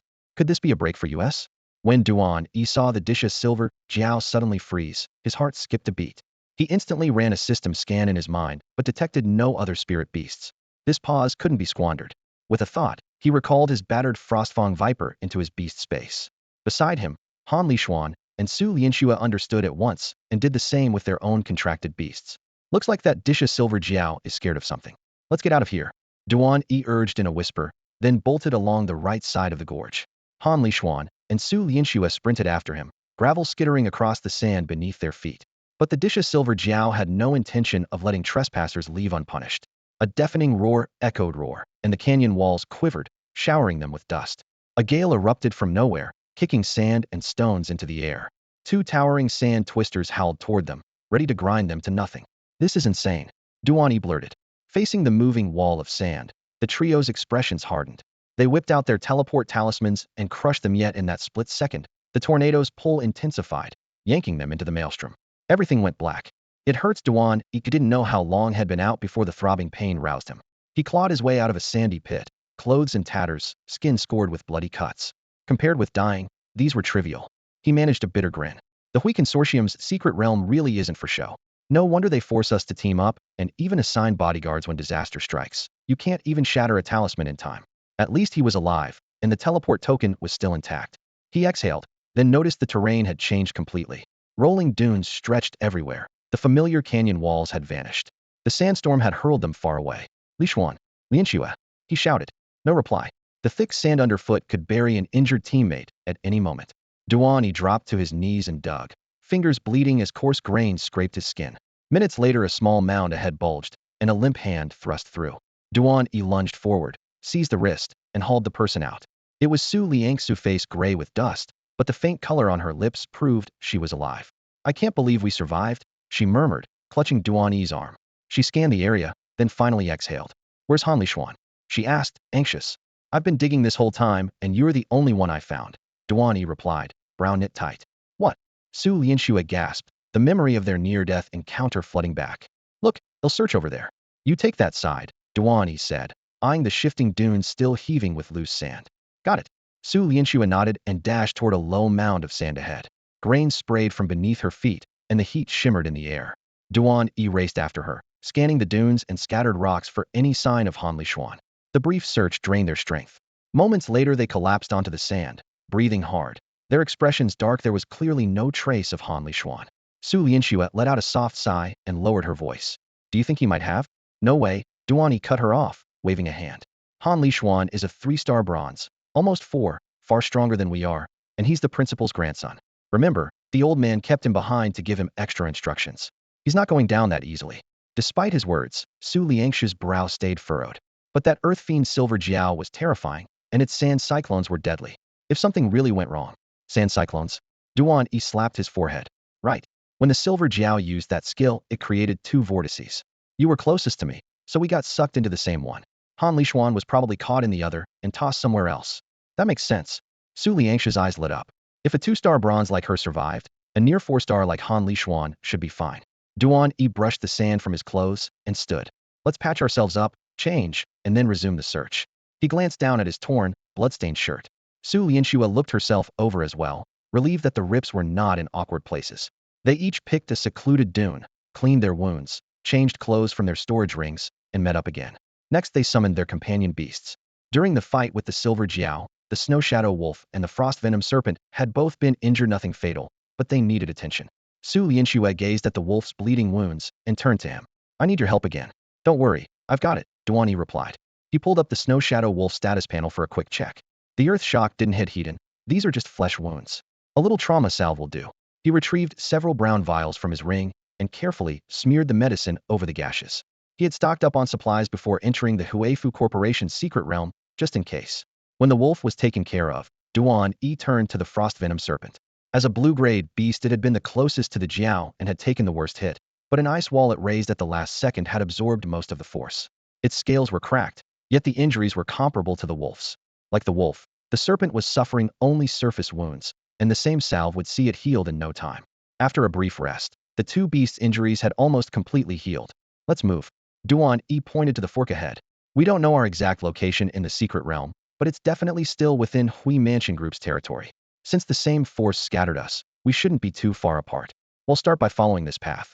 They stood on a silent plain, waist-high grass swaying in waves whenever the wind passed. Only ordinary white-grayed creatures lurked nearby, and at the sight of the ice vein viper and snow shadow wolf beside Duan E and Su Lianxue, they slipped into the shadows without daring to act. Let's keep moving and hope we run into Han Lixuan soon. Su Lianxue gave a small nod and stepped onto the side road beside Duan E. Once on the fork, they traveled swiftly for about an hour before a dense sea of trees rose on the horizon. A forest. Su Lianxue eyed the tangled silhouettes, recalling the earth-shade silver jiao they had encountered earlier. Her voice carried a hint of hesitation. Terrain like this is always risky. Should we skirt around it? Duan E shook his head, eyes bright. Our contracted beasts are strong. We entered this realm for opportunities. If we avoid every forest, what will we gain? The earth-shade silver jiao was an accident. You won't meet a purple-grade monster at every turn. He also relied on his system to scan for danger, planning to steer clear only of truly lethal zones. Su Lianxue considered the empty plain around them. This was the only patch worth exploring, and Han Lishuan might be inside. She finally nodded in agreement. One after the other, they stepped beneath the canopy. Thick foliage shut out the sky, letting only mottled shafts of light break through. The damp air carried the metallic tang of soil. In Duan E's mind, clusters of yellow dots appeared, markers for white-grayed beasts. Shielded by the viper and the wolf, those animals merely watched from the dark, too cautious to approach. An hour slipped by, and the sky deepened to orange. Duan E halted. Let's find a safe place to rest, and continue at dawn. Before the words had faded, a deep rumble rolled out from the heart of the forest, punctuated by the crack of splintering wood. What was that? Su Lianxue tensed. It sounds like a fight, and it's heading our way. Hide. Duan E's voice dropped to a whisper. They slipped into the undergrowth. He called up the system. Only white and green-grayed beasts nearby, nothing serious. One yellow dot shone brightest, but without the faint golden halo of an earth-shade silver jiao. It could be no worse than blue-grade, well within the viper's abilities. Branches shook, and heavy footsteps closed in. Holding his breath, Duan E tightened his grip on the viper's tail, while Su Lianxue had the snow shadow wolf crouch, ready to spring. It was coming. Two young men burst from the trees, about the same age as Duan E and Su Lianxue. Yet their faces were contorted with fear, and their torn clothes were streaked with blood. Two injured spirit beasts staggered at their sides, clearly on the verge of collapse. The first creature was a flame shadow wild bull green-grade, beast fire. Skills: flame jet, savage charge, horn thrust. Status: panicked, severely wounded, with a flashing prompt that read, click here for treatment advice. It had two possible evolution paths and was normally the leader of its herd, rarely seen and even harder to capture. The second was a rampaging lion, likewise green-grade, beast power. Skills: bite, savage charge, mighty claw. Status: panicked, severely wounded, accompanied by the same treatment prompt. It also showed two evolution routes. Anyone who could bring both of these rare beasts into the Huifu group's secret realm was clearly well equipped. Look, other players. Su Lianxue whispered in surprise. Wasn't their team 7 strong? Why are only 2 left? And they seem scattered. Stay quiet and watch, Duan E murmured, raising a hand. Comparing the scene with the map in his head, he realized these 2 green-grayed beasts were not the source of the yellow marker, which meant an even more dangerous creature was coming up behind them. Heavy footsteps rumbled in the distance before he could finish. A formidable bear crashed through the undergrowth, its pitch-black fur gleaming with a cold light, its iron pillar arms swinging, and its crimson eyes locking onto the 4 fleeing targets. Beast, Shockwave, Bear Blue-grade, Beast Power. Skills: Seismic Fist, Shatter Punch, Shockwave, Savage Charge. Status: Furious. Evolution Paths: 2. A Shockwave Bear, just as I feared, Duan E muttered, heart pounding. He had thought himself prepared for the hazards inside the Huifu secret realm, yet even he hadn't expected a monster like this. Su Lianxue drew a sharp breath. Run, one of the disheveled youths yelled. We left the team for a bit of extra loot, and ended up provoking a Shockwave Bear. What rotten luck. I warned you that nest was dangerous, but you wouldn't listen, the other shouted over his shoulder. Now we're being hunted. I followed you in because of the spirit stones. How was I supposed to know it would come back? Enough. If we can't shake it, smash the teleport talisman. What a waste of those stones. Forget the stones, stay alive. The pair gritted their teeth and sprinted harder while the flame shadow bull and rampaging lion limped along the flank, doing their best to shield them. The ground suddenly shuddered. The Shockwave Bear raised its right fist, unleashing an invisible wave. It sent the 2 men and their spirit beasts hurtling through the air, slamming them hard against a nearby boulder. Ah! Both young men screamed in pain. The 2 exotic beasts behind them fared even worse. Their fur was scorched black, their breathing ragged, and they could barely stand, let alone keep fighting. That had to be a Shockwave Bear's sonic blast, right? If it can hurt them from this distance, taking a direct hit up close would be fatal. Su Lianxue drew a sharp breath. Staring at the hulking Shockwave Bear nearby, Duan E's expression turned grim. Yeah, no wonder it's classified as blue-grade. It's even tougher than that Xianfire giant eagle we ran into earlier. So what now? Do we pull back or lend a hand? Su Lianxue frowned. We help, Duan E answered without hesitation. We've got no quarrel with them, and they might know where Han Lishuan is. Besides, the bear has probably noticed us already. Waiting will only get us hurt. If it's only blue-grade, my Icebane Viper is more than enough. Had the threat been a savage-grade beast, Duan E would have dragged Su Lianxue away without a second thought. But a blue-grade shockwave bear was on par with his viper, and he had just advanced to bronze 2-star. He felt fully confident. More importantly, these besieged youths were all rich heirs from Yaoguang City. Saving them would definitely bring benefits. All things considered, this was a deal too good to pass up. All right, let's move together, Su Lianxue agreed crisply. With a hiss and a howl, the Icebane Viper and Snowshade Wolf burst from the underbrush, icy air swirling around them as they lunged at the shockwave bear, instantly drawing its attention. The two young men, clutching their teleport talismans and ready to shatter them for escape, froze in surprise then shouted with relief. Someone's here to save us. Fantastic. Half of their fear melted away on the spot. Duan E and Su Lianxue stepped out from the shrubs side by side, moonlight outlining their figures. It's you two, the youths exclaimed, recognizing them at once. Su Lianxue's family was famous in Yaoguang City, so fellow heirs knew her well. And Duan Yithi had seen him before entering the secret realm.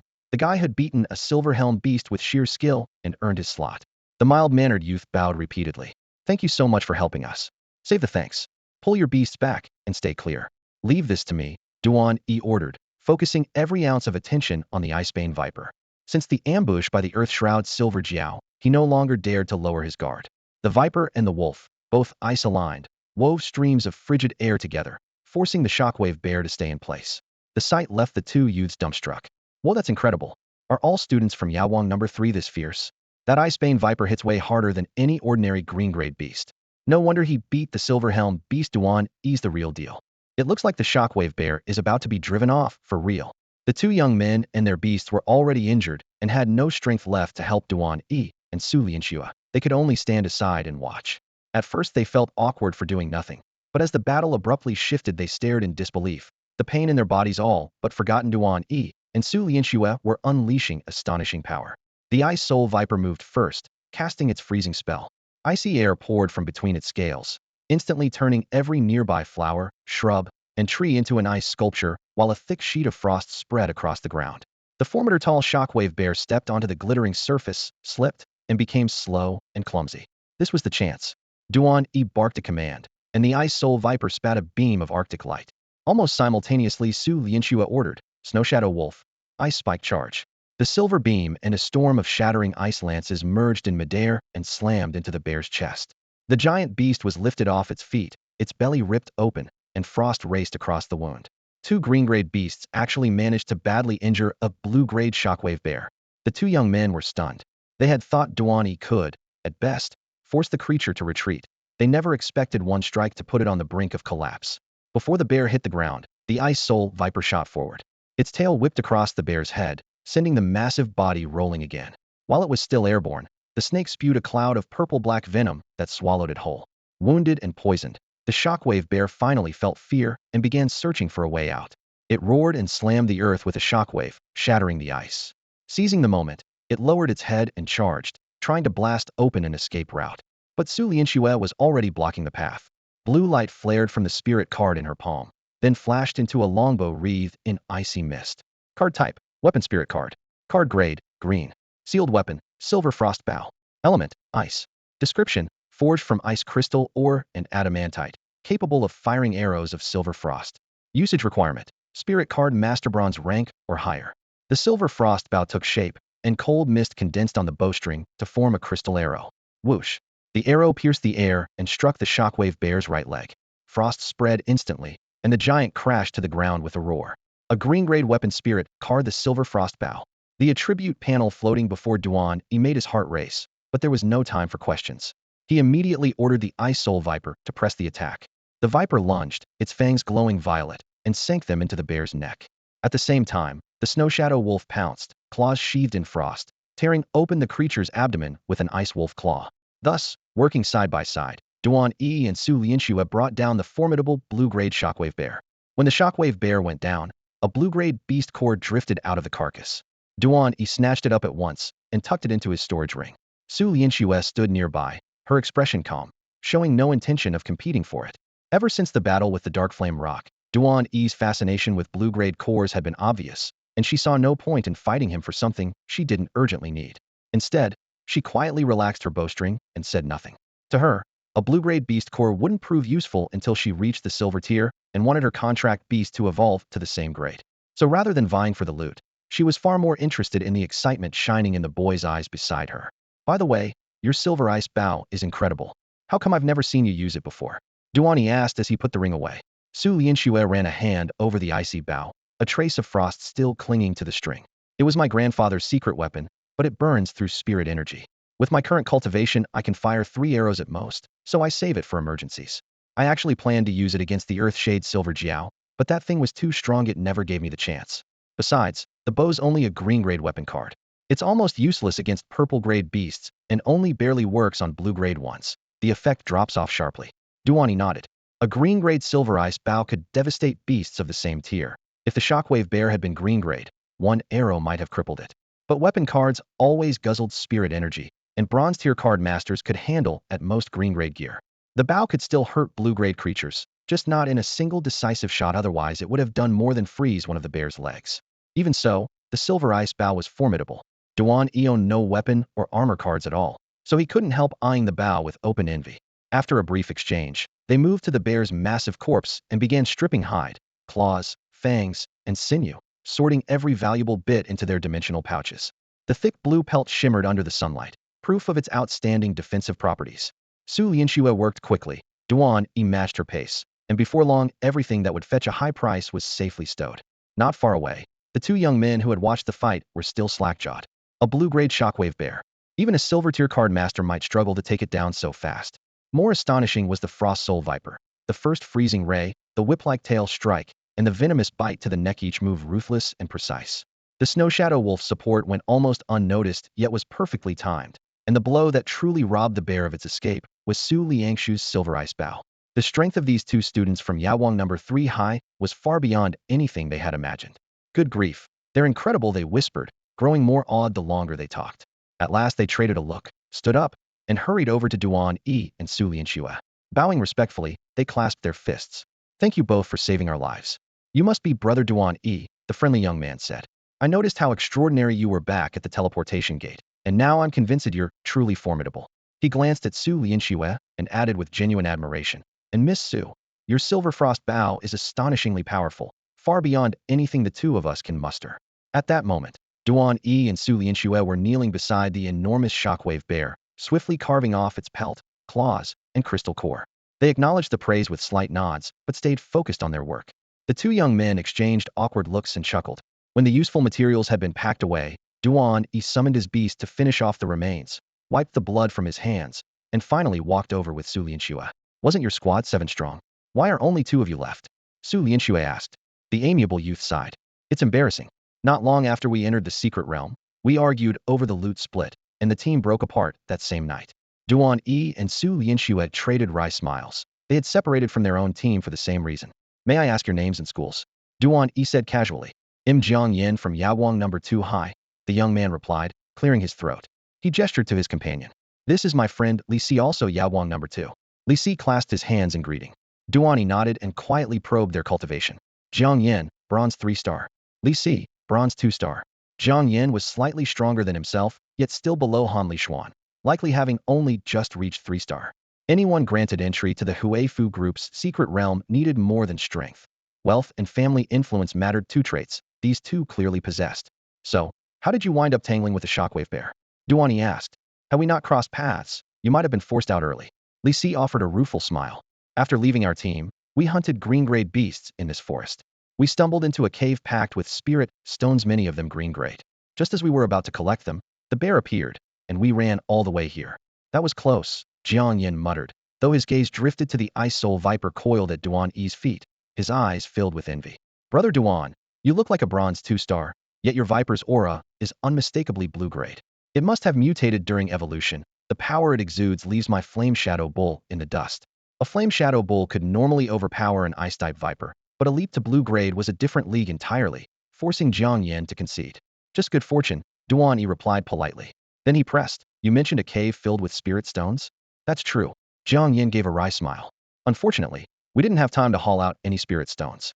As his words fell, he caught a spark of keen interest in Duan E's eyes and quickly added, Brother Duan, you'd better be cautious about that cave. We only glanced inside, and a seismic bear drove us out in complete disarray. We had no chance to explore, let alone move the stones.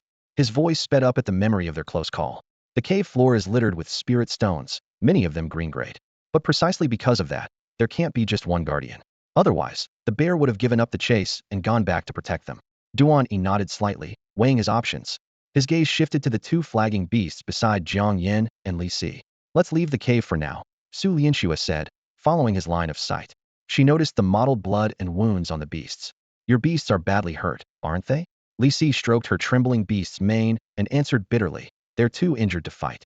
We have to store them in the Soul Sea and find a beast healer once we're back. Jiang Yin sighed as well. We'll have to rely on green-grade substitutes, and they're only strong enough to wander inside the safe zone.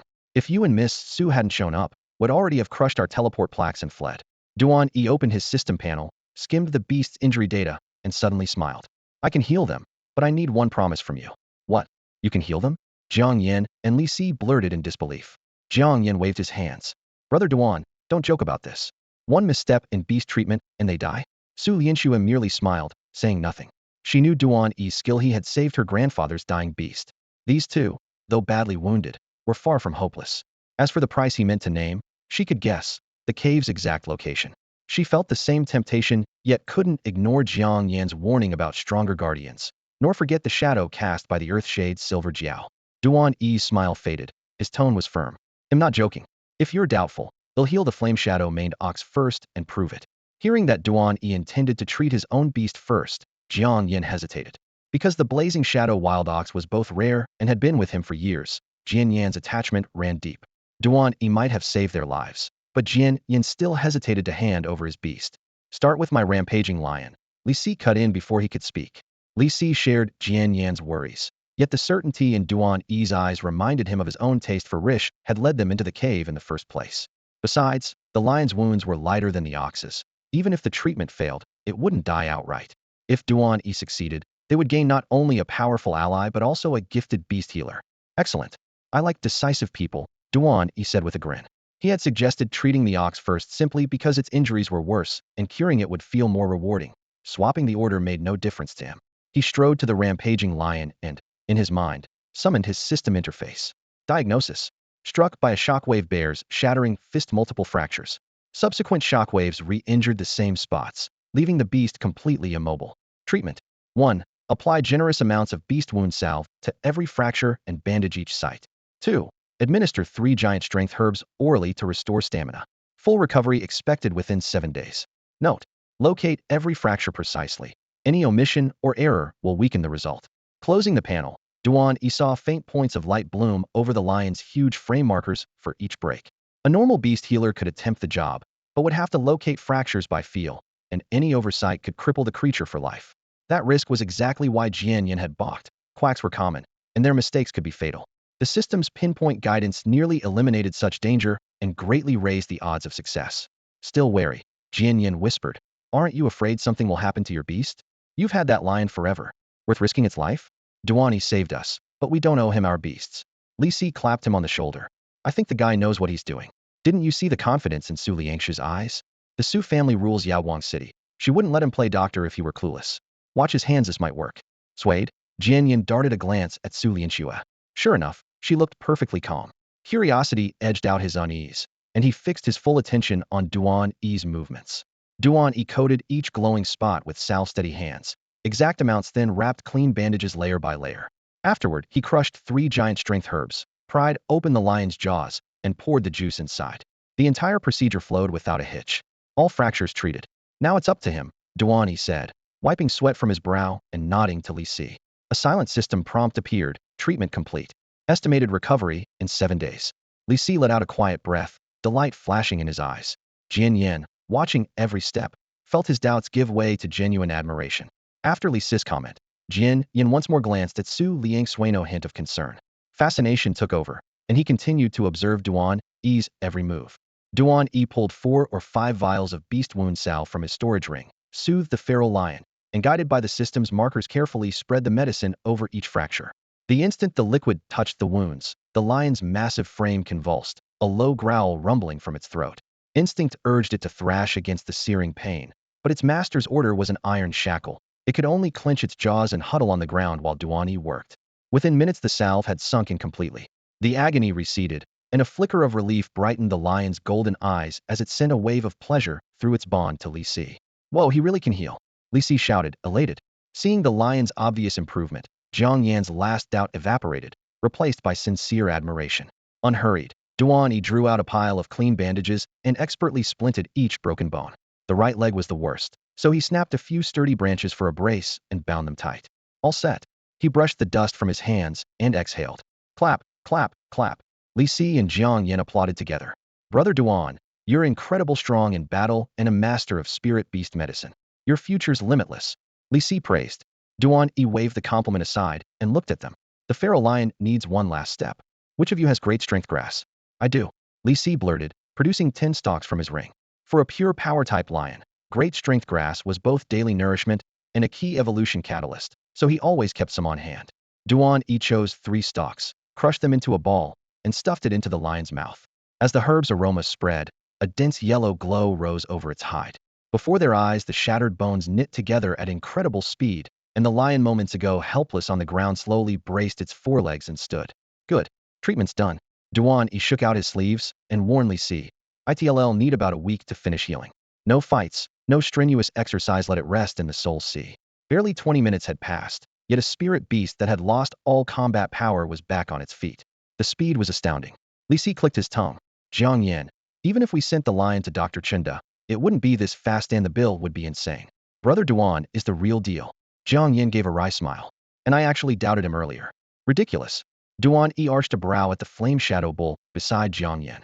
So, I've shown I'm capable. Want me to treat the bull too? Yes, absolutely. Whatever terms you said. Well, meet them. Zhang Yan agreed at once. Zhang Yan didn't even think twice. He nodded vigorously. All right. My condition is simple. Tell me where that mysterious cave is, and don't let anyone else know. How does that sound? Duan E made his demand clear. Zhang Yan didn't answer immediately. He exchanged a look with Li Si. Both of them were badly injured, and any plan to sneak back into the cave was already shaky. Li Si lowered her voice. Forget it, just tell him. We're in no shape to go back anyway. If we agree, at least we'll earn some goodwill. Zhang Yan frowned. When Duan E rescued them earlier, they had played up the cave's dangers to keep their chance at the spirit stones. But now the guardian beast was badly hurt, and their own beasts were nothing special. If another blue-grade creature appeared inside, they would be finished. Li Si urged softly, think about it. They took down that shockwave bear like it was nothing. Even if something nasty shows up, they can either fight or get away. After a moment, Zhang Yan nodded. Fine. Well, tell them. He turned to Duan E. We'll give you the exact location, and we won't tell a soul. Even after we leave the secret realm, we'll keep quiet. Deal. They'll start treating the flame shadow wild bull right away. Duan E let out a sigh of relief.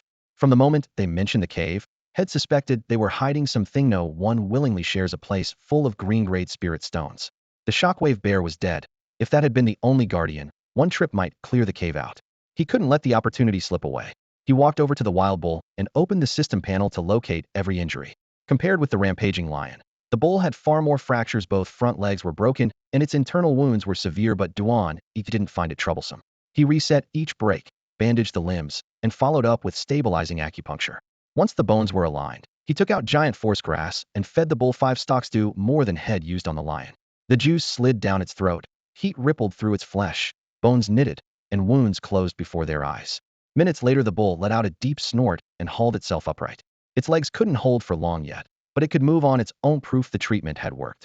In less than a quarter of an hour, Duan E had healed both the rampaging lion and the flame shadow wild bull. Zhang Yan and Li Si were stunned. They thanked him repeatedly, their respect for his skill and his promise growing stronger each time. My part of the bargain is done. Now it's your turn. After finishing the treatment on Zhang Yan's and Li Si's beasts, Duan E withdrew his spiritual energy and spoke without hesitation. No problem. We'll give you the directions right now. Forcing himself upright, Zhang Yan quickly pulled out paper and a brush from his storage ring.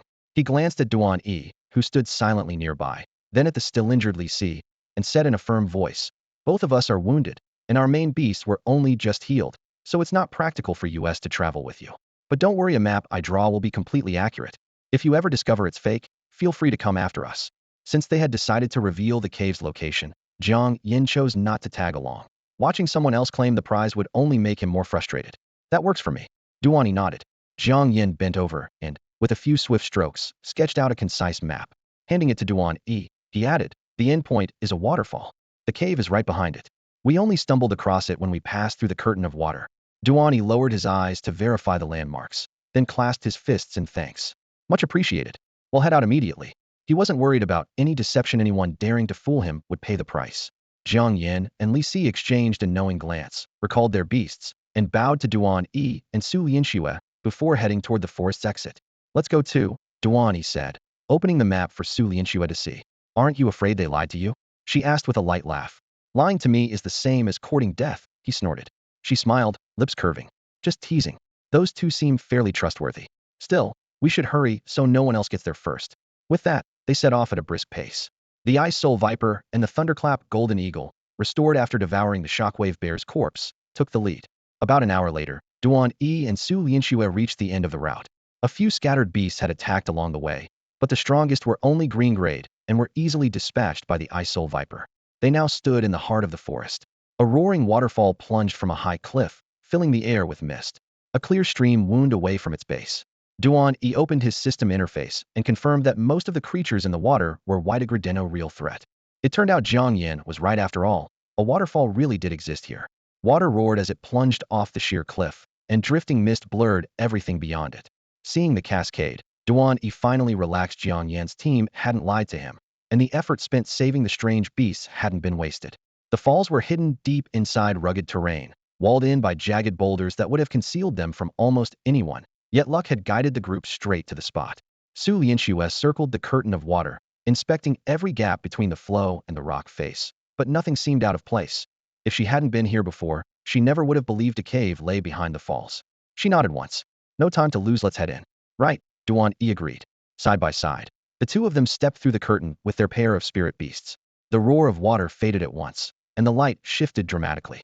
The moment they crossed the threshold, both travelers froze. The cavern walls were studded with spirit stones of every hue, flashing red, orange, yellow, green, blue, and violet, bathing the tunnel in shimmering color. The passage stretched far into the darkness, hinting at a hidden world deep within the mountain. Wow, there are so many. Su Lianxue gasped, unable to resist brushing her fingers across a nearby silver-white stone. Duan E was just as astonished. Jiang Yin didn't exaggerate at all. This place is practically paved with spirit stones. An interface flared to life in Duan E's mind. Lines of data scrolling past species, grade, and uses for each stone. The list was so extensive he could only skim it. Where they stood, most stones were of the common white grade, with a scattering of green ones, and even one rare blue-grade stone, a Fengpa stone. Species, spirit stone. Name, Fengpa stone. Quality, blue. Description, occasionally dropped when a wind-type spirit beast dies. Contains powerful wind energy, and is one of the materials required for evolution. Studying the Fengpa stone, Duan E frowned in thought. If something this valuable is here, the cave can't be natural. Someone must have placed the stones on purpose, though why, who can say? Su Lianxue's eyes gleamed. Should we start digging them out right now? Although she came from a wealthy clan, many of these stones were new even to her, and their value, whether sold or kept, was beyond calculation. Duan E raised a hand. Hold on. I doubt it's that simple. This cave is enormous. We should explore first and make sure nothing dangerous is lurking. If we start mining and a powerful beast shows up, we'll be in trouble. Better safe than sorry. He had already activated the radar in his mind the moment he entered, and the display showed almost all green dots, no immediate threats. Still, a trove of spirit stones wouldn't be guarded by a single shockwave bear, and the lesson from the silver jiao was still fresh. Su Lianxue and the two beasts nodded at his caution. With that, the four of them moved deeper into the tunnel, determined to tread carefully. Su Lianxue had been about to pry a spirit stone from the wall, but Duan E's warning made her freeze in place. You're right, let's check the situation first, she agreed, pulling her hand back. She still remembered the purple-grade Earthshade silver jiao they had encountered earlier. They had sealed the card in a panic without scouting the area. If the jiao hadn't hesitated for that brief moment, all three of them would have died then and there. She was determined not to make the same mistake twice. Shoulder to shoulder, they moved deeper into the cave. Duan E kept his system radar active, scanning their surroundings.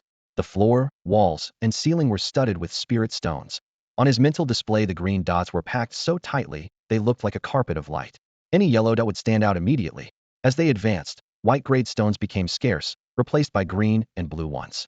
In just a short stretch, they spotted more than 10 blue-grade stones, and their hearts pounded faster. If no beasts show up and we carry all these stones out, we'll strike it rich, Su Lianxue whispered, barely containing her excitement. Even with her privileged upbringing, a floor littered with high-grade spirit stones was hard to ignore. Let's hope there really aren't any beasts, Duan E replied, eyes sweeping the passage, every muscle tense. Soon a gray-white stone wall appeared ahead, turning the tunnel into a dead end. Thinking they'd reached the back of the cave, Su Lianxue jogged over and slapped the wall twice. Stop! Don't touch it, Duan E shouted. The moment the wall entered view, two flashing yellow dots had jumped onto his radar, each on par with the shockwave bear, perhaps stronger, and they were hiding right behind that wall. But Su Liangxi's hand had already landed. The entire cave shook like a drum being struck. What's happening? What did I do? She gasped. Don't panic, get ready to fight. Duan E yanked her back and summoned the Icebone Viper to form a defensive line. Sensing its mistress' danger, Su Liangxi's snow shadow wolf bounded forward, hackles raised, eyes fixed on the wall. The tremors intensified, and in the next instant the stone barrier shattered. Two figures burst from the rubble. Duan E instantly called up the system and pulled a complete readout on both creatures. To his relief, only the Gemstone Soul King was ranked blue. The other, a Gemstone Soul Beast, was still green. Even so, a flashing yellow icon warned him that the green beast already fought at blue level and was only one step away from evolving. A moment later, two figures, one tall, one small, emerged from the depths of the cave. Their skin was snowy white, and their features were as delicate as tiny elves. Each held a gem-inlaid staff aloft. The larger creature had a rainbow-colored gem set in its chest that was the Gemstone Soul King.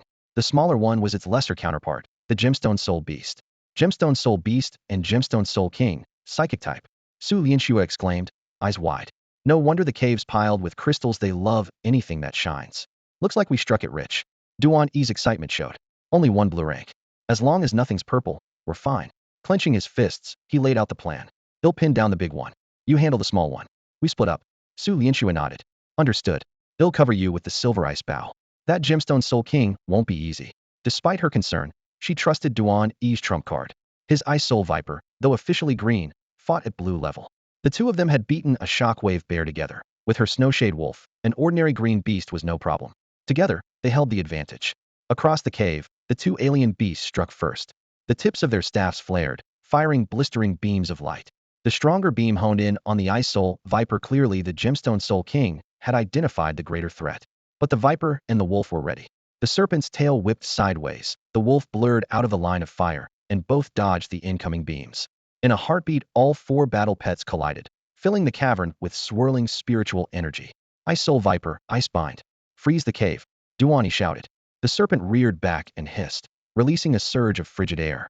Frost raced up the rock walls, and the ground turned into a mirror of ice.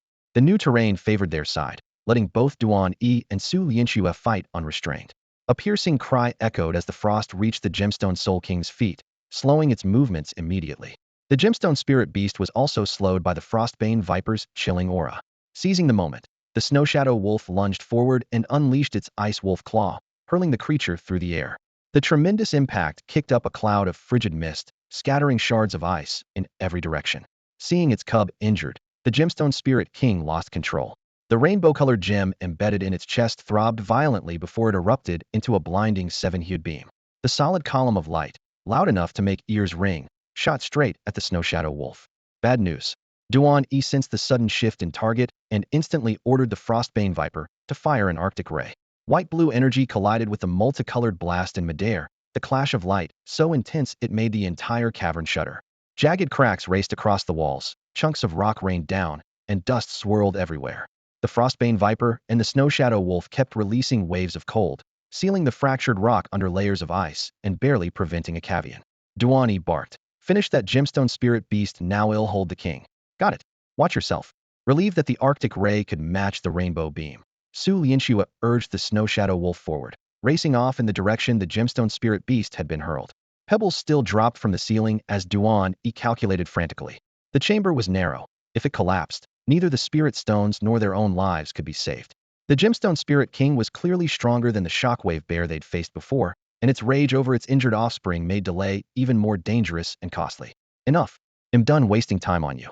He drew a shimmering blue environmental spirit card. Gravity Field. Gravity Field, activate. At his sharp incantation, the card dissolved into blue light that sank into the stone floor. An invisible, crushing force spread outward, slamming the airborne Gemstone Spirit King onto the ground and pinning even the wing-like scales on its back against the rock. Duan E gave it no chance to recover. Gravity suppression, double it. At his command, the weight increased again. The beast felt as though mountains had dropped onto its body. Bones creaked, and the rainbow beam sputtered out. Terror replaced fury in its eyes as it trembled uncontrollably. Certain the bind would hold, Duan E inhaled once, canceled the field, and snapped, gravity off. Frostbane Viper, finish it. At his bronze tier strength, sealing a blue-grade creature was impossible. The only choice was to eliminate it. A bloodthirsty flash glinted in the serpent's eyes as it streaked forward, its fangs aimed at the Spirit King's vital point. A piercing scream echoed as the gemstone Spirit King's pale skin turned a deep violet. The gemstone on its chest shattered, and life left its body. A blue-grade beast core rose into view, gleaming faintly. Once Duan E was certain the Gem Soul King had been slain by the frost serpent, he dismissed the gravity field and flicked the core into his storage ring. He then strode to the corpse and yanked out a short scepter studded with multicolored gems clearly worth a fortune, so he tucked it away for later. The Gem Soul King's body was less than half a meter long, little more than skin and bone, and the frost serpent didn't bother to spare it a glance. Only the scepter stood out.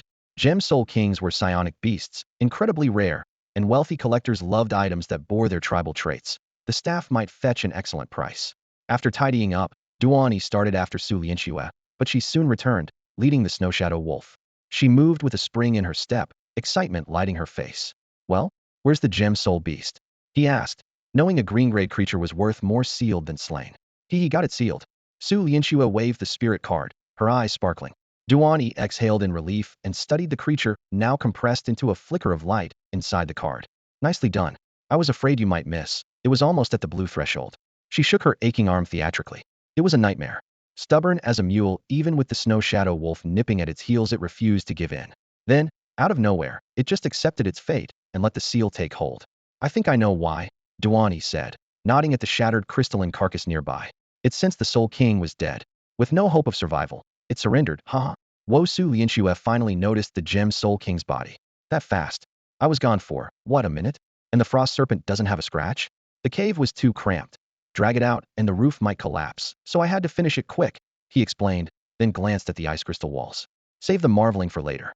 The spirit stones are only frozen for so long. Once the temperature rises, these walls will shatter. We need to move." "Then what about this Gem Soul Beast?" Su Lianxue cradled the card, reluctant to let it go. "You sealed it. It's yours," Duan E said, waving off any claim. "I don't need that element right now." A rare green-grade beast made a nice collectible, but its combat value was limited for him. His frost serpent was already blue-grade, and his mighty snow ape was nearing maturity. Its evolution materials were prepared, and once he advanced to silver rank, he could force the ape's metamorphosis. If a mutation triggered, he'd jump straight to purple-grade power. Against possibilities like that, the mountains of blue-grade spirit stones filling the cavern were far more tempting to Duan E. "How about this? He'll keep the gem spirit beast, skip all the blue-grade spirit stones in the cave, and we split the remaining green stones 70-30 in your favor. Sound fair?" Su Lianxue stood at the entrance, excitement bright in her eyes. The deep blue stones embedded in the walls had tempted her at first, but once the gem spirit beast was safely sealed, her attention shifted entirely to the extraordinary creature before her. Its potential clearly surpassed Mo Lingxuan's magic spirit rabbit. With proper training, it could become a true ace. Besides, the Gem Spirit King had fallen to Duan E's own blade. She had only sealed the beast in the chaos afterwards, so haggling over blue stones now felt inappropriate. "Deal," Duan E said with a hearty laugh. He knew Su Lianxue came from wealth, yet these spirit stones, nurtured for years deep inside the rock, were rarities outside the cave, many literally priceless. They were the real prize of this expedition, and her concession suited him perfectly. They got to work at once. Duan E swung a short pickaxe, sparks flying as metal met stone, while Su Lianxue guided her spiritual power to slice cleanly through the layers, chips scattering.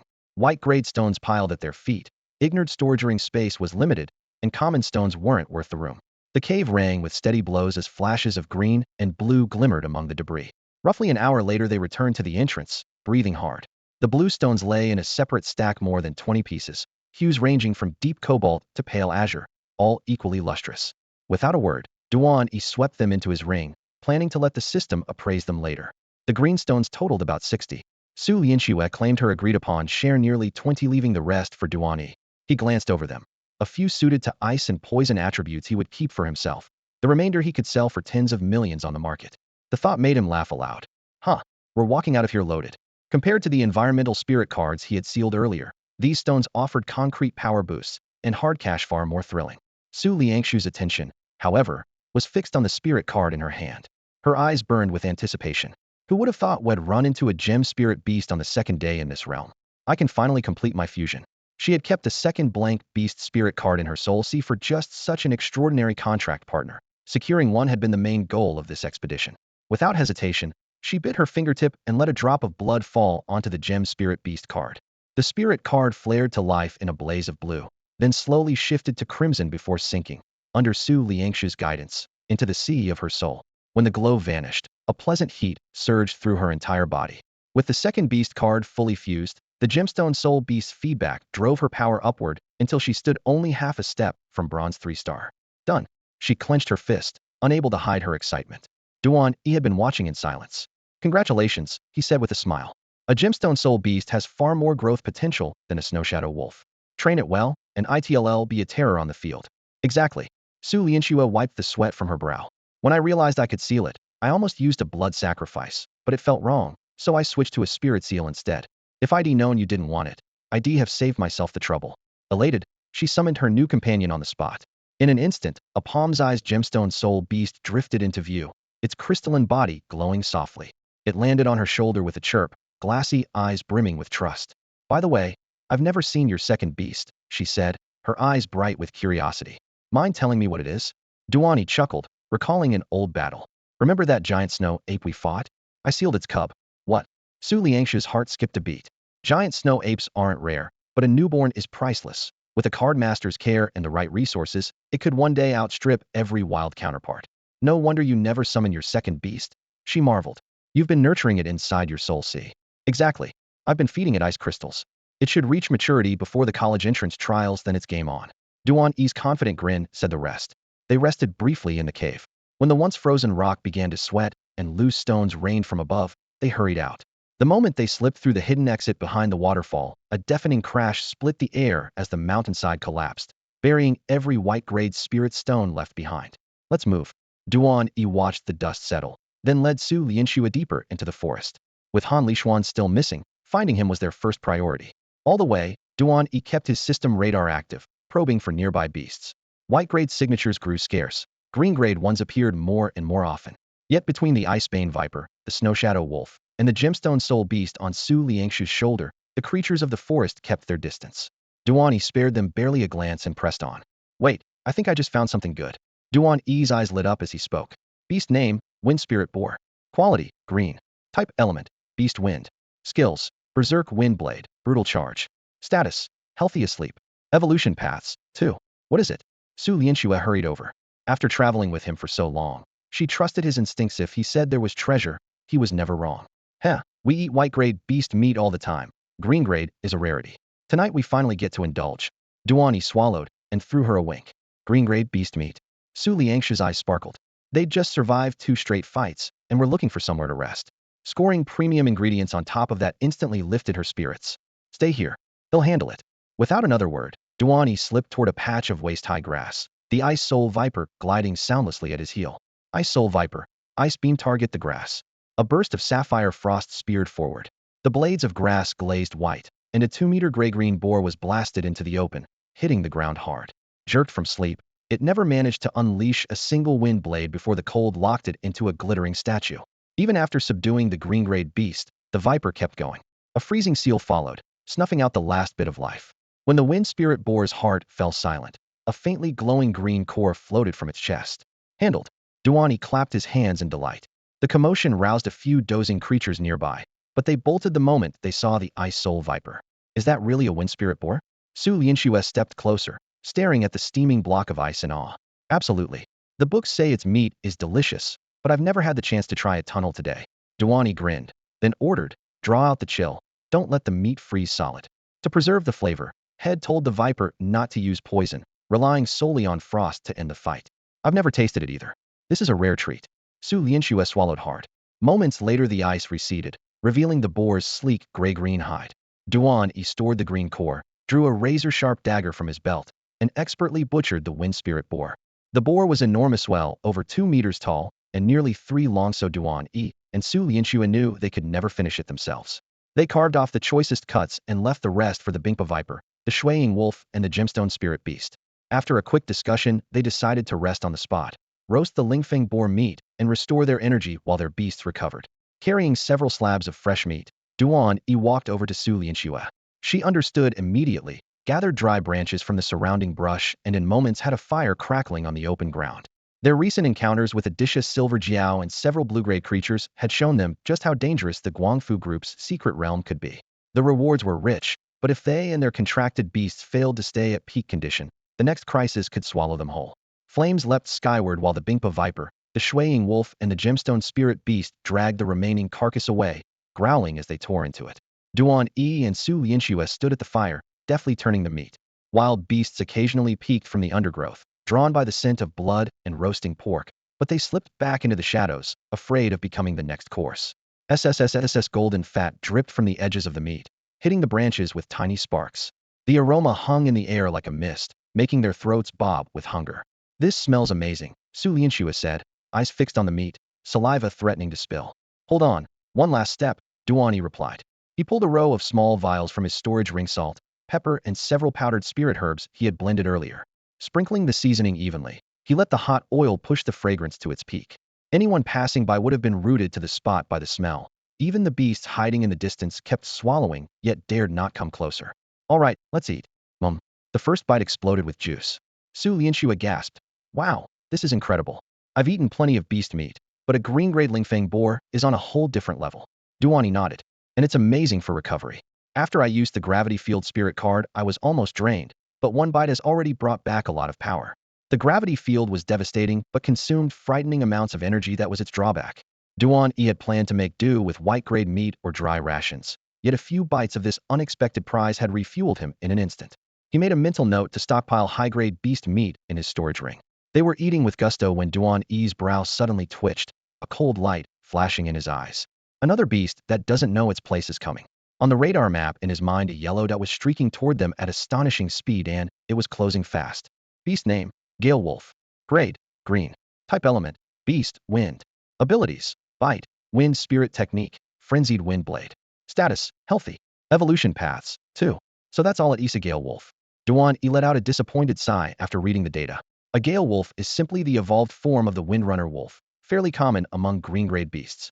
In the wild, it's still vicious, often preying on weaker creatures, and the smell of wind spirit boar meat had clearly driven this one mad with hunger. The grass shook, and a chill wind carried a low howl. Su Lianxue tensed on reflex. Is it another blue-grade beast? Relax. It's not blue-grade, nothing serious. Let's keep eating. Duan E gave the surroundings a quick sweep. When he confirmed it was only a Gale Wolf, his tone stayed calm. At the same time, he silently sent a mental order to his ice frost viper. It's here. Su Lianxue still held a skewer of roast meat, but her eyes were locked on the swaying grass. A heartbeat later, a deep green figure lunged out the Gale Wolf, its fur dark emerald, eyes blood red, drool stringing from its jaws as it fixed on the golden, glistening skewers by the fire. A Gale Wolf? Looks like I worried for nothing. Once she confirmed the target, Su Lianxue took another small bite, though her vigilance never dropped. For them, this beast was just a minor interruption. Even without Duan E's ice frost viper, the two beasts under her command could handle it with ease. The aroma of roasted meat overwhelmed the wolf's restraint. Verdant light burst from its body as it shot toward the campfire like green lightning. Duan E raised an eyebrow. Not bad. That speed explains its confidence. Too bad you're still outclassed. Ice frost viper, take it. Boom, having waited for this moment, the viper locked on to the airborne wolf and spat a beam of frigid light. The freezing ray struck dead center. In an instant, the Gale Wolf was entombed in ice, falling to the ground like a cruel sculpture. Seal it. Su Lianxue looked up. Not worth it. Too cheap, and sealing would waste energy. Let's just kill it and take the beast core. After a brief pause, Duan E made the call. The ice frost viper slithered forward, raised its thick tail, and smashed the ice statue. With a sharp crack, both ice and wolf shattered, and a green-grade core rolled free. Duan E scooped it up and slipped it into his pouch. All done. Let's get back to dinner. He dusted off his hands. Mum. After that brief interruption, Duan E and Su Lianxue returned to their wind boar feast. With a hiss, the ice soul viper shot back to the boar's carcass, opened its jaws, and continued devouring. Duan E had just bitten into a sizzling piece of pork when the radar in his mind flared. A yellow dot burst toward them like a meteor. Another beast? Su Lianxue kept chewing, but noticed the irritation on Duan E's face. He stabbed a bone into the ground and snorted. Relax, keep eating. He'll handle it. The radar showed that the yellow blip matched the strength of the earlier Gale Wolf, likely just another green-grade beast.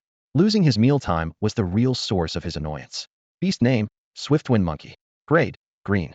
Race element, beast martial and wind attributes. Abilities, wind spirit art, power of wind, crushing fist. Status, healthy. Evolution paths, 2. A Swiftwind Monkey? Duan E raised an eyebrow.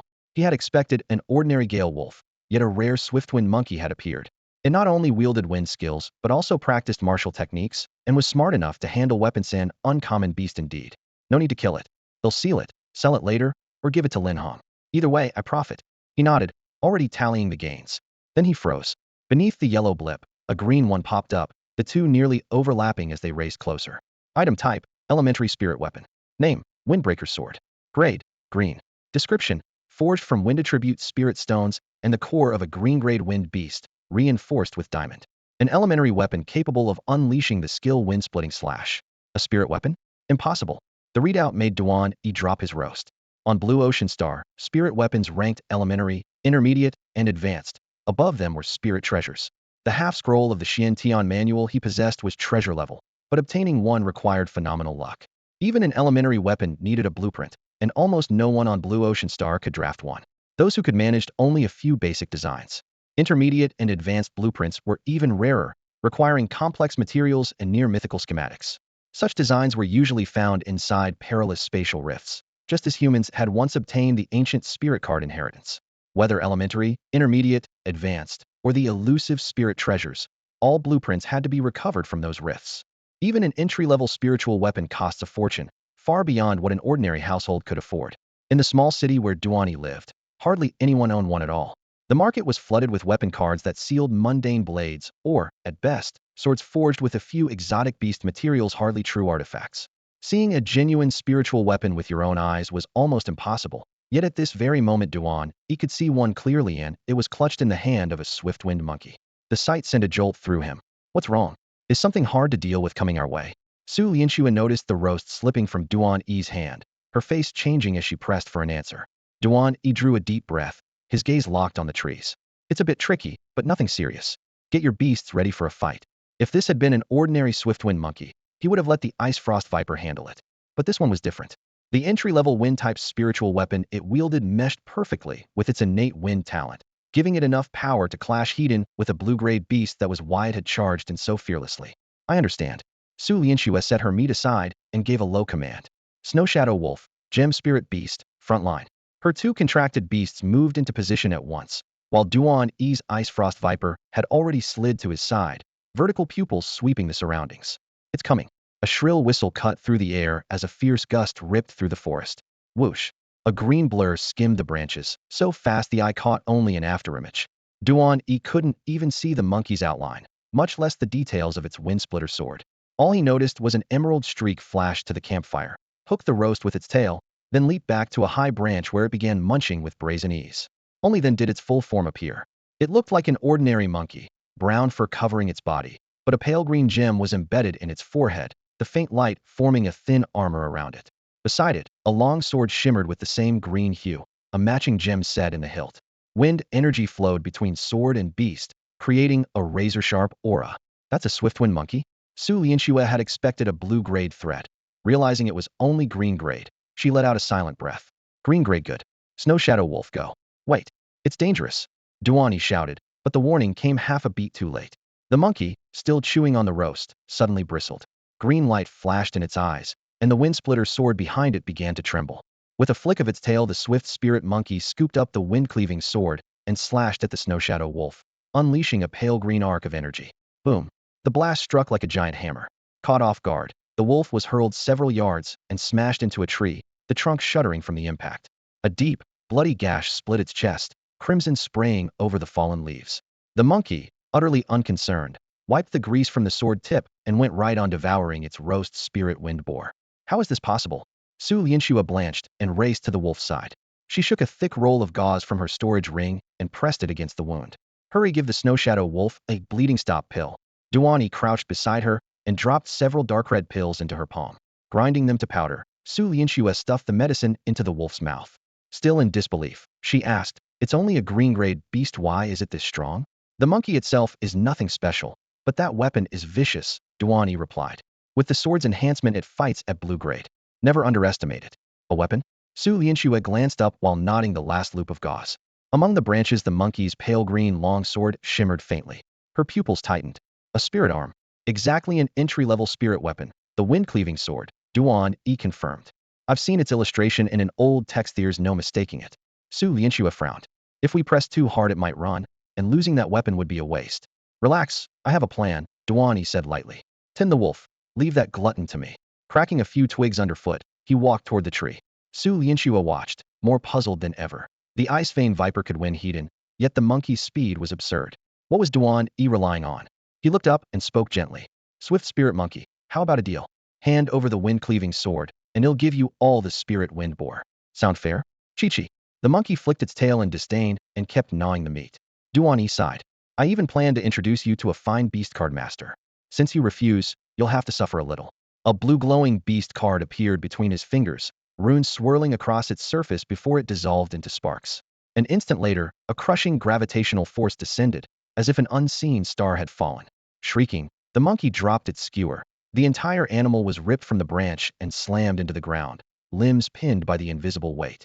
The wind-cleaving sword clattered free and quivered in the soil beside it. The shockwave rolled outward, flattening Su Lianxua and her two beasts behind Duan E as well.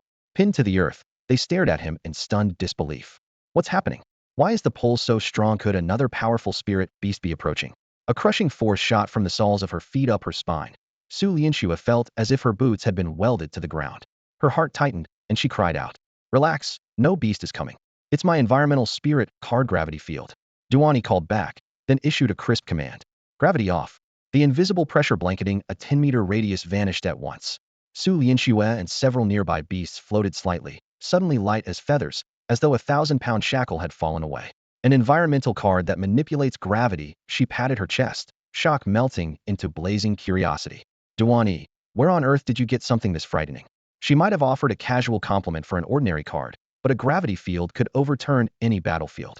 No wonder Duan E had remained calm when facing the swift spirit monkey's lightning, speed nothing outruns gravity. Cards like this were almost mythical. Whenever one surfaced, conglomerates snapped it up and the price soared into the billions. Had she not seen it herself, she would never have believed it existed. The crushing aura she had mistaken for a monstrous beast was merely the card's stray ripple. The thought left her both awed and uneasy. Duan E laughed, holding nothing back. I owe it to your birthday party. Remember that chunk of black adamantite? When I cracked it open, this gravity field was inside. They had attended the same school and might even enter the same university, and the Su family had helped him more than once. With the card bound to him, no one could steal it, so he felt no need for secrecy. That lump of adamantite. Su Lianxua recalled the despised black stone from the banquet. Even she had thought it worthless, yet Duan E had paid several million for it. Now it looked like a bargain that could make anyone jealous. On the auction block, the card would fetch billions in a heartbeat. She gazed at him with open envy but could only sigh. What was his was his. All the while, her respect for his perception deepened. He had sensed beasts before they appeared, and now he had even spotted a card hidden inside a stone. Noticing her eager stare, Duan E simply smiled and strode toward the swift spirit monkey. In the sunlight, his shadow stretched long across the ground until he stopped in front of the creature. Hey, little one, can we have a proper chat now? He asked, crouching down and ruffling its fur with a grin. The swift spirit monkey shrieked wildly but still couldn't move. All it could do was twist away from Duan E's hand, refusing to be touched. Oh, still got a temper? Guess you need a bit more hardship. Duan E smirked, lowered his palm, and murmured, gravity lock. At his command, the air grew thick and heavy, as though gravity had just cranked up several notches. Moments ago, the monkey could fend him off with quick arms. Now it was pinned to the ground as if a boulder lay on its chest, leaving it breathless and stiff. Well, ready to submit? Duan E crouched beside it, his voice calm. The monkey could still move its mouth. Chi-chi. It screeched, refusing to bow. Fine, got some backbone. Enjoy it as long as you like. Duan E straightened, admiring its stubbornness, then turned to the wind-rending sword quivering on the ground. First tier gravity, disengage. The pressure around the blade vanished at once. Flattened by the spell, the monkey could no longer command the weapon and watched helplessly as Duan E picked it up. Cold light flashed. Faint wind runes shimmered along the spine. Duan E ran a finger across the edge, satisfaction glinting in his eyes. An entry-grade spirit weapon now, that's a windfall. Let me have a look. Su Lianxua, from a well-to-do family, yet never having seen a true spirit weapon, hurried over, curiosity stronger than greed. Here. Duan E handed the sword over without hesitation. Cradling it with both hands, Su Lianxua immediately sensed the surging power inside. With this much energy, you could easily cut down any beast below green grade. Even a blue-grade creature would be within reach, Duan E added. For a cardcaster, a spirit weapon bumps your strength up several tier stats why they're priceless. She inspected the blade, gave it 2 experimental swings, and the air split with a sharp whistle. Finally, she offered it back. All right, I'm done. It's yours. Of course she coveted it, But Duan E had subdued the monkey single-handedly, while she had only let her snow shadow wolf get hurt. Without his help they'd have left empty-handed and short a fighter. Besides, his keen senses made him an ideal partner, danger avoided, opportunities seized. Challenging him now would only sabotage her future, so she let go without a second thought. Taking the sword, Duan E raised an eyebrow. What, you don't want it? Su Lianxua laughed. I haven't earned that right. If you hadn't pinned the monkey and saved the wolf, would be walking away with nothing and less. The blade rightfully belongs to you. Then I won't be shy. Duan E gladly sheathed the wind-rending sword. If we run into something good later, you get first pick. They shared a smile, their rapport much stronger than when they first met. Duan E mused. Partnering with someone trustworthy beats traveling with schemers any day. If that Tangyu were still around, would probably be in another brawl right now. Next, Duan E immediately channeled his spiritual power to trace a sealing array, placing the Windbreaker sword at its center. Sealing an artifact was second nature to him. The ritual shared its roots with the arrays used on spirit beasts and required only the most basic flow of energy. When you restrain a beast, you must guard against its struggle, but weapons and armor never fight back. It is more like storing them in a spirit cardaisy to carry, ready to summon at any time. Rank restrictions still applied. Of course, silver tier could seal blue-grade items, gold-handled purple, and only platinum and above could seal anything they pleased. Duan E knew the rules. The moment his energy poured in, azure runes flared to life. The Windbreaker sword floated up, then compressed into a pale blue card of light that drifted back to his fingertips. With a flick of his wrist, he drew the card into his body, settling it in his soul sea beside the gravity field environment card. It was, after all, a spirit artifact. Losing it would be a heavy loss, and the soul sea was the safest vault. Nearby, the swift spirit monkey, pinned to the ground by the gravity field, watched the scene in utter despair. Tears clung to the corners of its eyes as it let out sharp, frantic squeaks, as if protesting. That's my weapon, you wretched human. All right, the Windbreaker sword is taken care of. Now it's your turn, Duan E said, chuckling at the monkey's watery eyes. Su Lianxua gently patted the creature's head.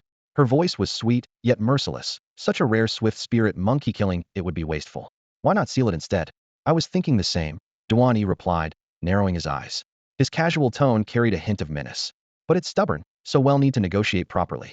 He stalked toward the monkey, a wicked grin curling at his lips.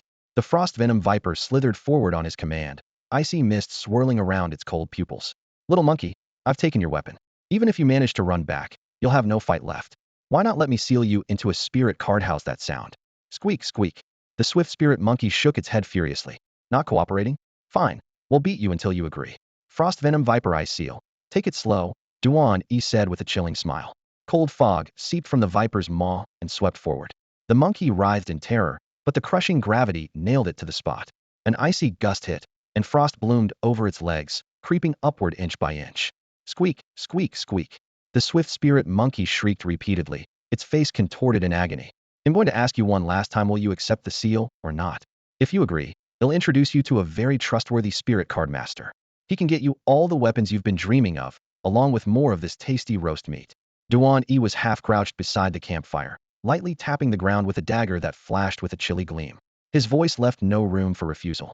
As a precaution, he kept his gravity field in place, forcing the swift spirit monkey to lie flat, every limb pinned to the dirt. He'll give you 3 seconds to think about Itone. The air quivered under the pressure, and brittle leaves cracked audibly. 2. Screech, screech, screech. The monkey let out a series of sharp cries, but it couldn't even lift a hand. All it could do was blink furiously. Duan E narrowed his eyes. Oh, is that a yes? The monkey's blinking sped up frantically, as if it might suffocate if he misread the answer. Huh, that's more like it. You could have avoided all this suffering if you'd agreed earlier.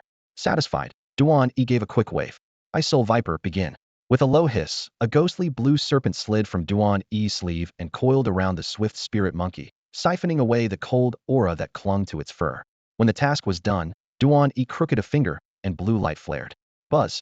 The gravity field snapped tight, turning into a crystalline card that dropped neatly into his palm before dissolving into a streak of light that sank into his soul sea. Freed from the pressure, the swift spirit monkey didn't run. It simply collapsed where it stood, panting heavily. Here. Duan E tossed the roast meat that had fallen earlier. My friend's well off. Stick with him, and you'll eat like a king every day. The meat landed with a sizzle, rich oil dripping and filling the air with fragrance. The monkey's eyes lit up at once. Whatever torment it had just suffered was forgotten. It grabbed the meat and tore into it, pure bliss written across its face. Propping her chin on her hand, Su Lianxua asked curiously, that friend of yours is the chubby guy who used to trail after you, right? Planning to give him the swift spirit monkey once it's sealed? Duan E flipped the card between his fingers and nodded. Yeah. Before I entered the Huifu group's secret realm, I promised Lin Hung ID find him a decent beast. The swift spirit monkey has great aptitude, high intelligence, and it's Windeligna exactly his type. The two of them sat back down by the fire and continued working through the remaining wind fury boar. Flames danced across their faces while the aroma of meat mingled with the chill mist drifting through the forest, lending the moment a lazy calm. So that's why? You two are pretty close, Su Lianxue said with a soft laugh. Of course. He looked after me in the past. Now it's my turn to look after him. Fair's fair. Duan E tore off a strip of crispy rind, his tone light. After a brief hesitation, Su Lianxue couldn't help but ask, by the way, your detection skills are unreal. You know that? Duan E gave a playful shrug. Guess I'm just naturally gifted. One day it all clicked, that's all. He let out a hearty laugh, unwilling to reveal the system's radar function. Su Lianxue pouted in envy. If only I had that talent. She knew it was impossible, yet she still sighed wistfully. The roast was soon polished off, and both of them felt their strength and spirit fully restored. Off to the side, the stuffed swift spirit monkey leaned against a tree, burping contentedly, its fur slick with grease. Seeing this, Duan E stood and traced swift blue glyphs on the ground with a finger full of spiritual power. The ceiling array flickered to life, tiny arcs of lightning crackling across the lines. The monkey blinked, showing no sign of resistance as it stepped obediently into the array's center. A column of blue light surged upward, the sealing spell activated. The swift spirit monkey offered not even a hint of struggle. It dissolved into a beam of light, condensing into a spirit card that floated neatly into Duan E's hand. All set. Let's keep moving. Duan E slipped the swift spirit monkey's soul card into his storage ring, scanned the area, and chose a narrow path where the beasts were sparse. Su Lianxue followed closely behind. The injured snow shadow wolf had just been bandaged and was now resting in her soul sea, leaving only the frost serpent and the gemstone spirit beast to clear the way. Dusk gradually settled. It was their second day inside the Huifu Corporation's secret realm. After trekking all day, they finally emerged from the thick forest. Unfortunately, they had neither seen Han Lishuan nor run into any other soul card users. Now they stood at the edge of the woods, where a clear stream marked the border of a wide plain beyond. With few beasts in sight and the air calm, Duan E judged the area safe enough to camp for the night. The outskirts were safer than the forest depths to begin with, and the aura of the frost serpent and gemstone spirit beast kept lesser creatures at bay. So the night passed in unusual peace. At dawn, the first rays of sunlight filtered through the leaves and warmed their faces. Duan E and Su Lianxue awoke in unison and went to the stream to wash up. Wringing the water from her sleeves, Su Lianxue looked up anxiously. It's the third day already. I wonder if we'll find Han Lishuan today. Duan E smiled reassuringly. Don't worry. He's a bronze 3-star at least, and probably on the verge of 4 stars maybe. He's even broken through. He should be fine. With any luck, we'll run into him further ahead. Even as he spoke, he couldn't shake his own concern. The realm was full of dangers, and traveling alone was truly risky. After a few bites of dried rations, they left the forest behind and stepped onto the vast, level grassland. With nothing to obstruct their view, beasts had nowhere to hide. Most of the white-rank creatures bolted at the sight of them, though a few bolder ones stalked the grass, testing their courage. They hadn't gone far when Duan E's system radar flared with more than a dozen yellow blips, evenly spaced, and closing in. Swift-fang hyenas, green grade, beast wind type, abilities, bite, frenzied wind blade, status, hungry, evolution paths, 2. Clearly a pack of swift-fang hyenas had marked them as walking prey. Duan E murmured, heads up.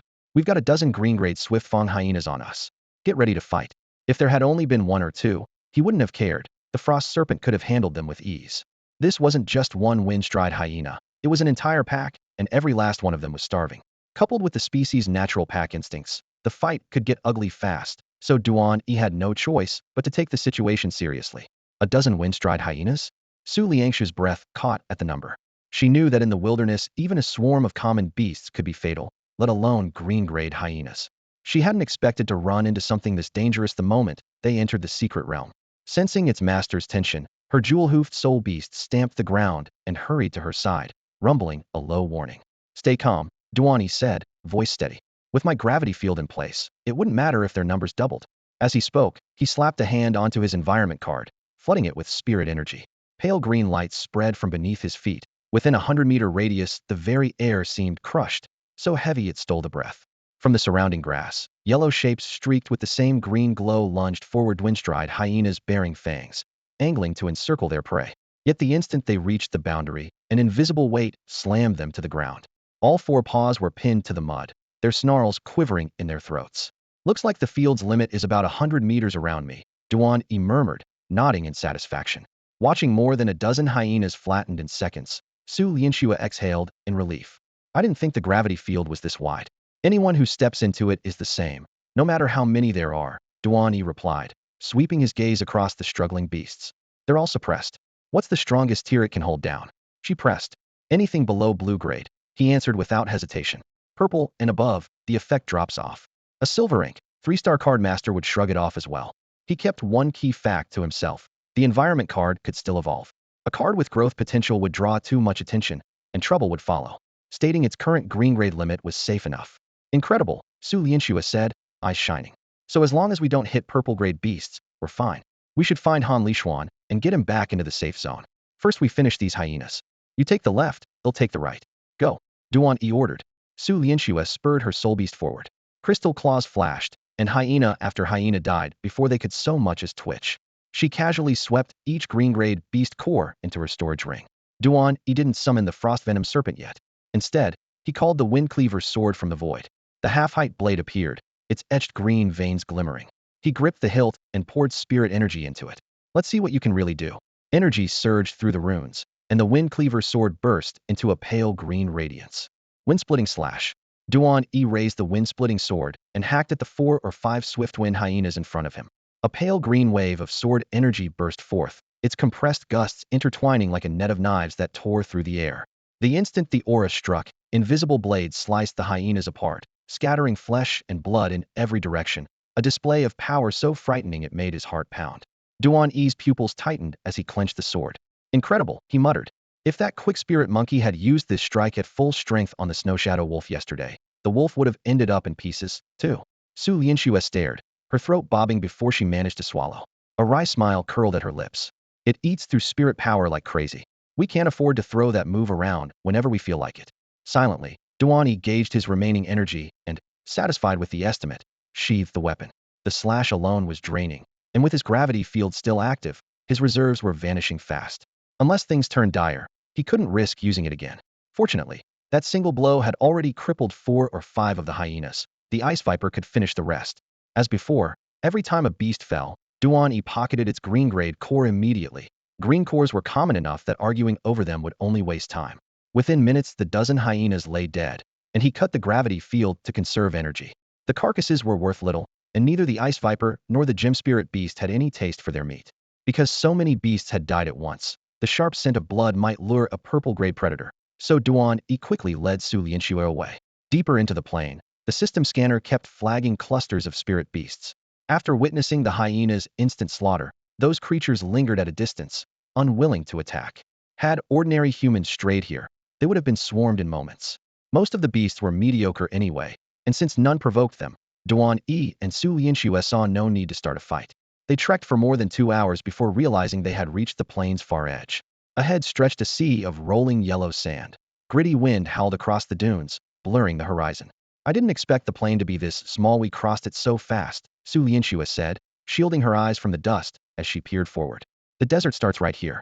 From a glance it looks just like the one in the school's secret realm, but who knows what we'll run into inside. It's definitely risky, and the wind and sand are fierce. It won't be easy to get in, Duan E said, frowning. Then should we still go? Su Lianxue raised a hand against the swirling grit, her voice uncertain. We're going, Duan E replied, eyes steady. The more dangerous the place, the better the rewards. Aren't you worried another purple-grade beast might jump out? That earthbane silver Jiao showed up in almost the same terrain. She pressed, still uneasy. Relax. I'm on high alert this time. Trust me, nothing like that will happen again, Duan E answered, his tone firm. He wasn't boasting. The silver Jiao's ambush had been triggered only because Head forced a seal on its lair, provoking its rage. Things were different now. His mental radar was running non-stop, ready to register any disturbance. As long as they avoided the coordinates flagged as extremely dangerous, they'd be fine. Besides, he had a hunch this sand-scoured wasteland hid something truly valuable. All right, Su Lianxue said with a nod. She was still worried, but Duan E's reliability won out. After a quick half-hour rest, they stepped into the desert. Both were formidable cultivators. Duan E at bronze 2-star, Su Lianxue at bronze 3-star, so the blowing sand was little more than a visual nuisance. Even in zero visibility, Duan E could pinpoint threats through his system scan. Partway in, a data string flashed through his mind. Beast, toxic rock scorpion. Grade, green. Type element, beast earth, poison. Abilities, venomous miasma, tail thrust, stone spike rush. Status, enraged, healthy. Evolution paths, 2. Boom. A brown boulder ahead exploded, and a 1-meter-long toxic rock scorpion sprang out, tail arched, hurling shards in every direction. Hiss. The iceborne viper snake was already waiting. It opened its jaws and fired a freezing beam, encasing the scorpion in thick ice. A crack echoed, and the beast shattered on the spot. Amazing. Su Lianxue clapped in delight. 3 minutes earlier, Duan E had whispered that a beast lurked inside that rock and told her to be ready.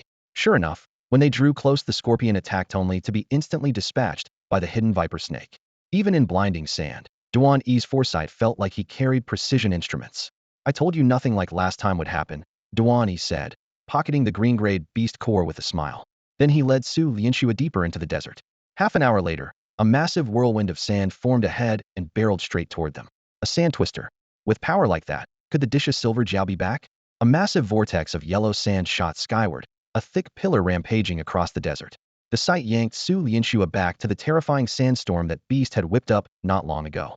Her chest tightened, and she cried out instinctively. The memory still haunted her.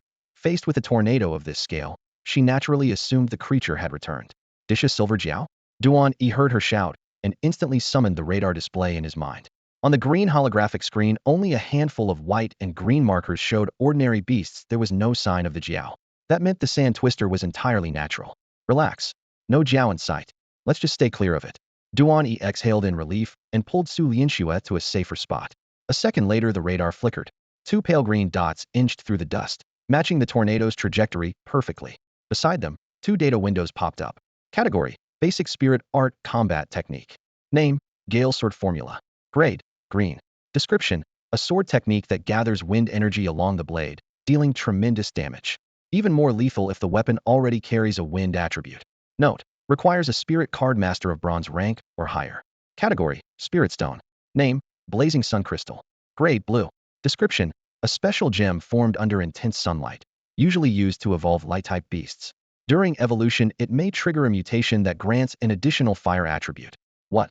A basic spirit art hidden inside the twister. Duan E's pupil shrank as he sucked in a cold breath. Spirit arts rank alongside spirit gear, basic, intermediate, advanced, and above them, spirit treasure. Arts split into cultivation manuals that boost inner power and combat techniques that enhance fighting skills. The Xiantian cannon head found earlier was a spirit treasure level cultivation manual. This Gale Sword formula was a combat technique. In this world, spirit gear can be sealed into cards for quick activation, while spirit arts exist as manuals pinned by top masters of old. Both offer immediate power boosts, but arts are far rarer than gear. Even at basic rank, they're almost impossible to find.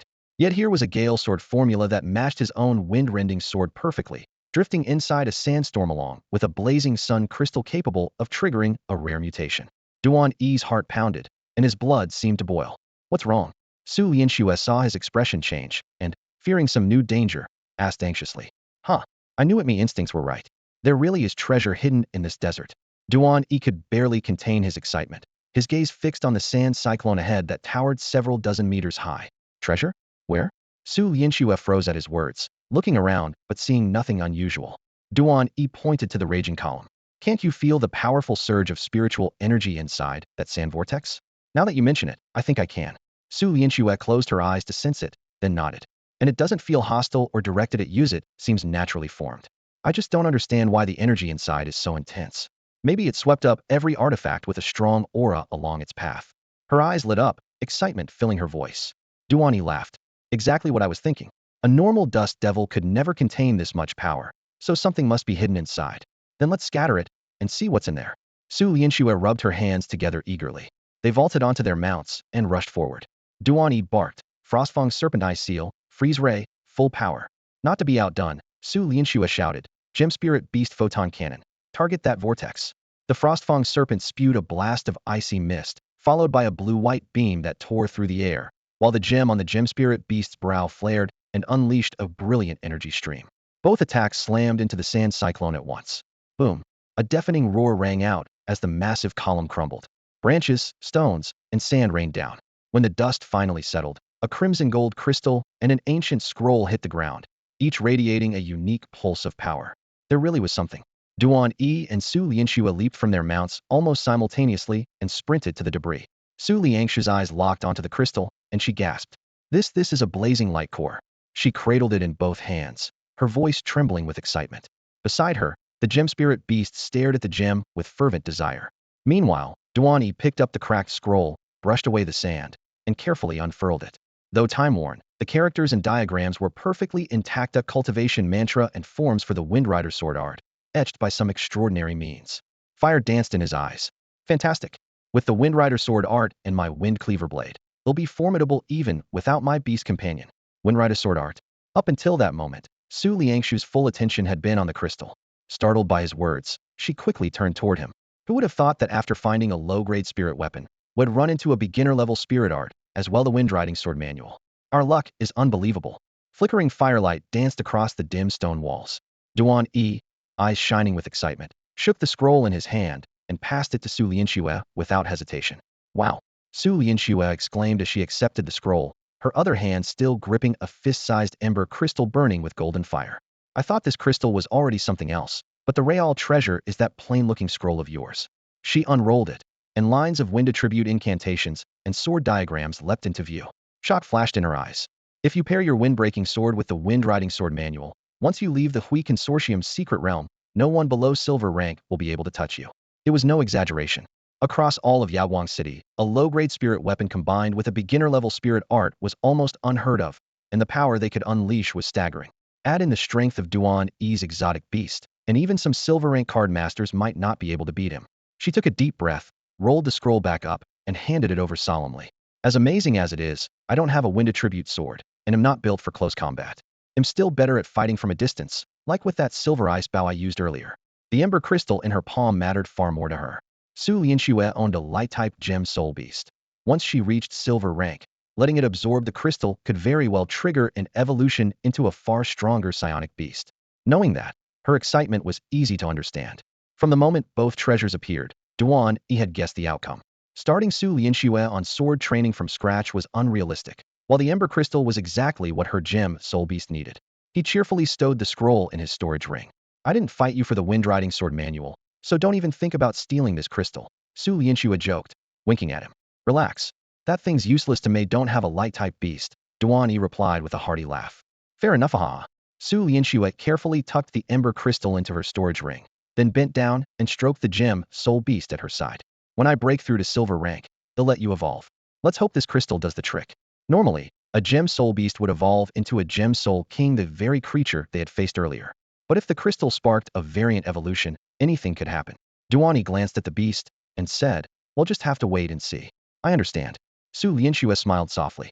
Even though a gemstone soul king is already powerful, the blazing crystal could trigger a mutation. It might just work. Duan E's eyes lit up. He immediately pulled up the system interface and scanned Su Liangshu's gemstone soul beast from head to tail. A series of readouts unfurled before his eyes. Beast name, gemstone soul beast. Quality, green. Race element, psionic light. Abilities, light cannon, gemstone armor. Status, cheerful, healthy. Evolution paths 2. 1 standard evolution, collect 1 blazing crystal, 1 light energy stone, 10 glowgrass, and 100 green grade beast cores to evolve into a blue grade radiant soul beast. 2 power evolution, collect 1 blazing crystal, 2 light energy stones, 20 glowgrass, and 100 green grade beast cores to evolve into a radiant soul beast. Note, evolution quality is random. Critical success can raise the beast's grade even further. A satisfied grin tugged at Duan E's lips. As expected, the system always gives the optimal route. From the little soul serpent to the frost venom serpent, and from the mighty snow ape to the rare titan ice ape, the system had skipped every conventional stage, jumping straight to rarer, stronger forms. The gemstone soul beast data confirmed his theory. Without the system, the creature would normally evolve into a gemstone soul king, not a radiant soul beast. I can guarantee your gemstone soul beast will mutate during evolution. Do you believe me? Duan E closed the interface and looked at Su Lianxue. You can make sure it mutates? She froze for a moment, studying his expression. That's right, he said with certainty. Break through to silver rank and come find me. He'll make it happen. My frost venom serpent is proof enough. Su Lianxue had been half skeptical, but the serpent coiled nearby, its icy scales glinting in the light, was undeniable evidence. Her eyes brightened. Deal. He'll come to you when the time comes. There were still a few lingering doubts, yet trusting Duan E felt far safer than gambling blindly on her own. He nodded and smiled. A gust of wind whipped up yellow sand around them, and they lingered no longer. Confirming that the sand cyclone had dropped only the wind-riding sword manual and the blazing crystal, they moved deeper into the desert. The farther they went, the weaker the sandstorms became. It was as if an invisible barrier held the raging columns of sand at the perimeter, leaving the interior eerily calm. Taking advantage of the quiet, Duan E and Su Lianxue stopped beside a firmer dune, steadied their breathing, and regained their strength before setting out again. It feels odd. The moment we stepped into the heart of this desert, the wind died completely. Su Lianxue glanced around. The golden dunes were eerily still, as if even the air had solidified, and she muttered under her breath. No idea, Duan E replied, rolling a pinch of sand between his fingers while scanning the horizon. At least there are no powerful beasts nearby. Maybe this place acts as a natural barrier that protects the weaker creatures inside. A light blue radar screen unfolded in Duan E's mind, dotted with white and green blips tagged juvenile or adolescent. Relief spread through him. Those beasts were still immature, unlikely to provoke humans. Well, rest here for an hour, recharge, and get moving before sunset, he said, gauging the sun's position. Daytime feels like an oven, but the temperature will plummet after dark. With no cover, we don't want trouble overnight. Su Lianxue nodded. They cleared a flat patch of sand, propped their backpacks behind them, and took turns dozing. About an hour later, they set off again, their footprints barely denting the fine grains. After trekking for more than 2 hours, frantic footfalls suddenly echoed ahead. 3 dust-covered youths burst over the crest of a dune, sand spraying beneath their feet, their breathing ragged. Look, 2 people up ahead. Why are they still walking this way? A whole pack of beasts is chasing us. Run. Their hoarse shouts carried panic. People? Could it be Han Lishuan? Su Lianxue squinted, hopeful. She quickly shook her head. No, strangers being chased. Seeing the wild gesturing, her brow furrowed. They're telling us to get out of here. The radar screen flashed again. Beast, wasteland wolf. Class, green. Type, beast earth. Abilities, bite, earth spikes, ground shock. Status, berserk. Evolution paths, 2. More than 20 yellow blips raced toward them. Duan E sucked in a breath. They angered a wolf pack, at least 20 of them. Su Lianxue's pupils tightened. Wasteland wolves? 1 wolf could overpower 2 wind-swift hyenas, and now an entire pack was barreling toward them. The danger spiked instantly. She gripped her weapon, voice low but urgent. Should we retreat while we can? She asked, worry etched across her face. Evacuation is already out of the question, Duan E said, brow furrowing. Wasteland wolves are lightning fast on sand, and their earth-type skills get a boost here. We'll never outrun them. So you want to fight? Su Lianxue's gaze sharpened. Exactly. Duan E tightened his fist. With our current strength, taking them down won't be hard. If things go south, I still have the gravity field. And those 3 people ahead might know where Han Lishuan is saving them, could give us answers. A grin tugged at his lips. We're not the rookies who first entered this realm. The Windbreaker sword and my gravity field should make this a clean fight. Su Lianxue nodded, battle light flashing in her eyes. You're right. No need to keep hiding. Blue light flared in Duan E's palm as a spirit card dissolved into the Windbreaker sword.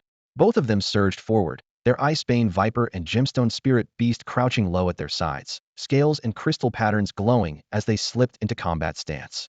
Elsewhere, 3 fleeing youths were stunned to see someone charging toward the wolves instead of running away. What's going on? Why aren't those 2 running?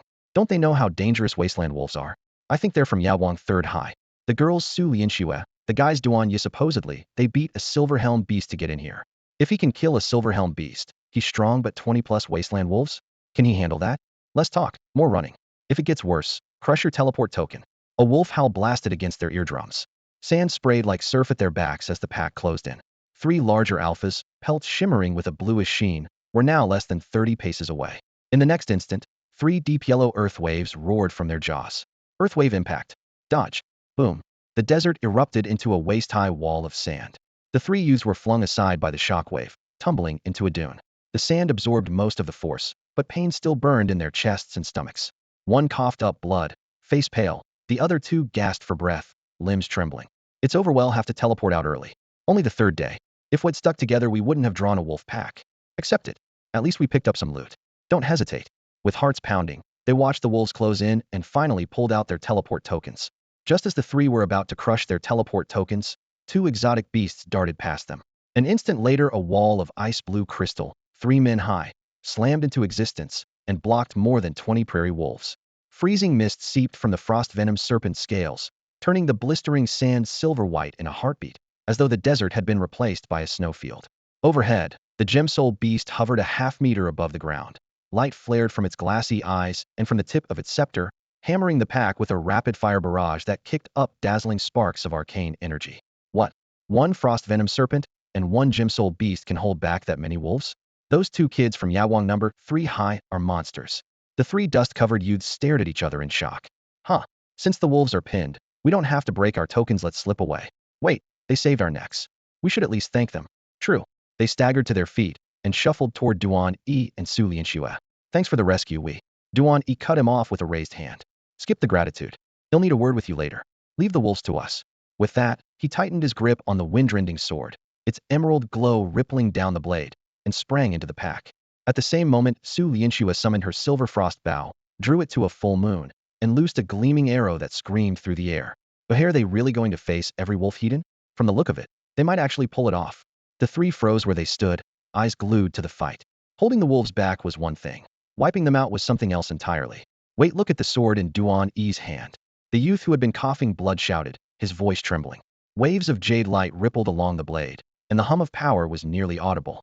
That resonance, could it be a low-grade spirit arm? No way. Since when does Yawang City have students wielding spirit weapons? No wonder they're so confident, backed by a spirit arm and those beasts. They might really win. Excitement flushed their faces, and any thought of running evaporated. We can't leave, you need to watch and get to know these big shots. If we end up in the same university, maybe we can ride their coattails. Exactly. Duan E said had have questions for us. Would better give perfect answers. With that in mind, they sat down beside a boulder, eyes fixed on the battlefield. Getting into the Huifu Corporation's secret realm already proved they came from rich families. Yet even in all of Yawang City, low-grade spirit arms were rarer than phoenix feathers. They had never owned one, hardly even seen one. If they hadn't felt the overwhelming pressure pouring from the wind-rending sword, the word spirit arm would never have crossed their minds. They had stayed partly to follow Duan E for the next few days, and partly to see where he had acquired that spirit weapon. If he had really bought it in Yawang City, their families would have to get one as soon as they returned. Iceborne Viper, release the poison mist. At Duan E's command, the Iceborne Viper spat a thick violet cloud from between its fangs. Behind the ice wall, the feral prairie wolves were instantly swallowed by the toxic haze. Their charge faltered, and several timid ones flattened their ears, eyes wide with fear as they glanced about, ready to flee. Oh woo! The three lead wolves growled in unison, forcing the pack to hold its ground. A heartbeat later, the biggest of them sprinted forward, vaulted onto the ice wall, and lunged straight for the viper's throat. Boom! A pale green blade aura streaked across the field and struck the wolf square in the spine. With a blood-curdling howl, the alpha was cleaved in two, gore splattering as the carcass toppled off the wall. Duan E had merely flicked his wrist. Even without using Windbreaker Slash, the Windbreaker sword was lethal enough. Satisfied, he nodded at the bisected wolf. Behind him, the three young men were frozen in shock. That power is insane. He took out the alpha with a casual swing. What are the other 20-odd wolves supposed to do? If I had a weapon like that, I'd never fear prairie wolves again. Envy was written all over their faces. Su Lianxue glanced at Duan E, then at the wolves still shrouded in smoke, and lowered her voice. You're not going to use your gravity field? No rush, Duan E replied, shaking his head. The gravity field is my trump card, and I'd rather not reveal it yet. Prairie wolves aren't that dangerous. Once the alpha falls, the rest are just a rabble. So I'm the only one who knows your trump card? Su Lianxue flashed a bright smile, pride tinging her voice. I feel honored, haha. Haha, just don't tell anyone. Duan E tapped his lips. Relax, my lips are sealed. She nodded solemnly. Duan E swept his gaze across the battlefield. Hey, race the plan, have the Iceborne Viper drop the ice wall. They'll take the left, you take the right, and we finish the pack. No problem, Su Lianxue agreed, a thoughtful glint in her eyes. Prairie wolves are among the stronger green-grade beasts. I'd like to seal 2 of them and bring them back. Leave it to me. We'll target the 2 remaining leaders that are stronger than the rest. They'll get the Viper to freeze them into ice statues so you can seal them easily. Duan E agreed without hesitation. With that, Duan E and Su Lianxue sprang into action. At Duan E's command, the Bingpa Viper melted the ice wall and spat a freezing beam that turned the last 2 alpha wasteland wolves into ice statues. He spared their lives for an easier seal later, merely locking them in place. With the barrier gone, the rest of the wolves charged in a deafening frenzy, plunging the field into chaos. Duan E and Su Lianxue moved in perfect harmony. The Bingpa Viper and the Silver Moon Fox met the onslaught first, spewing icy mist and flinging crescent-shaped tail blades. Duan E lifted his hand and launched a Windbreaker Slash, the sword light flashing like lightning and carving a bloody path through the pack. Su Lianxue drew her silver ice bow to full length. A frosty arrow tore through the air and pierced several wolves straight through the throat. More than 20 wolves had relied on their numbers, yet they never even dented the pair's defense. Within moments, blood formed thin streams across the grass, and beast cores glowing pale green floated above the scattered carcasses. The surviving wolves bolted in all directions, their howls fading into the distance. All done. Duan E sheathed his windbreaker sword and glanced around. Spotting dozens of green-grade beast cores, he bent down and gathered them one by one. He had expected a drawn-out battle, yet everything ended in less than half an hour. Su Lianxue had fired only a single arrow, so her spirit power was barely depleted. She stood calmly with her bow, a short breath enough to recover. Taking out the 3 alphas first was crucial. If Wed dragged it out, things could have gotten messy, Duan E remarked as he slipped the last core into his storage ring. Once the field was cleared, they walked to the 2 leader wolves still frozen in ice. Having witnessed their pack slaughter, the wolves trembled so violently they couldn't even think of fleeing. At Duan E's signal, the Bingpa Viper dispelled the frost. Ice cracked and fell away, cold vapor swirling, yet the wolves remained cowering on the spot. No need for more threats. Let's seal them now, Duan E murmured. Su Lianxue knelt and quickly sketched 2 sealing arrays on the ground. The moment blue light flared, the wolves flung themselves into the centers and lay flat. As spiritual power surged, the runes tightened like chains. Whoosh. When the light faded, 2 spirit cards glowing blue floated into Su Lianxue's hand. Seal complete. She smiled and tucked the cards into her storage ring. Duan E chuckled. So, planning to sell those wolves? Not at all. They're a gift for a classmate. Why, you can bring presents for friends but I can't. She replied with a playful grin. Haha, fair enough. Go right ahead, Duan E said, laughing along with her. Getting into the Hui Consortium's secret realm is almost impossible, so it's only natural that close classmates would ask us to bring back something valuable for them. Duan E stowed his spirit artifact, looked toward the 3 young men nearby, and beckoned. Let's go ask those guys if they've seen Han Lishuan. Bodies of wasteland wolves lay sprawled among the shrubs, their blood still wet, and the air thick with a metallic tang. The materials on these wolves were worth next to nothing, so Duan E and Su Lianxue ignored them. Instead, the Frostbane Viper and the Gemstone Spirit Beast tore into the carcasses, replenishing their strength as fast as possible. The 3 young men had watched the entire battle and were still stunned, unable to string together a full sentence. SSO strong, one of them swallowed hard, his voice unsteady. It took, what, under 20 minutes to wipe out that whole pack? I always thought Yawang No. 3 High was the worst school in the city, another boy said with a wry smile. Looks like ours might actually hold that title. And they even sealed the 2 alpha wolves, the last youth muttered, staring at his trembling hands. Duan E dropped 5 or 6 on his own. So that's the power of a low-grade spirit artifact? I'm jealous. When Duan E and Su Lianxue approached, the trio quickly cupped their fists and spoke with genuine gratitude. Thank you for saving our lives. Forget the thanks, Duan E said, waving it off. We need some information. You're looking for someone? The youth who had been coughing blood asked, speaking first. Someone who entered the secret realm with us? That's right, Su Lianxue replied. There were 3 of us. We got separated during a dangerous encounter. Our companion is Han Lishuan, also from Yawang No. 3. Have you seen him? Han Lishuan, the principal's grandson?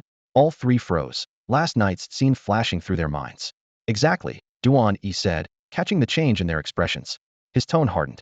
You've seen him? The injured youth glanced at his friends, hesitated, and nodded. To be honest, we ran into him last night, but... Duan E's brows knit together. But what? He was badly hurt, the youth sighed. His Goldflame Tiger was in rough shape too, barely able to fight. We wanted him to team up with us. Letting the heir of the Han family die would cause trouble back in Yawang City, but he refused. After asking about you two, he hurried off on his own. What? Han Lishuan is seriously injured? Duan E and Su Lianxue's eyes widened, their faces going pale.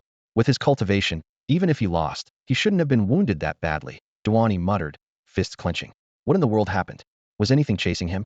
Su Lianxue pressed. We didn't see any beasts, the injured youth said after thinking for a moment. We patched him up as best we could. His Goldflame Tiger was hurt, but he still had a green-grade beast with him, so it didn't look completely hopeless. Seeing how worried Duan E and Su Lianxue were, the young man tried to reassure them. After hearing this, Duan E and Su Lianxue both breathed a quiet sigh of relief. They exchanged a glance, yet something still felt off given Han Lishuan's level of cultivation. Nothing short of a violet-grade beast or a horde of monsters should have been able to injure him so badly. The more Duan E thought about it, the less sense it made. He was about to ask for details when the young man in the green tracksuit suddenly brightened and spoke first. Right. Han Lishuan didn't have any beasts on his tail, but not long after he left, we saw someone else coming from the same direction. He looked strange, like he was tracking prey. That was Chunyu, the blood-spattered youth added between coughs. We tried to stop him and ask a few questions, but he was riding his lightning griffin and blew right past us. We figured he'd spotted something valuable and was in a rush to catch it. Chunyu. Duan E and Su Lianxue exclaimed in unison. Duan E narrowed his eyes.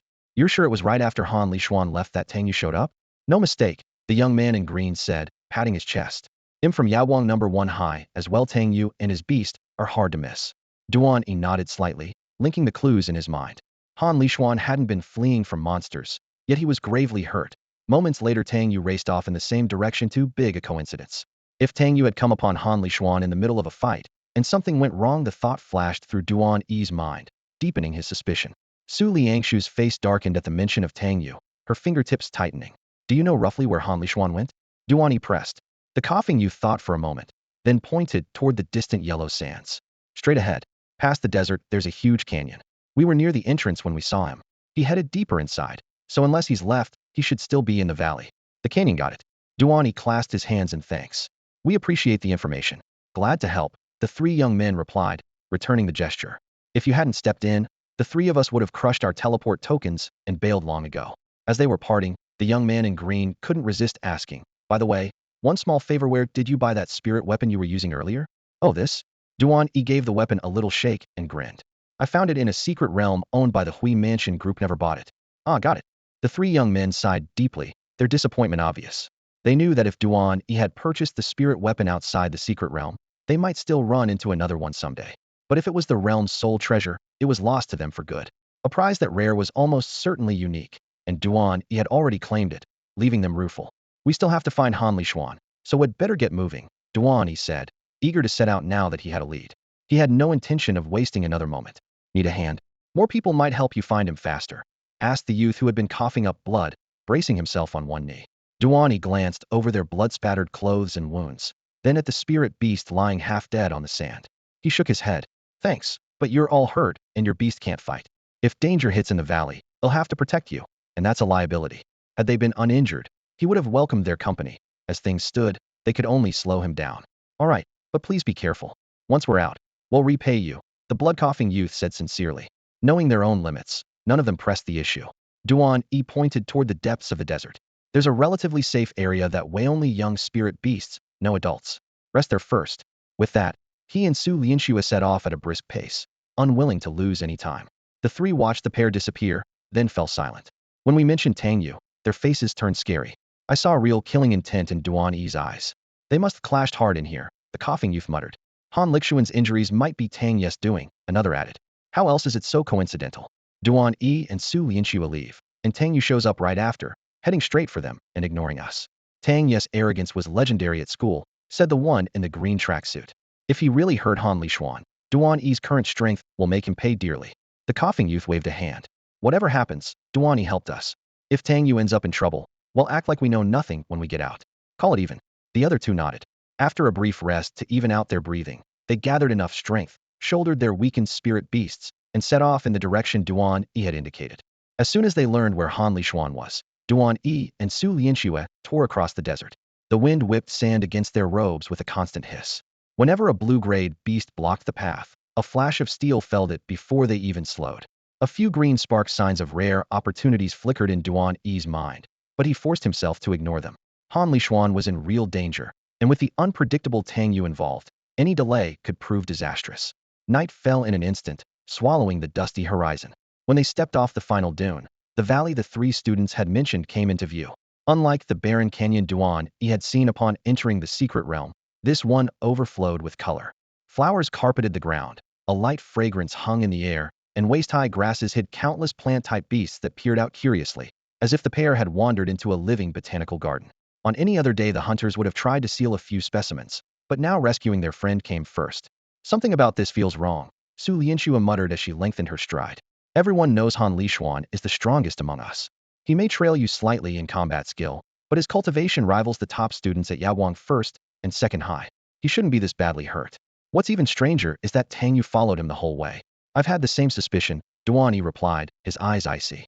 A purple-grade beast wouldn't be roaming near the entrance. The Huifu Consortium would never open the realm if that were true. Against an ordinary blue-grade beast, Han Lishuan could have withdrawn whenever he wanted, unless Tang Yu ambushed him mid-fight. Tang Yu is a 3-star cultivator, and the beasts he controls aren't weak. If he struck from behind, Han Lishuan could have been caught between two fronts and seriously wounded. That makes Tang Yu our prime suspect, damn him. Su Lianxue hissed, clenching her fists.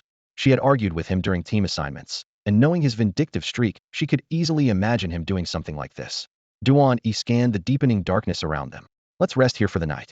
There's a clearing ahead, and the system shows no beasts nearby. At first light, we'll head straight into the valley. All right. Su Lianxue agreed, knowing that without full strength any surprise tomorrow would be even more dangerous. They soon reached the clearing and lit a campfire. The flames painted the drifting scent of flowers and the damp night air in warm hues.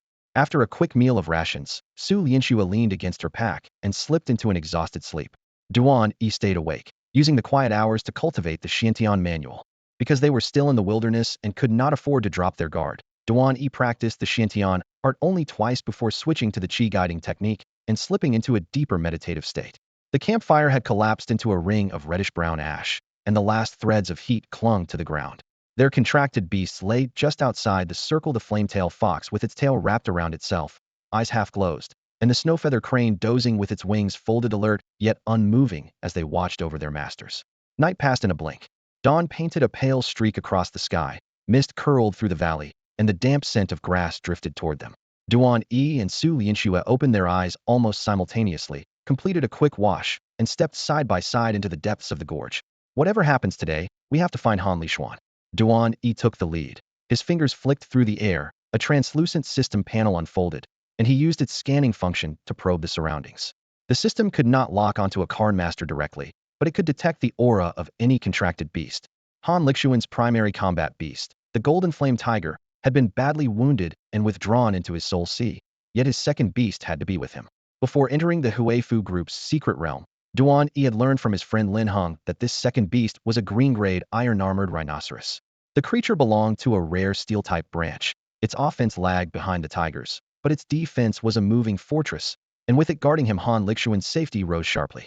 More important, the entire valley was dominated by earth, poison, and plant-type creatures, making the appearance of a steel-type beast all but impossible. Detecting the rhinoceros would almost certainly pinpoint Han Lishuan's location. To stay cautious, they slowed their pace, eyes roaming between vines and cliff walls. There are plenty of plant beasts in this valley, Duan E whispered. Once we find Han Lishuan, we can seal a few to take back. They're rare and versatile. Su Lianxue's eyes lit up. Perfect. Even if plant beasts never see a battlefield, posting them in a herb garden of spirit grass or manna-rich vegetables boosts growth by a good margin. Duan E nodded. The sooner we locate Han Lishuan, the sooner we're free to capture them. Then let's hurry. The deepest part of the valley is just ahead. Han Lishuan might already be there. Su Lianxue pointed toward the fog-shrouded gorge. Duan E scanned the area again, still finding no trace of the rhinoceros, and then accelerated with Su Lianxue toward the darker valley floor. Footsteps measured the passing time, and several hours slipped away. The cliffs grew steeper, the undergrowth denser. Less than 100 meters from the bottom, a yellow icon suddenly flashed across the panel in Duan E's mind. Beast name, iron-armored rhinoceros. Grade, green. Species attribute, steel-type creature strength. Abilities, iron body, savage charge, horn strike. Status, weak. Evolution paths, 2. It's the iron-armored rhinoceros. Duan E's pupils contracted, and he breathed the words in excitement. Follow me, he called, and before the echo faded he was already plunging into the deeper woods with Su Lianxue right behind, every step precise, his bearing unerring. Seeing his sudden change of expression, Su Lianxue realized he had sensed Han Lishuan's beast nearby and stayed close on his heels. After running for 5 or 6 minutes, Duan E suddenly spotted a massive silver rhinoceros resting beneath a large tree. A young man lay beside the beast, looking extremely weak. Han Lishuan, we finally found you. Duan E and Su Lianxue shouted in unison, their faces lighting up as they sprinted to the tree.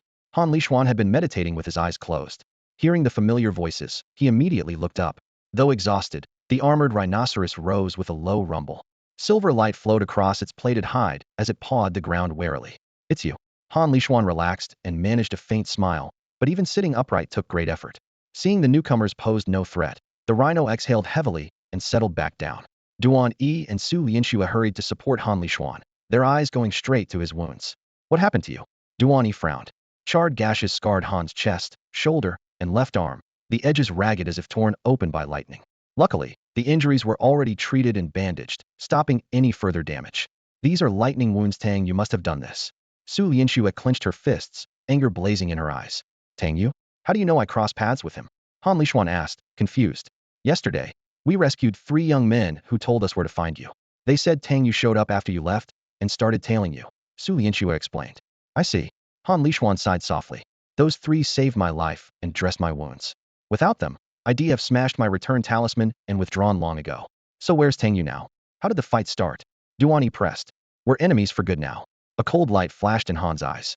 Once I'm healed, we'll make him pay, or my name isn't Han. He drew a deep breath and began to recount what happened. After the sandstorm dragon's vortex scattered us, I was blown into the desert alone. Thinking you might be there too, I searched everywhere. When I still couldn't find you, I left the dunes and kept looking. Passing this valley, I stayed on the outskirts in case of hidden danger. That's when I discovered a bramble beast cub in a small, inconspicuous cave. It was a rare opportunity, so I tried to seal it immediately.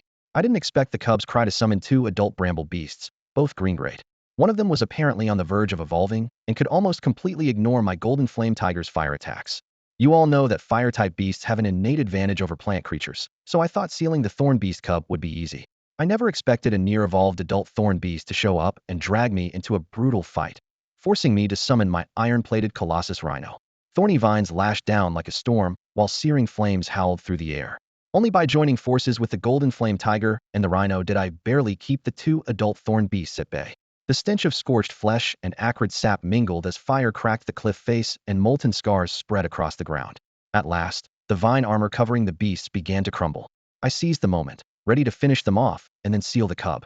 That was when a blinding bolt of white lightning split the sky with a deafening roar.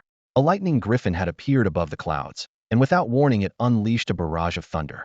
The two adult thorn beasts were torn apart by blackened arcs, and the golden flame tiger, too slow to evade, was pierced through the flank. It fell back with a howl of pain. The iron-plated rhino threw itself in front of me, its rocky hide blasted with charred craters, and the backlash sent my blood surging. The earlier battle had drained my spiritual power, and now the chaotic energy in my body left even my breathing tainted with the taste of iron.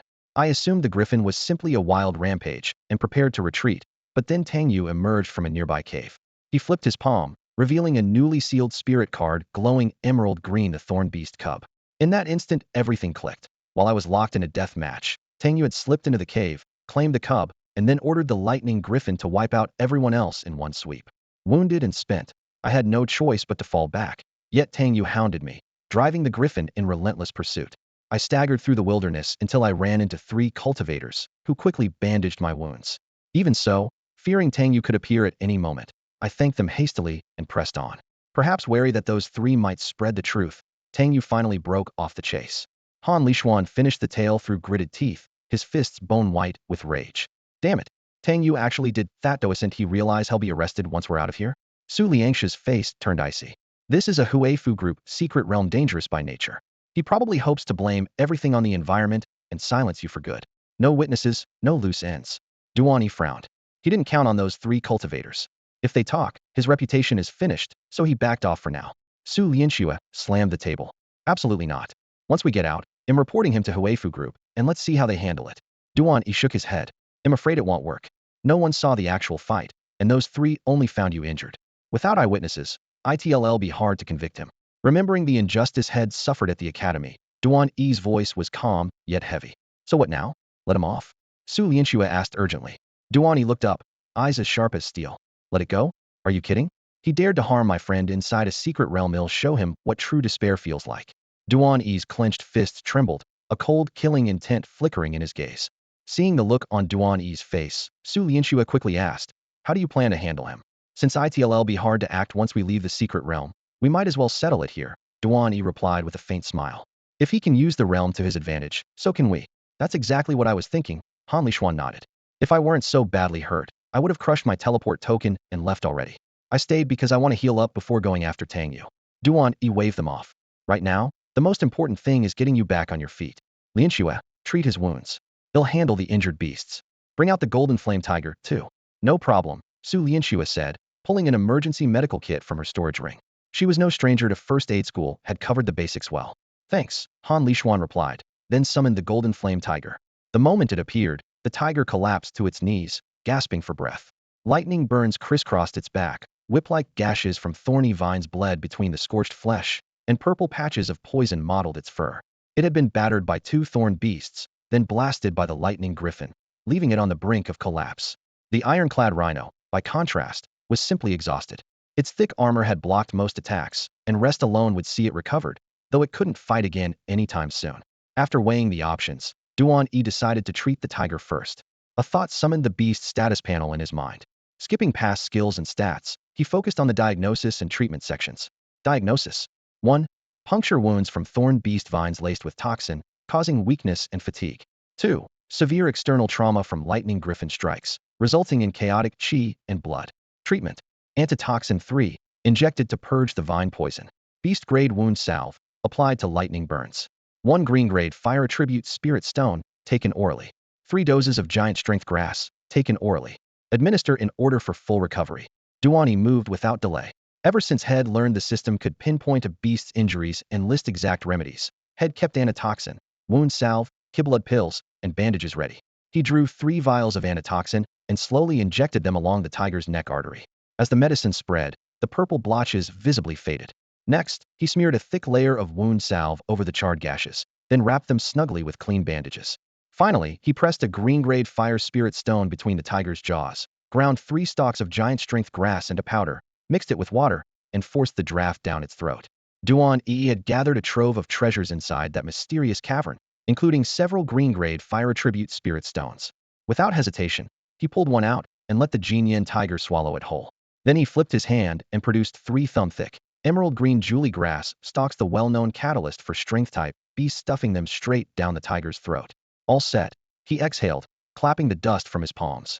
The blazing energy of the spirit stone intertwined with the surging medicinal power of the julie grass, clearing the remaining internal injuries in the Jinyan tiger almost instantly. Only the lightning-scorched streaks on its fur still lingered, but a layer of salve already coated the burns, and they would scab over soon enough. Rejuvenated, the tiger lowered its head in gratitude before shaking its mane and taking up a guard post beside its master. Nearby, the Tiejia Jushi bore no visible wounds, yet the earlier fight had drained every ounce of its strength.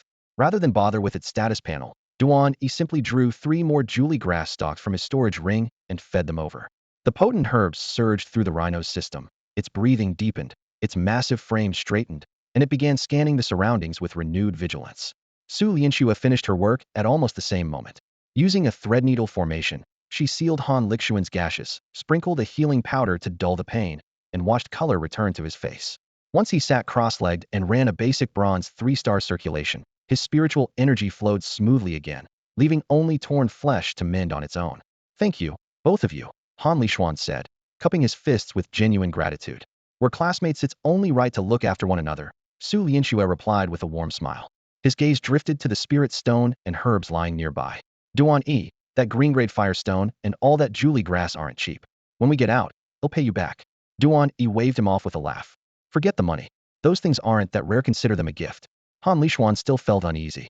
"I could sense how dense that stone's energy was. It must be valuable. If I don't give you something in return, they'll feel indebted." Su Lianxue chimed in teasingly. "You don't know the half of it. In that cavern, Duan E and I were practically scooping spirit stones off the ground, fire, lightning, you name it. We cleaned the place out. Oh," and she flicked her wrist, and a sealing scroll burst open in midair. "We snagged this gemstone soul beast while we were at it." The iridescent-winged creature fluttered down in front of Han Lixuan, its feathers flashing 7 brilliant hues. His eyes widened. "Seriously? I'm out there scrounging for resources in a desert, and you two stumble into a treasure vault and even tame a superclass soul beast? That's just cruel." He shook his head with a wry grin. "I nearly died getting a thorn beast cub, only for Tang Yu to ambush me. Talk about unfair." Su Lianxue covered her mouth, laughing. "Hold on, Duan E's luck gets crazier. He also found an entry-level spirit weapon, the Puffeng sword, and an entry-level wind technique called Yufeng sword art, both wind attribute, a perfect match." "What? An entry-level weapon and a matching art?" Han Lixuan's eyes lit up, his pain seemingly forgotten. "No way, Duan E, take them out right now. I've never even seen gear like that in my life." He practically leaped to his feet, excitement overriding every lingering ache. "Haha, sure thing." Duan E laughed when he saw how excited Han Lixuan was. He flicked his wrist, and a blinding blue radiance burst from his palm. The spirit card instantly morphed into the razor-edged wind cutter sword. At the same time, he drew the scroll of the Windmaster sword art from his storage ring and handed it over as well. Besides Lin Hong, these two were the partners he trusted most, so he had no fear of betrayal. The wind cutter sword was sealed, and the core formulas of the Windmaster art were already etched in his mind. Han Lixuan cradled the sword with both hands and immediately felt the violent spiritual power that dwarfed any ordinary weapon. Astonishment spread across his face. "Wow, this is leagues above a normal bloody. It really is a spirit weapon." Before he could finish, he swung the sword in a test slash. Several arcs of sword ki roared forward, severing a few thick trees and sending the logs flying. "Incredible!" he shouted. Remembering his injuries, he didn't dare exert more force and reluctantly returned the wind cutter sword. He only brushed the surface of the Windmaster scroll, confirmed it was a basic spell, and prepared to hand it back. You're not even going to look at it. Duan E raised an eyebrow. This is your good fortune. It wouldn't feel right to read it. Han Lishuan waved him off with a smile. Relax, the scroll isn't a single-use card. I took it out so we could share it.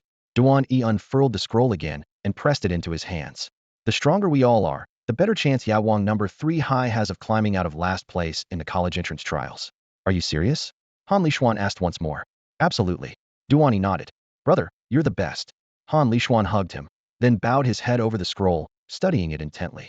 Duan E and Su Lianxue sat nearby, meditating and recovering their strength while the three of them rested in silence. A little over an hour passed before Han Lishuan finally rolled up the scroll, his face alight with joy. It really is an elementary wind technique, and I learned a lot from it. It's a pity my injuries keep me from practicing the sword right now. No hurry. Take your time, Duan E said, shaking out his sleeve and storing the scroll back in the ring. Once we're out of here, we'll go into seclusion together. Su Lianxue rose to her feet and brushed the dust from her clothes. Then let's get moving and find Tangyu. This valley is huge. Odds are he's still somewhere inside. She glanced around as she spoke. It's possible.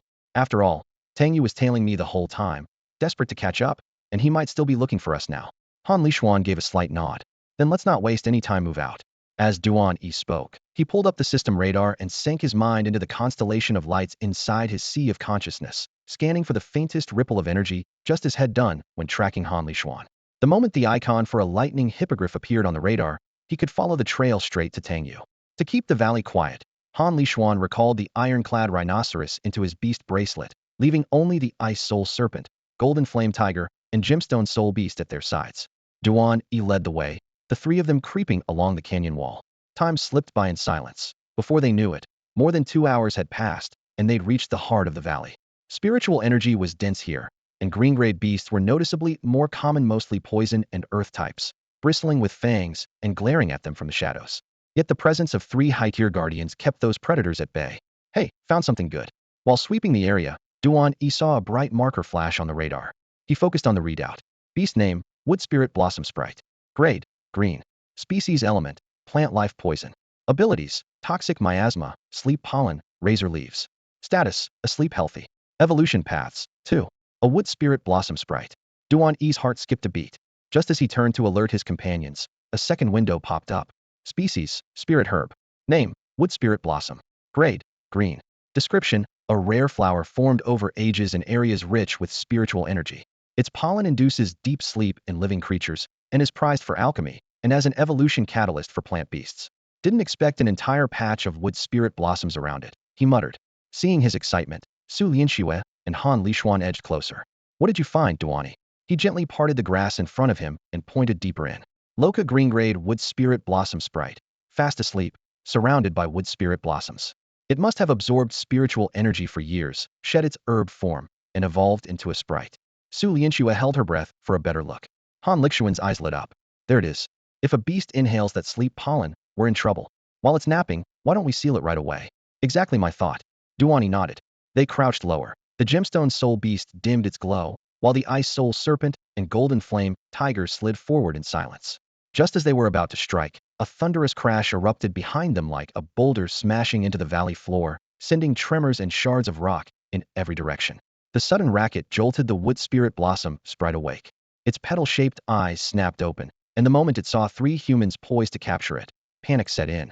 In an instant, it burrowed straight into the ground. Seriously? Our thing just slipped through our fingers. A thunderous crash rocked the ground, and Han Lishuan and Su Lianxue jerked upright, scanning the flower bed for the source.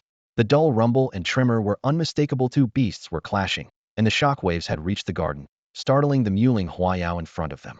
Duan E's system radar covered only 3 kilometers. Because the battling creatures lay beyond that range, he had sensed nothing before. Now the prize they had nearly secured had vanished into the soil. Han Lishuan groaned. Great, just our luck. It was practically in the bag, and the mewling Huayao still managed to escape. It hasn't run far, Duan E said, tapping the carpet of blossoms at his feet with his sword tip.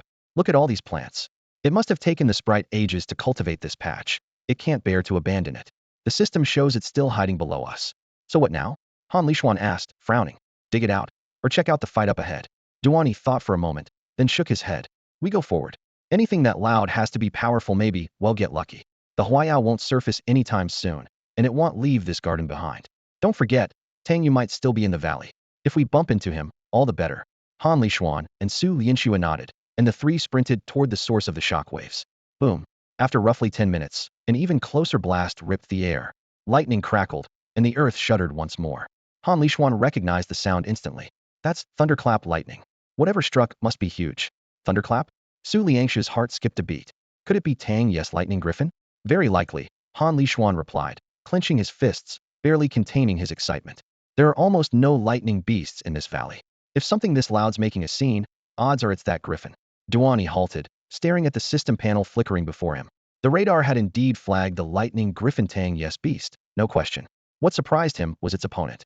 Beast name, Mountain Giant Ape. Quality, blue. Type element, beast strength. Abilities, shockwave, shattering fist, ferocious charge. State, enraged. Evolution paths, 2.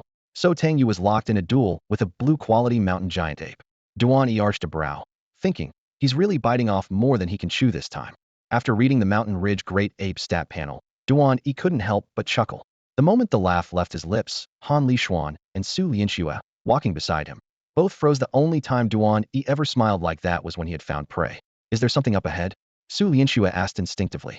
Duan E's senses were far keener than most. Whenever he spoke first, it almost always meant trouble was brewing.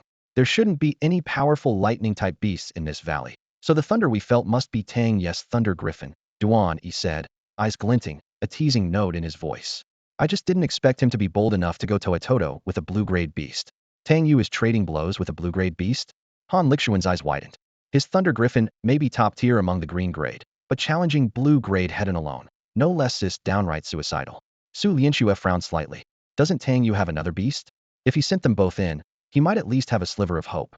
2 won't help, Duan E said with a faint smile. Even 3 Thunder Griffins of the same grade couldn't bring it down. Come on, once you see the creature you'll understand. With that, he strode off, dry leaves crunching under his boots. Han Lishuan and Su Lianxue swallowed their questions and hurried after him. Deeper in the ravine, vines coiled around jagged boulders, and the air smelled of damp grass. After only a few minutes, the ground quivered as if a giant hammer were pounding the earth, and a colossal ape-type beast, well over 5 meters tall, came into view. Its hide was dark brown and sinewy muscles knotted beneath the skin. Each breath made its chest rise like a moving stone wall. It raised an arm and roared, the shockwave kicking up clouds of dust. Beside it, a thunder griffin with a wingspan of several yards circled overhead, arcs of electricity dancing between its feathers as it rained blue-white lightning on the giant ape. The Highland Colossus ape. Han Lishuan gasped. Tang Yu is actually fighting that thing. Duan E kept his eyes on the clash. Among blue-grade beasts, the Highland Colossus ape is one of the hardest hitters, and that's before you factor in its sheer size. The tremor we felt was nothing but the aftermath of its footsteps. Su Lianxue nodded in realization. No wonder you said even 3 Thunder Griffins wouldn't cut it. But Tang Yu isn't an idiot if he provoked it. He must be after something. He's ranked second on Yawang Hai's Hall of Fame, Han Lishuan added. He wouldn't throw his life away without a reason. There has to be a motive. Something? Duan E frowned and pulled up the radar display in his mind. The readout flashed. Category, Spirit Herb. Name, Thousand Spirit Ginseng. Grade, blue. Description, cultivated over a millennium in areas rich in spiritual energy, it floods green or blue-grade beasts with power, greatly accelerating their growth. When that entry appeared, understanding flickered in Duan E's eyes. I think I figured out why Tang Yu had to provoke the Highland Colossus ape. What is it? Han Lishuan and Su Lianxue asked in unison. Take a look over there. Duan E led them a dozen steps forward, then raised his hand and pointed toward the edge of the battlefield. Following his gaze, they spotted a sliver of emerald root peeking out from beneath a boulder as tall as 2 men behind the Highland Colossus ape. He gestured at the base of the massive stone ahead and spoke. Huh, yellow grass? Night, that looks like ginseng. The distance was too great. Han Lishuan and Su Lianxue squinted, managing to see only a streak of gold beneath the boulder. All at once a page from an old manual flashed through Han Lixuan's mind. The Qianling ginseng. Holy golden, its roots as fine as drifting silk. The thing down there was an exact match. He sucked in a sharp breath and blurted. Could that be Qianling ginseng? Qianling ginseng? The one that can push a juvenile beast straight into adulthood? Su Lianxue's voice shot up an octave. The Qianling ginseng was vanishingly rare, found only where spiritual energy surged violently. And it took at least 1,000 years to evolve from an ordinary ginseng root. Its main value lay in flooding a growing beast with power, letting it vault to maturity almost instantly, and slashing its development time. Yet it worked only on blue and green grade beasts. On purple grade the effect was negligible, and no one would dream of wasting it on a white grade creature. Duan E nodded. Exactly. Tang Yu has noticed it too, but he had no idea a mountain giant ape was guarding the spot. He's gambling everything on that herb. Han Lishuan clenched his fists. He plans to feed it to that thorn beast he has sealed away so he can score higher in the college entrance trials. The gem-like soul beast contract in Su Liangshu's palm flickered as she tensed to move. We can't let him get away with it. Tang Yes Soul Sea already holds 2 beasts, and the thorn beast is still just a spirit card. If it takes the Qianling ginseng. Hold it. Don't rush in. Duan E raised a hand to stop her. Right now Tang Yu has only summoned his lightning griffin. The other beast hasn't appeared, so we don't know its element. With his own cultivation plus the griffin's power, he can trade blows with the mountain giant ape for a few rounds, but he can't hold out. When the ape goes berserk, the griffin will fall, and he'll have to call out the second beast. The two together still can't beat the ape, but they can tie it up long enough for him to snatch the ginseng. If he can run, hell run. If not, hell crush his teleport talisman and escape unharmed. He scanned the surroundings, his tone growing heavier. And there's more. Besides the mountain giant ape, I can sense several other beasts closing in, every one of them at least green-grade.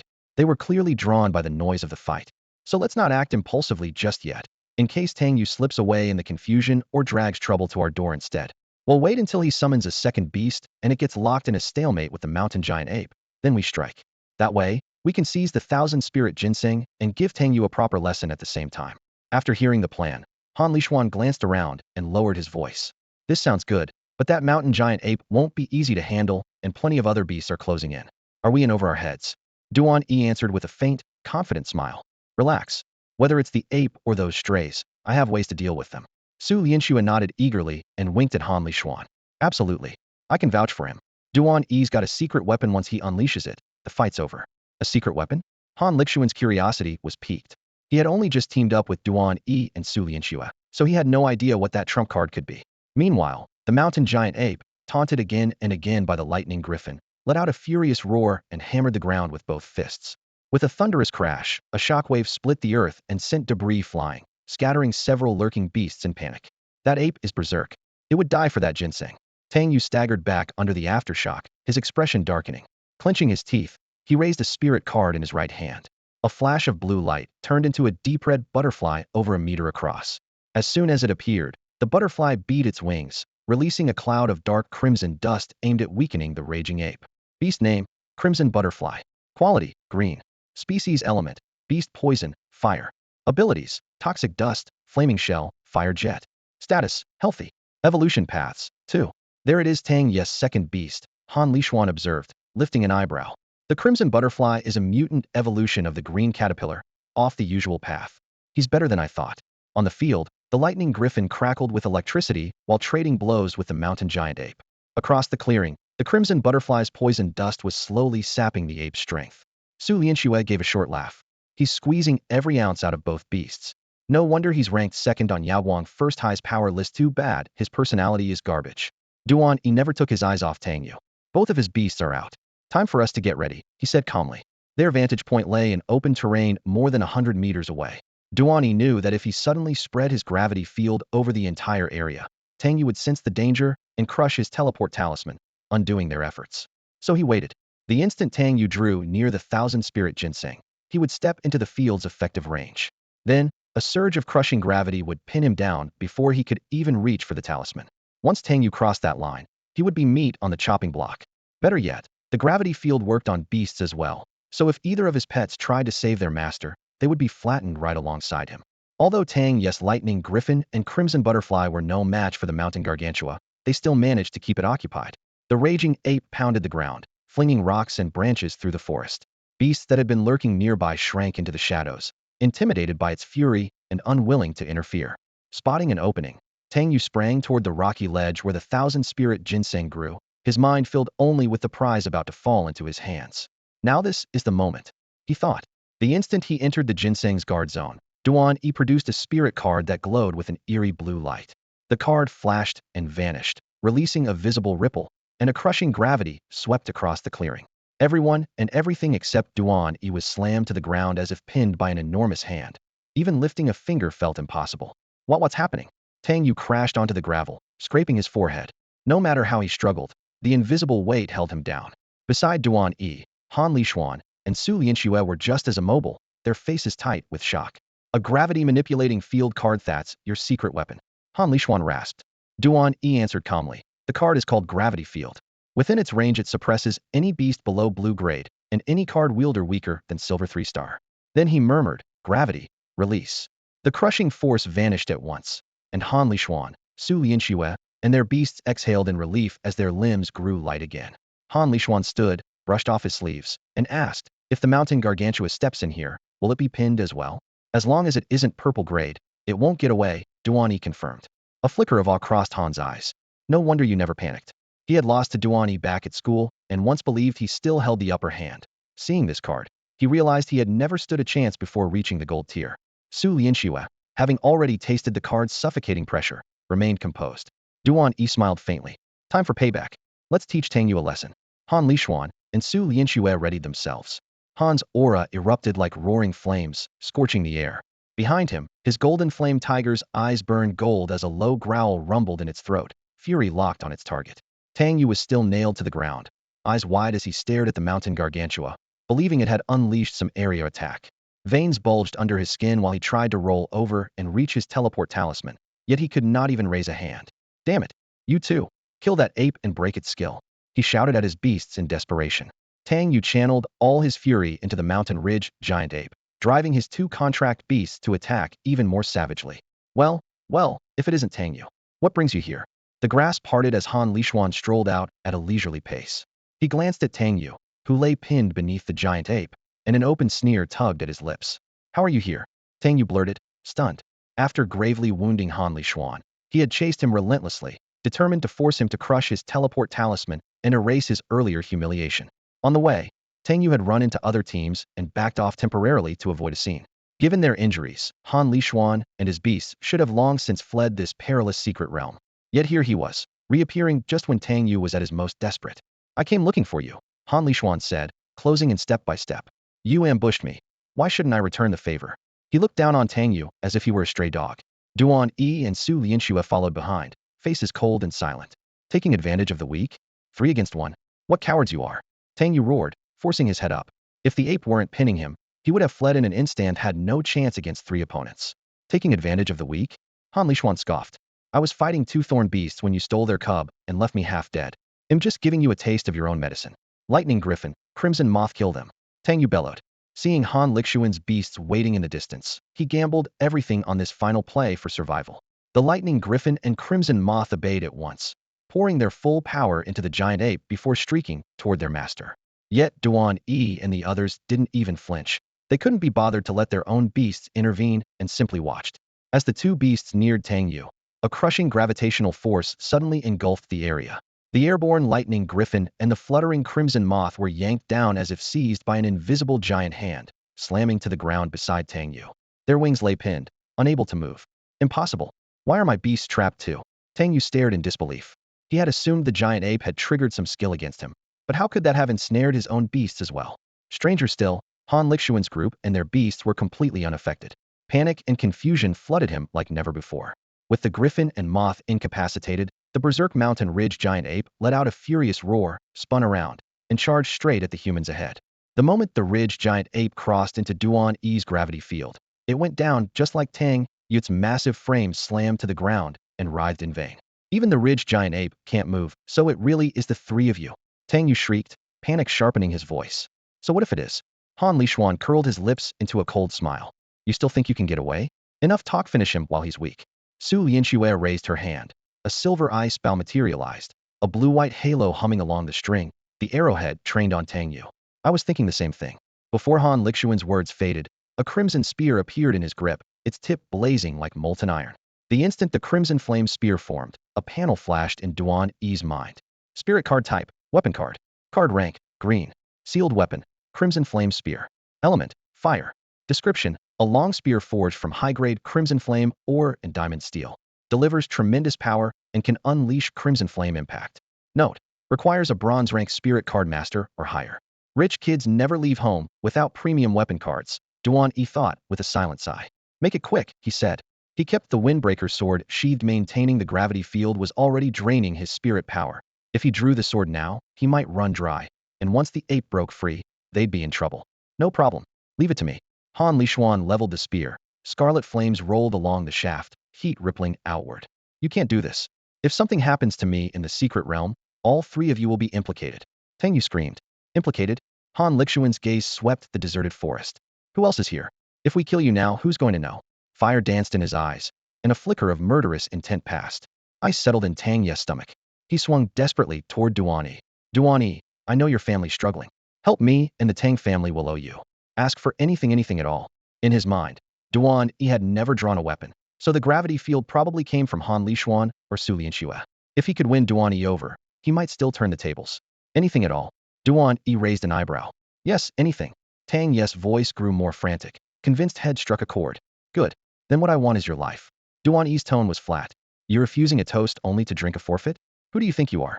I was giving you a chance, and you dare. Rage surged through Tang Yu. But before he could finish, the invisible gravity smashed him down again. Still so cocky? Duan E's brow furrowed. A heartbeat later, the gravity field intensified. Tang Yu, who seconds ago had the breath to curse Duan E, suddenly felt the oppressive force around him redouble, leaving him unable to breathe. His knees buckled as though an invisible mountain had slammed him to the ground, and the air in his chest was squeezed to the brink of nothing. At the same time, his two spirit beasts howled in pain. Their limbs thrashed, but never moved an inch, clearly pinned under the same crushing gravity. Enough noise. They'll send you on your way right now. Han Lixuan barked, raising his crimson flame spear, its blazing tip aimed straight at Tang Ye's chest, murderous intent surging. Cold sweat poured down Tang Ye's face. His pupils shrank, and his eyes nearly bulged from their sockets. Don't kill me. Whatever you want, he'll give it to you. I was blind before. Spare my life. His words tumbled out, hoarse from lack of air. I can let you live, but hand over every treasure you found in the secret realm, including the thornbeast cub you stole. A frosty smile tugged at Han Lixuan's lips. Fine. They're all in my storage ring. You'll give you the ring itself. Tang Yu forced the words through clenched teeth.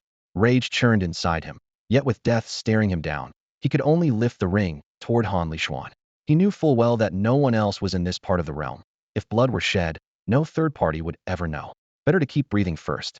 With a snort, Han Lixuan ripped the storage ring from Tang Ye's hand. Meanwhile, Duan E had already crouched beside the thousand-spirit ginseng, carefully uprooting the precious herb. The mountain gorilla, trapped by the gravity field, watched helplessly as the plant it had guarded for years was taken. Its chest heaved, blood-tinged roars rumbling in its throat, yet it could not break free. What do we do with Tang Yu? Han Lixuan lowered his voice once the ring was stowed, consulting Duan E and Su Lianxue. We threatened to kill him, but actually doing it feels a bit much. Tang Yu had indeed shown a scheming heart, stealing the thornbeast cub and ambushing Han Lixuan, but he had stopped short of committing murder. Now that the loot was in hand, killing him outright would make Han Lixuan look vicious. Knock him out and smash his teleport token, Duan E suggested, offering a middle ground. Ha, perfect. Hell, leave the realm with nothing, even losing what he came in with a complete loss. Han Lixuan chuckled, clearly pleased with the plan. He strode back toward Tang Yu, his expression once more coated in frost. I gave you everything to kill me. Tang Yu stammered, retreating step by step. Relax. I keep my word. Han Lixuan swung the butt of the crimson flame spear and cracked it against the back of Tang Ye's head. With a dull thud, Tang Ye's eyes rolled back, and he collapsed. The three quickly searched him and found the teleport token. Han Lixuan crushed it, fractures racing across its surface before light flared. In a flash, Tang Yu and his two spirit beasts were transported out of the secret realm. Now that Tang Yu is out of the picture, let's take care of this mountain giant ape. Duan E watched Tang Yu disappear in a flash of teleportation light, then strode toward the ape, which was pinned to the ground by his gravity field. What a shame, Han Lixuan sighed. This beast is blue grade, but we're only bronze rank. We can't seal it. If we could bring it back, we'd steal the show, Su Lianxue added with equal regret. Duan E chuckled. It's only blue grade. We'll see plenty more. Losing this one doesn't matter. Since it walked into our hands, we're not letting it go. He raised his hand. Icefang Viper, finish it. With a low hiss, the Icefang Viper slid out from behind him, its body flashing cold light across grass and gravel as it lunged at the ape. The ape was already berserk, chest heaving, eyes bloodshot. Its prized thousand-spirit ginseng had been taken, and fury drove it to struggle, but the gravity field kept it pinned. Its blue-grade strength meant nothing now. All it could do was watch the Viper strike. Purple light flared from the Viper's fangs as they sank into the ape's thick neck. Freezing spells and frigid beams erupted in rapid succession. Frost formed, flesh turned solid ice. Within moments, the ape's roar fell silent, its massive body frozen like an ice sculpture. With a soft pop, a blue-glowing beast core floated up from its chest. Duan E plucked it from the air and slipped it into his storage ring. A thought later, he lifted the gravity field. The spirit card dissolved into motes of light that sank into his soul sea. Han Lixuan had watched it all, drawing a sharp breath. A rampaging mountain giant ape would push even a silver rank card wielder into a long, brutal fight. Yet Duan E had erased it almost effortlessly. The ape never even got a chance to strike back. The realization sent a chill down his spine. If Duan E wished, that gravity field could turn any of the mere bronze ranks into helpless prey in an instant. Fortunately, they were friends. Su Lianxue, long accustomed to scenes like this, crouched beside the corpse, checking for any overlooked materials. Brother Duan, you're incredible, truly admirable, Han Lishuan exclaimed. It was pure luck that I picked up a few decent treasures. When it comes to cultivation, Brother Han is still the stronger one. Duan E waved his hand, clearly taking no credit. He wasn't being polite, it was the truth. Han Lishuan was also a senior, yet he had broken through to bronze 3-star half a year ago while Duan E had still been stuck at black iron 3-star, a whole realm behind. Han Lixuan's strength at his age meant he must have mastered some acceleration technique far superior to the school's Inqi Shu. But that no longer mattered. Nothing could outpace the Xiantianju Duan E had just obtained.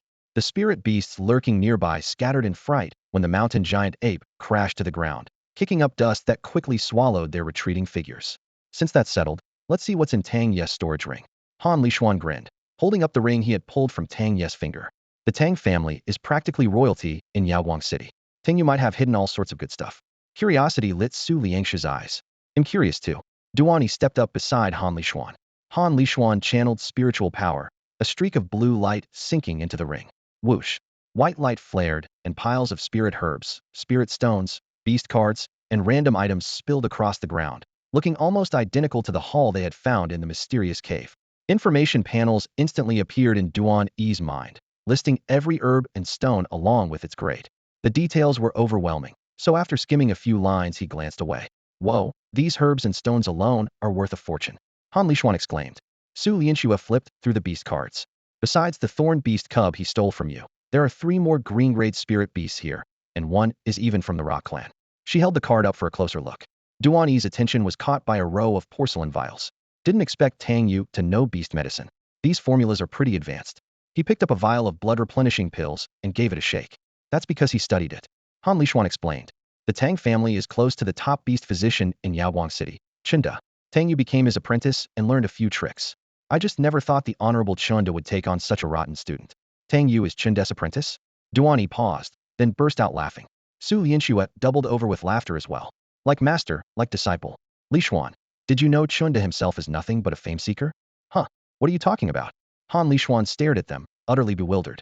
Seeing his confusion, Su Lianxue chuckled and explained. With Duan E's permission, she had already told Han Lishuan everything that had happened in the Su household. What? Duan E, you're an exotic beast healer too? Even Chunda lost to you? Han Lishuan blurted out, giving Duan E a once-over as if trying to decide whether he was some ancient monster reborn. Duan E shrugged, completely casual. I had too much free time when my cultivation level was low, so I started experimenting on my own. I ended up stumbling into the craft. You taught yourself all that? That's insane, Han Lishuan said with a click of his tongue. Honestly, when I went back to school, I thought you were just some guy conning naive girls. Now I'm convinced. Su Lianxue laughed. You're not the only one. My grandfather didn't believe him at first either and nearly kicked him out of our house. Duan E waved away the small talk and pointed at the pile of loot at their feet. Enough chatter. Let's divide this stuff.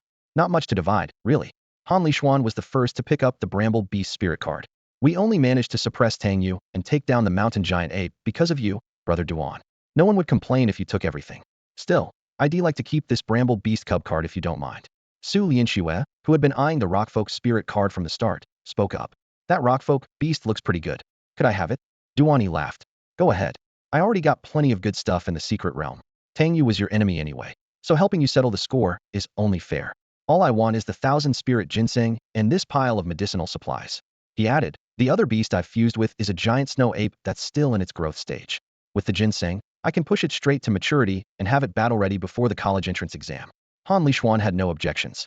The ginseng was valuable, but he had already fused 2 green-grade beasts that had been with him for years and wasn't about to discard them for a bramble beast. Even if he wanted that beast, he would have to wait until he could fuse a 3rd card, so the ginseng was useless to him for now. Su Lianxue cared even less. None of her beasts were still in the cub or growth stages, so the ginseng was of no use to her either. If you don't want them, they'll split the rest with Lishuan. Don't come crying to me later. With that, Su Lianxue dropped into a half-crouch and began sifting through the pile of glowing spirit stones and herbs.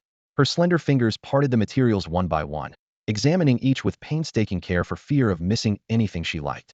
Han Lishuan was just as efficient.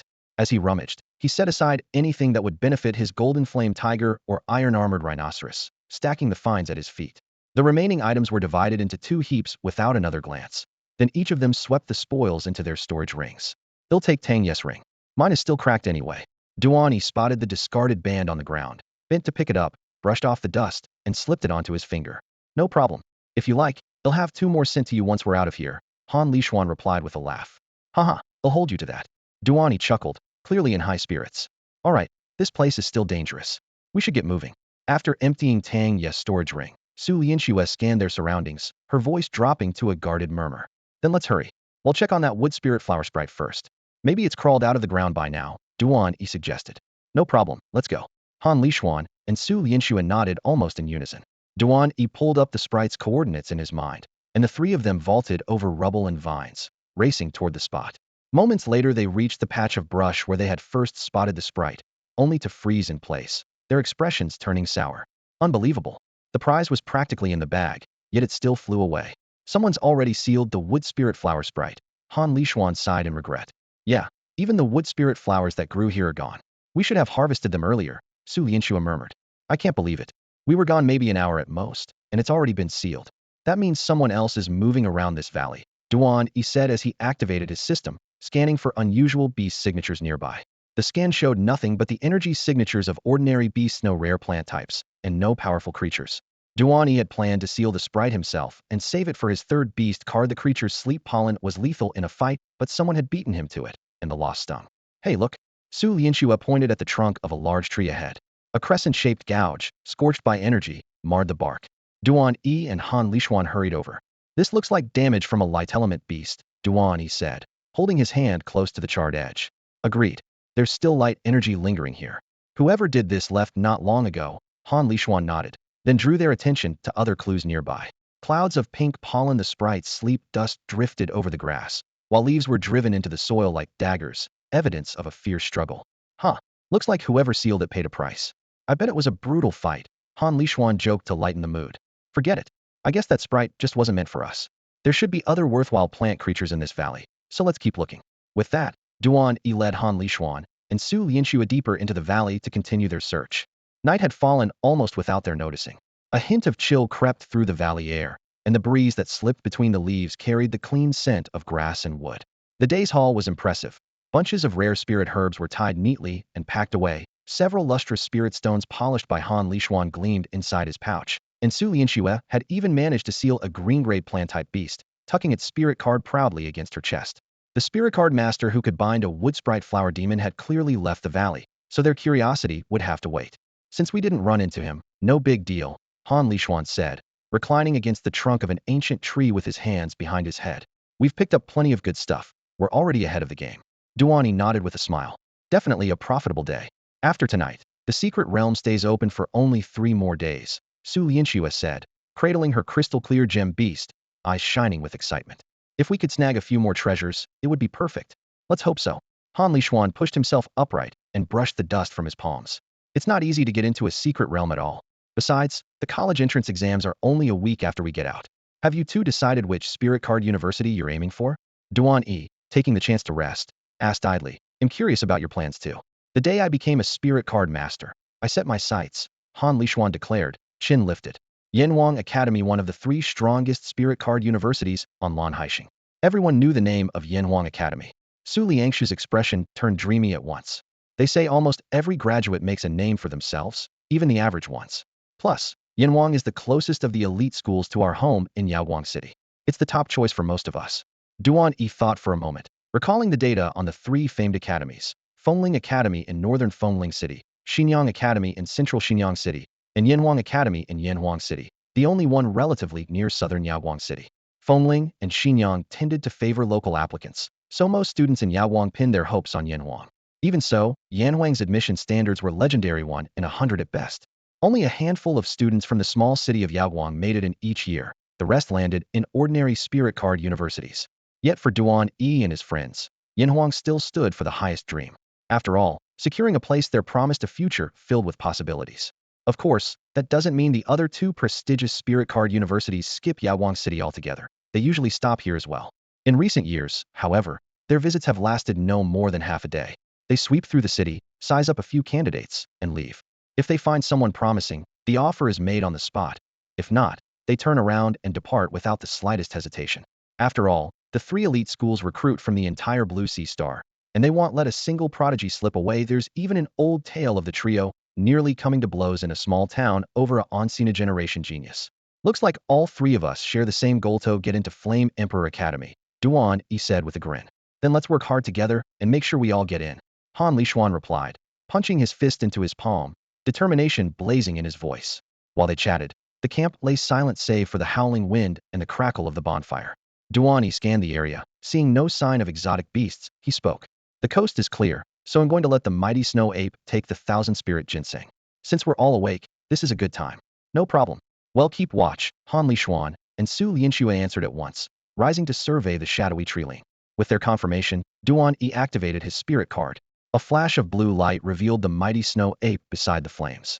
In just a few days it had grown from a little over a meter tall to nearly 2. Its shoulders knotted with muscle and a chill aura swirling around it. Duan E had been feeding it ice attribute spirit stones and herbs. Those alone would have sped up its growth. But to ensure it reached maturity before the entrance exams, he had decided to play his trump card, the 1,000-spirit ginseng. It's still not even an adult. Yet the ice energy coming off it already feels stronger than my snow shadow wolf, Su Lianxue murmured, her tone tinged with envy. Once it breaks through to maturity, it might even catch up with your ice soul viper. Duan E produced the ginseng pale blue, as thick as an infant's arm, its translucent root hairs glinting in the firelight, and held it out. The ape's breathing grew rough with excitement, and it swallowed the herb in a single gulp. The medicine erupted instantly. Violent power tore through the ape's body. It doubled over, knuckles on the ground, icy runes flickering across its skin as it loosed a pained growl, thick fur quivering with cold sweat. Frost mist formed in the air, and the bonfire hissed and spat as the sudden chill pressed in, the energies flooding its meridians. It has to endure this, Duan E said, eyes locked on his contracted beast even as he quietly planned to rest the ice soul viper after days of non-stop battle. Han Lishuan tightened his grip on his longbow. Su Lianxue stroked the snow shadow wolf's back, and the 2 of them plus 1 wolf took up guard positions, ready for any danger that might approach.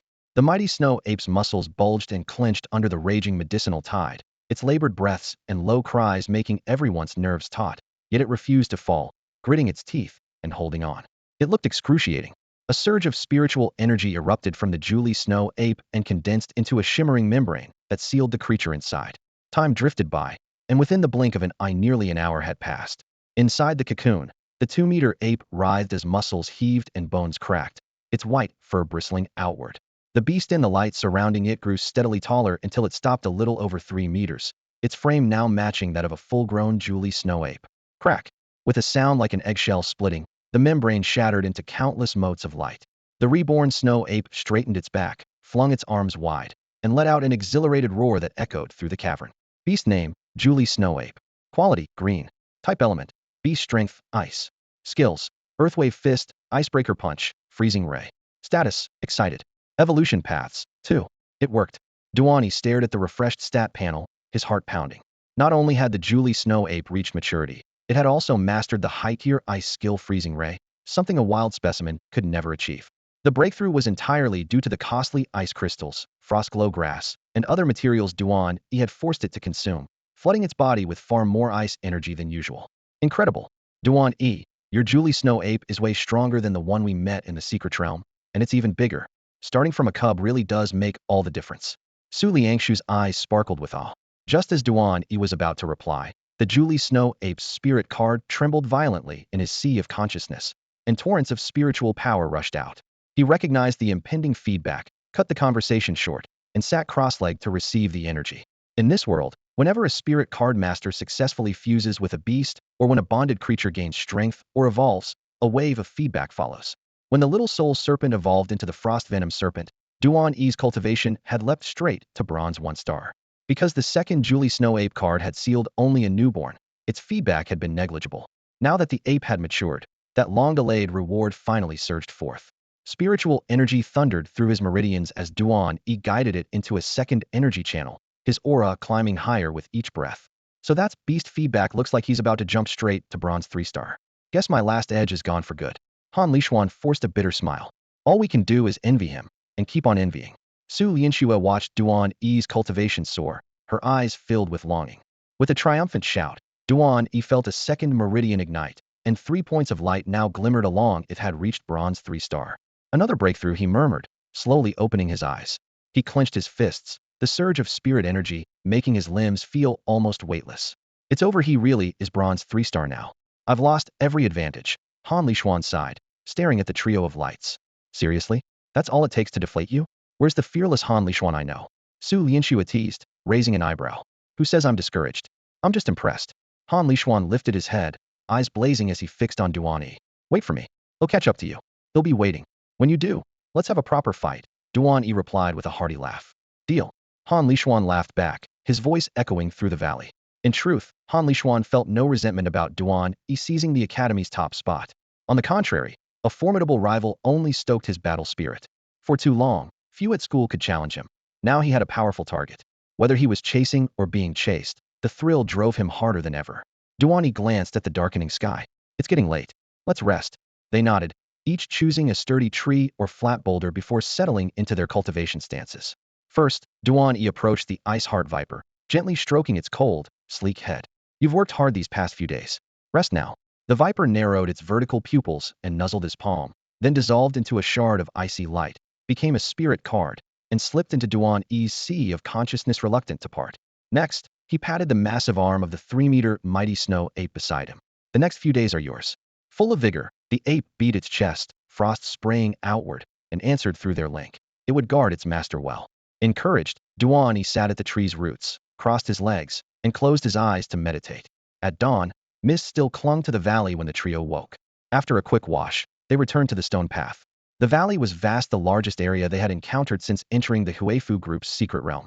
They had wandered here for almost 2 days, yet every twisting turn ended in cliffs or dense forest. No exit appeared. The day passed uneventfully. No threats, no treasures, almost as if their luck had already been spent. Even so, the mighty snow ape shone. Against blue-grade beasts, the green-grade ape held its own with brute strength and freezing powers. If only Duan E had reached silver rank to unlock evolution, he would have pushed for it now. Judging by the ape's potential, once a critical evolution struck, he might soon command a purple-grade Titan ice ape.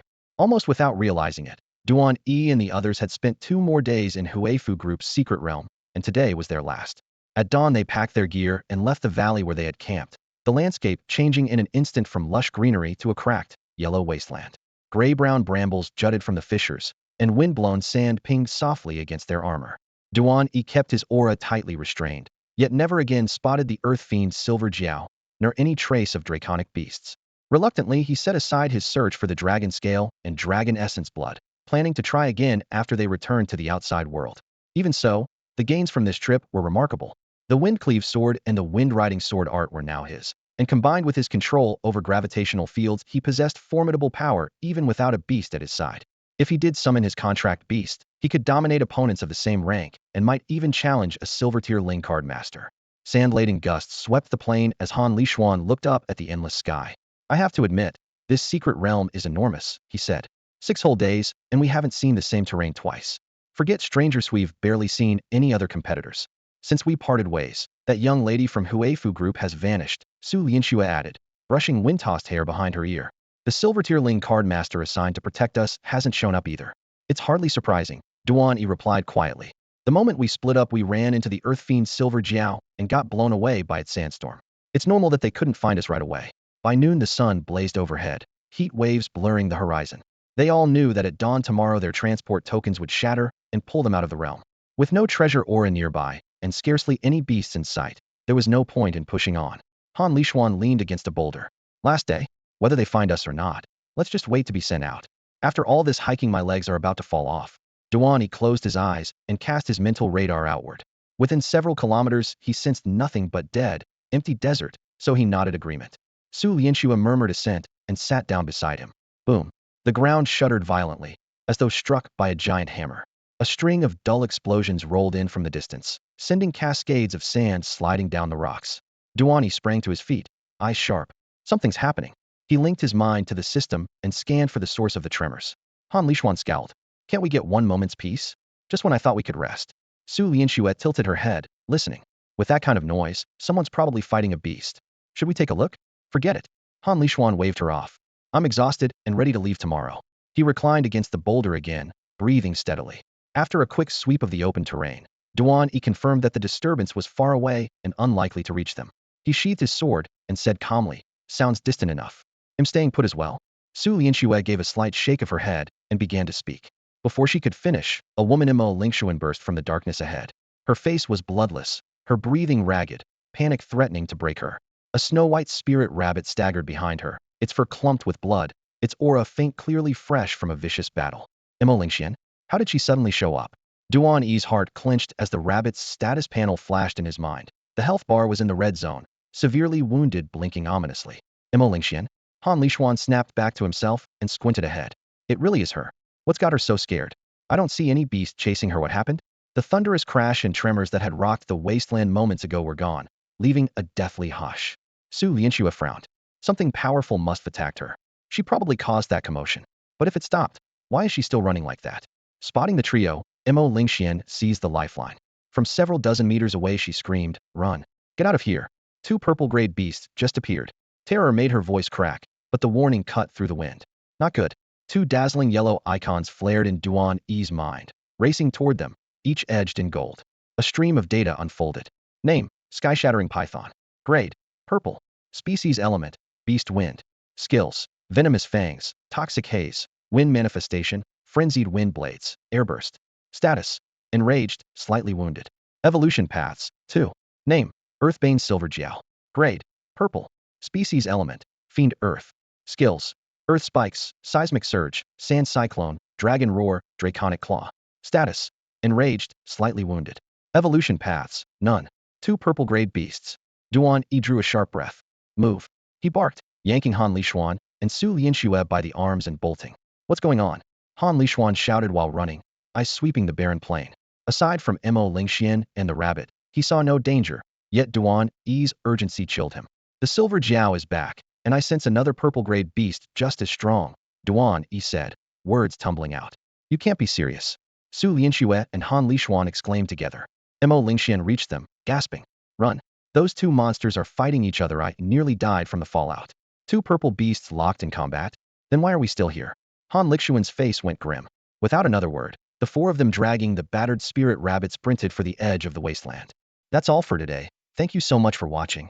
I hope you guys enjoyed. If you wish to have another part of this recap, please give us at least 1,000 likes. Please don't forget to comment and subscribe to our channel for more content like this. Until next time.